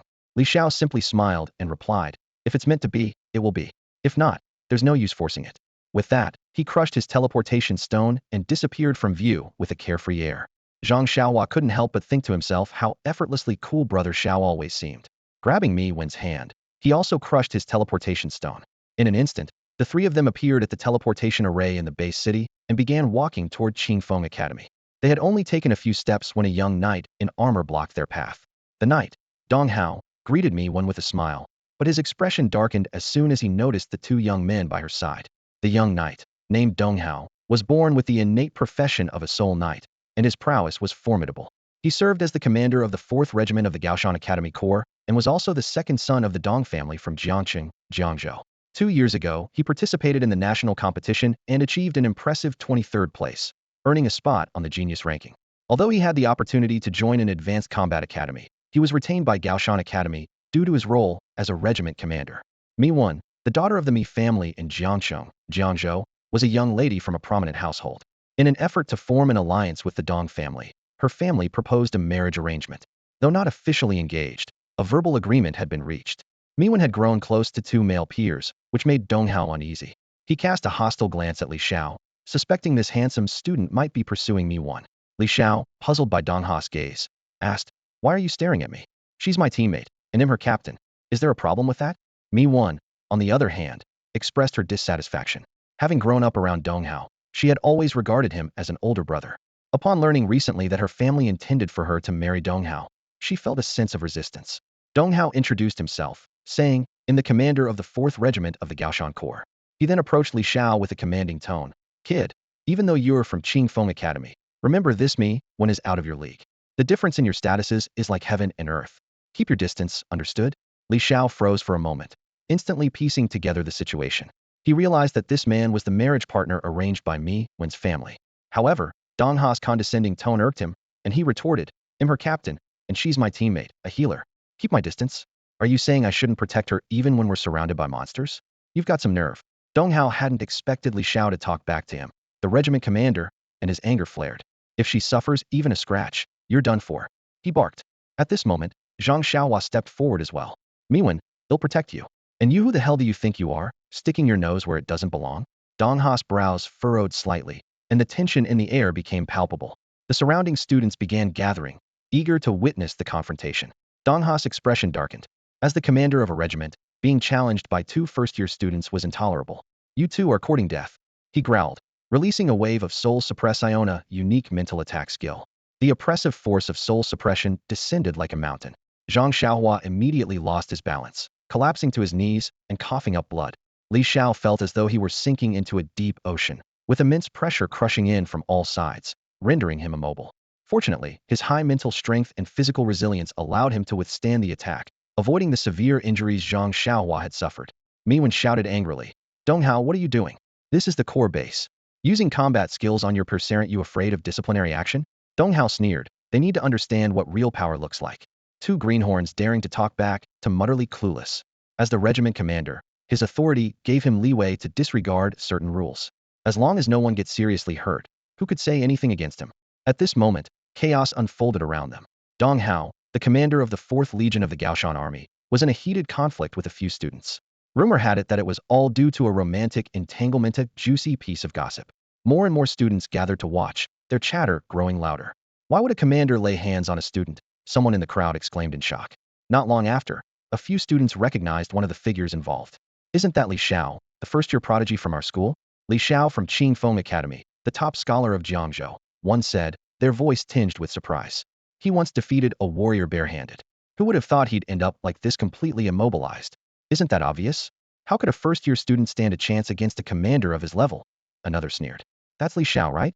I heard he even took on an rank mission for first years," someone added. "It's not Xiao as in arrogant, it's Xiao as in carefree. Get your facts straight." But whatever, it's those three who accepted this rank mission. Looks like they've bitten off more than they can chew. How did they manage to offend the commander? The discussions among the onlookers grew even more animated. Dong Hao paused briefly upon hearing the comments. He turned to Mi-1 and asked, "Your team accepted the first-year's rank mission, and the task location is Fenghan Seoul? Is that true?" Mi-1 retorted angrily. "Deactivate your skill immediately. What you're doing violates the law. It's illegal for professionals to use skills to harm one another." However, Dong Hao remained indifferent, continuing to suppress Li Xiao and Zhang Xiaohua with his ability, seemingly intent on teaching them a lesson. Mi-1 shouted anxiously, "Dong Hao, did you hear me? Let them go, or I'll take action against you." Dark healing. Mi-1's healing spell barely harmed Dong Hao. He glanced coldly at Li Xiao and asked, "Did you hear that, kid?" Li Xiao responded with a faint smile. "You think I'll just give up because you said so? Who do you think you are?" Though immobilized, Li Xiao noticed that Dong Hao was not using his full strength. Li Xiao, equipped with a level 60 legendary item and boasting a spirit stat of 569, secretly summoned a C1 Clay Earth Dragon, which burrowed underground, preparing to strike at Dong Hao's feet. "Commander, watch out. There's clay beneath your feet." A woman's warning broke the tense atmosphere. It was Feng Ruru, who happened to witness the scene while exploring a secret realm from another academy. She couldn't help but feel a bit smug about Li Xiao's predicament. Dong Hao, alerted by the warning, quickly looked down and saw two white clay earth dragons attempting to entangle him. He leapt into the air just in time, the dragons pursuing him closely. Thanks to Feng Ruru's warning, Dong Hao reacted swiftly and avoided being ensnared. Crack! Seizing the opportunity, Li Xiao detonated the C1 clay earth dragons. A thunderous explosion erupted. Although Dong Hao evaded the direct attack, the shockwave from the explosion sent him reeling and disrupted his mental control skill. I'll fight you to the end. Zhang Xiaohua charged at Dong Hao, but he unleashed another soul-controlling skill, pinning her down once more with an oppressive force. Just then, Li Xiao's summoned bird suddenly appeared in front of Dong Hao and detonated again. Though the explosion caused no substantial harm, it interrupted Dong Hao's skill. Furious, he roared. You've got guts, eh? You touched my bottom line. Dong Hao was now thoroughly enraged and prepared to unleash his full strength. The onlooking students couldn't help but feel a wave of dread for Li Xiao, thinking, if a commander goes all out, how could a first-year student possibly stand a chance? Then let me see just how terrifying your bottom line really is, Commander Dong. At that moment, another group arrived, all wearing the insignia of Qingfeng Academy. It turned out that some Qingfeng Academy students had already reported the incident. 4th Regiment Commander Sikong Jun of the Qingfeng Legion had rushed to the scene, determined to ensure that no harm would come to the students of his academy. The situation shifted dramatically in an instant. Both the Gaoshan Corps and the Qingfeng Corps stood with their teams, tensions high, weapons poised for action. Dong Hao glared fiercely and said coldly, Sikong Jun, do you dare to stop me? Unease flickered in his heart. With so many students witnessing this scene, being made a fool of by 2 freshmen was a significant blow to his dignity as a corps leader. Why wouldn't I dare? Sikong Jun, the captain of the 4th Division of the Qingfeng Corps, retorted sharply. You call yourself a corps warrior, yet you lay hands on a student, even using your skills to bully a Qingfeng Academy student? Do you think we're pushovers? As soon as Sikong Jun finished speaking, the warriors of the Qingfeng Corps stepped forward, their presence imposing. Li Xiao felt a surge of gratitude. Although he and Sikong Jun were strangers, the latter had stepped up to support him. Resolutely, Li Xiao declared, You dare to bully a Qingfeng Academy student? Then let's fight. He then turned to Sikong Jun and added, We still have unfinished business from last time, and now you've come knocking on my door. Bring it on, brothers. Who's afraid of who? The two captains squared off instantly, and their teams began to muster their courage. However, a full-out fight was unlikely. Both sides were wary of the consequences.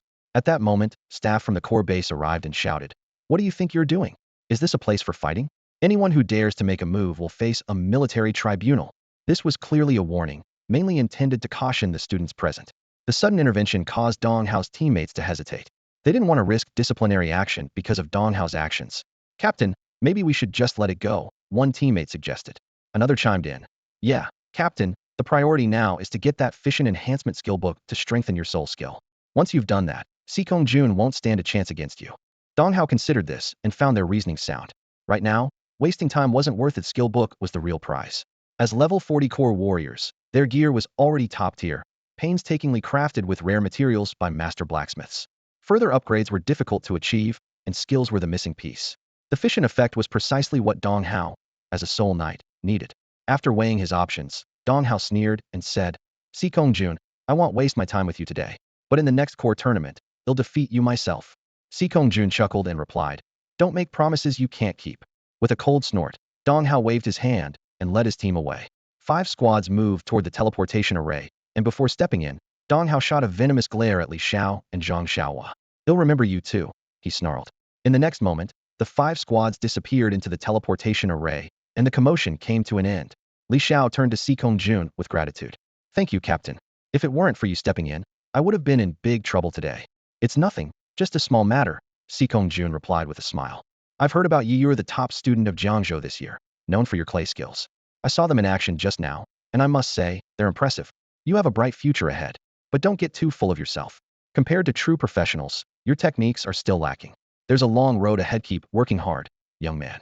Li Xiao nodded earnestly. Understood. Thank you for your guidance. Sikong Jun gave Li Xiao a friendly smile before turning around and leaving with his teammates, stepping into the teleportation array. Li Xiao watched Sikong Jun depart, then turned and left as well. On the way, he glanced at Feng Ruo and thought to himself, she was the one who reminded Dong Hao earlier. This woman is truly unpredictable. If I get the chance, I'll have to teach her a lesson. At this time, everyone from the academy had relocated to the base in the secret realm. Although they could return to the academy, very few people stayed there, as most were busy fighting monsters in the secret realm. Miwen felt a pang of guilt. She hadn't expected Dong Hao to be such a person, and her dislike for him grew stronger. It's fine. We're a team after all, Li Xiao said with a carefree smile. In his heart, he believed that a good team should stick together until graduation, make it to the national competition, and even join an advanced academy as a perfectly synchronized group. Now, the tacit understanding among the three of them was beginning to take shape. Yeah, we're a team, Miwen replied, nodding firmly. She then parted ways with Li Xiao and returned to her dorm to rest. Meanwhile, Li Xiao and Zhang Xiaohua headed back to the villa. Although potions made by alchemists could replenish physical and mental energy, exhaustion was inevitable. After spending 2 days and nights fighting monsters in the wilderness, they needed proper rest to avoid a rapid decline in mental strength. Lying on his bed, Li Xiao pondered how to deal with the queen insect boss. He thought for a long time, but couldn't come up with a feasible solution. The intensity of the insect swarm was well beyond their capabilities. Still, he was convinced that as long as he didn't give up, there would always be a way. Half an hour later, an idea finally came to him. Take down the leader to break the swarm. If they could lure the swarm away and use the tunnel dug by the wolves to directly attack the queen insect boss, then escape with a teleportation stone, it might work. Li Xiao had a C2 tadpole bomb, but he wasn't sure if it would be enough to defeat the boss. As he mulled over his plan, he unknowingly drifted off to sleep. The next morning, after a night of rest, Li Xiao felt refreshed and his mind clearer. However, he realized that his plan from the previous day still had flaws. The most critical issue was the lack of a weapon powerful enough to take down the boss. Without resolving this, even the best plan would be useless. An email? Li Xiao suddenly noticed a message on his interface. He opened it and saw that it was from Lin Weiniang. The email read, Sonny, you're probably outside the base of the secret realm, so I couldn't contact you directly.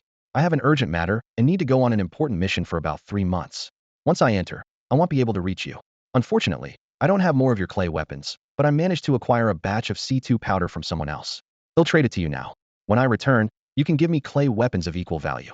The email mentioned 300 packs of C2 powder. Li Xiao was so thrilled, he almost jumped out of bed. He needed to pay her 300 gold coins. Selling C2 clay tadpole bombs to her would earn him 6 gold coins each, and the cost of each bomb was 2 packs of C2 powder.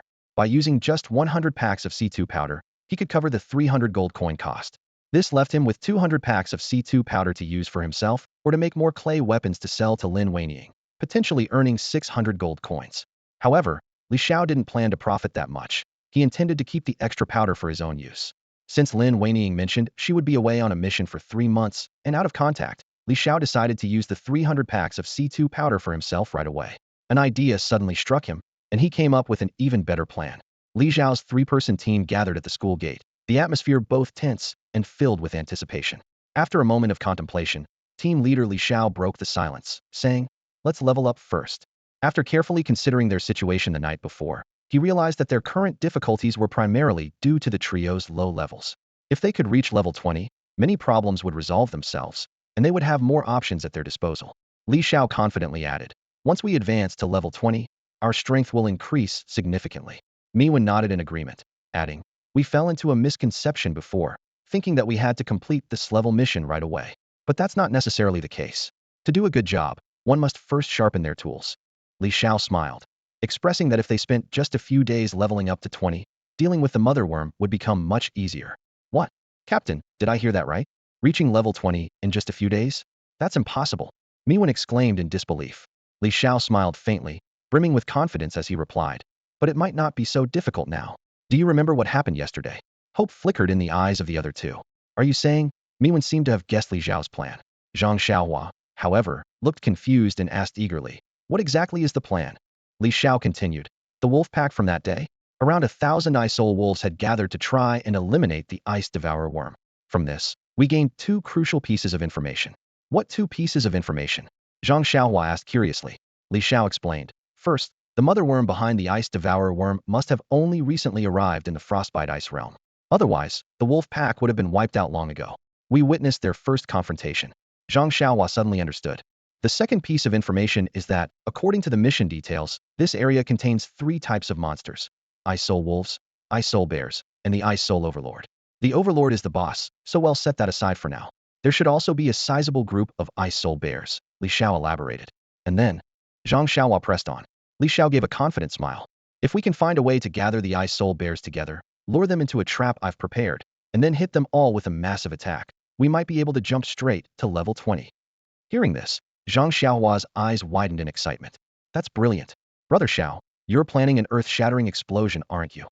Li Xiao nodded affirmatively and explained. Setting up such a large-scale explosion will take time and can only be done within a specific area, so the monsters must be densely concentrated. Meow frowned slightly and raised a critical question. But how can we get the ice soul bears to gather as densely as the wolf pack did last time? That's a huge challenge. Zhang Xiaohua agreed, saying exactly. I can lure 5 monsters, but luring 500? That'd be a death sentence. Brother Xiao, you don't want to see me die, right? Of course not, Li Xiao replied with a glare. If you die, who's going to tank for us? Zhang Xiaohua scratched his head, seemingly deep in thought. Take a look at this, Li Xiao suddenly said, pointing ahead, his eyes gleaming with a new idea. Li Xiao pulled out an object from his backpack, about half a meter long and as thick as an arm. Its mouth was circular, lined with sharp teeth, and its body resembled a worm, pale yellow with gray spots. It was a model of the ice-swallowing worm that he had spent the night crafting. Using colored pens, he meticulously painted the pale yellow surface and added gray spots, making it look almost lifelike. Zhang Xiaohua exclaimed in surprise. Whoa, is this the ice-swallowing worm? You actually kept one? Li Xiao pulled out another one, and Zhang Xiaohua was even more shocked. Another one? How can your backpack hold monsters? You're such a lunatic. Miwen rolled her eyes at Zhang Xiaohua and explained, that's not a real ice-swallowing worm. The captain made it out of clay, right, Captain? Li Xiao nodded and confirmed, exactly. The wolf pack gathered because of the Wolf King's call. The Wolf King is intelligent and knows that this type of worm can devour them, so it summoned the pack to fight against the worm. We can use this to lure the bear herd together and eliminate them. If the bears get devoured by the worms will become even stronger, making them harder to deal with later. So, by taking out the bears first, we can level up and also prevent the worms from growing stronger. It's a win-win. After hearing Li Xiao's plan, Zhang Xiaohua was thoroughly impressed. She said excitedly, other classes have to fight monsters one by one, and if there are too many, they're done for. Only Li Xiao's dual life profession can come up with something like this. Let's go? But Li Xiao reminded her, wait, let's clear out the materials in our inventory first. It's too full. As a life profession player, his backpack was packed with clay, powdered materials, and various miscellaneous items from defeating monsters. With only 30 slots in the backpack, it was almost completely full. The 3 of them headed to the Academy's store building to sell the materials and junk equipment they had looted from monsters. They earned 6,000 copper coins in total, splitting it evenly at 2,000 copper coins each. The highlight of their haul was 120 energy crystals, which they turned in for 12 credits, also split evenly 4 credits each. Li Xiao's current credit total was 10,384. He recalled that the competition this time was based on the number of energy crystals collected, with the top 3 teams earning team points and additional rewards. Zhang Xiaohua suggested, let's check out the school field. We should be ranked first now, right? The 3 of them headed to the field, where a large screen displayed the rankings for the first-year teams. 1. Void Team Captain Han Ling 660 energy crystals. 2. Ruthless Team Captain Yi Nambao 390 energy crystals. 3. Storm Team Captain Lu Pu 370 energy crystals. 4. Moonwatch Team Captain Huang Han 260 energy crystals. 12. Art Team Captain Li Xiao 120 energy crystals. Seeing the rankings, Zhang Xiaohua exclaimed in shock, what the heck? How are we not in first place? Their team had been clearing monsters at an impressive pace, yet in just a few days, the Void team had already collected 660 energy crystals, far ahead of the second place by over 200 crystals. Li Xiao was slightly surprised as well, but quickly remarked, they're all top 10 students from different regions. What else would you expect? The Void squad was known for its extraordinary strength, rumored to consist of elite students on the verge of entering their second year. At this moment, Li Xiao and his 2 teammates were intently studying the rankings. Just then, Han Ling's squad, standing on the field, entered their view. Han Ling approached with a smug smile. Well, if it isn't the famous art squad. Looks like your skills aren't all that impressive, only ranked 12th, he sneered. His teammates immediately burst into laughter, their mocking tones unmistakable. It was undeniable that Han Ling's Void squad was exceptionally powerful. Through some unknown means, they had reached level 15 in just 2 days and even completed a level mission. They were firmly at the top of the Void crystal rankings, enjoying a wave of unmatched prestige. In the face of Han Ling's provocation, Li Xiao merely smiled faintly, lightly twirling his student card in his hand. He replied calmly, oh, sorry about that. I earned over 10,000 credits on the very first day of school, and now I've got no idea how to spend it all. Too much, really it's impossible to use it up. Li Xiao's words struck like a hammer, hitting Han Ling and his teammates squarely. After all, 10,000 credits was an astronomical amount, something an average student could barely earn in 3 years. Even with their speed in completing tasks, it was unlikely they'd earn even a tenth of that during this 3-month secret realm training. Han Ling and Zhang Ye's faces darkened instantly, as if they'd swallowed flies. It was a blatant slap in the face. Barely suppressing his anger, Han Ling retorted through gritted teeth, "That 10,000 credits of yours is just the Academy's welfare for all students, which you greedily snatched up for yourself. What's there to be proud of?" Every time this subject was brought up, it infuriated everyone. The welfare points meant to be distributed among all students had been monopolized by Li Xiao alone. Oh, Li Xiao couldn't be bothered to explain further. He casually waved his hand and turned to leave with his teammates. Zhang Xiaohua chuckled as she walked alongside him, saying, "They won't be laughing for long. Once our plan is in motion, the top ranking will be ours for sure." Watching the arts squad walk away with such ease, the members of the Void squad gritted their teeth in frustration. "Stop bringing up that 10,000 credits from the start of the semester. That's ancient history. Damn it." They silently vowed to redeem themselves in the upcoming missions. Before long, Li Xiao and his team arrived at the teleportation portal, ready to transport to Snowfield Point 18. In a flash, the scenery around them shifted dramatically, and they found themselves amidst an expanse of snow and ice. However, the sight before them left all three of them frozen in place. "What's going on?" Li Xiao frowned as he surveyed the surroundings, a sense of unease creeping into his heart. The situation before them was far from what they had anticipated, as if something unexpected lay in wait. The icy plains of Area 18 were unusually lively today. Just a few days ago, the place had been desolate, with barely a soul in sight. But now, the scene was completely different. Scanning the area, there were at least 300 people present, and in the distance, even more figures could be seen. Many freelance teams were busy battling monsters, and occasionally, a few students could be spotted. Though their numbers were small, other adventurers could also be seen scattered around. "Wow, there are foreigners over there." Zhang Xiaohua pointed to a team in the distance that was fighting a Frostland white python. The team members' skin tones were distinctly different from those of the people from Longhua. Among them, a female mage stood out in particular. Her fair skin and golden hair, flowing like willow branches swaying in the wind, were striking. She was tall and gracefully proportioned, even towering a head above me. Li Xiao chuckled and said, "They're from one of our district's friendly nations. Didn't the principal say we should be polite to friendly countries? Come on, let's go say hello." "You just think she's pretty?" Li Xiao teased with a half-smile. "Get out of here. You don't understand. We're just going to gather some intel," Zhang Xiaohua retorted. The three of them headed toward the foreign team. As they approached, the foreign team noticed them as well. "Hello there," Li Xiao greeted them with a friendly smile, waving his hand.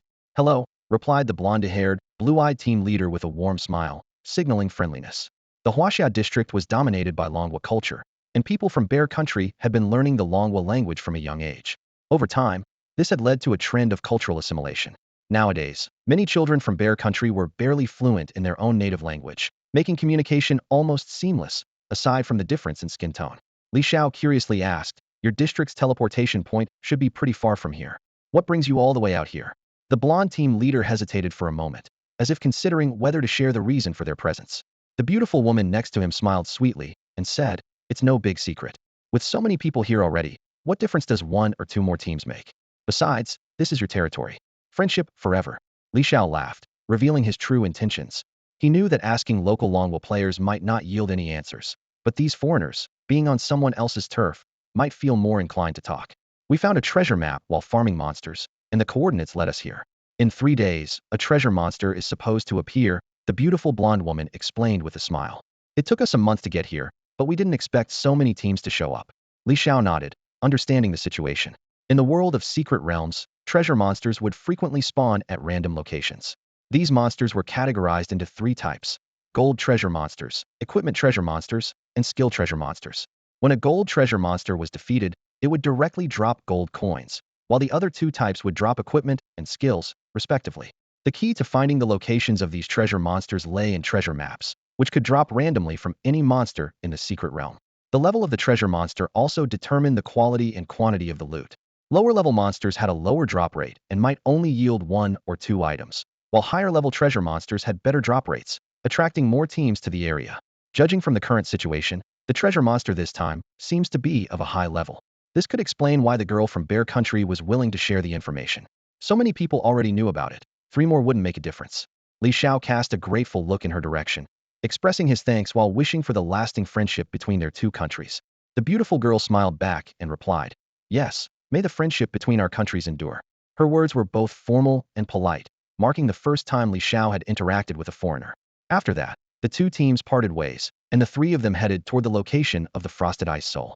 The endless snow-capped mountains and glaciers were coated with thick layers of ice, clear and sparkling like massive crystals. Between the glaciers, deep crevices occasionally appeared, resembling scars on the earth. On the ice surface, icicles and ice shards of various sizes were scattered, creating a striking landscape. Li Xiao couldn't help but wonder just how vast this lake must have been before it froze completely. As they ventured deeper into the frosted ice soul, the biting cold enveloped them. Meow, after a brief moment of thought, said, "So, does this mean our earlier assumptions were all wrong? We thought those people were here to hunt the boss that escaped from the battlefield, but it turns out they're just after the treasure monster. We completely misunderstood." Li Xiao pondered for a moment and replied, "Our guess wasn't entirely incorrect.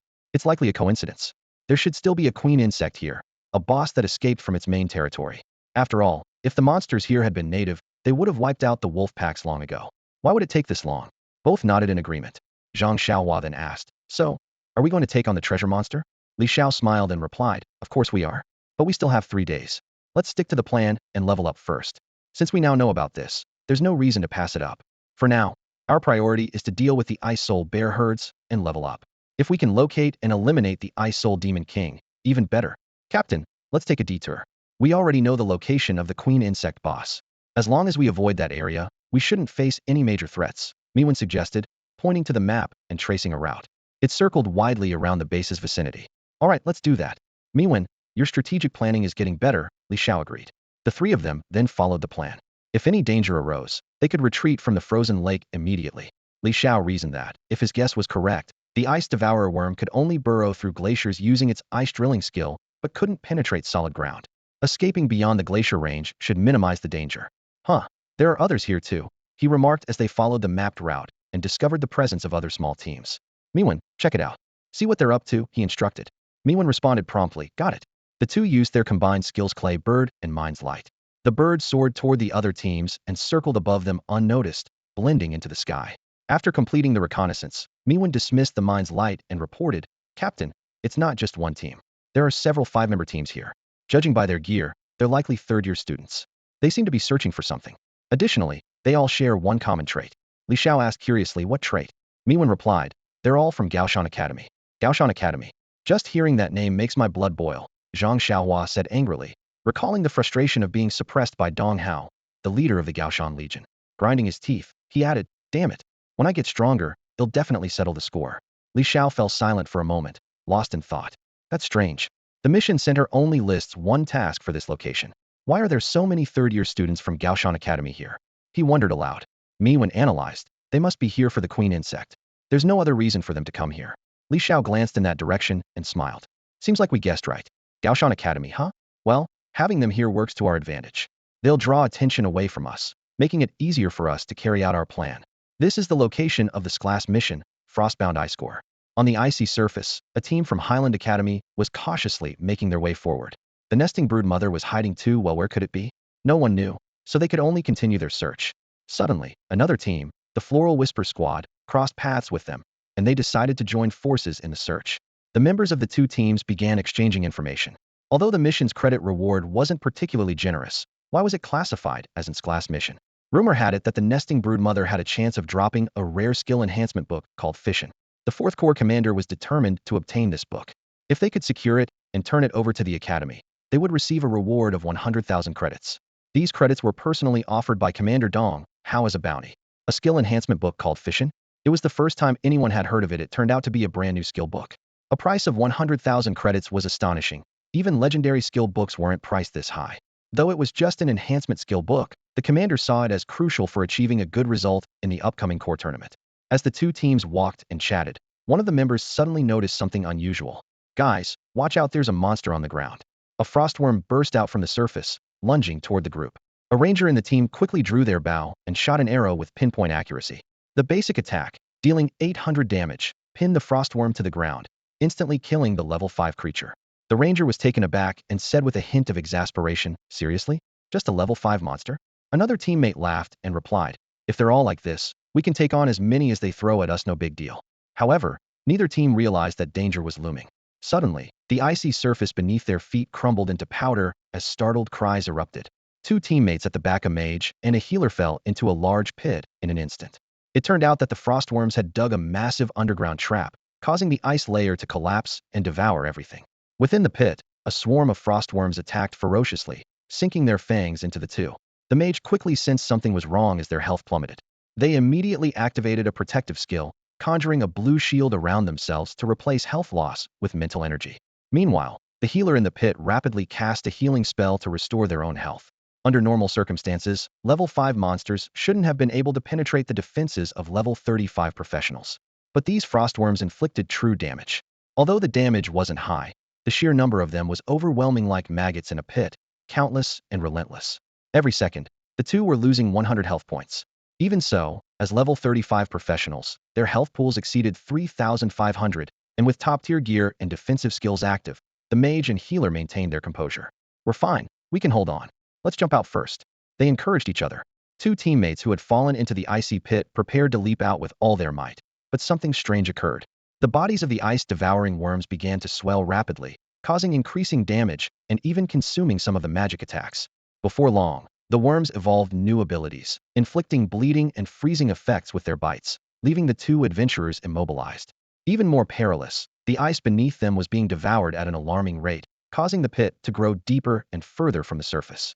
The two mages sensed something was terribly wrong and shouted desperately, "Help us, quickly!" Their teammates above unleashed a barrage of skills, trying to annihilate the worms in one strike. However, the creatures seemed endless, killing one wave only brought forth another, deterring anyone from jumping down to rescue them. The only option was to provide cover through sustained firepower. "Save me!" Their cries grew fainter, as though they were falling into an abyss. "This is bad. Call for reinforcements." A green flare shot into the sky, bursting into dazzling light. It was a signal flare from Gaoshan Academy, used to summon reinforcements for a large-scale operation. Zhang Xiaohua looked up at the sky through the chilling wind, puzzled. Fireworks during the day?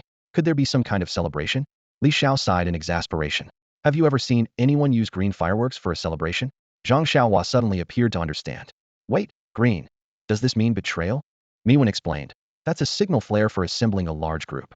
When a single team can't handle a powerful boss, they call for reinforcements. Students above the second year at Gaoshan Academy can use these flares. But once a large group is formed, with dozens of participants, it becomes difficult to divide the loot. The spoils are usually sold, and the proceeds are distributed based on each team member's contribution. So, does this mean the motherworm boss was discovered by Gaoshan Academy's students?" Zhang Xiaohua asked. Li Xiao shook his head. "No, the location of the flare is far from where we found the boss. They've likely encountered a swarm of worms and are calling for help." Zhang Xiaohua marveled. "I never expected a swarm of worms to be so overwhelming that even third-year students would need reinforcements." Li Xiao chuckled. "The fact that they fired the signal flare means there are quite a few third-year students from Gaoshan Academy here. They'll handle the situation, and this gives us a great opportunity." "What opportunity?" Zhang Xiaohua asked curiously. Li Xiao explained. "That flare will draw everyone's attention. With all the teams converging there, no one will notice the tunnel the wolf pack dug up. For now, the boss location will remain hidden, clearing the way for us to act freely. Plus, we can work openly now." Zhang Xiaohua suddenly realized. "That's right. With the worms distracted, we can focus on dealing with the bear pack. This is perfect." Li Xiao hadn't expected their luck to take such a favorable turn. They had been worried that the ice-devouring worms would interfere while they dealt with the bear pack. But now, with others drawing the worms' attention, the swarm wouldn't trouble them. These Gaoshan Academy students were like a timely rain, shielding them from danger with their lives. "Let's get to work," Li Xiao urged. Zhang Xiaohua responded enthusiastically. "Got it." The two grabbed their mining picks and began digging into the ice.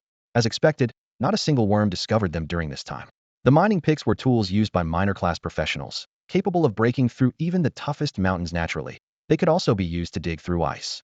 According to Li Xiao's plan, they needed to dig a large pit here, reinforce it with clay, and cover the top with a layer of ice to create a trap. Once the bear pack was lured over, they would break the ice layer, causing all the bears to fall into the pit, where they would face the devastating explosion Li Xiao had prepared. These ice spirit bears, being level 25 creatures, were formidable foes. To eliminate them in one go, a special strategy was essential. As Li Xiao dug, he chuckled. "I call this move the grand art exhibit, inviting these bears to participate. Digging and digging in this little garden. We'll dig a giant pit and send them packing." Zhang Xiaohua grinned mischievously. "Brother Xiao, you're a genius. Who else could come up with such a devious plan?" Li Xiao retorted. "You don't know anything. This is called strategy. Deception is fair in war." Miwen also grabbed a mining pick and joined in.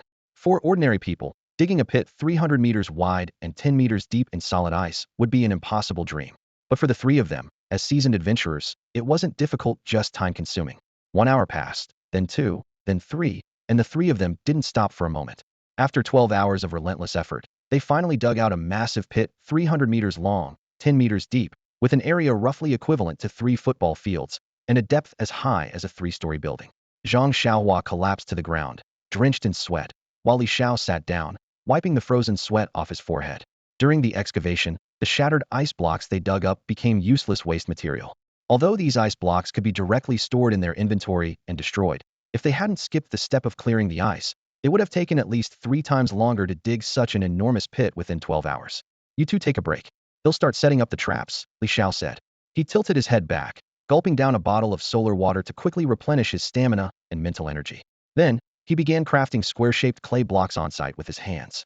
Using up 5 packs of white beginner clay and 5 packs of beginner powder, he successfully produced C1 square clay blocks. These blocks caused moderate damage upon detonation. Unlike firecrackers, these square clay blocks required remote detonation. Shaping them into a perfect square minimized mental energy consumption while maximizing their destructive power. Each block, made with 5 packs of powder, could deal 5,000 damage to monsters. Li Xiao arranged the square clay blocks into a matrix. Detonating a few key points in the matrix would trigger a chain reaction, setting off all of them at once. These square clay blocks are perfect for traps, Li Xiao explained further. Once you've rested, start placing the traps.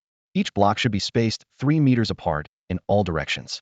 According to his calculations, the explosive power of the 5-pack powder blocks could cover an area of about 9 square meters, ensuring complete coverage. Got it, Captain. Zhang Xiaohua and Meow quickly got to work. Unlike other teams that directly fought monsters, they chose to spend time setting traps in advance, filling them with anticipation. Just then, Li Xiao suddenly spoke up. Guys, there's been a change in plans. What's wrong, Captain? Zhang Xiaohua asked. Li Xiao began doing the math. This pit has an area of 90,000 square meters. Using this method, we'll need 10,000 clay blocks. Each block costs 5 packs of powder at 150 copper coins and 5 packs of clay at 20 copper coins, making the cost 170 copper coins per block. For 10,000 blocks, that's 1.7 million copper coins, 170 gold coins. I can't cover all those costs by myself, can I? Wait, hold on. Zhang Xiaohua suddenly froze. Are you saying we have to spend money just to fight monsters? And it's going to cost 1.7 million copper coins? Oh my gosh, 1.7 million copper coins. Even if we kill all these ice spirit bears, we won't make that money back. Li Xiao gave an awkward laugh. What did you expect? My materials don't just appear out of thin air, and I just realized we're running low on supplies. Yesterday, Li Xiao had converted his last 19 gold coins into materials, but now it was clear they weren't nearly enough. If they were fighting monsters the usual way, his gold reserves would have sufficed, Zhang Xiaohua said. But if we go with this sneaky strategy, the cost is definitely a bit too high. I only have 2 gold coins on me. Maybe we should forget it? It's too expensive, really not worth it. We can just grind monsters slowly and still level up. Li Xiao countered. But we've already dug the pit. Are we just going to waste all that effort? Zhang Xiaohua sighed. We can only blame ourselves for being too poor. Just as the two were struggling to decide, Meow spoke up. It's fine. I'll cover the cost. If money can solve the problem, then it's not really a problem, right? Spending money to level up quickly is worth it. Li Xiao felt a little embarrassed. This is really awkward, but I have no choice. My main sponsor, Lin Wanqing, is off on a mission and can't be contacted for now. So I guess I'll have to rely on this little sponsor here for now. The reason he hadn't spoken up earlier was exactly this. Zhang Xiaohua leaned closer and whispered, Brother Xiao, you didn't do this on purpose, did you? Li Xiao retorted, annoyed. What do you mean on purpose? We're all on the same team. We are Fan Mi Li. Meow chuckled. All right. You two can stop the act. Just say so if you need money in the future. I can handle it. Meow wasn't naive. She knew that following Li Xiao would allow her to level up quickly, so spending a bit of money was no big deal. Li Xiao sighed in admiration. Now that's what I call vision. Zhang Xiaohua teased. Feels like we're being kept, doesn't it? But we need to head back to the base first to buy materials. What if someone discovers the trap in the meantime? Meow suggested. Why don't we cover the trap for now? Li Xiao nodded. Good idea. Let's seal the top for now and leave a small opening. We'll finish setting it up after we come back. How do we seal it? Zhang Xiaohua looked up at the massive 10-meter deep trap. And how do we get out? Li Xiao, already prepared, pulled out 10 10-meter tall poles and planted them vertically into the ground. Then, he took out a 10-meter long adhesive ladder, and the 3 of them climbed out one by one. Next, he brought out a massive plaster-like board, 300 meters long, 300 meters wide, and 2 centimeters thick, and laid it flat over the trap. With the support of the poles, it was fairly sturdy. The board had a hole in one corner, allowing them to re-enter later to finish setting up the trap. Afterward, Li Xiao pulled out a bag of bottled water and poured it over the plaster-like surface. In a little while, this water will freeze into ice, making it just like an icy surface. All of these preparations had been made in advance, showing that Li Xiao had planned everything meticulously. It was clear that when he had previously mentioned running out of materials and money, he wasn't lying. He had been too embarrassed to ask me when for money directly, so he staged the whole act. Of course, Zhang Xiaohua was unaware of this, while Meow figured it out but pretended not to know. All right, by the time we come back from the base, the water should have frozen. Let's head back for now. The three of them took out their teleportation stones. The base had a spire tower, and only there could they use the trading system. However, unbeknownst to them, a major event was unfolding at the Legion base while they were setting up the trap. In the meeting room at the Legion base, the principals of 5 academies had gathered, with the deputy commander seated at the head of the table. A student from Gaoshan Combat Academy had returned to report that 2 third-year students had been killed, and many teams were injured and forced to retreat. The news spread quickly, reaching the Legion base. Principal Li Changfeng of Qingfeng Academy was the first to speak. Principal Bao, that wasn't very fair of you, was it? The teams that returned were all students from your Gaoshan Academy. This clearly means that your academy privately initiated a mission. Our Legion base has a clear rule that such missions must be submitted to the mission center for all students to participate in as training. Bao Yaxian, the principal of Gaoshan Academy, remained silent, feeling frustrated. He had indeed acted out of self-interest, but he hadn't expected the mission to be so difficult. It seemed to be an SS-level mission for third-year students, or perhaps even harder. The other principals, seeing Bao Yaxian in trouble, couldn't help but feel a bit smug. All right, this isn't the time for assigning blame. The priority is solving the problem, the deputy commander of the Legion base interjected. This Nebula Nest broodmother is supposed to be just a simple level 30 boss. Yet even dozens of third-year teams couldn't handle it. What's really going on here? Let's analyze the situation. The meeting room was filled with a tense silence. The strength of the Nebula Nest broodmother wasn't particularly formidable, so how could it have caused the death of 2 students? Even the smaller insects it spawned were merely level 5 monsters. With his wealth of experience, Li Changfeng analyzed the situation. Based on the returning students' descriptions, the area was indeed once a large lake that later froze into a glacial plain. If we assume a large number of monsters were trapped in the ice, then everything starts to make sense. Hearing this, the other principals nodded in agreement. Principal Li's deduction seemed highly plausible. If the frozen monsters had been consumed by the brood mother, it could continuously spawn ice-devouring worms. He continued, "Look at this map, it's massive. This indicates the lake's original size was enormous. From this, we can infer that the number of ice-devouring worms spawned could reach an alarming scale. A surge in quantity will inevitably lead to a qualitative change." The deputy commander of the base nodded slightly, acknowledging the validity of Principal Li's analysis. It was clear that this task had surpassed the capabilities of the students and required military intervention. However, Commander Zhang was currently leading the Academy Corps on the front lines and couldn't be pulled away to handle this issue. But it was a problem that had to be addressed. If any professional inadvertently wandered into the area, they would face grave danger. The overall progress of advancing through the secret realm relied on the Grand Legion and the 5-Army Alliance. Rearline issues were generally left to the students to resolve. However, this broodmother clearly exceeded their abilities, and the military couldn't spare any manpower. Principal Li proposed, "Let's revise the mission. We can let the students handle it as a form of training." Principal Liu of the Flowing Combat Academy interjected, "Judging by the current difficulty level, this mission has already exceeded the SSS rating for third-year students. No single team could handle it on their own. How exactly do we issue such a mission?" After thinking for a moment, Principal Li responded, "The ice-devouring worms are only level 5 monsters. They're not particularly strong, and even first-year students can deal with them. The only issue is their sheer numbers. We can issue a material collection task and offer high prices for the materials dropped by the ice-devouring worms, but only for a limited time. Once this high-level collection mission is released, students will swarm to hunt the worms for profit, which will naturally resolve the insect swarm problem." Principal Liu chuckled, "That's a brilliant idea. With all 5 academies combined, and considering all 3 grades, there are about 15,000 students. Even if only 10,000 participate, the resulting human wave will be enough to suppress the insect swarm. As for the broodmother itself, well, that will depend on each team's skills." Principal Li shook his head with a resigned smile. "Principal Liu, your analogy is quite vivid." Principal Liu laughed heartily, while the deputy commander nodded in agreement. "All right, let's proceed with this plan. He'll arrange for the mission to be issued immediately." Meeting adjourned. Shortly after the meeting, the high-reward material collection task was quickly added to the mission center and broadcasted as a regional announcement, urging students to accept the task. The 5 principals promptly returned to their respective academies and issued rank missions to their third-year students, tasking them with taking down the broodmother. The rewards were extremely generous, as everyone aimed to claim the coveted fission enhancement skill book. Soon, the entire base was abuzz with excitement. Every professional's message panel lit up with the regional notification. A notice was issued announcing that new material-related tasks had been updated in the mission center, and these tasks would not count against the task limit. students from all academies flocked to the base's mission center to receive the task notifications. As soon as the announcement was made, almost every student resting at the base rushed towards the mission center. At this time, Meow had already spent 200 gold coins to purchase materials and traded them to Li Xiao, even adding 30 gold coins worth of extra materials. Li Xiao was deeply moved, realizing the benefit of having family support. For many students in enhancement or life professions, rising to prominence often relied on such family resources. Afterward, the three of them went to a ramen shop to enjoy a warm bowl of ramen, which could slowly replenish stamina and provide a warming effect. Shortly after, Li Xiao and his group received news from the base that the mission center had released material collection tasks that wouldn't count towards task quotas, which seemed unusual. The mission center's tasks were typically small assistance missions provided by various corps, aimed at helping students hone their skills. To prevent one team from taking all the tasks, each squad was limited to one task. However, the sudden announcement suggested that something significant was happening. Zhang Xiaohua, you and me will go to the mission center and check it out.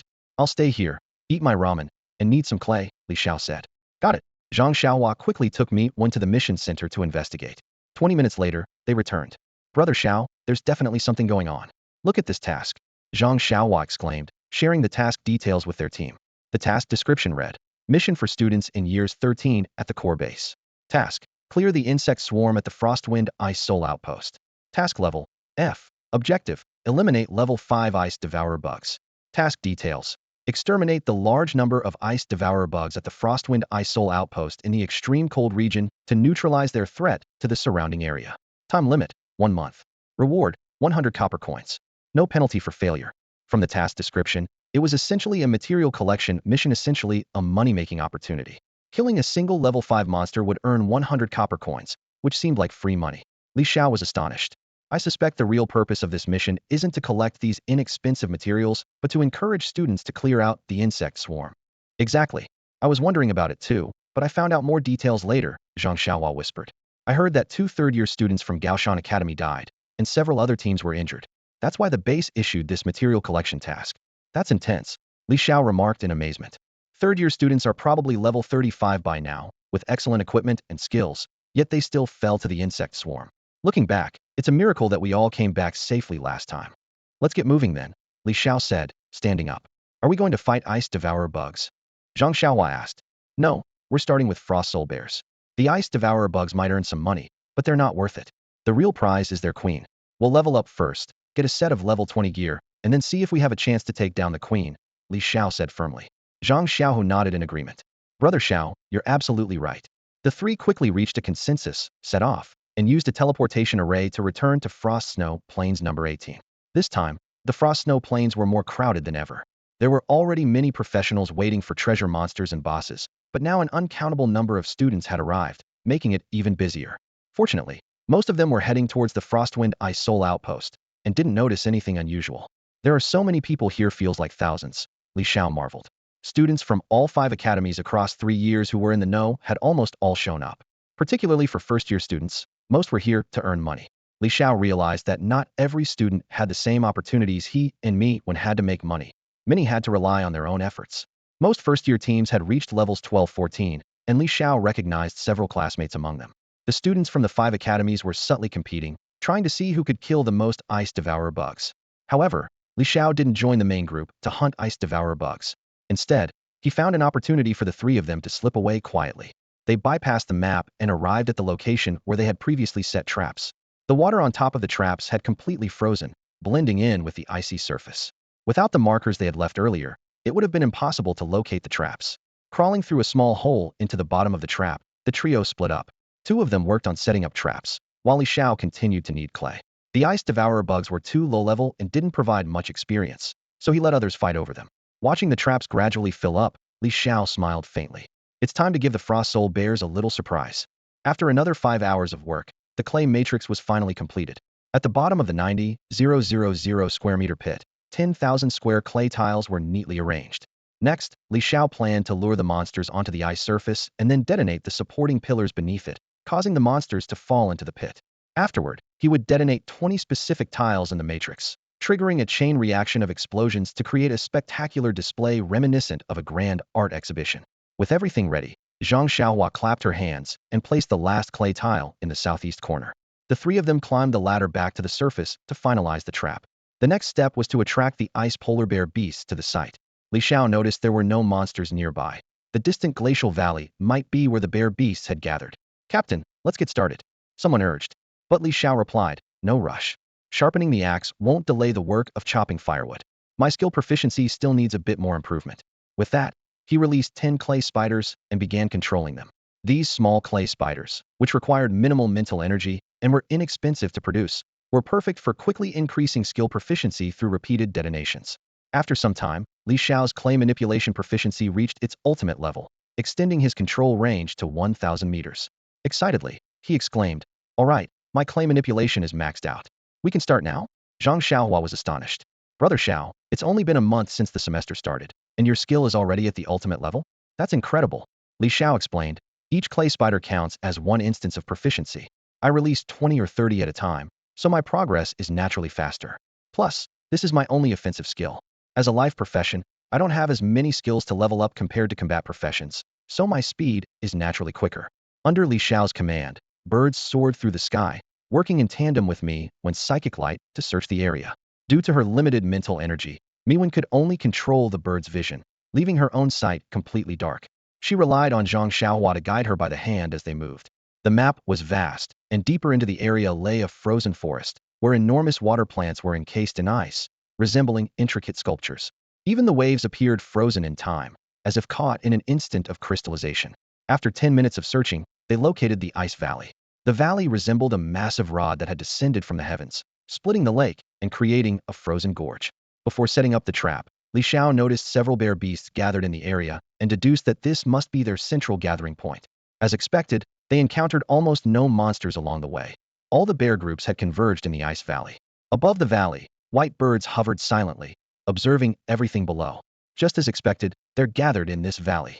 Miwen exclaimed with excitement upon seeing the scene before him. "Captain, your judgment was spot on." Li Xiao gave a faint smile, exuding calm confidence. "It's just a matter of thinking one step ahead," he replied casually. Miwen nodded in agreement and continued observing. Deep within the icy valley, the sight of the ice-soul bear beasts was nothing short of awe-inspiring. The crouching bears were each 3 meters tall, with their numbers reaching nearly 2,000. Behind them, there were an additional 1,000 ice-soul wolf beasts. It seemed that many wolves from the last encounter hadn't followed their leader. Now, they clearly sensed the looming threat. At the forefront of the bears and wolves stood a massive ice-soul bear king, evidently a smaller elite beast. But leading them all was an enormous creature, towering at 8 meters tall. Its lower body resembled that of a horse, supported by 4 powerful legs, while its upper body wielded a colossal axe with menacing arms. Its vicious face roared commands, and all the other beasts bowed low to the ground, displaying their utmost reverence. The Ice-Soul Demon King. Miwen's heart skipped a beat. This monster hadn't been present during their last visit. The situation was now crystal clear. As the reigning king, the Ice-Soul Demon King had summoned all the beasts in the area, including the remaining wolves, to eliminate the threat of the ice devourer worms once and for all. If they didn't combine their forces, it was only a matter of time before the worms consumed them. The queen worm would then dominate this map entirely, becoming the new ruler. A battle among the monsters was inevitable. This is perfect. This is exactly our mission, Li Xiao thought with excitement, determined to take them all down in one strike. "Captain, it seems they've fully assembled." The Ice-Soul Demon King's roar must be directing them to locate the queen worm. The timing couldn't be better, Li Xiao said decisively. "All right, let's move." The three quickly found a hiding spot about a kilometer from the valley, giving them a 2-kilometer range to maneuver. If the distance proved insufficient, they were prepared to shift to the next hiding point immediately. Li Xiao had already set up these hiding spots in advance, using clay to craft ice fortress-like structures that blended seamlessly with the natural ice. Without wasting a moment, Li Xiao released 30 clay-based ice devourer worms, which began crawling lifelike toward the icy valley. Meanwhile, back at the Legion base, teacher Ping Chuan was drenched in sweat, pacing anxiously. "This is bad. How did Li Xiao end up taking on this class mission?" The first-year Class 2 teacher of Qingfeng Academy was deeply unsettled. Missions like this were typically reserved for the second semester of the first year. For them to take it on right after starting school was practically suicidal.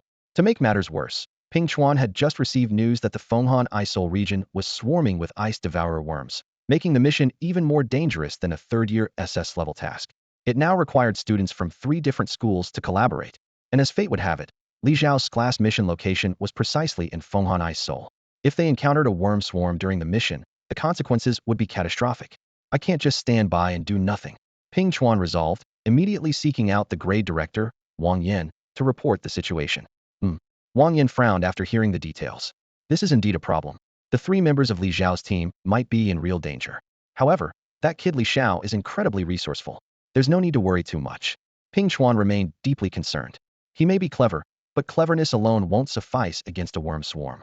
Director, let me go in person and bring him back. Wang Yin frowned in thought before responding. This is a test. Every year, students lose their lives in missions like these. As teachers, we can't protect them forever.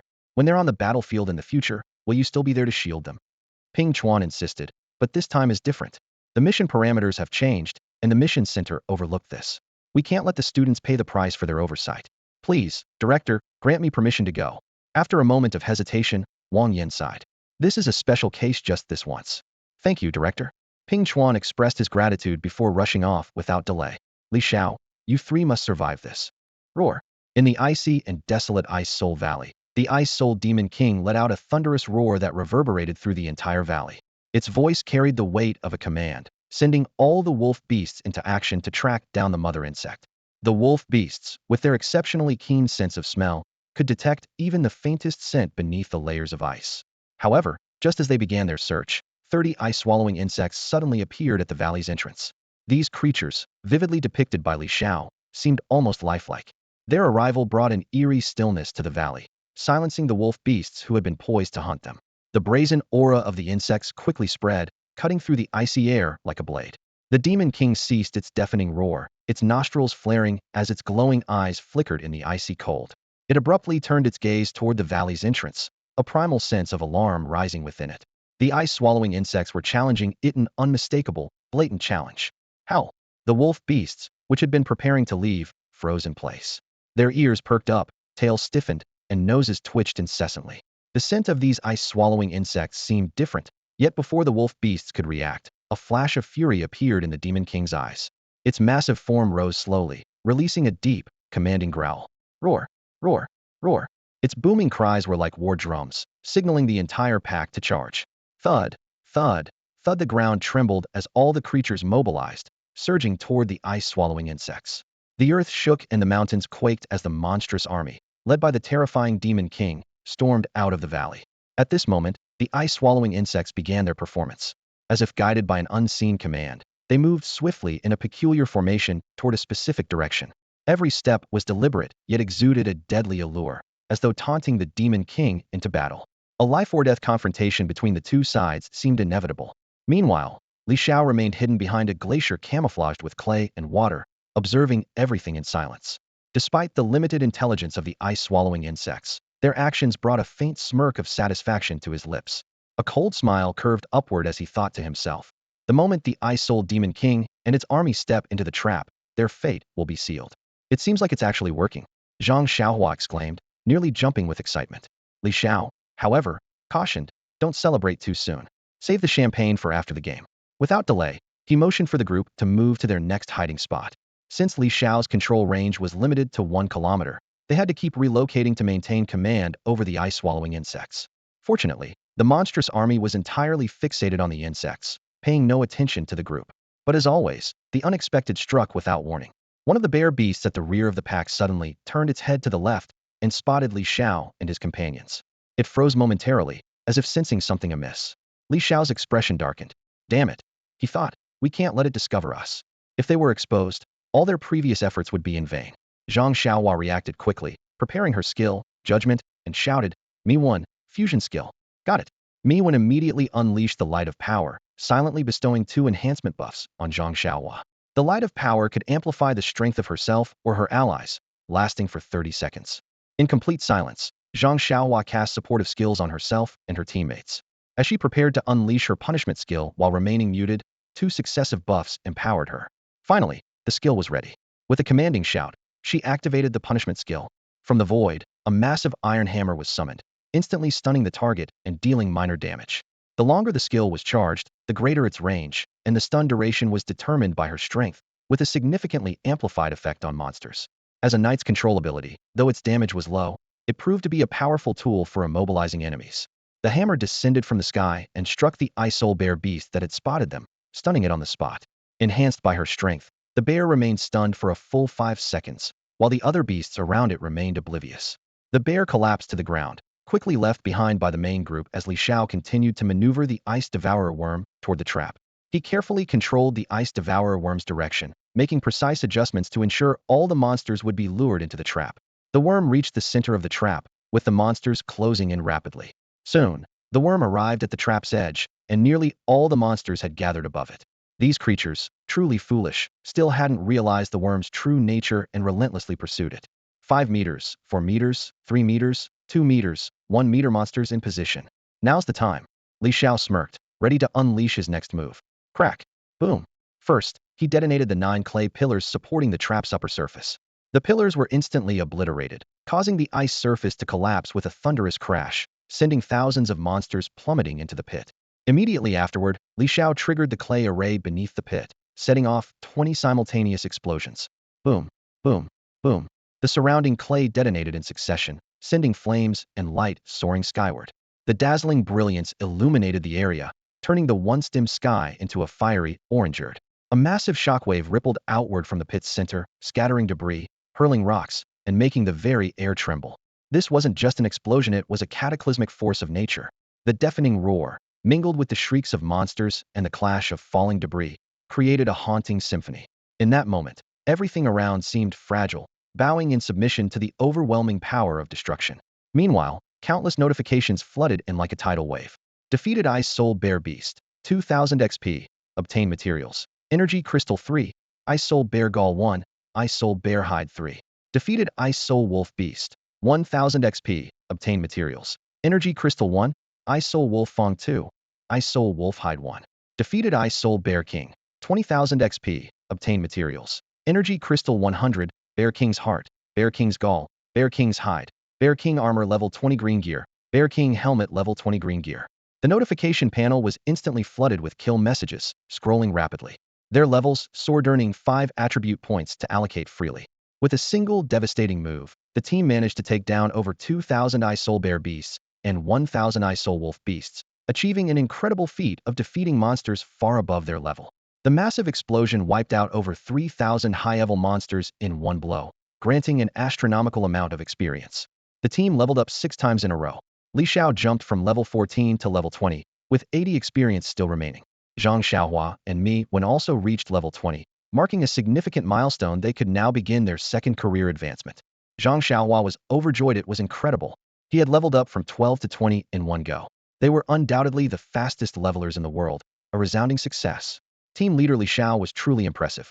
Meow was in complete disbelief as Li Xiao managed to slay over 3,000 monsters in an instant. Even high-level professionals would find this feat nearly impossible. By using traps to immobilize the monsters and then annihilating them all at once, this was undoubtedly the work of a genius. Only Li Xiao could pull this off. Ordinary crafting professions like demolitions experts wouldn't be able to achieve such results. Without the use of clay to set traps, it would be impossible. Even if they somehow managed it, demolitions experts are far too fragile. After all, just a crafting profession. But Li Xiao trained in martial arts techniques, gaining exceptional agility. Combined with his high attribute points, he was able to outmaneuver the monsters. This is what set him apart from other crafting professions. After leveling up, the group quickly allocated their points, and Li Xiao distributed his as well, boosting his stats further. Name: Li Xiao. Profession: Novice Clay Master, Novice Demolitions Expert. Level: 20. Experience: 90.00. Strength: 68. Agility: 177,100. Spirit: 101,480.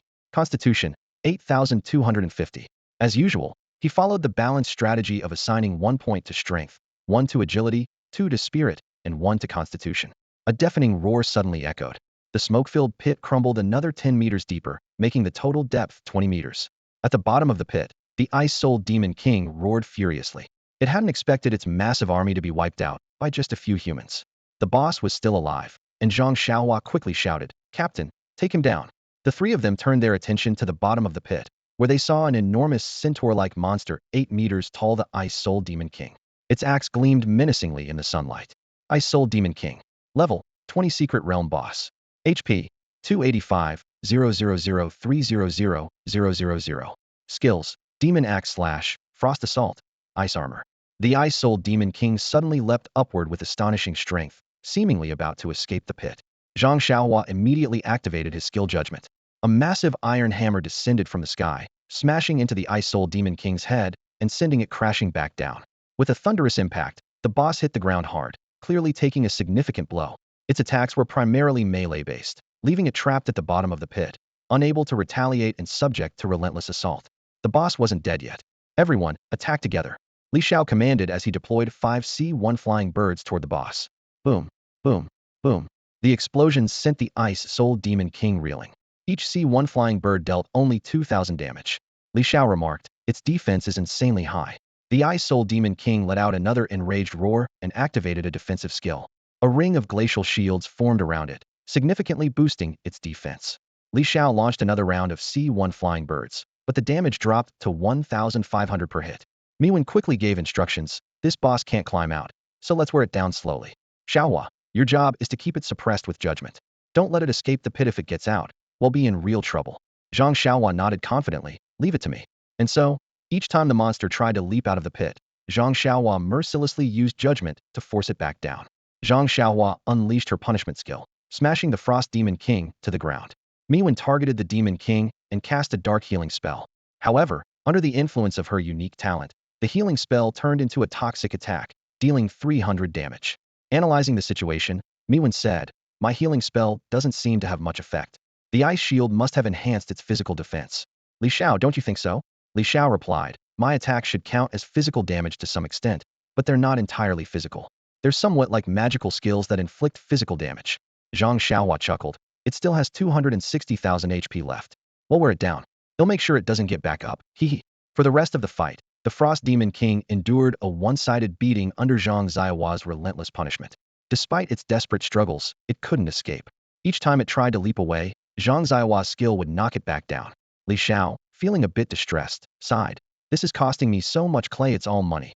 Each C1 clay bird cost 100 copper coins to create, and launching 5 at a time meant 500 copper coins per attack. It was an expensive profession indeed. Although defeating the boss was only a matter of time, Li Xiao decided to economize. He attempted to attack the Demon King from within. Besides unleashing C1 clay birds, he also summoned clay spiders and a clay earth dragon. The clay spiders climbed onto the Demon King's body and burrowed into its ears, while the clay earth dragon, under Li Xiao's control, entered through its vulnerable spots. Li Xiao spoke calmly.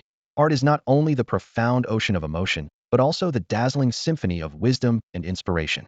He continued, with clay as my sword, I bridge the soul through the blank canvas, allowing all things to resonate with the essence of life. Meow and Zhang Xiaohua were captivated by his words, their eyes widening slightly, as if they saw the image of a carefree scholar soaring above the heavens. Art is an explosion, Li Xiao declared. As his words fell, a dull explosion echoed from within the Frost Demon King. The demon let out a pained wail, its expression twisted in agony. With each successive hit, damage numbers like 900, 900, 900 appeared repeatedly. The attacks from the clay spiders and the clay earth dragon inflicted a massive 9,000 damage. In this round of attacks, Li Xiao shaved off 60,000 HP from the Frost Demon King, leaving it writhing in excruciating pain on the ground. Zhang Xiaohua exclaimed in surprise, whoa, how did your clay attacks suddenly become so powerful? Li Xiao replied nonchalantly, because I found its weak spot. Zhang Xiaohua asked curiously, what weak spot? Li Xiao answered mysteriously, as the Buddha said, some things are better left unsaid. Zhang Xiaohua shook her head in exasperation. With Li Xiao's devastating damage output, the Demon King's HP plummeted rapidly and was nearing its end. Observing closely, Zhang Xiaohua noticed that Li Xiao's clay attacks were consistently aimed at the Demon King's ears and vulnerable areas, causing such massive damage. She thought to herself, so this is the weak spot you found? Can you even call yourself human? A shiver ran down her spine, and she felt grateful that she and Li Xiao were on the same side. Boom. With one final explosion, the Frost Demon King collapsed in agony, its death seemingly a relief. Upon defeating the boss, they received 50,000 experience points and loot. A level 20 purple ice shield, level 20 green ice armor, level 20 green ruby guard robe, a level 20 purple frost shield skill book, 3 gold coins, 300 energy crystals, and an ice soul crystal. Additionally, they leveled up with 5 attribute points to allocate freely. Li Xiao reached level 21, while Zhang Xiaohua and Meow didn't level up since their levels were already lower than Li Xiao's. The rewards were quite plentiful this time, including a rare purple skill book. As expected, the drop rate for Secret Realm bosses was indeed high. Li Xiao, a junior clay sculptor and demolition expert, stood before the panel, ready to allocate his attribute points. His current stats were as follows: Strength 69, Agility 178, Spirit 103, and Constitution 83. After some deliberation, he decided how to distribute the points. Once done, he opened his inventory and carefully reviewed the spoils of their latest adventure. The team's haul was impressive.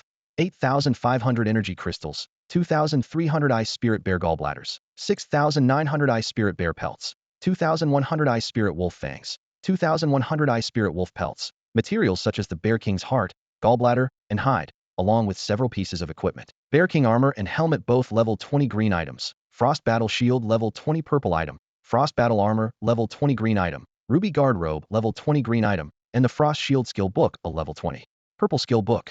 Li Xiao shared the loot in the team channel and said, "Take whatever you can use. Anything left over, I'll sell, and we'll split the profits evenly." Zhang Xiaohua wasted no time and immediately claimed the Bear King armor, helmet, Frost Battle Shield, and Frost Battle Armor, all of which suited him perfectly. Meow carefully examined the loot, her eyes lighting up when she spotted the Frost Shield skill book. Her heart leaped with excitement. This rare and powerful skill book allowed the summoning of a frost shield that lasted for a minute, significantly boosting physical defense while slowing the movement and attack speed of nearby melee enemies. She knew how valuable it was. It was nearly impossible to find on the market and would cost at least 2,000 academy credits if purchased. Its worth exceeded that of all the other loot combined. "Captain, I really need this frost shield book, but it's far too valuable," Meow said. "How about this? Let's calculate the worth of everything. You've contributed the most, so you deserve the largest share. I might have to compensate both of you with a lot of gold coins." In their team, Li Xiao was undoubtedly the most outstanding performer. According to the usual distribution rules, the loot should be divided equally, but he was entitled to at least half. However, Li Xiao simply smiled and handed the Frost Shield skill book to Meow. "If you need it, it's yours. We'll split the rest of the loot evenly." "How can that be fair?" Meow exclaimed in surprise, staring at him. Meow shook her head, her tone tinged with concern. "You'll suffer a big loss doing this, Captain. I think we should talk about the rules for how our team distributes things." "Oh no, no. I already know." Li Xiao interrupted her with a wave of his hand. "Now it's my turn to explain the rules of our art team. The rule is simple. Whoever needs it takes it. Next time I get something I need, I'll take it without hesitation. No need for formalities." Zhang Xiaohua nodded in agreement from the side. "That's right, Meow. Just take it. This is how we've always done things." However, Meow furrowed her brows slightly, looking uneasy. "If we handle things so casually, I'm worried we'll end up with conflicts over resource allocation in the future. Even among close siblings, there needs to be transparency. I don't want disputes to arise. We should establish some clear rules for the team." Coming from a prominent family, Meow had witnessed plenty of scheming and betrayal within families. She believed that setting rules up front was essential for maintaining harmony in the long run. Li Xiao responded with a smile. "Do you really think setting rules can reduce conflicts? Sometimes, what seems like harmony is just because the stakes aren't high enough, isn't it?" The kind of team Li Xiao wanted to build was based on trust and emotional bonds, not on money or material interests. He believed that if everything was centered around wealth, the camaraderie between teammates would eventually deteriorate. Meow was at a loss for words. He had a point. Even with rules in place, when faced with immense temptation, people could still betray each other. This was a lesson she'd seen repeatedly in the business world, where partnerships that seemed seamless on the surface could crumble over disputes about profits. Rules could be ignored or broken. She'd even heard of teams that functioned smoothly until they acquired something legendary, only for the captain to vanish with the loot. In the end, instability was always a factor, and every approach had its pros and cons. Li Xiao gave a faint smile. "Everyone has their own set of rules. Mine is simple. To be my teammate, you need to pass my test and earn my trust. Only then will I feel safe enough to entrust my back to you." Meow glanced at Zhang Xiaohua, lost in thought. Li Xiao continued. "Xiaohua is my brother. And you, Meow, you've earned my trust too. I've been paying attention to you over this time, and I understand your character. You're a kind-hearted person." His words warmed Meow's heart. She was like a blank canvas, pure and clean, beautiful and kind. Someone like her was well-suited to be a teammate. Besides, the fact that she cared for Zhang Xiaohua without any ulterior motive spoke volumes about her nature. "All right," Meow said, nodding as she accepted his perspective. She took the skill book Li Xiao handed her and firmly added, "But we still need at least one rule in place, or I won't feel at ease." "Go ahead," Li Xiao replied. Meow analyzed thoughtfully. "Captain, I've noticed how strong your abilities are. No wonder Zhu Meow from second year tried to recruit you to form a team and aim for the national tournament.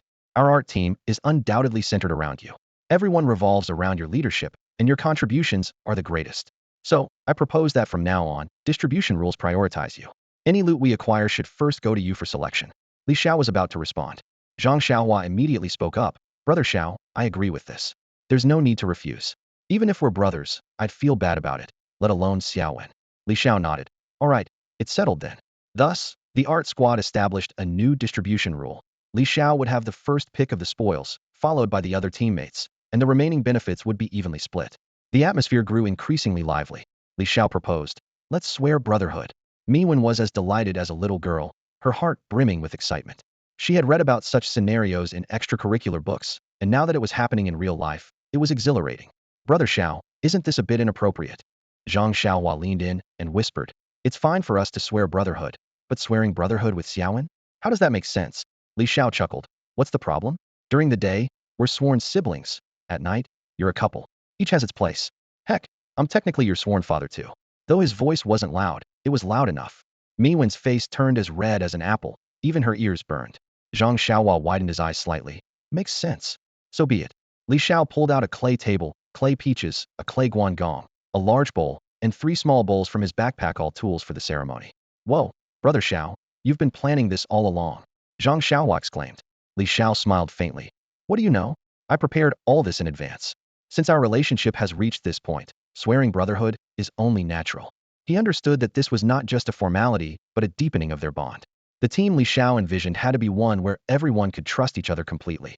"Brother Xiao, what's this setup?" Zhang Xiaohua asked curiously. Li Xiao replied, "This is Lord Guan." Zhang Xiaohua was puzzled. "Who's Lord Guan?" Li Xiao explained, "A symbol of loyalty and righteousness, revered for his honor and integrity." Zhang Xiaohua's heart surged with emotion. Though he didn't know who Lord Guan was, it didn't dampen his excitement. Miwen's heartbeat quickened. She found everything about this fascinating and full of a chivalrous spirit. Li Xiao took out 3 incense sticks and handed them to the other 2. "Come, recite after me." Together, the 3 chanted. Li Xiao, Zhang Xiaohua, Miwen, though of different surnames, today swear brotherhood. We vow to work as one, resisting all enemies, to serve our nation and protect its people. We do not ask to be born on the same day, month, or year, but only to die on the same day, month, and year. May heaven and earth bear witness to this bond. Should we betray our oath, may the gods strike us down." After inserting the incense sticks, the 3 bowed to Lord Guan. Li Xiao called out loudly, "Big brother, second brother, third sister." From that moment, the 3 were sworn siblings, their bond deepened. "Brother Xiao, what's next?" Zhang Xiaohua asked. Li Xiao responded, "Sharpening the axe won't delay cutting wood. Let's head back to the base, advance our professions, and upgrade our gear before tackling the brood mother." He was eagerly anticipating the level 20 skill for clay sculptor's clay hand. His heart surged with excitement. "Once I master this skill, who knows how much my combat power will increase." In the next moment, the 3 used their return stones and teleported back to the base. At the Advanced Progression Center of Qingfeng Academy, a staff member asked in astonishment, "You're here for a progression?" The 3 students were all first-year freshmen who had just entered the secret realm a few days ago, but had already reached level 20. Under normal circumstances, this would take at least a month and a half, and even excellent students would need 2.5 months. Zhang Xiaohua confidently patted her chest and replied, "Don't treat us like ordinary students. We're aiming to dominate the nation as an elite artistic team." The staff member was amazed. It seemed that an extraordinary team had emerged among the first years this year. According to national regulations, the progression stones for level 20 were subsidized by the state, but from then on, they would no longer be free and would cost 50 credits each. He reminded them, "Next time you progress, make sure to save enough credits. Some students run out of credits during progression, which can be very embarrassing." With that, he picked up 3 progression stones from the table and handed them to the trio. "Head to the progression room to advance." Li Xiao said to the staff member, "Sir, I need 2 stones." The staff frowned. "One per persona. You think you can just ask, and I'll give you more?" Li Xiao insisted, "Sir, I have dual professions." The staff member was taken aback. "Oh, is that so? Well, let me check." After thorough verification, he confirmed that Li Xiao indeed had 2 life professions and agreed to his request. Li Xiao smoothly obtained 2 progression stones and entered the progression room. Following the usual procedure, he crushed the first progression stone. With a light squeeze, it shattered into countless firefly-like specks of light that surrounded him before merging into his body. After using the progression stone, he successfully advanced, and his primary profession of novice clay master was upgraded to intermediate clay master. His basic attributes increased significantly, and he gained a unique skill called clay hands. This skill allowed him to collect biological traits, imbue those traits into clay, and craft clay creations even in combat situations. After the successful progression, Li Xiao's overall attributes increased by 20 points. His strength rose from 69 to 89, agility from 178 to 198, spirit from 103 to 123, and constitution from 83 to 103. Overjoyed, he recalled that ordinary professions only had one progression opportunity, whereas he still had another. Without hesitation, he crushed the second progression stone and advanced again. His secondary profession of novice demolitionist was upgraded to intermediate demolitionist, with another significant boost to his attributes and the acquisition of a skill called timed explosion. This skill allowed him to use a small amount of spirit energy to apply a timed explosive mark that could detonate at a set time, with no distance limitations. Feeling the continuous surge of strength within him, Li Xiao thought to himself, progressing at level 10 granted a 10-point increase in attributes, and at level 20, it was 20 points. I have 30 more total attribute points than an ordinary profession. That's the equivalent of a legendary artifact. He couldn't help but murmur, marveling at his newfound power. He opened his status panel to check his details. Name, Li Xiao. Professions, Intermediate Clay Master, Intermediate Demolitionist. Level, 21, Strength, 109, Agility, 218, Spirit, 143, Constitution, 123. With his dual profession talent automatically adapted, he could now integrate into clay models to craft specialized clay-based. Li Xiao stood in the advancement chamber, his gaze falling on the two new skills displayed on the panel, his heart brimming with anticipation. He decided to try out the clay hand skill first. As he activated it, mouths appeared on both of his hands, capable of taking in clay and medicinal powder to instantly create a C1 clay bird with incredible speed. This discovery thrilled Li Xiao. It meant he could now produce clay ammunition on the battlefield, addressing the previous limitation of only being able to prepare it beforehand. He then input a biological trait into the C1 clay bird, and immediately, the bird flapped its wings in his palm and floated lightly into the air. A gleam of excitement flashed in Li Xiao's eyes. So this was how simple it was to imbue traits. Previously, he had to expend significant mental energy to control the bird's flight. Now, with the bird's inherent traits, he only needed minimal mental energy to guide its direction. Controlling 20 clay birds at once would be no challenge. If he equipped himself with a set of level 20 gear to enhance his mental power, he might even be able to control a large clay bird capable of carrying a person through the skies. The other skill, timed explosion, seemed ordinary at first glance, but Li Xiao knew it could prove invaluable in critical moments. Feeling pleased, he put away the clay bird and stepped out of the advancement chamber, where Zhang Xiaohua and Meow were already waiting. At that moment, Meow was consoling a dejected Zhang Xiaohua. "What's wrong, Xiaohua?" Li Xiao asked with concern. "Ah, don't even mention it. I advanced into a trash skill again," Zhang Xiaohua sighed. "What skill?" Li Xiao asked curiously. "Judgment Hand of Justice," Zhang Xiaohua muttered, reluctant to elaborate. Meow gave an awkward smile and explained, "Brother Xiao, this skill is one of those highly impractical ones that a paladin might get. It summons a judgment sword, a single target damage skill that has the potential to deal true damage." "True damage? That sounds pretty strong," Li Xiao said, puzzled. "It sounds good, but it's actually quite useless." Meow shook his head. "The damage depends on the difference in justice value between you and your target, multiplied by your strength. If the difference reaches 5 times, it deals true damage, ignoring defense and magic immunity." "What the?" Li Xiao exclaimed in surprise. "The catch is, everyone's justice value is usually about the same, and the skill takes 3 seconds to cast. It's nearly impossible to hit anyone with it," Meow said helplessly. "Yeah, that's pretty useless," Li Xiao nodded in agreement, then turned to Meow. "What about you? What's your advancement skill?" Meow paused for a moment, then replied with a hint of pride. "Oh, my new skill is unique to Dark Priest's damage transfer. Not bad, huh?" Li Xiao asked, growing more curious. "Wait, what did you just say?" Li Xiao's voice echoed in the air. "Damage transfer, an instant skill lasting for 2 seconds, consumes a large amount of mental energy. It transfers the first incoming damage during this period to another target, with 50 of the damage redirected. If it's true damage, all of it will be transferred. This is a life-saving skill, useful for blocking a boss's ultimate at critical moments. Hand of Righteous Judgment, a 2-second casting skill that summons the Sword of Judgment. It evaluates the righteousness values of the caster and the target, dealing damage equal to the difference in their righteousness values multiplied by the caster's strength. If the difference exceeds 5 times, it will inflict true damage," Li Xiao continued to explain. "This skill is mainly used by paladins in the tribunal to judge criminals. The target must be controlled first, or it will be hard to land." "Li Xiao, I have a bold idea," Meow said excitedly. "Let's hear it," Zhang Xiaohua asked curiously. "Righteousness values might be hard to estimate, but we can definitely calculate the difference among ourselves," Li Xiao replied with a smile. "Your skill takes 2 seconds to cast, which makes it easy to dodge. But if you cast Judgment on Meow, and Meow transfers the target to someone else, you'll ensure stable damage. I call it hitting the bull through the mountain," Li Xiao suggested, his idea making the other two light up with excitement.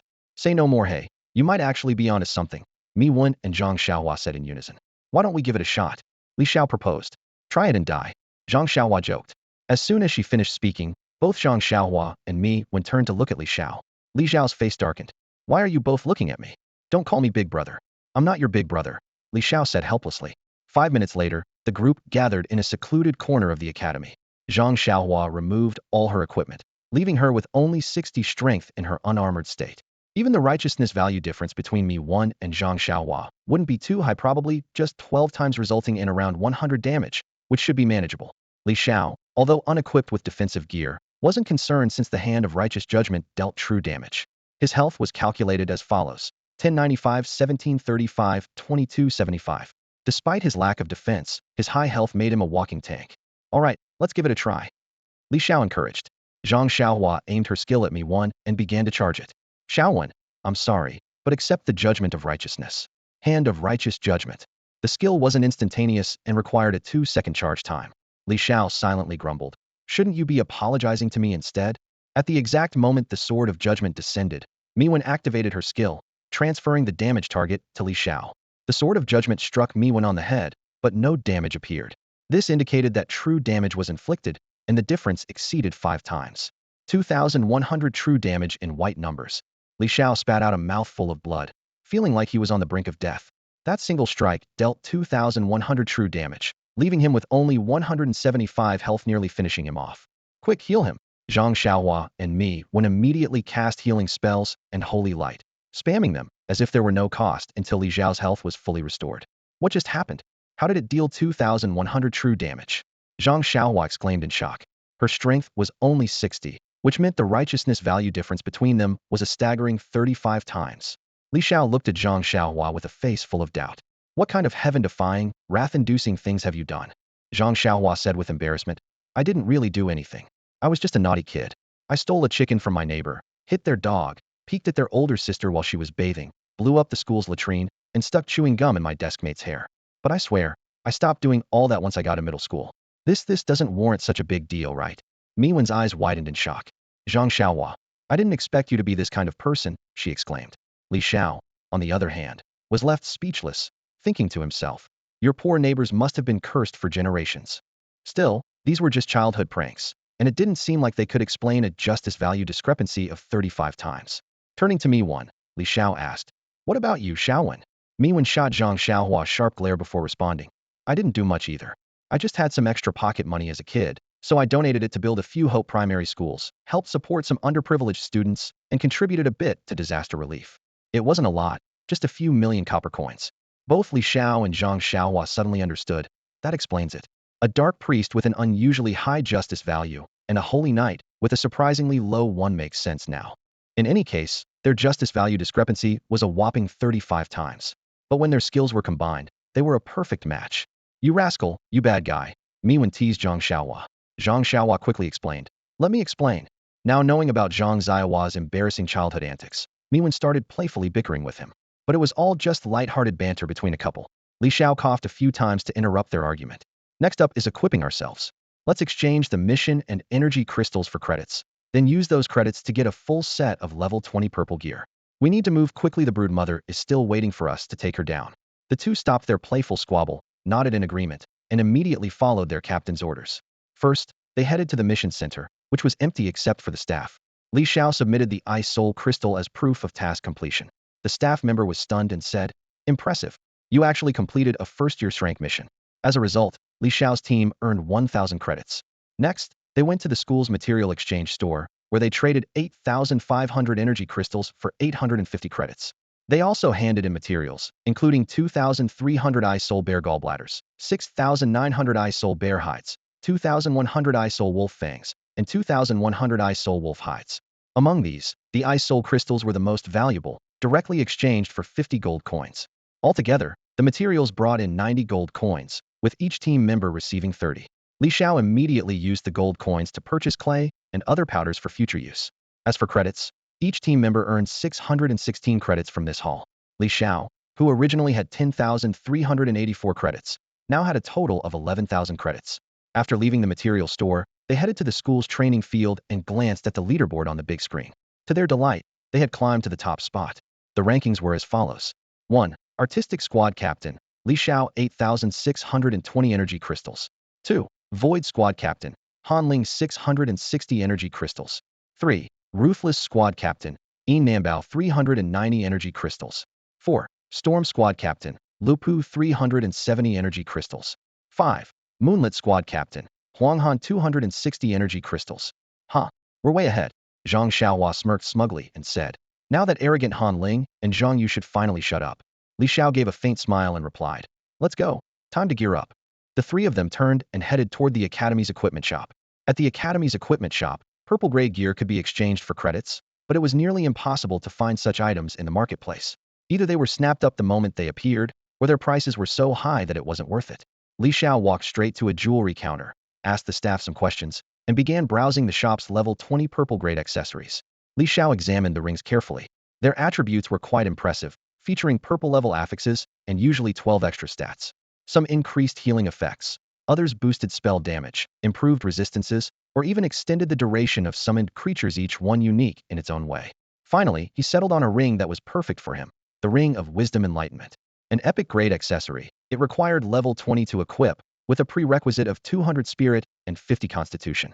Its base stats included 60 spirit, while the purple affixes added 20 spirit and 10 spirit. The price was 50 credits. This ring's purple affixes don't have any special effects. It just adds spirit, Li Xiao thought to himself, and that was exactly what he needed. The staff member raised an eyebrow and asked, are you sure you want this? The ring stats aren't that great. The purple affixes just add spirit without any unique effects. It's been gathering dust here for ages. Li Xiao nodded firmly. Yes, I want this one. Do you have more of these rings? The staff member replied, we do. You want more? Without hesitation, Li Xiao said, give me 9 of them. The staff was stunned. What? Why would you need so many rings with the same stats? Are you trying to be the Lord of the Rings? Don't you need other gear? Li Xiao, growing impatient, retorted, what kind of professional only equips one ring? Just tell me if you have them or not. The staff sighed and replied, actually we do. These rings are commonly crafted by blacksmiths, and the purple affixes are randomized. Rings with this particular attribute usually don't sell, so over time, we've accumulated a few. Li Xiao eagerly responded, let me see them. After checking, the staff confirmed, we have exactly 9. You want them all? Without hesitation, Li Xiao bought all 9 rings with the spirit attribute.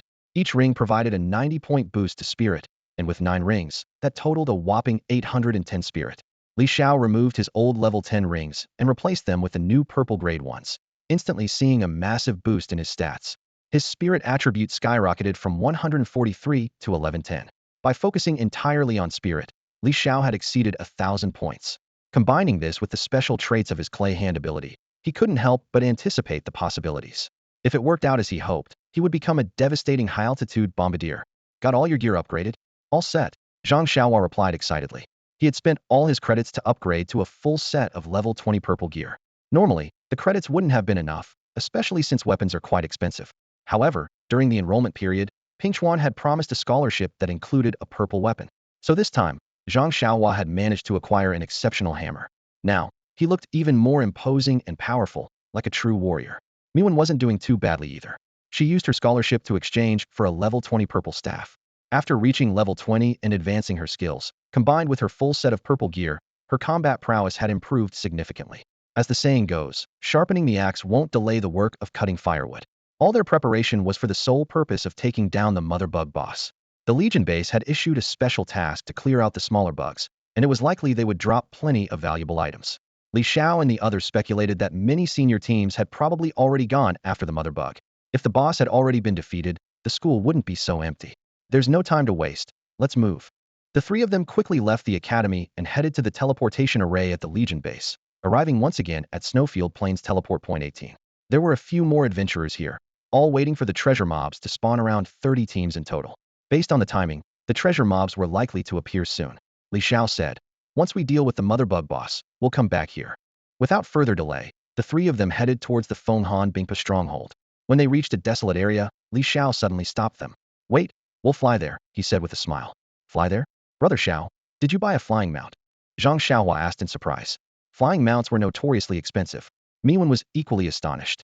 Also, at our level, we can't even handle a flying mount, right? Who says we can't? Li Xiao replied confidently. He began using his clay hand skill to create a large clay bird. As they watched, 2 mouths appeared on his hands, consuming the clay and chewing it. Soon, a large lump of clay emerged, growing bigger until it finally took the form of a massive clay bird. The bird was about 2 meters long, with a wingspan of nearly 4 meters. Li Xiao imbued it with the characteristics of a falcon, giving it piercing red eyes. Let me try it first. Li Xiao leapt onto the bird, which flapped its wings and soared into the air, riding the currents with ease. With a mental strength of 1,000 points, he found it effortless to stay airborne. After imbuing the bird with specific traits, it could even flap its wings autonomously. What the heck? Zhang Xiaohua was dumbfounded. This is incredible. Clay masters are way too powerful. You're amazing, Brother Xiao. Miwen slightly parted her lips, her eyes filled with awe. The clay master profession, often dismissed as a bottom-tier class, had been completely redefined by Li Xiao. Now he could even fly. Could an ordinary clay master achieve this? Miwen found herself lost in thought. After pondering for a moment, she concluded that an ordinary clay master could technically accomplish this, but it seemed unnecessary. First of all, ordinary clay masters lacked offensive capabilities and had to rely on others to level up, which was almost impractical. Even if they managed to reach level 20, they would need an exceptional set of purple gear to stack enough mental strength to create a flying clay construct. But for most clay masters, this effort wouldn't seem worthwhile. What are you waiting for? Get on. Li Xiao's voice snapped her out of her thoughts. Li Xiao controlled the clay birds, carefully guiding them to land on the ground. Zhang Xiaohua and Miwen climbed onto one of the birds. Though it was a bit cramped, the atmosphere remained filled with excitement. The large clay bird flapped its wings, attempting to take off, but the added weight of 2 people made it impossible to lift off. Li Xiao sighed and said, "All right, I'll make one for each of you." He used his clay hand ability again and spent about 5 minutes crafting 2 new large clay birds. He could have chosen to create a bigger flying mount, though that would have consumed more time and energy. At the moment, Li Xiao could control 2,000 clay spiders or 30 clay birds, but the larger the creation, the more mental energy it required. He decided to make 3 smaller ones instead. After 10 minutes, the 3 clay birds were finally complete.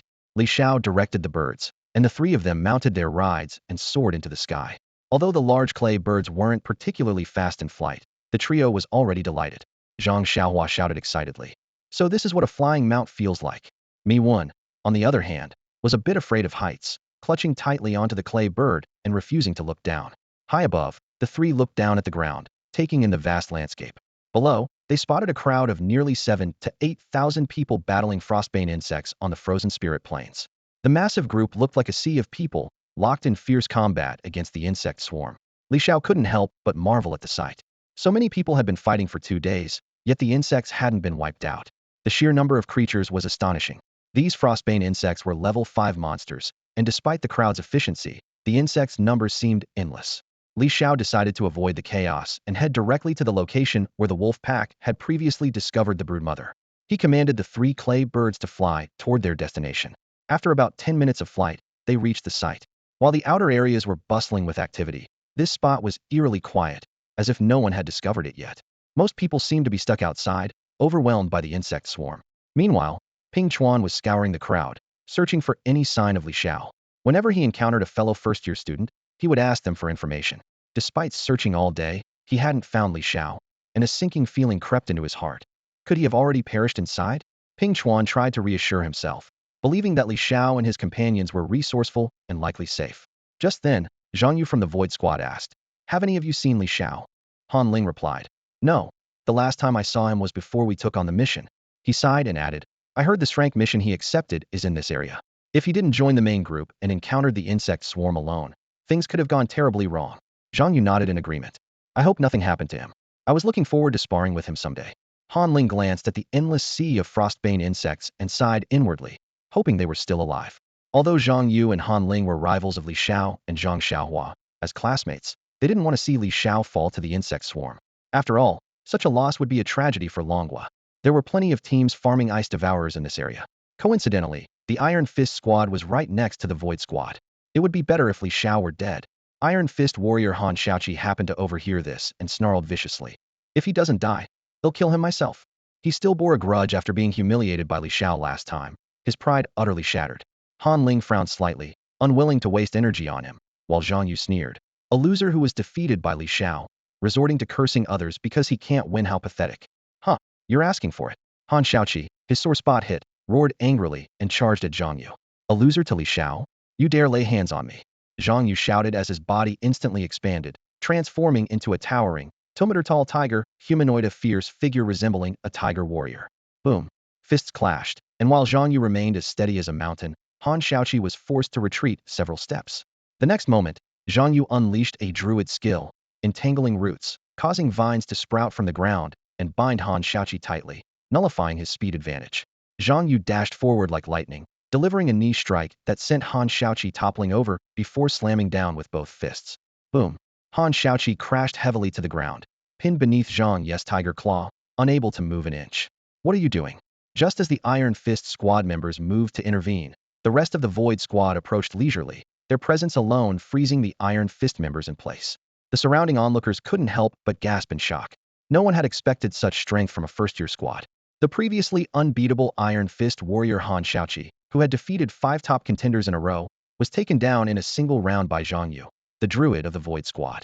Rumor had it that Zhang Yu was only the second strongest in his squad. If Han Ling, their leader, stepped in, how powerful would he be? Get lost. Zhang Yu kicked Han Xiaoqi with force, sending him flying and crashing into his teammates. The Iron Fist squad scrambled to catch him, finally regaining their composure. Wiping the blood from the corner of his mouth, Han Xiaoqi snarled viciously, "This isn't over," before retreating with his team in disgrace. Zhang Yu reverted to his human form, smirking disdainfully, "Bring it on. Let's see what you can do about me." And with that, the conflict came to an end. Many nearby first-year squads stared in astonishment at the Void squad. Inan Bao, the captain of the Ruthless squad, Lu Pu from the Windcloud squad, and Huang Han of the Moonwatch squad, all strong first-year teams, witnessed the strength of Void squad's second-in-command for the first time. The Tiger Druid was as formidable as the rumors claimed, a perfect combination of control, explosive power, and raw strength. Impressive, with seemingly no weaknesses. And their leader, Han Ling, hadn't even made a move yet. As a hidden class, he was reputed to be the true number 1 among first years at Qingfeng Academy. Some wondered if the Ruthless squad could match up, but the general consensus was that they were no match. After all 5 members of the Void squad had innate talent classes. Watching this fight, the other teams couldn't help but feel a sense of dread. This squad was destined to be the greatest obstacle standing in the way of every first-year team. Meow, some first years just got into a fight over there. Apparently, it was about Li Xiao. It seems Li Xiao has gone missing, and even his class's teacher is looking for him. They say he accepted an rank mission, and it happens to be in this area. Speaking of which, I haven't seen Li Xiao yet. Could it be that Xiong Panpan, who loves to join in the fun, has come over again? She chattered on. At this moment, the two of them had arrived at the Fenghan Bingpe outpost, preparing to hunt swallowing ice bugs. Zhu Meow, known as the top duelist in the 2nd grade, had slain countless cultists and earned a wealth of credits. She wasn't in need of money, but upon hearing that most 3rd-grade teams had gathered here, she couldn't help but speculate that there must be some kind of mission for the 3rd graders. After arriving, Zhu Meow quickly deduced the reason. It seemed there was a queen bug behind this insect swarm. She frowned slightly and responded to Xiong Panpan. "I heard. Don't worry, Li Xiao isn't that easy to kill. If he's not here, he's probably gone deeper. Who knows? He might have discovered something." "What kind of discovery?" Xiong Panpan asked while swinging her massive shield, taking down the swallowing ice bugs. "Nothing, just a guess." Zhu Meow shook her head and then asked, "What's going on with you? You're already level 31, so why are you so slow at taking down level 5 monsters?" Xiong Panpan gave an awkward laugh. "Sorry about that. I'm afraid of dying, so I put all my points into vitality. My equipment is all defense-focused, and my skills are defensive too, so my damage output is pretty low. But let me show you my signature skill. I spent all of last year's accumulated credits on it, and even took out a loan of 10,000 credits to get it." With that, Xiong Panpan's massive shield began to glow brilliantly, activating her defensive skill. The dazzling light from the shield enveloped her surroundings, sparkling like crystal. In the dim sunlight, it refracted into 4 radiant colors. When the Crystal Fortress skill was deployed, an impenetrable fortress was summoned around her as the center. During the skill's duration, she couldn't move, attack, or use other abilities, but the fortress could reflect magical attacks. The thickness of the fortress was determined by her vitality stat. This skill, known as the Turtle Fortress, was nearly indestructible when active. It was perfect for tanking boss attacks on the front lines, but in player-versus-player scenarios, it was considered utterly useless. Opponents would simply avoid attacking the turtle shell, while the user would continuously drain their own mental and physical energy, eventually exhausting themselves to death. Zhu Meow was surprised. This was her first time attempting to team up with someone, and also her first time partnering with Xiong Panpan. The only reason she brought Xiong Panpan along was because they needed a 5th member for their team, and no one else was available. She had initially planned to assess Xiong Panpan's abilities and offer some guidance, but given this situation, there didn't seem to be much she could teach her. Meow, you promised to team up with me. You're not going back on your word, are you?" Xiong Panpan asked anxiously. Zhu Meow hesitated before replying. "Let's not talk about that for now. Your fortress skill is somewhat useful. Since that's the case, let's push forward. Push forward? That's way too dangerous, Xiong Panpan said, patting her chest nervously. The deeper we go, the fewer people there are and the more bugs we'll face. These bugs can deal a small amount of true damage. Even ants can bite an elephant to death. 2 third-grade students from Gaoshan Academy died here. We're safer staying here with so many people around. This way, we won't get surrounded. It's fine. You've got your crystal fortress, so what's there to be afraid of? Let's move forward, Zhu Miao Miao said. Zhu Miao Miao pointed into the distance and softly said, Look, that's the third-year team of Shi Yuanji and Zhou Runshi. The third-year teams were almost all advancing forward, clearly on some kind of mission. Meanwhile, second-years Hu Hongba, Yu Fei, and Xiong Panpan were also watching. They noticed that the third-year teams were indeed attempting to push deeper into the swarm of insects. Aside from Qingfeng Academy, students from other academies in their third year were also actively making moves. Among the second years, a few strong teams were also trying to venture into the swarm. There must be something valuable in there. Checking it out would reveal the truth. Mi Wen, while slashing at the frost-devouring insects lunging at her, steadily moved deeper. She remarked, Even so, it's dangerous. Xiong Panpan responded helplessly. If you don't want to come, just stay behind. They'll think about forming a team again. In the end, she picked up her large shield and followed Zhu Miao Miao's lead. By now, the insect swarm was showing signs of fatigue, with their numbers noticeably decreasing. After all, with so many people slaughtering them relentlessly, it was bound to end at some point. The third-year students from various academies began advancing toward the inner regions. They knew something valuable was hidden there. Their target was the Nebula Nest's queen insect. Killing the queen could potentially drop brand-new enhancement skill books. Meanwhile, Li Xiao and his 2 partners used clay birds to fly directly overhead, bypassing the battlefield where the crowd and the swarm clashed. They successfully reached the location of the queen insect. The area was eerily quiet, indicating that the queen had likely sent all her minions out. It was sheer luck they could fly here, as returning without such an advantage would have been a hassle. The 3 of them landed and approached a pit dug out by a pack of wolves. The pit was about 2 meters high, with a slope of 30 degrees leading beneath the icy surface. The interior was pitch black, making it impossible to see what lay below. The queen insect was likely down there. Mi Wen nodded to show her understanding as Li Xiao spoke, already grasping his intentions. A clay spider imbued with a glimmer of spiritual light cautiously crawled into the depths of the pit. 100 meters, 200 meters, 300 meters they continued to descend, the surrounding darkness growing thicker. Yet the spider kept moving, clearly not having reached the bottom. The depth was astonishing. At 500 meters, then 600 meters, Li Xiao couldn't help but marvel.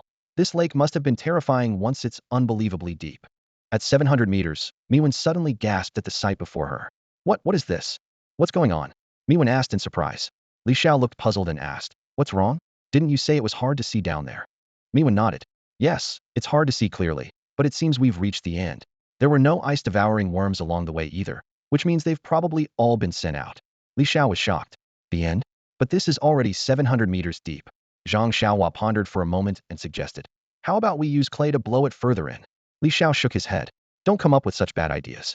Using explosives will just cause the tunnel to collapse, and then we won't be able to go in at all. Zhang Xiaohua asked, Then what should we do? We wanted to confirm if the queen worm boss is in there. If it is, I was planning to make a massive bomb to take it out from a distance. But now it seems there's a problem. I thought the wolf pack had already dug through to the queen's location, but apparently not. We'll have to go in ourselves. Li Xiao firmly declared, I'm going to investigate. Mi Wen looked worried. That's too dangerous. If we encounter a swarm of worms, in such a narrow tunnel, there's no way to escape. Captain, I can't let you take that risk. Li Xiao countered. Who said I'm taking a risk? As he spoke, he began using his clay hand ability. 2 white streams of clay flowed from his palms, and the underground clay model started expanding, gradually forming a humanoid shape. Mi Wen's eyes widened in astonishment. What is that? Zhang Xiaohua gasped.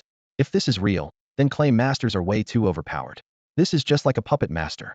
Li Xiao smiled faintly. Exactly. I'm creating my puppet clone. He clapped his hands together. Done. It's finished.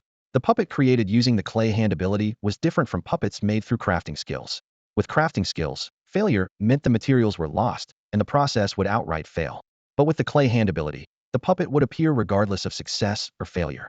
Mi Wen and Zhang Xiaohua exchanged confused glances.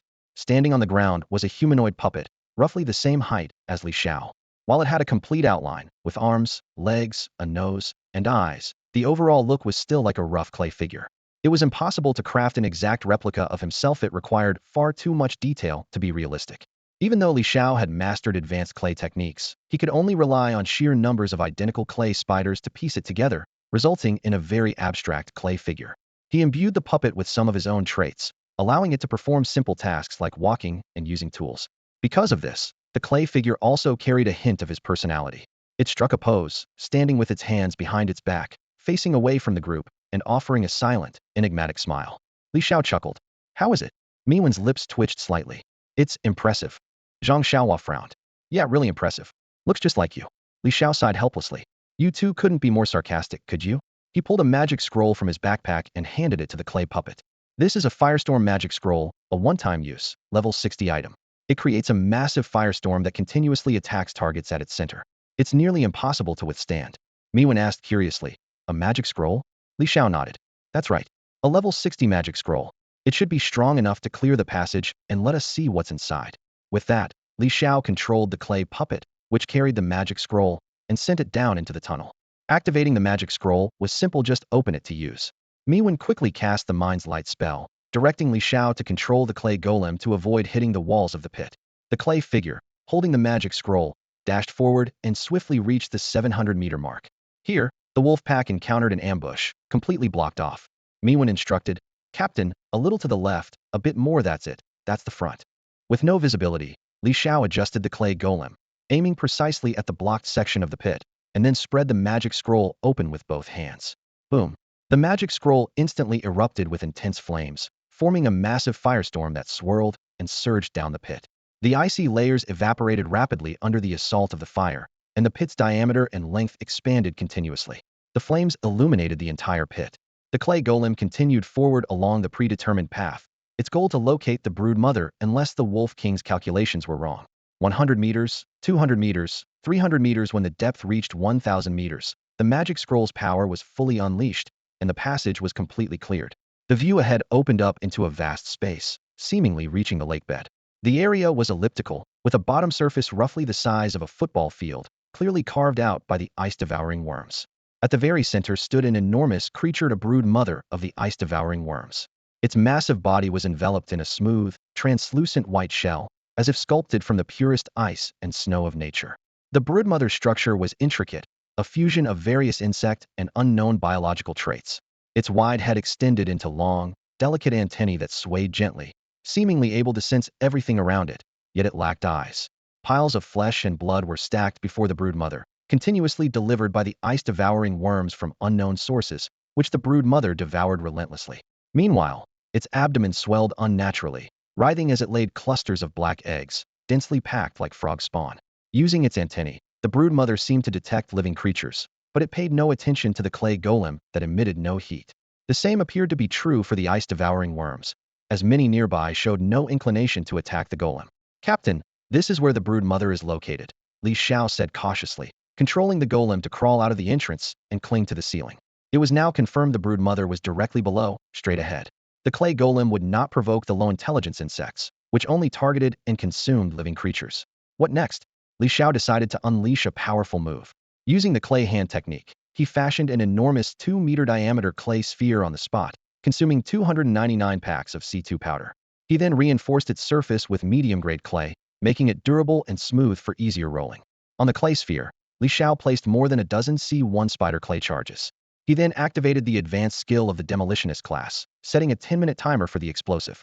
A single pack of C1 powder had a power of 1,000 damage points, while C2 powder, tested on the Frost Demon King, reached nearly 10,000 damage points.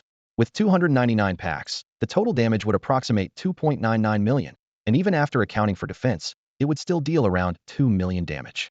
The motherworm's total health should not exceed this amount. To ensure success, Li Xiao decided to use all the powder at once. After all, if the motherworm wasn't killed in this attempt, there might never be another chance. He gave the clay sphere a kick, sending it rolling into the pit. It tumbled down the slope and finally came to rest directly above the motherworm. After some waiting, the clay sphere was set to detonate at the right moment. Li Xiao was both excited and nervous, warning his companions to retreat to avoid the blast. The three of them quickly backed away, stopping only after reaching a distance of about 500 meters from the explosion site. At that moment, a voice reached his ears. It was Zhu Meow, a second-year student, who had arrived with Xiong Panpan after breaking through the swarm of insects. To Li Xiao's surprise, even third-year elites like Shi Yuanji and Zhou Rensher from the academy had shown up. Who were these three individuals who managed to arrive even earlier than them? The other students from various academies also voiced their confusion. The three newcomers appeared to be freshmen, Their gear and appearance suggested they were around level 20. But how had they managed to reach the scene ahead of everyone else? Li Xiao, what are you doing here? Zhu Meow asked in surprise when she saw Li Xiao and his companions. This place clearly wasn't somewhere first-year students could easily access. Hello, Li Xiao greeted with a smile. We're here to hunt monsters, of course. Zhu Meow was momentarily stunned and asked incredulously. You came here to hunt monsters? She wasn't the only one shocked. Students around them were equally dumbfounded. Who was this guy? Which school was he from? He looked like a first-year student. So how could he have made it here? That shield the chubby guy was carrying, wasn't it the level 20 frost shield? That meant he was at least a level 20 professional. But how was that possible? How could a level 20 first-year student end up in a place like this? The surrounding students were filled with questions. After all, those who managed to break through the swarm of insects and reach this area were typically third-year students from various academies. By now, third-year students were generally at level 35. Level 35 was a critical threshold. Professionals at this level had undergone 3 advancements, were equipped with level 30 gear, and had mastered various skills, including powerful level 35 abilities. Their capabilities were on a completely different level compared to someone at level 34. So, the presence of level 20 first years here was bound to cause a stir. Regardless, their arrival might lead to some interesting discoveries. Hey you, a third-year student stepped forward at that moment. He was well-equipped and exuded strength, clearly a warrior. I'm from Gaoshan Academy, he said. I need to ask, have you found the boss? Gaoshan Academy had suffered heavy losses this time, with 2 students killed in the insect swarm. They were determined to eliminate the brood mother, sending nearly their entire third-year cohort. With the warrior's question, the crowd fell silent. Why should I tell you? The response came from Shi Yuanji, a senior student from Qingfeng Academy. He had seen Li Xiao before and knew they were from the same academy. With so many teams here and resources scarce, it was best to keep information to themselves. Shi Yuanji, I suggest you mind your own business. The Gaoshan Academy warrior, Ao Tian, shot back without hesitation. We'll have our competition this year, but not now. He's my classmate from Qingfeng Academy. Why should he tell you anything? With that, Shi Yuanji turned to Li Xiao and reassured him. Don't worry, classmate. We've got your back. You can share if you want, or keep it to yourself if you'd rather not. But if you truly know something, this information could be worth 100,000 academy credits. The third-year students from Qingfeng Academy all stood by Shi Yuanji's side, creating a tense atmosphere between the 2 schools. Hearing this, Zhu Meow's eyes lit up.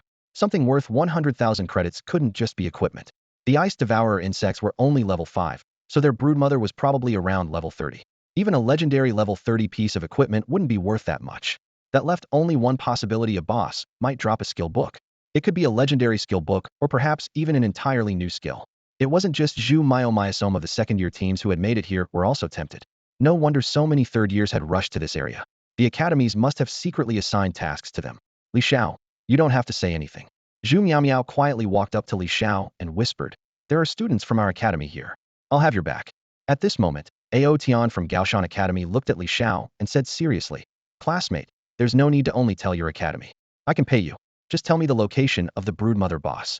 As soon as he spoke, almost everyone turned their attention to Li Xiao, and in an instant, he became the center of everyone's focus. Feigning temptation, Li Xiao asked, you'll pay me just to tell you the location? Ao Tian smiled and replied, of course. Li Xiao spread his hands, pretending to be helpless. But money isn't that useful. Credits seem to be more valuable. From what you're saying, we're talking about 100,000 credits. Ao Tian quickly explained, you're mistaken. Credits can't be traded, especially between different academies. Money is very useful. Credits can buy purple tire equipment, but money can do the same. If you obtain a one-time crafting blueprint, you can pay a master-level blacksmith to forge purple tire equipment for you. What you exchange at the academy is just standard purple equipment. Besides, money can be used to create high-end potions, embed gems into gear, and so much more. Ao Tian spoke at length, emphasizing the importance of money. Li Xiao nodded, secretly thinking that money did hold some value.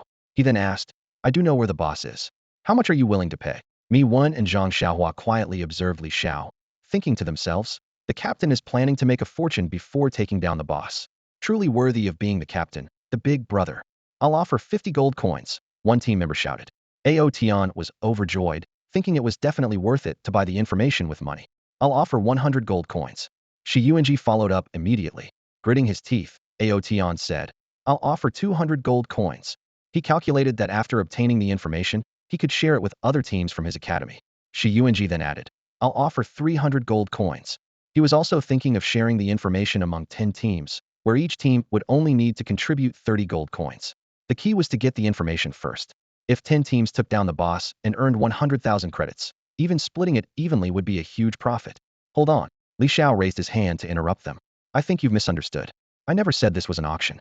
How about this? I'll give you all a discount. If you want the information, it'll be 200 gold coins. Aotian was a bit frustrated, thinking that if everyone knew the location, it would ruin the game. I'll buy it. Shi Yuanji immediately raised his hand without hesitation, offering 200 gold coins. Li Xiao quickly received the gold coin transaction from Shi Yuanji. I'll buy it too. A captain from Lushui Academy raised his hand and paid up. Li Xiao received another 200 gold coins from Zhang Qining. Count me in. A captain from Mingyue Academy also raised his hand, immediately offering 200 gold coins. Frustrated that other academies were buying in, Aotian had no choice but to grit his teeth and follow suit. I'll pay 200 gold coins, he said, thinking to himself that he should have never initiated this deal. It was just trouble for himself. In the end, Li Xiao received a total of 1,000 gold coins from the captains of Gaoshan, Lushui, Qingfeng, Mingyue, and Jin academies, feeling secretly pleased with himself. Li Xiao felt an exhilarating rush, like striking it rich overnight. With 1,000 gold coins in hand equivalent to millions of copper coins, it was practically the life of a tycoon. Smiling, he waved at the group and declared, I'll only tell you the location. As for who takes down the boss, don't blame me. The 5 captains who had paid him surrounded him. Aotian said, we won't blame you. Li Xiao repeated, make sure you won't blame me. Confirming one more time. The group responded impatiently, stop dragging it out, just tell us already. We promise we won't blame you. You're just giving us the info, why would we blame you? No need. Satisfied, Li Xiao nodded and pointed ahead discreetly. About 500 meters that way, there's a pit I dug. Go straight in, and you'll see the broodmother boss. It's currently laying eggs beneath the ice layer. One of them exclaimed, you sly fox. How did you even discover it and dig a pit? Let me guess you went in, realized you couldn't handle it, and ran out, right? Knowing the location and digging a hole, this intel is definitely worth the money. The 5 senior captains, now armed with the information, immediately prepared to charge in with their teams. Typically, the final blow to a monster determines who gets the loot. However, in special cases where a boss is attacked by more than 10 teams, the final strike may be shared among multiple teams. In such situations, the system implements a new rule. The loot goes to the team that deals the highest damage. This makes the first teams to attack have the greatest chance of claiming the rewards. The area was swarming with hundreds of teams from various academies, creating fierce competition. Wait! Li Xiao suddenly shouted, stopping everyone in their tracks. What now? Can't you just say everything at once? The 5 captains halted, visibly annoyed. Li Xiao glanced at the timer. With only a few seconds left before 10 minutes were up, he said, I advise you not to go. There's a massive explosion up ahead, watch out for collateral damage. Everyone froze, puzzled. What are you talking about? What explosion? Aotian asked, confused. What do you mean by a massive explosion? Li Xiao calmly replied. Exactly, theta massive explosion. With a snap of his fingers, the ground trembled slightly, like the awakening of a slumbering beast. A surge of indescribable energy began to flow beneath the ice, causing the ground to quake ominously, a harbinger of imminent destruction. Suddenly, the ice began to crack, accompanied by deep, rumbling booms. A cataclysmic force erupted instantaneously, throwing everyone off balance as if caught in a magnitude 10 earthquake. Beneath the ice, a massive superbomb detonated, sending colossal cracks spreading like a spiderweb. Brilliant light pierced through the thick ice, illuminating the dark sky as if it were broad daylight. A devastating shockwave rippled outward, spreading in all directions with terrifying speed. Everyone stood frozen in place, staring at the overwhelming scene in stunned silence. It was a long moment before anyone could process what had just happened. The next second, a system notification appeared. Boss of Secret Realm defeated Nebula Nest Broodmother. After defeating the level 5 monster, the Ice Devourer Worm, Li Xiao gained 18,500 experience points and 18,500 Ice Devourer Worm stomach pouches as crafting materials. Additionally, he took down the boss monster of a level 30 Secret Realm, the Nebula Nest Queen Worm. This victory earned him 50,000 experience points, 1,000 energy crystals, a level 20 Nebula Staff blue tier equipment, a level 20 Nest Weaver Rogue green tier equipment, 2 level 20 white skill books for fission and evolution, 3 gold coins, and crafting materials for the Queen Worm's restoration crystal. With a single massive shell costing 299 units of C2 ultra sticky clay, Li Xiao not only obliterated the Queen Worm in a single strike, but also wiped out 18,500 Ice Devourer Worms in the process. The experience points from each Ice Devourer Worm brought his total to 18,500 points. The materials he collected were also highly valuable. Each could sell for 100 copper coins, totaling 1.85 million copper coins, equivalent to 185 gold coins. However, this still left him at a loss, as the shell alone cost him 299 gold coins. As the earth-shattering explosion subsided, the blast site collapsed entirely, and cracks spread outward across the ground. The surrounding students stared in shock at the fissures beneath their feet, speculating whether an earthquake had just occurred. Li Xiao's companions began to discuss what had happened. What just happened? Where's the tunnel? The one leading to the boss? Someone asked. But the tunnel had caved in completely, leaving nothing behind. What do we do now? Are we supposed to dig our way down? One team leader questioned. Another leader speculated. If I'm not mistaken, the boss is probably dead, right? The 5 team leaders from different academies debated amongst themselves, but soon their attention shifted to Li Xiao, who stood there calmly. They looked at him in astonishment. Aotion's mouth fell open, and it took him a while before he managed to speak. Was this your doing? Li Xiao smiled faintly and replied. Take a guess. Frustrated, Aotion snapped. Guess? Of course it was you. Why else would you have said there's no time earlier? Li Xiao maintained his enigmatic demeanor. You can guess, he said again. Shi Yuanji from Qingfeng Academy looked at Li Xiao in disbelief. He was aware that Li Xiao's professions were dual life roles, Clay Master and Demolition Expert. The earlier explosion was clearly the result of a blast. Could it really have been Li Xiao who orchestrated this? I've heard of him. He's the top scorer in Jiangzhou this year and cleared the hell-level dungeon with full marks, one student commented. I saw the news too. They say he's a mind master, capable of extraordinary feats, another student added. But someone else quickly refuted. Nonsense. That's just a rumor. His real professions are Clay Master and Demolition Expert. The surrounding students began to chatter excitedly, with many recognizing Li Xiao. News about him had been widely circulated, and students from all academies had taken notice. Word spread like wildfire, and the team leaders of the third-year elite squads from various academies couldn't help but gasp in astonishment. From the situation just now, it seemed that this young man in front of them might actually be the culprit. If that were true, he was terrifying. A level 30 boss typically had around 300,000 HP, and to take it out in one hit meant he could easily wipe out everyone present. Aotion curled his lips skeptically and questioned. Kid, are you scamming us for gold?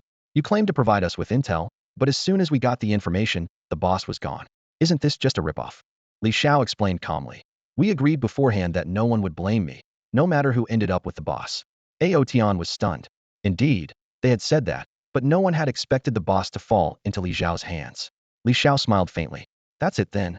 At this moment, everyone was left in shock, re-evaluating this dual profession player standing before them. Dual profession players were never to be underestimated, and Li Xiao had proven he could actually take down the boss. Standing nearby, Zhu Miao's gaze at Li Xiao shifted as well. What she initially thought was finding a good teammate now seemed far beyond her expectations. The green hills won't change, and the flowing waters will go on. Until we meet again, Li Xiao said before preparing to leave. After all, with the boss defeated, there was no reason to linger. He planned to head to the Icefield Plains teleportation point 18 to see if he could encounter the rumored treasure beast. Information like that didn't come easily, so he had to check it out. Just as Li Xiao was about to leave, a large group of people suddenly rushed over. Leading them was none other than Dong Hao, the commander of the 4th Legion. He arrived with 5 squads in tow, having already killed 2 Nebula Nest broodmother bugs at other locations, but with no luck in obtaining any skill books. Determined, Dong Hao immediately led his team to this spot. Nebula Nest broodmother bug. Have you found it? Dong Hao asked hurriedly as he approached Aotion, apparently familiar with him. Aotion, slightly on edge in Dong Hao's presence, greeted him cautiously. Hello, brother Dong. Dong Hao exhaled in relief. So, you haven't fought it yet? Aotion gave an awkward smile. It's already been taken down, brother Dong. Dong Hao frowned and scolded. What good are you if you let someone snatch the boss before you even got there? Useless. Aotion didn't dare retort, and instead pointed toward Li Xiao. Brother Dong, it was that guy who did it. But you should be careful, he's got some serious skills. Dong Hao's gaze shifted to Li Xiao, and he exclaimed in surprise. Him? A freshman kid took down a level 30 boss? Stop him. He immediately gave the order, and his squad members swiftly surrounded Li Xiao, Zhang Xiaohua, and Meow. Trouble incoming. Let's go, Li Xiao said decisively. The situation was turning bad, and it was best to retreat to the base. The group quickly tried to use their teleportation stones, only to find they weren't working. What's going on? Why aren't the teleportation stones working? Zhang Xiaohua asked in confusion, holding the stone in her hand. That doesn't make sense, OV only used them twice. Li Xiao quickly deduced the situation. Stop trying. Teleportation stones are crafted by advanced professions like teleporters. If they can create teleportation tools, they can also create tools to block teleportation. Dong Hao sneered coldly. I've already sealed off this area. Your teleportation stones are useless here. Hearing this, the surrounding students were shocked, watching the scene unfold in disbelief. A Legion commander seemed ready to attack students. This was outrageous. Dong Hao, are you insane? Are you seriously resorting to outright robbery? Meow stepped forward angrily, her disdain for Dong Hao growing deeper. Watch your words, Dong Hao replied with a smirk. commander like me doesn't rob people I buy. Li Xiao, sell me the skill book, and I'll pay you 100,000 gold coins. While gold coins couldn't be directly exchanged for academic credits, 100,000 gold coins was still a significant amount. Li Xiao's voice turned icy. And if I refuse to sell? Dong Hao's expression darkened. Refuse? That's not your choice to make. As he finished speaking, a wave of soul pressure washed over them. It was the exclusive skill of a soul knight, unleashing mental power to suppress the target's soul, rendering them unable to move or use any abilities. Zhang Xiaohua and Meow tried to resist, but were immediately overwhelmed by the mental suppression. Dogs like you, Wang Jiejun, come here. Use sleight of hand to steal everything he's carrying. Dong Hao ordered. Once you've got it, I'll compensate him with 100,000 gold coins. Dong Hao's intentions were crystal clear. First, he used control skills to restrict Li Xiao's movements, then summoned a thief to steal items from Li Xiao's backpack. Although there was a level gap between them, given enough time, the thief could systematically steal everything in the backpack, especially the skill book. However, Dong Hao had not accounted for one crucial fact: Li Xiao was no longer the same as before. At this moment, all 10 pieces of equipment on Li Xiao were focused on boosting his spiritual attributes, causing a massive surge in his mental strength. One of these was even a level 60 legendary item. Even Dong Hao couldn't fully stack all his stats into spiritual attributes. As a result, the difference in their spiritual attributes was negligible. While Dong Hao had blocked Li Xiao's ability to use skills, Li Xiao was still free to move. Is this what you're after? Li Xiao pulled out a skill book with a faint smile. The Fission Enhancement Skill Book. Dong Hao's eyes instantly lit up, and he blurted out eagerly, 100,000 gold coins, sell it to me. Sorry, Li Xiao replied with a cold smirk before crushing the skill book in front of everyone. I don't need your gold. This enhancement skill book came with a fission effect, which could amplify a skill's power, with the effect varying depending on the skill. After using the book, Li Xiao successfully added the fission effect to his clay hand skill. By consuming mental energy, the clay constructs he created could now self-replicate, increasing their size and power by 1 to 5 times. Seeing this, Dong Hao roared furiously. Damn it! How could you learn it? You actually learned it. Do you even deserve this skill book? Dong Hao was visibly losing his composure. While this skill book was valuable to other professions, it was of immense significance to him as a soul knight. With it, he could amplify his soul pressure through fission, making it overwhelmingly powerful. If he had learned this skill, his enhancements could reach a factor of 4, allowing him to stand out in the 100 Guild tournament and win substantial rewards. Oh, and there's this one, Li Xiao said coldly, pulling out another skill book. This one's called Evolution. It allows a max-level skill to evolve to the next level. What? Dong Hao's face was filled with disbelief, his heart pounding with shock. There's a skill like this? This skill book was a rare drop from the Starcloud Nest's broodmother, and it was astonishing that 2 skill books had dropped at once. Could it be because the broodmother had spawned an unusually large number of frost devourer larvae? If he'd known this earlier, he would have personally come to kill the broodmother. Stop. Sell it to me. Don't learn it. Dong Hao urged desperately, but he didn't dare act rashly, fearing that Li Xiao might impulsively use the skill book. A book that could further evolve a max-level skill was second only to the fission skill book in value, making it an incredibly rare treasure. I'll pay 100,000 gold coins. I already told you, I don't need it. Li Xiao crushed the skill book without hesitation and used it immediately. At this point, he no longer had any other valuable items on him, so it didn't matter if the thief managed to steal anything. Li Xiao held the skill enhancement book tightly in his hand, ready to evolve his skill Clay Hand into Clay Soul Hand. Fission. The book required 0 level to learn, and though it had no direct effect, it allowed skills that had reached their ultimate proficiency to break through to even higher levels. After using the enhancement, his skill successfully evolved, and the abilities of Clay Soul Hand, Fission, were significantly upgraded. At that moment, Li Xiao spread his hands, his mouth extending into a long tongue as he flashed a sinister smile, quietly observing his surroundings. The strength of the skill had increased once again, and its ability to collect biological traits had become more intricate. If he applied these traits to himself, he could inherit a portion of the corresponding abilities. Additionally, the power of the fission effect had increased from 15 times to 110 times. After using 2 skill books for enhancement, Li Xiao's skill had achieved an epic level boost. Meanwhile, Dong Hao, upon seeing Li Xiao master these 2 skill books, was seething with anger. He had gone to great lengths to defeat the broodmother but had gained nothing from it, while Li Xiao effortlessly acquired both fission and evolution skills. Dong Hao was unwilling to accept this, and even offered 100,000 gold coins to purchase the skill book, but Li Xiao paid no attention and directly learned the skill instead. Enraged, Dong Hao demanded that Li Xiao kneel and apologize, unleashing a wave of soul pressure. Li Xiao felt immense pressure, and even Meow and Zhang Xiaohua, standing nearby, were struggling to withstand it. In this critical moment, Zhu Miao Miao suddenly appeared, wielding a black dagger, and launched a swift attack on Dong Hao, interrupting his soul suppression. Taking advantage of the opportunity, Li Xiao regained his freedom and shouted in fury. The clay in his palms began to gather rapidly. With his upgraded skill, he crafted 10 small C1 clay birds. As Li Xiao expended his mental energy, the 10 birds instantly expanded into a massive clay orb, their power amplified significantly. The attack's damage skyrocketed from 1,000 to 5,000, and the 10 birds collectively inflicted a staggering 20,000 damage. The onlookers were utterly astonished. Such devastating damage posed a lethal threat even to Dong Hao, the core commander. Li Xiao, a mere first-year student, had managed to overpower and nearly kill a commander, leaving the crowd in complete shock. Oh my god, what kind of insane damage is this? The clay bomb's damage is unbelievably high, no wonder it could take down the broodmother boss. That's fission, did you see that? That terrifying skill. It can enlarge the clay bomb. 2,000 points of damage. There's no way a level 40 character could deal that kind of damage. He's just a freshman, and he's not even wearing any equipment. How is this possible?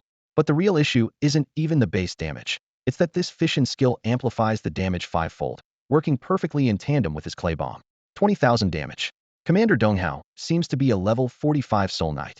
He's not a pure tank and likely needs mental attributes too, so his total health probably doesn't reach 20,000. Could Commander Dong Hao actually die? The students on the field were all in shock. The scene before them was utterly terrifying.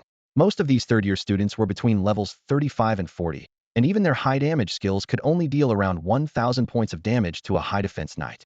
But this freshman's clay bomb was dealing 2,000 damage per shot, and he fired 10 shots in rapid succession. It was outrageous. However, the price of dealing such horrifying damage was that Li Xiao's mental energy was completely drained. Captain, drink this mana potion quickly to recover your mental energy. Meow, who was standing nearby, noticed Li Xiao's pale face and quickly supported him. It was clear that using fission had completely exhausted his mental energy. She pulled a potion from her backpack and handed it to Li Xiao. He took the potion and gulped it down. The clear blue liquid was sweet, and as it flowed into his stomach, his mental energy began to slowly recover. The intense pain in his mind also subsided significantly. It seemed he'd need to carry some of these potions with him in the future. Did I kill him? That was self-defense, wasn't it? Li Xiao frowned slightly and looked toward Dong Hao's direction. Smoke was billowing there, but as the wind blew, the smoke dispersed. There he was. Dong Hao reappeared, surrounded by a golden shield. The shield slowly dissipated. It was clear its duration had ended. Oh my god, what is that? A legacy skill, a knight's exclusive legacy skill, the invincible holy shield. I can't believe Commander Dong Hao actually has this skill. The students on the field were stunned, witnessing a knight's legacy skill with their own eyes. Even Dong Hao's teammates were shocked. They had only just learned that Dong Hao possessed such a skill. Very good. You very good. Dong Hao's eyes seemed to blaze with fury. You actually forced me to use my ultimate trump card. You've sealed your own fate. In front of so many onlookers, he had almost been one-shot by a freshman, his dignity in shambles. His skill had been countered, his pride shattered, and his fiancée, Mi-Wen, was even supporting that Li Xiao. As a man, his anger had reached its peak. Mi-Wen was indeed supporting Li Xiao, but their relationship was purely that of comrades, nothing romantic. However, Dong Hao didn't see it that way. Li Xiao, too, had been forced to unleash all his trump cards. That last attack had exhausted nearly all his strength, leaving him in no condition to fight back. He thought to himself, in the end, I'm still too weak. Die? Today, I will kill you. Dong Hao shouted furiously, summoning a black, heavily armored warhorse, activating the knight's level 40 skill, heavy armored mount. Unlike regular mounts that cannot participate in combat, only knights can have battle-ready mounts. Knights can even tame dragons to become dragon riders. The heavy armored mount not only shares some of the knight's attributes, but can also equip 3 pieces of gear and join battles.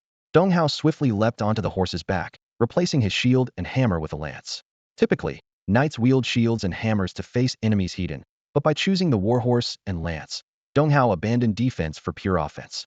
Commander, you can't do this, his teammates pleaded. They were just students. While they could suppress opponents, killing was off-limits. In Longhua, combatants were strictly forbidden from killing one another. If someone truly committed murder, they would face the harsh judgment of the authorities. Die! Dong Hao, consumed by rage, ignored their pleas and charged forward like a tank, heading straight for Li Xiao. Zhang Xiaohua immediately cast Slow Aura in an attempt to stop him. If you want to kill my brother, you'll have to step over my dead body first, he declared, gripping his shield tightly as he stood resolutely in front of Li Xiao, ready to sacrifice himself if necessary. Dong Hao, stop this. Mi-Wen also stepped forward, standing shoulder to shoulder with Zhang Xiaohua to shield Li Xiao. The three of them had sworn an unbreakable bond. Mi-Wen declared solemnly, "We may not be born on the same day, but we'll die on the same day." She hoped Dong Hao would consider her status and calm down. After all, she came from the powerful Mi family. If Dong Hao killed her, it would spark an unresolvable blood feud. However, Dong Hao paid no heed. Seeing me when standing in front of Li Xiao only fueled his rage. "You wretched woman, you'll die today too," he roared, completely losing control. His charge continued unabated, determined to take down all three of them. As he entered the range of the slow aura, his speed suddenly dropped, and his armored black warhorse stumbled as if trapped in a mire, throwing Dong Hao off in a spectacularly undignified fall. "It's a trap," one of the students quickly realized. Indeed, Li Xiao's allies extended beyond Zhang Xiaohua and Mi Wan. Zhu Meow, who had been in hiding, had already set up a quagmire trap to halt the knight's charge. Setting up such a trap took time, which meant Zhu Meow had anticipated Dong Hao's attack, a testament to her sharp combat instincts. With the knight's fearsome charge neutralized, his power was significantly diminished. "You think this will stop me?" Dong Hao bellowed furiously, activating a new skill, Flame Four-Winged Angel. Four transparent, fiery wings unfurled from his back, instantly boosting his strength, speed, and critical hit rate, with his next attack dealing additional fire damage. Gripping his lance tightly, he charged at Li Xiao and the others once more, undeterred. "Chains!" Zhu Meow revealed herself, casting a skill to bind Dong Hao. "Break!" Dong Hao roared, using his high resistance to shatter the chains. He then swept his lance toward Zhu Meow, forcing her to retreat with a serious injury. The level gap between them was simply too great. After driving Zhu Meow back, Dong Hao resumed his charge toward Li Xiao. Mi Wan tensed, ready to use her damage transfer ability at any moment. The lance drew closer and closer, almost reaching Mi Wan. "Crystal Fortress!" Xiong Pampin finally appeared, stepping in front of Mi Wan and Zhang Xiaohua. He unleashed his skill, summoning an indestructible fortress centered around himself. While the fortress was active, he couldn't move, attack, or use other abilities, but it could reflect spell attacks. The thickness of the fortress depended on the user's physical constitution. Boom. Cracks appeared on the crystal fortress, but Xiong Pampin successfully blocked the attack. He and Zhu Meow regarded Li Xiao and the others as future teammates, so they gave their all to help. "Impossible. How can a third-year student block my attack?" Dong Hao exclaimed in disbelief, staring at the scene before him. He knew Crystal Fortress was considered a mediocre skill, yet it had managed to thwart his assault. Li Xiao felt a warmth in his heart. Standing before him was Xiong Baobao, a second-grade girl he had only met once, now selflessly shielding him without hesitation. She often sent him messages to check on him, wishing him good morning and good night, though Li Xiao always pretended not to see them, claiming he was busy or in the shower. Yet, in this critical moment, her bravery brought him a sense of comfort. Without her courage, Zhang Xiaohua and Mi Wan might not have been able to withstand the attack, and all three of them could have been in grave danger. "Get out of my way. Move!" Dong Hao roared, frantically attacking the crystal barrier with his spear. Given his level and equipment, breaking through the barrier should have been easy. However, Xiong Baobao's extreme strategy complicated the situation. Like Li Xiao, she had invested all her attributes into spirit, but for survival, she had focused entirely on constitution, with her gear enhancing it as well. The thickness of the crystal fortress was directly tied to her constitution. Hey, don't be so rash, Commander. You're still young to make such a grave mistake." Xiong Baobao called out nervously while resisting. But Dong Hao paid no attention, continuing his relentless assault. The cracks on the crystal barrier grew wider, threatening to shatter. At that moment, Li Xiao's mental energy had slightly recovered thanks to a potion. A handful of clay spiders slipped from his hand and crawled onto Dong Hao, attempting to infiltrate his armor. However, Dong Hao's top-tier knight armor was sealed tightly, leaving no gaps for the spiders to penetrate. Crack! Li Xiao used the last of his mental energy to command 20 C1 clay spiders to detonate on Dong Hao's body. Boom, boom, boom. Though the explosions caused minimal damage, the shockwaves forced Dong Hao to stagger back. Seizing the opportunity, Zhu Meow appeared behind him and landed a critical backstab, dealing heavy damage before vanishing into stealth once more. The team worked together to confront the high-level commander. Mi Wan cast healing spells while targeting Dong Hao with attacks, while Li Xiao hurled a long and used impact bomb. The bomb exploded violently upon hitting the ground, creating a 3-meter-wide crater, with smoke billowing everywhere. Its power was immense. Knowing the danger of the clay spiders, Dong Hao instinctively avoided a direct hit. This was the downside of impact bombs. They were effective against monsters, but difficult to land on a moving human target. "You actually managed to force me back," Dong Hao bellowed in fury.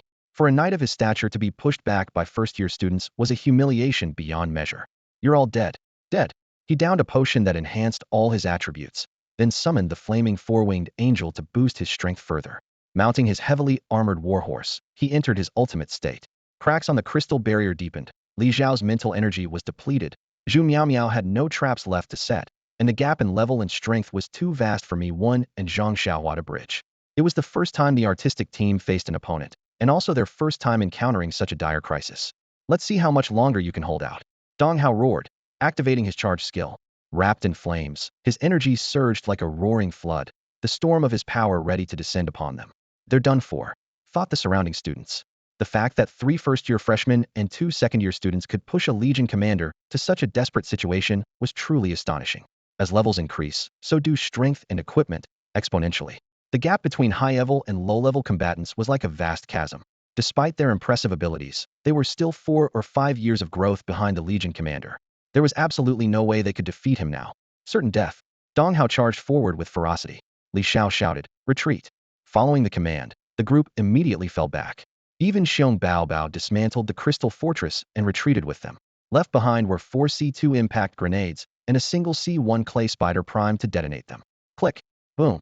Just as Dong Hao was mid-attack, the grenades buried underground detonated.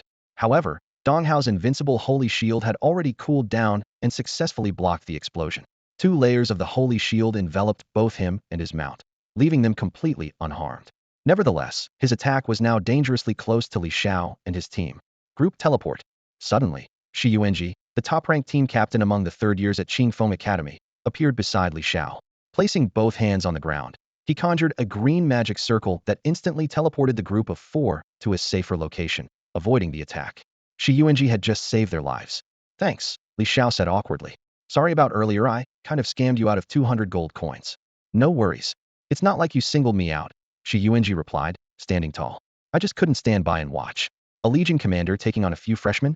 Does he think Qingfeng Academy has no one capable of stepping up? Exactly. Gaoshan Legion, you've already broken the law. Do you realize that? Shi Yuanji's teammates arrived one after another, positioning themselves in front of Li Xiao and his group. Damn it, I can't watch this anymore. Brothers, let's go. Zhou Rinshi, captain of Qingfeng Academy's second team, also arrived with 4 teammates. Imin too. Want to kill our classmates? Not without going through us first. Members of the Academy's third and fourth teams, comprised of top-tier third-year students preparing for the national competition, joined the scene.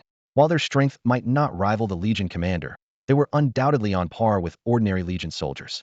With several third-year teams now blocking Dong Hao, he could no longer easily target Li Xiao and the others. At this moment, Dong Hao finally realized he had angered everyone around him. Even his own teammates no longer stood by his side. Curse it all. Dong Hao fumed, furious at how events had spiraled out of control. What was supposed to be a simple show of dominance by crushing Li Xiao's group had turned into a series of humiliating setbacks. Now he was stuck in a lose-lose situation, no matter what he did. Anyone who stands in my way dies. Dong Hao, completely losing his sanity, charged madly at Li Xiao. He no longer cared about the consequences, determined to kill this one person. As for the aftermath, he would rely on the power of his family to handle it. Just as the third-year students prepared to stop this rampaging bull, a powerful voice echoed from the skies. 3 knights, mounted on majestic griffins, descended from above. The newcomers were none other than members of the Judgment Division. The 3 of them were all high-ranking Judgment Knights. Among the crowd, someone had returned from Hanzhou and brought knights from the tribunal. Anyone who stands in my way will die. Dong Hao roared with rage, his eyes bloodshot, like a furious beast. Judgment Cage. The 3 Judgment Knights unleashed their control skills without hesitation. 3 cages descended from the sky, layer upon layer, trapping Dong Hao tightly. No! Dong Hao let out an unwilling roar, ramming into the cages with all his might, but it was all in vain. One of the Judgment Knights spoke coldly. Dong Hao, as the commander of the Legion, you have committed grave mistakes. Return to the tribunal and face judgment.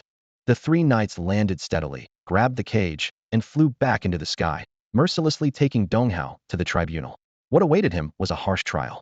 My goodness, the commander was captured. He's done for. This must be a capital offense. The surrounding students murmured in disbelief. Dong Hao, so powerful and inheritor of the invincible Holy Shield skill, was utterly powerless against the Judgment Knights. His future was completely destroyed. Li Xiao, are you all okay? At that moment, their teacher, Ping Chuan, finally arrived. We're fine, Li Xiao replied, still in shock. Teacher, why are you here? Ping Chuan sighed in relief. Good, as long as you're safe. He understood that only by reporting the matter to the tribunal would things escalate to this level. He knew that if it had only been reported to the base, the incident might have been downplayed. But once it involved the tribunal, those Judgment Knights showed no leniency and left no room for negotiation. Only in this way could Li Xiao and the others truly be safe. Of course, on the way, Ping Chuan had worried countless times about whether Li Xiao and the others could hold on. Fortunately, Li Xiao had indeed made it through. Li Xiao, you don't blame me for not showing up right away, do you? Ping Chuan asked with a sigh of relief upon seeing that Li Xiao and the others were unharmed. Li Xiao shook his head and smiled. Teacher, how could I blame you? I owe it all to you. He understood Ping Chuan's good intentions. In fact, Ping Chuan had arrived at the scene within 2 minutes of the conflict between Li Xiao and Dong Hao. He could have stepped in to stop the commotion, but hesitated. Li Xiao had already learned the 2 skill books that Dong Hao wanted, which undoubtedly strained their relationship. If Ping Chuan intervened, what would happen next? For a Legion commander in the secret realm, killing a few students was far too easy. He couldn't possibly guard Li Xiao all the time. Moreover, Dong Hao had been arrogant and domineering since childhood, even daring to make a move in front of so many witnesses. Finally, Ping Chuan made up his mind to bypass the base and leave the secret realm directly. He went to the Han capital's judgment office to report the situation, stating that a Legion commander had publicly committed murder in the secret realm. This way, Dong Hao could be brought to justice, and Li Xiao would be completely safe. Of course, this plan hinged on Li Xiao being able to hold off Dong Hao's attacks. Fortunately, some third-year students from Qingfeng Academy stepped in to help, allowing them to hold out until now. Ping Chuan turned to Zhou Renshi and the others with a smile. And you all did a great job as well. I'll report this to the school and make sure you're rewarded. Zhou Renshi and the others quickly responded. Thank you, teacher. Ping Chuan then addressed the other academy students present. All right, it's over. You can disperse now. Seeing that there was no more excitement to watch, the students crushed their return stones and left, leaving only a few teams behind. Let me return the gold coins to you, Li Xiao said awkwardly, looking at Shi Yuanji. Shi Yuanji waved it off. No worries, no worries. Honestly, you didn't scam anyone. It was those guys from Gaoshan Academy who misunderstood and asked for information. I just went along with it. You did well, managing to outwit the other academies. You don't have to return it. That said, he still took the gold coins, unable to resist the temptation of 200 gold coins, a significant amount that would take third-year students quite some time to earn. Li Xiao, to make up for it, let me share some information with you, Shi Yuanji said, glancing at the 4 strong teams from Qingfeng Academy's third year, as well as Ping Chuan, Zhu Miao, Xiong Panpan, Li Xiao, Zhang Xiaohua, and Mi Wan. What kind of information? Shi Yuanji asked. Li Xiao smiled faintly. I know the location of a treasure monster. What? Shi Yuanji exclaimed in surprise. That's great news. Treasure monsters usually only appear after defeating other monsters to obtain a treasure map, and the drop rate for the map is extremely low. Plus, treasure monsters are generally non-aggressive, so those who get the coordinates rarely share the information. This news could easily be worth 50 gold coins. Li Xiao chuckled and said, Don't worry, this one's free. After all, everyone here helped me earlier. Time is of the essence, so let's head out quickly. The treasure monster should respawn soon. All right, everyone nodded eagerly. Although Li Xiao had tricked them earlier, this act quickly restored their goodwill. Ping Chuan waved his hand, summoning a magnificent 7-colored divine bird as a large flying mount. Hop on, he said to the group. The divine bird let out a sharp cry, spread its wings, and soared into the sky. Under Li Xiao's guidance, the group quickly reached the Ice and Snow Plains number 18 outpost. Sure enough, the legendary treasure monster was there. Li Xiao had seen it in textbooks before, but this was his first time witnessing it in person. The monster had just respawned, and over 700 people were attacking it with all their might. After soaring through the sky for a while, Li Xiao finally located the treasure monster. Standing at a towering 50 meters tall, it resembled a colossal green-skinned monkey, with its entire body covered in a vibrant green hue and a massive treasure chest strapped to its back. The monster had a staggering 300 million health points and could not be attacked directly, only wandering across the map. Almost no team could take it down, as it only existed for 1 hour before disappearing automatically. Simply dealing damage to it, however, would grant certain rewards, with the specifics determined by ranking. Opportunities to engage with such a treasure monster were rare and highly coveted. Excitedly, Shi Yuanji exclaimed his amazement. Equipment was categorized into white common, blue advanced, green rare, purple epic, pink legendary, orange mythical, inheritance, and divine tiers. Purple tire gear only had a chance to drop when defeating bosses, while pink legendary equipment could only be obtained through crafting. As third-year students preparing for the national competition, they needed top-tier gear, and encountering such a treasure monster was like a blessing in disguise. Li Xiao, thank you so much. Shi Yuanji and the other squad leaders, such as Zhou Renshi, expressed their gratitude to Li Xiao. Li Xiao smiled faintly and waved his hand, downplaying the gesture as nothing significant. Then he said, Let's go. Time to head down. Ping Chuan expertly maneuvered the large flying mount to land steadily on the ground, immediately drawing the attention of many onlookers. After all, large flying mounts were rare and usually only owned by powerful organizations. When a group of students wearing the emblem of Qingfeng Academy appeared, The surrounding adventurers couldn't help but feel disheartened. Oh no, more people have arrived, and they're from Qingfeng Academy. How did they even find out about this? They thought bitterly. For freelance adventurers, opportunities like this were their chance to gain an edge, and now it seemed that chance was slipping away. Who could have leaked the news? With these students here, securing a top ranking would be far more difficult. Once the flying mount landed, Shi Yuanji, Zhou Renshi, and their squads charged forward without hesitation, ready to join the fray. Noticing that Zhu Miao and Xiong Panpan hadn't moved, Li Xiao asked, "Aren't you two going?" Xiong Panpan gave an awkward smile and replied, "I'll pass. I don't want to embarrass Qingfeng Academy." With her low attack power, she knew participating would only waste time. Zhu Miao added, "I'm better at ambush tactics. When it comes to pure damage output, I'm no match for mages and archers. If I can't take first place, I won't bother." True to her personality, Zhu Miao always aimed for first place in everything she did. Unable to secure the national top ranking, she had chosen not to form a team from the start. As a solo player, she was a living legend, undefeated in unknown battles. The two of them had only come to catch a glimpse of the treasure monster and had no intention of staying longer. "By the way," Zhu Miao said as she was about to leave. She turned back and handed Li Xiao a skill book. "We had a deal if you join my team, I'd give you this skill book. You've already formed your own squad ahead of me, so when you reach second year, I'll join your team. Here, take this book in advance." Li Xiao hesitated for a moment before reaching out to accept it, feeling a twinge of emotion. The skill book read, "Camouflage Technique. Learning level, 0. Requirements, none. Effect, consumes a small amount of mental energy to apply a layer of color to an object, creating a camouflage effect." Li Xiao's mental power surged by 100 points in an instant, and his strength increased accordingly. Facing the situation before him, he didn't hesitate to use the skill, thinking to himself, "I didn't even realize it, but I actually learned it." At the moment, his professions were Intermediate Clay Master and Intermediate Demolitionist, and his level had reached 2110.00. His strength was at 109, agility at 218, and with the additional 100 points of mental power, his total mental value reached 243, while his constitution was 123. The extra 50 points of mental power left him feeling exhilarated. However, when Li Xiao looked up, he saw that Shi Yuanji and the others had already dealt tens of thousands of damage and were fiercely attacking. In contrast, he felt that his own damage output was insufficient, leaving him somewhat frustrated. "I'll wait for you in the second grade." Zhu Miao's voice echoed in his ears as she and the others crushed their return stones, preparing to leave. "Are you guys staying?" Li Xiao turned to ask Mi1 and Zhang Xiaohua. At this point, his mental power was completely drained, leaving him unable to deal further damage. Mi1 and Zhang Xiaohua both shook their heads helplessly, saying, "My damage output isn't enough either." Li Xiao agreed, "Same here. Should we just leave too?" Just as the three were about to leave, Ping Chuan quickly stopped them. "Don't go. This is such a rare opportunity, you might never encounter something like this again," he said excitedly. "Treasure monsters like this, practically giving away free gear, are incredibly rare. Some professionals might not see one in their entire lives." Li Xiao rubbed his head in frustration and replied, "But teacher, I've used up all my mental power." He felt a headache coming on, clearly a sign of mental exhaustion. However, Ping Chuan's eyes lit up as he suggested, "How about using this chance to test your output limit?" Li Xiao was slightly taken aback. "Huh? What's an output limit?" Ping Chuan explained, "It's an evaluation test for damage-dealing professions. It measures your damage per second at full output and your maximum output within a set period of time. Normally, weaker monsters wouldn't allow you to test it, but this tanky target is perfect." "But I don't have any mental power left," Li Xiao said helplessly. Ping Chuan, undeterred, replied, "The three of us can pool our mental power to support you. You can go all out and show us your maximum output." Zhang Xiaohua, Mi1, and Li Xiao all looked confused. Seeing their expressions, Ping Chuan elaborated, "I have a special skill that lets me transfer all of my teammates' mental power to one person. With that, you can unleash your full potential." The three of them still seemed puzzled, as though they hadn't fully grasped what he meant.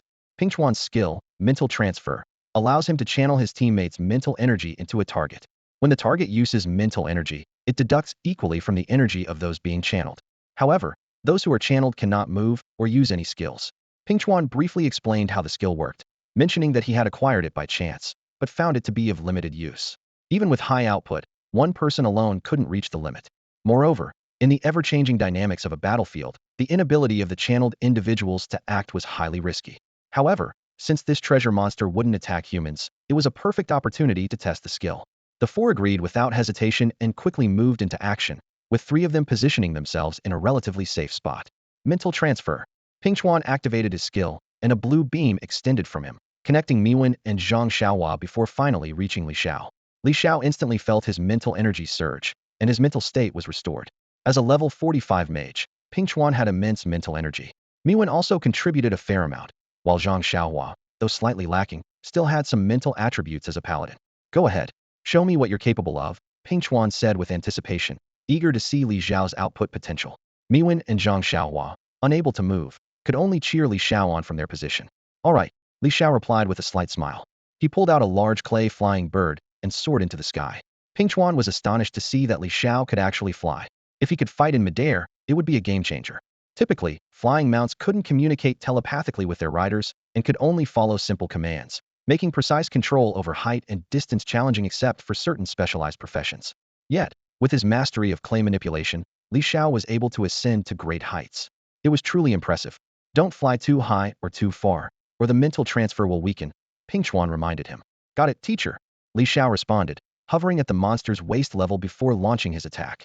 In an instant, 10 clay flying birds shot toward the monster, splitting mid-flight to transform into larger birds. Thanks to the upgraded clay soul ability, Li Xiao could mold clay at an incredible speed, rapidly creating 10 small flying birds. Each small bird, no larger than a pinky finger, required only 1 pack of C1 powder. But with the splitting effect, they multiplied 5-fold. Boom, boom, boom, boom, boom. A series of explosions dealt a total of 50,000 damage in mere moments. Li Xiao, exhilarated, muttered to himself, "This is my fastest output method," instantly molding 10 small clay birds, then having them split 5-fold, delivering 50,000 damage in one go. This success filled him with newfound confidence. It seemed that enhancing his clay abilities would require more of such specialized skill books in the future. His hands didn't pause as he continued his relentless assault. The damage numbers kept climbing, showcasing his astonishing power. The clay birds flew out in an unbroken stream. Within just 1 minute, Li Xiao launched a staggering 100 clay birds, dealing an astonishing 500,000 damage. His incredible attack speed left everyone in shock. Instantly, he soared to the top of the damage rankings against the treasure monster, overtaking all his competitors. What the heck? How is Li Xiao ranked first? Shi Yuanji, who had been focusing on dealing damage, exclaimed in surprise. Zhou Renshi also looked stunned, unable to believe it. How did he manage that? He's just a first-year student. How can he deal 500,000 damage in a single minute? Everyone turned to look in Li Xiao's direction. There he stood, firmly balanced atop a clay bird, continuing his relentless assault. His damage per second had reached an incredible 8,800. What kind of level is this? Could even someone at level 20 pull this off? Even a level 50 player might struggle to match that, they marveled inwardly. Wait, why did he suddenly stop? Shi Yuanji noticed Li Xiao had ceased his attack. Upon closer inspection, he realized the reason. It turned out that teacher Ping Chuan had used mental transfer, and his spiritual energy had been completely drained. In just 1 minute, 3 people's spiritual energy had been exhausted. Ping Chuan, a level 45 mage, could usually sustain output for an hour without running dry, yet this method had utterly depleted him. While the damage output was terrifying, the cost in spiritual energy was equally immense. Li Xiao, I can't keep up anymore. Ping Chuan called out to him. He hadn't anticipated that a level 20 clay master could completely drain the spiritual energy of a level 45 mage in just 1 minute. This method of attack was astonishing but came with a tremendous price. Normally, he wouldn't even need potions to sustain his output, but now he had already started chugging them. His spiritual energy completely tapped out. Not just Ping Chuan, Mi1 and Zhang Xiaohua had also run out of spiritual energy. Seeing this, Li Xiao spoke up. Teacher, maybe we should call it quits. While this method was undoubtedly effective, the cost was simply too high. At this point, he had only 60,000 C1 clay spiders left, having used up all his other clay materials. These remaining spiders alone had cost him 1.2 million copper coins and 6 days of non-stop crafting. Even if he used them all, they would only deal 18 million damage. Li Xiao was reluctant to use them up, as doing so would leave him with no means of attack. No, we can't stop. Ping Chuan suddenly had a flash of inspiration, a bold idea forming in his mind. What would happen if we actually managed to kill the treasure monster? He wasn't certain, but one thing was clear. Li Xiao's maximum output was 500,000 damage per minute.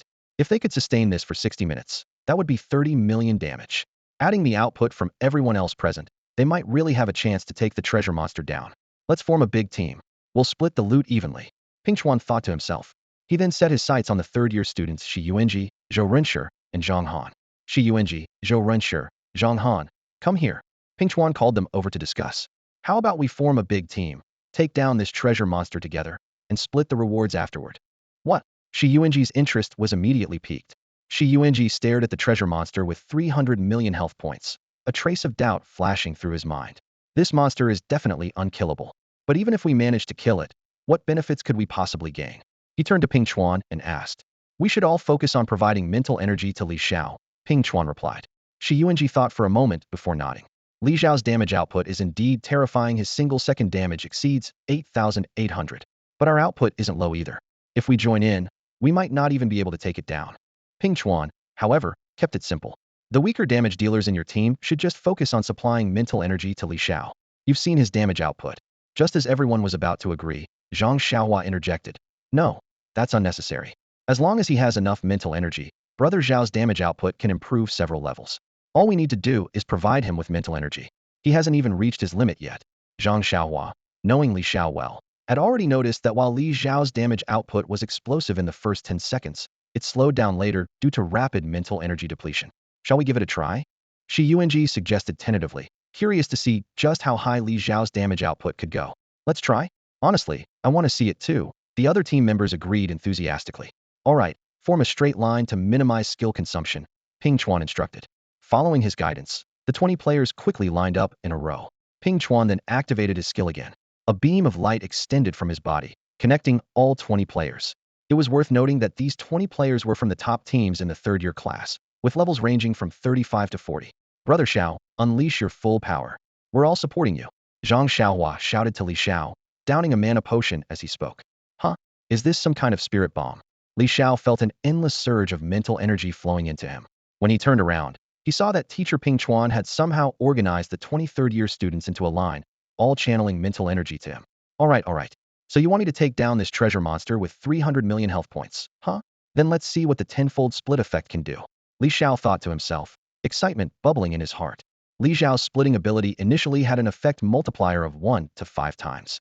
However, after upgrading it with an advanced skill enhancement book, the multiplier skyrocketed to an astonishing 1 to 10 times. Despite this, Li Xiao hesitated. While the 5x effect was already formidable, the mental energy consumption for the 10x effect was daunting. After careful calculations, he realized that a 3x split offered the best balance of efficiency, with relatively low mental energy consumption, whereas higher multipliers required exponentially more energy. Fortunately, more than 20 high-level professionals were now transferring their mental energy to him, giving him the courage to attempt the 10x effect. Unfortunately, he lacked C2 powder. If he had it, he believed he could defeat this treasure beast within half an hour. Feeling the surging mental energy within him, Li Xiao raised both hands, sending out 10 small C1 clay birds from each hand. The birds began splitting midair, transforming into large clay birds, their size rapidly growing from that of a thumb to that of a massive eagle. Boom, boom, boom. As the 10 clay birds struck the enormous treasure monster, powerful explosions erupted, causing the beast to tremble violently. The display panel lit up with a glaring 10,000 damage per bird, totaling a staggering 100,000 damage from the attack. Li Xiao felt his mental energy still brimming, a thrilling sensation coursing through him. It was his first time experiencing such an exhilarating rush. As his level increased, the damage output remained unchanged, but the enhancement of his mental attributes now allowed him to control more clay constructs for attacks. This is the true extent of my future potential, Li Xiao thought to himself. With ample mental energy at his disposal, he resolved to go all out, unleashing his full power. He continuously launched clay bird bombs, the birds forming an almost unbroken line in the air as they streamed towards the target. He managed to release 10 birds per second, amounting to 600 birds in a single minute, delivering a jaw-dropping 6 million damage in an instant. This was a staggering performance for a player, with his damage numbers climbing higher and higher. On the treasure monster's display panel, Li Xiao's damage output stood far ahead of the rest, solidly claiming the first position, leaving the second-place competitor miles behind. The other professionals on site were left utterly dumbfounded by the scene. What is going on? How did the first-place player deal 13 million damage? This is insane. Is someone cheating? They stopped their own attacks in shock, their minds filled with disbelief. How on earth had 13 million damage been achieved? Li Xiao's performance left everyone present in awe, even the top-ranked level 42 freelance mage. His output had far surpassed anything they could have imagined.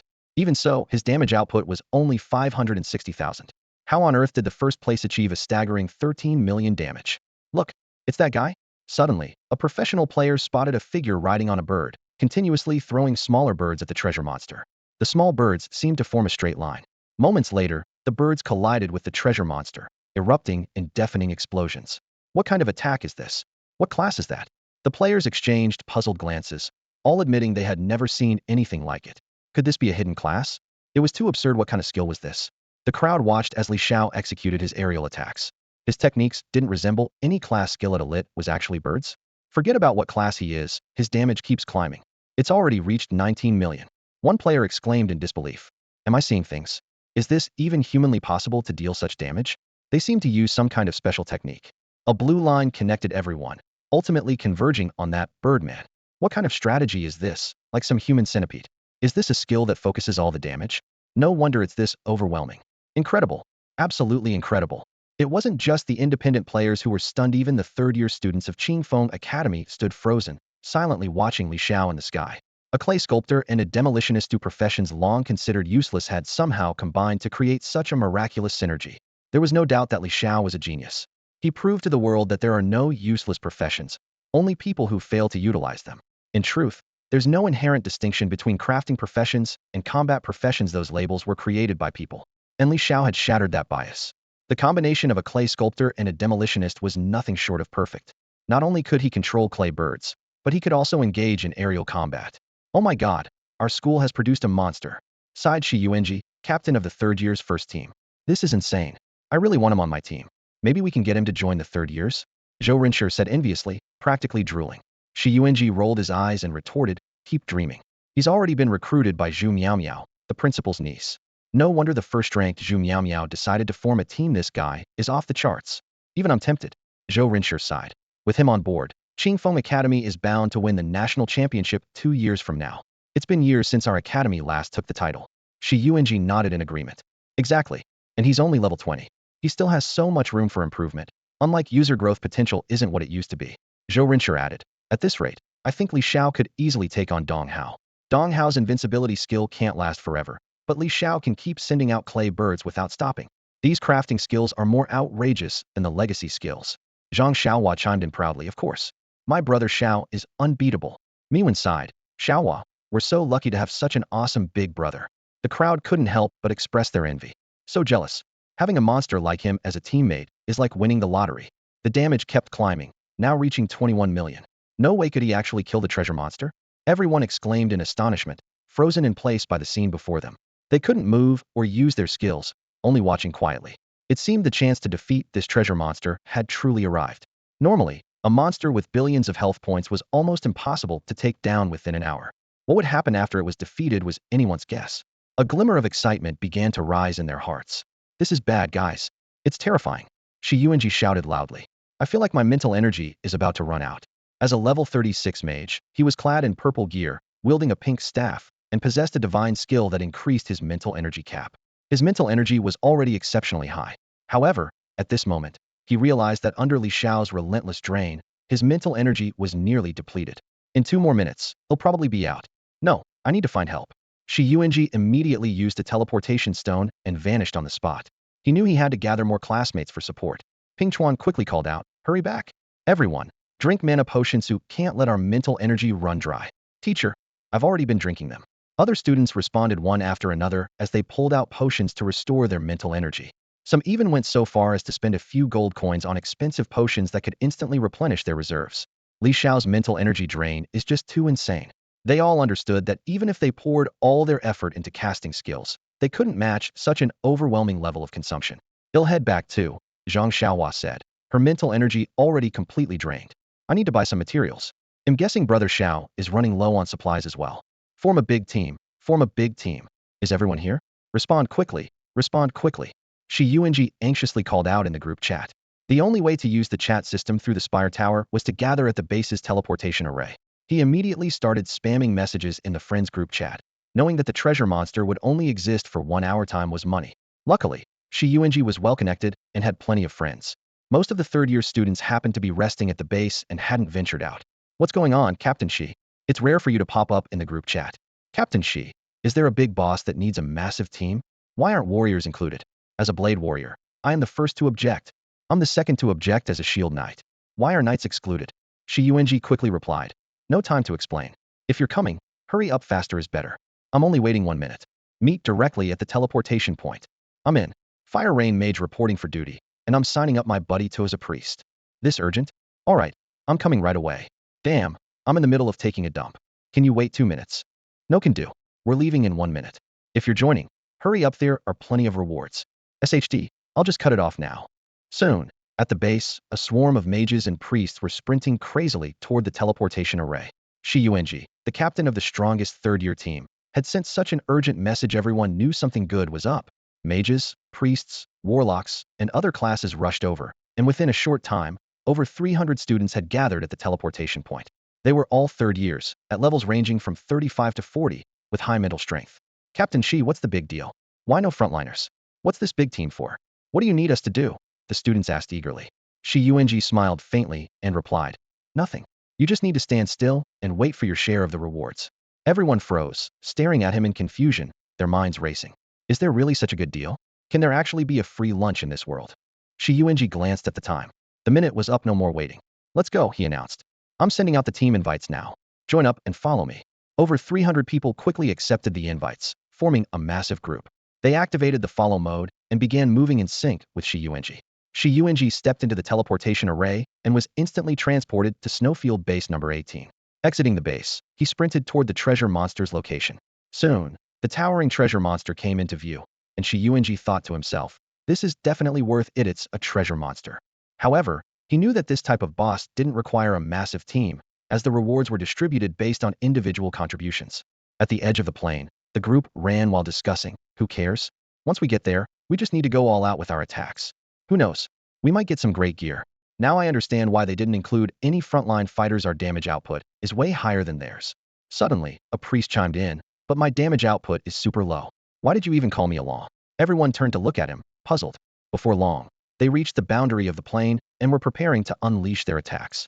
Shi Yuanji suddenly shouted, form a single file line. Quick, no time to explain, you only have 30 minutes left. Though everyone exchanged confused glances, they complied with their captain's orders, aligning themselves behind Shi Yuanji to form a long snake-like formation. At that moment, the plane seemed to rejoice, immediately activating its skill. Appeared, piercing through everyone and stringing them together like candied hawthorns, ultimately landing on Li Xiao. Li Xiao felt his spiritual energy surge once more, this time even stronger than before, as if his small reservoir had transformed into an endless ocean. Meanwhile, Zhang Xiaohua returned to purchase materials and traded them to Li Xiao. With both the materials and spiritual energy ready, all that was left was to unleash their attacks. What's going on? Are we just supposed to stand here and wait? Like, literally stand still and get rewarded? A new student asked in confusion. Another student reminded him, haven't you noticed your spiritual energy is depleting? The newcomers, still clueless about the situation, were soon pierced by and became spiritual energy packets fueling Li Xiao. Huh? It's really happening. What's going on here? One student exclaimed in surprise. Someone replied, haven't you figured it out yet? This is a rare skill spiritual transfer. All of our spiritual energy is being channeled to the last person in line, who uses it to deal the maximum damage and secure the highest output ranking on the treasure monster. This explanation finally enlightened the 300 people present. Wait a minute, 300 people's worth of spiritual energy? Can one person even handle that? Who is it? Who's so important? The crowd began whispering, filled with curiosity and anticipation. Suddenly, a priest shouted, stop speculating and just look at the damage rankings. Oh my god, oh my god. Everyone looked up, and upon seeing the damage chart, they collectively fell silent. 1. Patrick Star, 29 million damage. 2. Jiao Shizhua, 120,000 damage. 3. Hao Bingjia, 115,000 damage. 4. Lu Kongying, 111,000 damage. So all of us became energy packets, and in the end, the spiritual energy went to Patrick Star. One student asked in astonishment. Zhang Xiaohua replied, that's right. He's my bro, and my bro is invincible. The crowd gasped, utterly stunned. What the heck? One person dealt 29 million damage. Even though this treasure monster has zero defense, that's still insane. Everyone looked up at Li Xiao in the sky. He hovered above, unleashing mysterious skills that dealt explosive damage, leaving everyone in awe. What kind of class is this? It's way too cool. Is he really the one doing all that damage? Is he from Qingfeng Academy? How come I've never heard of someone like this in our academy? The crowd buzzed with chatter, their hearts filled with admiration. Oh my god, 29 million damage in just half an hour? Is he even human? How did he manage that?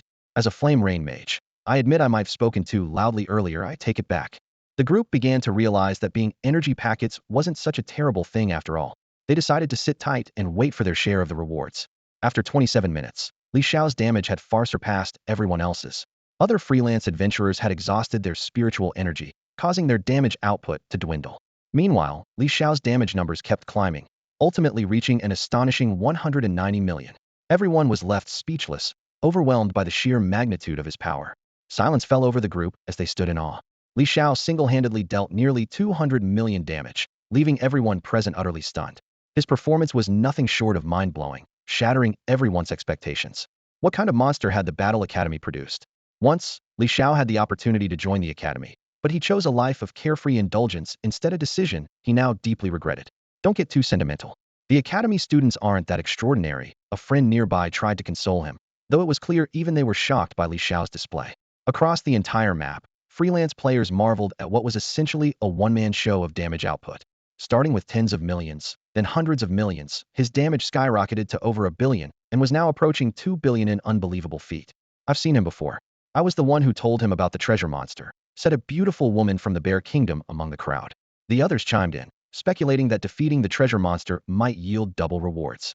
The excitement in the air grew palpable. Come on, let's push harder and take it down, someone shouted. Yet, after nearly an hour of intense battle, everyone's energy was nearly depleted, and fatigue began to set in. Warriors resorted to basic attacks, and even mages stopped casting spells, opting instead to join the fray by swinging their staffs. Li Xiao's damage output was like that of an unrelenting machine, astonishing everyone. With only 3 minutes left before the treasure monster disappeared, the group's energy was completely drained, and a wave of urgency rippled through the team. Damn it, guys, I'm out of energy, someone cried out, and others echoed the same sentiment. Meanwhile, the treasure monster's health was still at 18 million. Time was running out, and anxiety gripped everyone. Are we really going to fail at the last moment? Students from Qingfeng Academy began to panic. None of them had ever witnessed the treasure monster being defeated, and this was the closest they had ever come. The monster started with 300 million HP. Li Xiao alone had dealt nearly 200 million, while the other 700 freelance players combined had contributed 80 million. Despite everyone's best efforts, they were running out of time and energy, watching helplessly as their chance at victory slipped away. In the large team of Lanbao at Qingfeng Academy, everyone's mental energy had already been exhausted. Li Xiao also stopped producing clay birds and thought to himself bitterly, is all our previous effort going to be wasted? Shi Yuanji sighed regretfully, saying, what a pity. Zhou Renshi responded through gritted teeth. We were so close. Old Shi. If only you'd called 10 more people, we might have made it. Shi Yuanji frowned, regretting it himself. He had wanted to call for more help, but the situation had been urgent, and he thought 300 people would suffice. Just then, Zhou Renshi suddenly pointed to the sky. Look, what is Li Xiao doing? Snowflakes began to fall from the sky, dreamlike and beautiful. Li Xiao, sensing his mental energy nearing depletion, knew that clay birds and fission attacks wouldn't suffice. The treasure monster's health was down to its last 18 million points. From his backpack, he took out 60,000 pieces of C1 clay, letting them fall like snowflakes from his hands, covering the treasure monster.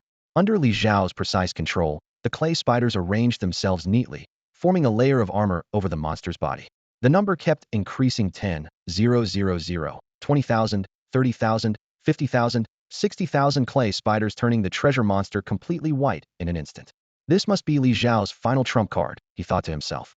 The efforts of 300 people could not be in vain. He had to pull out his ultimate move. Everyone present watched in astonishment as the treasure monster gradually turned white, the swirling snowflakes making it feel like winter had arrived. How could there be so many white spiders? Someone exclaimed. That's a clay master's skill. Clay manipulation, Zhou Renshi analyzed. If I'm not mistaken, that's his attack method. Could that starfish player really be a clay master? That's impossible. The freelance players on the field were dumbfounded, realizing that the clay was about to explode. Run! A panicked shout broke the silence, and everyone scattered in all directions. The fact that Li Xiao could release tens of thousands of pieces of clay at once was simply unbelievable. Zhou Renshi remarked. Don't forget, he's from a crafting class. His attack methods can be prepared in advance. There's no usage limit, no mental energy consumption, it's all about control. These pieces of clay must have been pre-made. So many. What's going to happen? Shi Yuanji felt uneasy. Was Li Xiao planning to take out 18 million health points in one go? The third-year students present were stunned, their shock evident. None of the hidden classes could exhibit such terrifying power. He's so cool, a third-year mage girl couldn't help but exclaim. By now, 60,000 C1 clay spiders had completely covered half of the treasure monster's body, and only 10 seconds remained on the clock. Everyone held their breath as Li Xiao, riding his clay bird, moved 500 meters away from the massive treasure monster. He stopped, his heart pounding as he gazed at the masterpiece before him. He used the last bit of his mental energy to detonate 100 clay spiders. The rest would trigger a chain reaction, all exploding together. This is my art, Li Xiao shouted in his heart. Time seemed to freeze. In the next moment, Dazzling light illuminated the entire sky, brilliant beyond imagination. All the clay spiders covering the treasure monster exploded, their massive outlines flashing on the horizon. The treasure monster was obliterated in a single strike. Congratulations! You have successfully slain the treasure monster. All rewards will be multiplied by 5. Li Xiao successfully defeated the treasure monster, earning 5 times the usual rewards based on the damage output calculation. His damage reached an impressive 220 million, ranking him first with an SSR rating. According to the results, he was awarded a level 40 legendary item. As the first player to kill the treasure monster, with his damage accounting for 73 of the total, his rewards were doubled again. This marked the first treasure monster to be slain in this secret realm, and Li Xiao's performance left everyone in awe. The freelance adventurers present cheered enthusiastically, as everyone received doubled rewards, with many obtaining rare and exceptional equipment. The treasure monster, known for its massive health pool and brief appearance, was notoriously difficult to defeat. However, with the mental strength provided by 300 third-year classmates, Li Xiao accomplished this extraordinary feat. Controlling his clay bird, Li Xiao flew back to Qingfeng Academy, where everyone admired his remarkable achievement. Ping Chuan exclaimed excitedly, "I never imagined my mental transmission ability would pair so perfectly with Li Xiao's skills." Shi Yuanji also remarked that Li Xiao's damage output had surpassed even that of level 60 high-damage mages, especially with the support of 300 people's mental energy, making his performance truly outstanding. Li Xiao, with such terrifying damage output, what kind of rewards did you get? Shi Yuanji asked eagerly. Everyone waited in anticipation. Li Xiao smiled and prepared to share his rewards in the team channel. In this mysterious realm of the 3 realms, the legendary dragon scale armor gleamed with a dazzling brilliance, becoming the mythical equipment coveted by countless adventurers. This armor, with an equipment level of 60, required a strength and constitution of 2,000 points each, and agility of 1,000 points. Its base attributes included an increase of 1,000 points in both physical and magical defense, as well as a boost of 1,000 points to strength and agility. Additionally, it featured 3 mythical attributes, 30 resistance to all elements, 300 to all attributes, and a unique skill from the 3 realms that allowed short-range teleportation. So this is the power of level 60 mythical equipment? It's terrifying. Everyone present couldn't help but gasp in astonishment, especially at the last mythical attribute. The ability to teleport left them utterly shocked. Hirakawa's lips twitched slightly as he realized the value of this equipment had surpassed money and academic credits. It was truly a national treasure. A national treasure level piece of equipment means it's currently the highest grade of mythical equipment, Hirakawa explained. 50 years ago, the highest level was 50, but now, with the planet's will strengthening, level 60 equipment has become the new pinnacle. The appearance of such a national treasure level item always causes a worldwide sensation. Even if you defeated a treasure monster, it's impossible for equipment of this level to drop, Hirakawa said, turning to Li Xiao, his voice trembling as he asked for clarification. That's correct, Li Xiao nodded and explained. I ranked first in damage, evaluated as SSR. My initial reward was a level 40 legendary item. Then, when I killed the treasure monster, my damage was multiplied 5-fold, with my personal damage accounting for 73. In this secret realm, I was the first to slay the treasure monster, achieving over 60 damage contribution. Altogether, the rewards were multiplied by 25 times. His explanation left everyone gasping again. No wonder the rewards this time were so overwhelming. Clearing his throat, Hirakawa continued. Next, let's discuss how to distribute this piece of equipment. Its value is immeasurable. We'll hand it over to the school, and the school will pass it on to the nation. As for the distribution, Li Xiao will receive 50 of the benefits, while the remaining 50 will be split among the rest of us. What do you all think? He proposed a relatively fair distribution plan, considering that the reward was primarily due to Li Xiao's efforts. Agreed. Shi Yuanji nodded on behalf of the other students, expressing approval of the fairness of the arrangement. Although the remaining 50 would be divided among over 300 people, each person's share would still be significant. What about you, Li Xiao? Hirakawa asked again. I'm fine with it.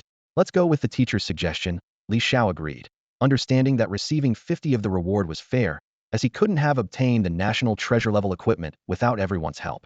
All right, everyone, stick with the group and let's head back together. Well, hand it over now, Hirakawa instructed before taking out a teleportation stone. The others followed suit, preparing to return to the city. However, when they attempted to use the teleportation stones, they discovered they were unusable. What's going on? The teleportation stones aren't working, someone exclaimed, and others quickly confirmed that theirs had also failed. Damn it, someone's used an item to seal the surrounding space. The students from Qingfeng Academy immediately felt a wave of unease. Haha, you've exhausted your mental energy, haven't you? A sinister, mocking laugh echoed as a group of over 50 professionals approached. At the forefront was a burly man with a piercing gaze fixed on Li Xiao. Li Xiao, I've been waiting for you. Hand over the equipment you just acquired, and I might spare your lives. The group behind him raised their weapons, aiming them at Li Xiao and the others. Hirakawa's expression changed, his heart sinking as he realized who they were. You're cultists. Who else would blatantly rob people in broad daylight but cultists? Li Xiao retorted angrily. Cultists? We're part of the Almighty Church. One of the cultists sneered as he raised his staff, which glowed with a chilling light. He unleashed an ice roar spell toward Hirakawa, sending a flurry of ice shards sweeping through the group. Several students were injured instantly. As I thought, you've overexerted yourselves and can't fight back. Ha ha ha, this is perfect. The cultist leader laughed maniacally, as if victory was already within his grasp. The top students of Qingfeng Academy, the newly acquired legendary equipment, and all the high-quality gear they carried were about to be lost in this ambush. Cultists are a group of professionals awakened through the dark awakening stones, who fanatically worship the Almighty God. These cultists blend into the crowd, waiting for treasure monsters to appear. Once they do, they immediately summon others to defeat the monsters and collect equipment. However, acquiring loot is merely a secondary goal. Their true intention lies in targeting lone professionals after the battle, killing them, and seizing their treasures. Eventually, their attention fell on Li Xiao and the students of Qingfeng Academy. Although the students were powerful and moved in groups, the cultists noticed that their mental energy was heavily concentrated on one individual, leaving it nearly depleted. This caught the attention of the cultist leader. Most of the students belonged to professions such as mages, priests, and warlocks, which rely heavily on mental energy. Once drained, they would lose their combat capabilities. You're courting death. How dare you rob us? Do you even know who we are? 7 melee professionals from Qingfeng Academy stepped forward, attempting to break through the encirclement and find a chance to escape. These students were from the Academy's top 4 elite teams and were formidable, all at level 36. Despite their depleted mental energy, they still had stamina left to perform basic attacks. Heh, courting death indeed. The cultist leader waved his hand slightly, and the mages and rangers behind him immediately launched their assault. Arrows, spells, and crowd control skills rained down upon the 7 melee students, forcing them to retreat in disarray, severely injured. The cultists, with their mental energy still abundant, had clearly not exerted their full strength, while the academy students were already fatigued, and their potions had lost effectiveness. The 300-plus students of Qingfeng Academy suddenly found themselves in a dire situation. Pingchuan's forehead was drenched in cold sweat, his heart gripped by fear. If his leadership resulted in the deaths of 300 students, how could he face the future? Normally, they wouldn't fear these cultists, but now, with their mental energy drained and most being mage-type professions, they had lost their skills and were no match for the cultists. Boss, why waste time talking? Let's just kill them. Their equipment will drop anyway, one of the cultists suggested. The cultist leader responded calmly, no rush. That guy must have the reward from earlier, considering he almost single-handedly defeated the treasure monster. Killing him would drop his equipped items, but the items in his inventory are random and might not drop. Certainly Xiao has something valuable. Thus, the cultist leader decided not to kill them immediately, opting instead to claim the reward first. He turned to Li Xiao and said coldly, hand over the reward you just received. Li Xiao smirked disdainfully. You think I'll just give it to you because you said so? Who do you think you are? You want handed over? No problem, I'll take it myself. The cultist leader summoned a few rogues, preparing to capture Li Xiao and forcibly take the reward. Li Xiao raised a hand, signaling them to stop. Wait. The cultist leader hesitated. What? Changed your mind? A faint smile appeared on Li Xiao's lips. All right. The cultist leader frowned in confusion. What do you mean? Li Xiao had just randomly traded the equipment to one of his teammates. With 300 people here, good luck stealing it. The cultists were immediately dumbfounded, thinking to themselves, is this guy really this cunning? Obtaining the equipment from among 300 people wasn't going to be easy. The success rate of using sleight of hand to steal items was extremely low, and success depended on the agility of both parties. Moreover, these students were all at a high level, so it was unlikely they'd find any equipment on anyone. Searching every single person was clearly unrealistic. Finally, the cult leader waved his hand, deciding to kill them outright. After all, whatever equipment they could loot off the bodies wouldn't be a bad haul. Li Xiao shouted, everyone, take off your equipment. As soon as the words left his mouth, his teammates immediately understood and began removing their gear. Li Xiao's strategy caught the cult leader off guard, and he thought to himself, this kid is actually pretty clever. Normally, when they killed professionals, the victims wouldn't willingly remove their equipment and would resist until the end, only to be killed anyway. But now, these students were mentally exhausted and had low combat strength, so it didn't matter whether they had their equipment on or not. This way, the chances of getting good equipment after killing them were even smaller. Should have just killed them from the start instead of wasting time talking, the cult leader grumbled. Li Xiao smiled and said, so what now? Kill us, and you won't get much equipment anyway. How about we just leave each other alone, go our separate ways, and maybe meet again someday? The cult leader fell silent. Beside him, his strategist urged, Boss, we've already done this much. Just kill them and be done with it. No need to leave loose ends. Wait, let me think, the bald leader said, rubbing his shiny head as he pondered furiously. He knew that students from Qingfeng Academy had killed plenty of their cult members over the years and were already on the death list of the almighty cult. The real question was how to maximize the benefits. These students had drained their mental strength earlier by overdosing on potions and were now in a state of exhaustion, unable to recover quickly. He wasn't worried about them retaliating. As the seconds ticked by, the strategist kept pressing. Boss, have you made up your mind yet? The bald leader snapped. Don't rush me. Let me think. 10 minutes later, the strategist asked again. Boss, still no decision? The leader sighed. I can't think of anything. The strategist suggested, then just kill them all. No loose ends. Finally, the bald leader made up his mind. Since he couldn't come up with a better solution, he decided to kill them all. The longer they waited, the more likely these students would come up with some kind of trick. He gave the order to attack. Wait, Li Xiao shouted, interrupting their actions. The bald leader quickly signaled his men to stop. What is it now? He asked. Li Xiao pulled out a piece of level 60 mythical equipment and shared its stats. The information materialized above the item. 3 realms dragon scale armor, mythical equipment type. Armor, required level, 60, requirements. Mental strength, 3000, constitution 3000, agility 1000. Basic attributes, physical defense 1000, magic defense 1000, strength 1000, agility 1000. Mythical traits, 1. All elemental resistances 30, 2. All attributes 300, 3. I'm awesome. The cult leader was utterly stunned after reading the stats. This is national treasure level equipment. A max level mythical item. The value of this single piece of equipment far exceeded the lives of everyone present. If he could get his hands on it and turn it over to the almighty cult, his position would skyrocket. Quick, grab it, he shouted.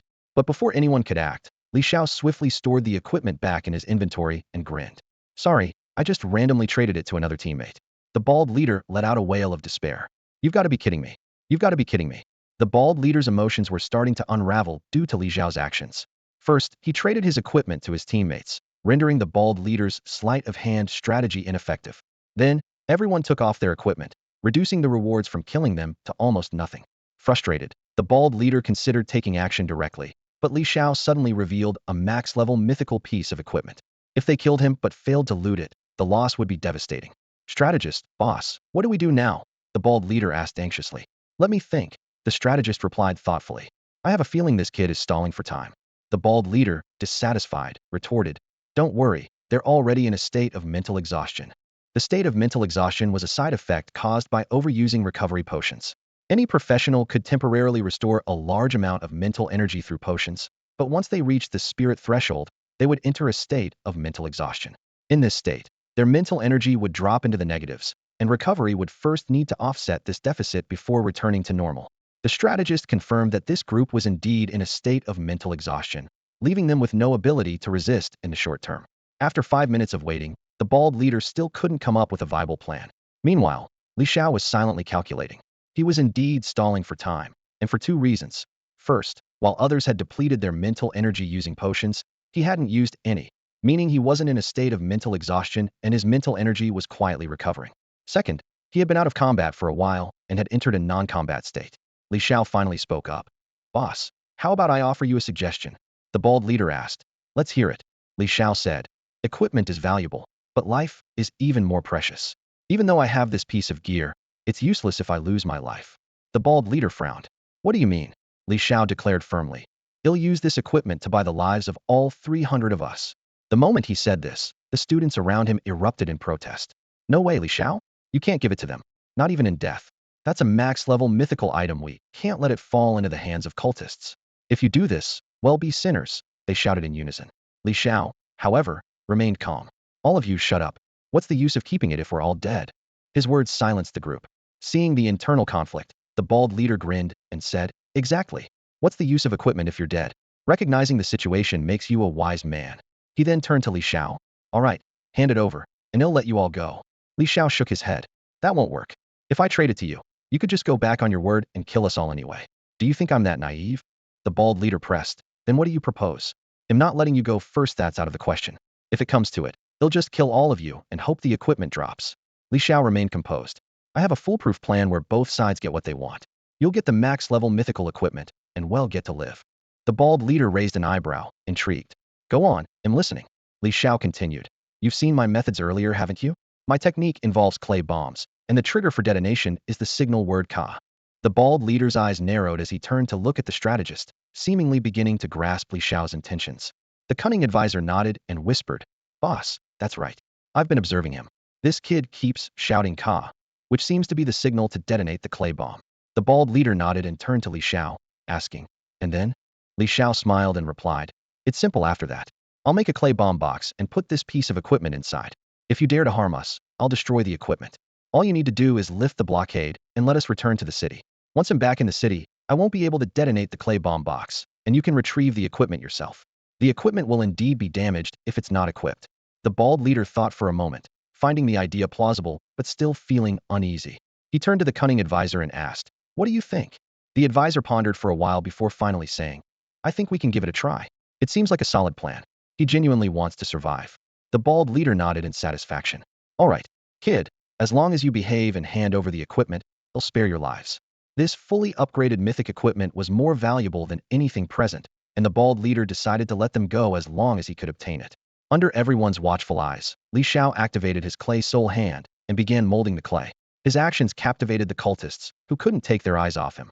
Soon, Li Xiao crafted a large cubic box, about a meter in size, and said smugly, Look closely. This is the container for the equipment. He then took out the mythic Three Realms dragon scale armor, sharing its information, which appeared above the equipment. He placed the magnificent armor into the box in full view of everyone. The armor looked majestic and imposing, with a sleek, dragon-like design that exuded an extraordinary aura. Each dragon scale plate shimmered with a brilliant golden hue, complementing the armor's overall appearance, as if the brightest star in the night sky had fallen to the mortal realm. After placing the armor in the box, the shared information disappeared, signifying that the equipment was now unbound and could be claimed by anyone. Li Xiao closed the box. Suddenly, the cunning advisor shouted, Wait, open it, and check again. Li Xiao nodded, reopened the box, and the exquisite armor lay quietly inside. Only then did the advisor feel reassured. Li Xiao closed the box again. In that instant, his fingers moved subtly, but his arm and the box lid cleverly concealed the motion, going unnoticed by everyone. Boss, it's fine, the advisor confirmed after some thought. The bald leader nodded. Lift the blockade. A cultist immediately complied, and soon, the area was unsealed. The ability to block teleportation was exclusive to certain powerful factions, and no one knew how these cultists had acquired such tools. You all go ahead. They'll stay to keep them in check, Li Xiao said, instructing his companions to leave first. He needed to remain behind to prevent any sudden attacks from the cultists. The group quickly crushed their teleportation stones and disappeared one by one. As the last to leave, Li Xiao wore a pained expression on his face. Once I'm gone, this equipment will be yours, he said before crushing his teleportation stone and vanishing. After Li Xiao departed, the clay bomb could no longer be detonated to damage the equipment. Overjoyed, the bald leader rushed forward. The mythic equipment is mine. However, he had no idea the equipment had already been swapped. Li Xiao had even set a timer on the bomb, allowing it to detonate without the Ka signal. What a pity for these detestable cultists. Report back to the base immediately and send people to chase them. Hurry, there's no time to waste. Back at the base's teleportation array, the students erupted into chaos, with even Shi Yuanji and Zhou Runshi angrily stomping their feet. That was a national treasure-level piece of equipment. Everyone, calm down, Ping Chuan shouted, then turned to Li Xiao. Li Xiao, do you have anything to say to us? Ping Chuan believed that with Li Xiao's intelligence, he wouldn't let things end like this. Li Xiao smiled faintly and pulled the equipment out of his backpack. Take a look. It's still here, the same majestic and sacred piece of equipment. Indeed, it was none other than the Three Realms dragon scale armor. What the heck, it's still here. Then what was in the box earlier? Someone exclaimed. Li Xiao smirked. Of course, it was a fake. Damn, even I was almost fooled. A fake? But it looked flawless, another person said in confusion. Yeah, how did you pull that off? Others marveled. Too cunning, too brilliant, Li Xiao. You're amazing. The entire third-year class erupted in excitement. Not only had the cultists been deceived, but even they had been completely taken in. That's all for today. Thank you so much for watching. I hope you guys enjoyed. If you wish to have another part of this recap, please give us at least 1,000 likes. Please don't forget to comment and subscribe to our channel for more content like this. Until next time.